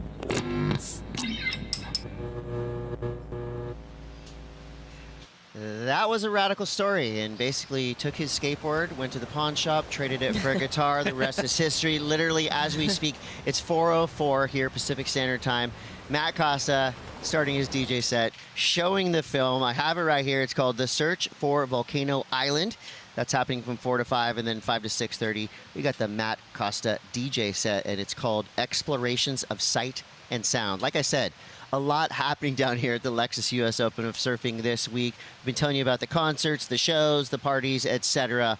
And that all goes down all throughout the day. There's surfing. There's something for everyone down here. So if you're in the area, make your way down here. It's free to the public. It's going to be awesome all week long. Trust me on that one. And speaking of awesome, I have got your board and brew top 5. And this is going to be a fun one because today was ripping. So your board and brew top 5 moments start with this one right here. Tyro on top. Yeah, Tyro from Sumner. Great to see him on his Kios. So smooth, a great competitor, but cool and composed. He doesn't get stuck in the hassling with other surfers. He just went out against Johnny the Ripper and Coniella, a former winner here, and he just put on this velvet display of classic all-round longboarding. Yeah, he would not be knocked off his board by any wave. Last turn on the opening wave was pretty critical. But like you said, Sam, great surfing all the way through. That is your top 5 spot, number 5 moment. As we head on over to number 4, get used to it. It's Taylor Jensen. I mean, it's the cruise control, right? I mean, he's just, is there anything less than we expect from him? I feel like you know exactly what you're gonna get. He came out, he's got the focus, he knows what he needs to do here. He's no stranger to the podium, much less this wave. And yeah, he performed. He did exactly what we expect him to do, so go Tay. Ever since he was at Grom, he's started his campaign of winning here at Huntington Beach, and he just continues to do that. One of the winningest surfers to ever do it on a longboard, and it looks like he's maintaining that championship form. Way to go, Taylor Jensen, starting strong here at the Lexus US Open. Then we go to number 3, Avalon Gall. Avalon advances in a beautiful way. Defending champion from Orange County, Laguna Beach, just south of here at HB, and on her Michael Takayama. She just looked super good, focused on the left, had a bit of pressure from Ginger Kaimi from Italy, but Avalon doesn't get stuck in those moments. She just focuses on her surfing. She's a real expressive, free surfing style competitor, and that is the kind of performance that took her to a win here last year as well. Yeah, absolutely. Avalon, I mean, style, grace, and of course, super consistent. She just seems to thrive here in Huntington Beach year after year. You can count on Avalon Gall for putting on a big performance. And I would say that trend continues here with the one and only Rachel Tilley. Rachel Tilley taking the heat and, of course, making it look so easy all along the way. Yeah, and to think that she's going for a 4th world title. You know, you've got Soleil and Honolulu Bloomfield, both got 3 world titles. Rachel also on that list with 3. Is this going to be her year, knowing that she's going to finish at Sunzal in El Salvador again on that long right-hand point break? But she's very familiar to this spot, of course. Her dad, you know, did so much surfing here in his youth and all of his coaching career as well. And Rachel always looks lively with those Hoffman inlay fabrics on her Martin shapes, and she looked like she was just ready to start building. She'll never peak too early as well. Rachel will just kind of gain and gain momentum and shine in those really crunch heats that may well be a final for her. She's pretty much automatic. And now it's time for number one. We're going to shoot the pier, starting with Declan Whiten. What a way to start our day. Hey, I know a little something about shooting the pier, and it's not because I've done it, but, you know, I'm at a pier myself, and it's not an easy thing to do. When you're in the moment, it happens. You got to thread that needle carefully. Maybe not necessarily going to up the scores here, but man, these guys are really threading it. Yeah, and it was commitment as well. And when we saw JR just drive through these turns, you know, it just got us on the edge of our seats. JR was just putting everything through every single gear. And it's a brave thing to do, but these guys did it with style. Yeah, and it's not just for the dudes. Honolulu Bloomfield got involved as well. Probably one of the more dramatic shootings of the pier as we see her taking the high line, building speed, and here it comes. This is one of the most classic maneuvers in all of surfing. Of course, name checked by the Beach Boys, and whoosh, she's gone. I'm not surprised. I mean, Hano is a risk taker. She's gutsy. She's willing to kind of go for it. She's a fabulous surfer. So it's no surprise that she was the lady that was able to shoot it. Yeah, that was my favorite ride of the day, that one. I think so too. It's just so rad when you see surfers, you know, doing one of the more brave things you can do here in Huntington, going full blast into the pier. Those pilings will not bend, they will not break. They've been here for a long time, and it is pretty radical to see that go down. So what a day. Not only day one here at the Lexus US Open of Surfing, but day one of the 2026 WSL Longboard Tour. And guess what? We get more of it, right? No lay days here in HB. We're going to go straight on through. Plenty of swell on tap. What are you looking forward to tomorrow? I'm looking to see this elimination round go down. You know, there's going to be a lot of battles. We're going to see it head-to-head, and I want to see who rises to the pressure. Stakes are high tomorrow. Absolutely. We don't want any losers to be unhappy, so everybody's going to put everything on the line, and it's going to be action as well. We've seen so many waves, sometimes 30 waves ridden in a three-surfer heat. So it's going to be busy, it's going to be entertaining, it's not going to be worth missing. Right on. I'm right there with you guys. Super excited to see what goes down tomorrow. Tune in, 7 a.m. Pacific Standard Time, and I believe happy hour is about to begin. Don't worry, guys. I'll share. Thank you for watching the 805 Post Show. See you tomorrow.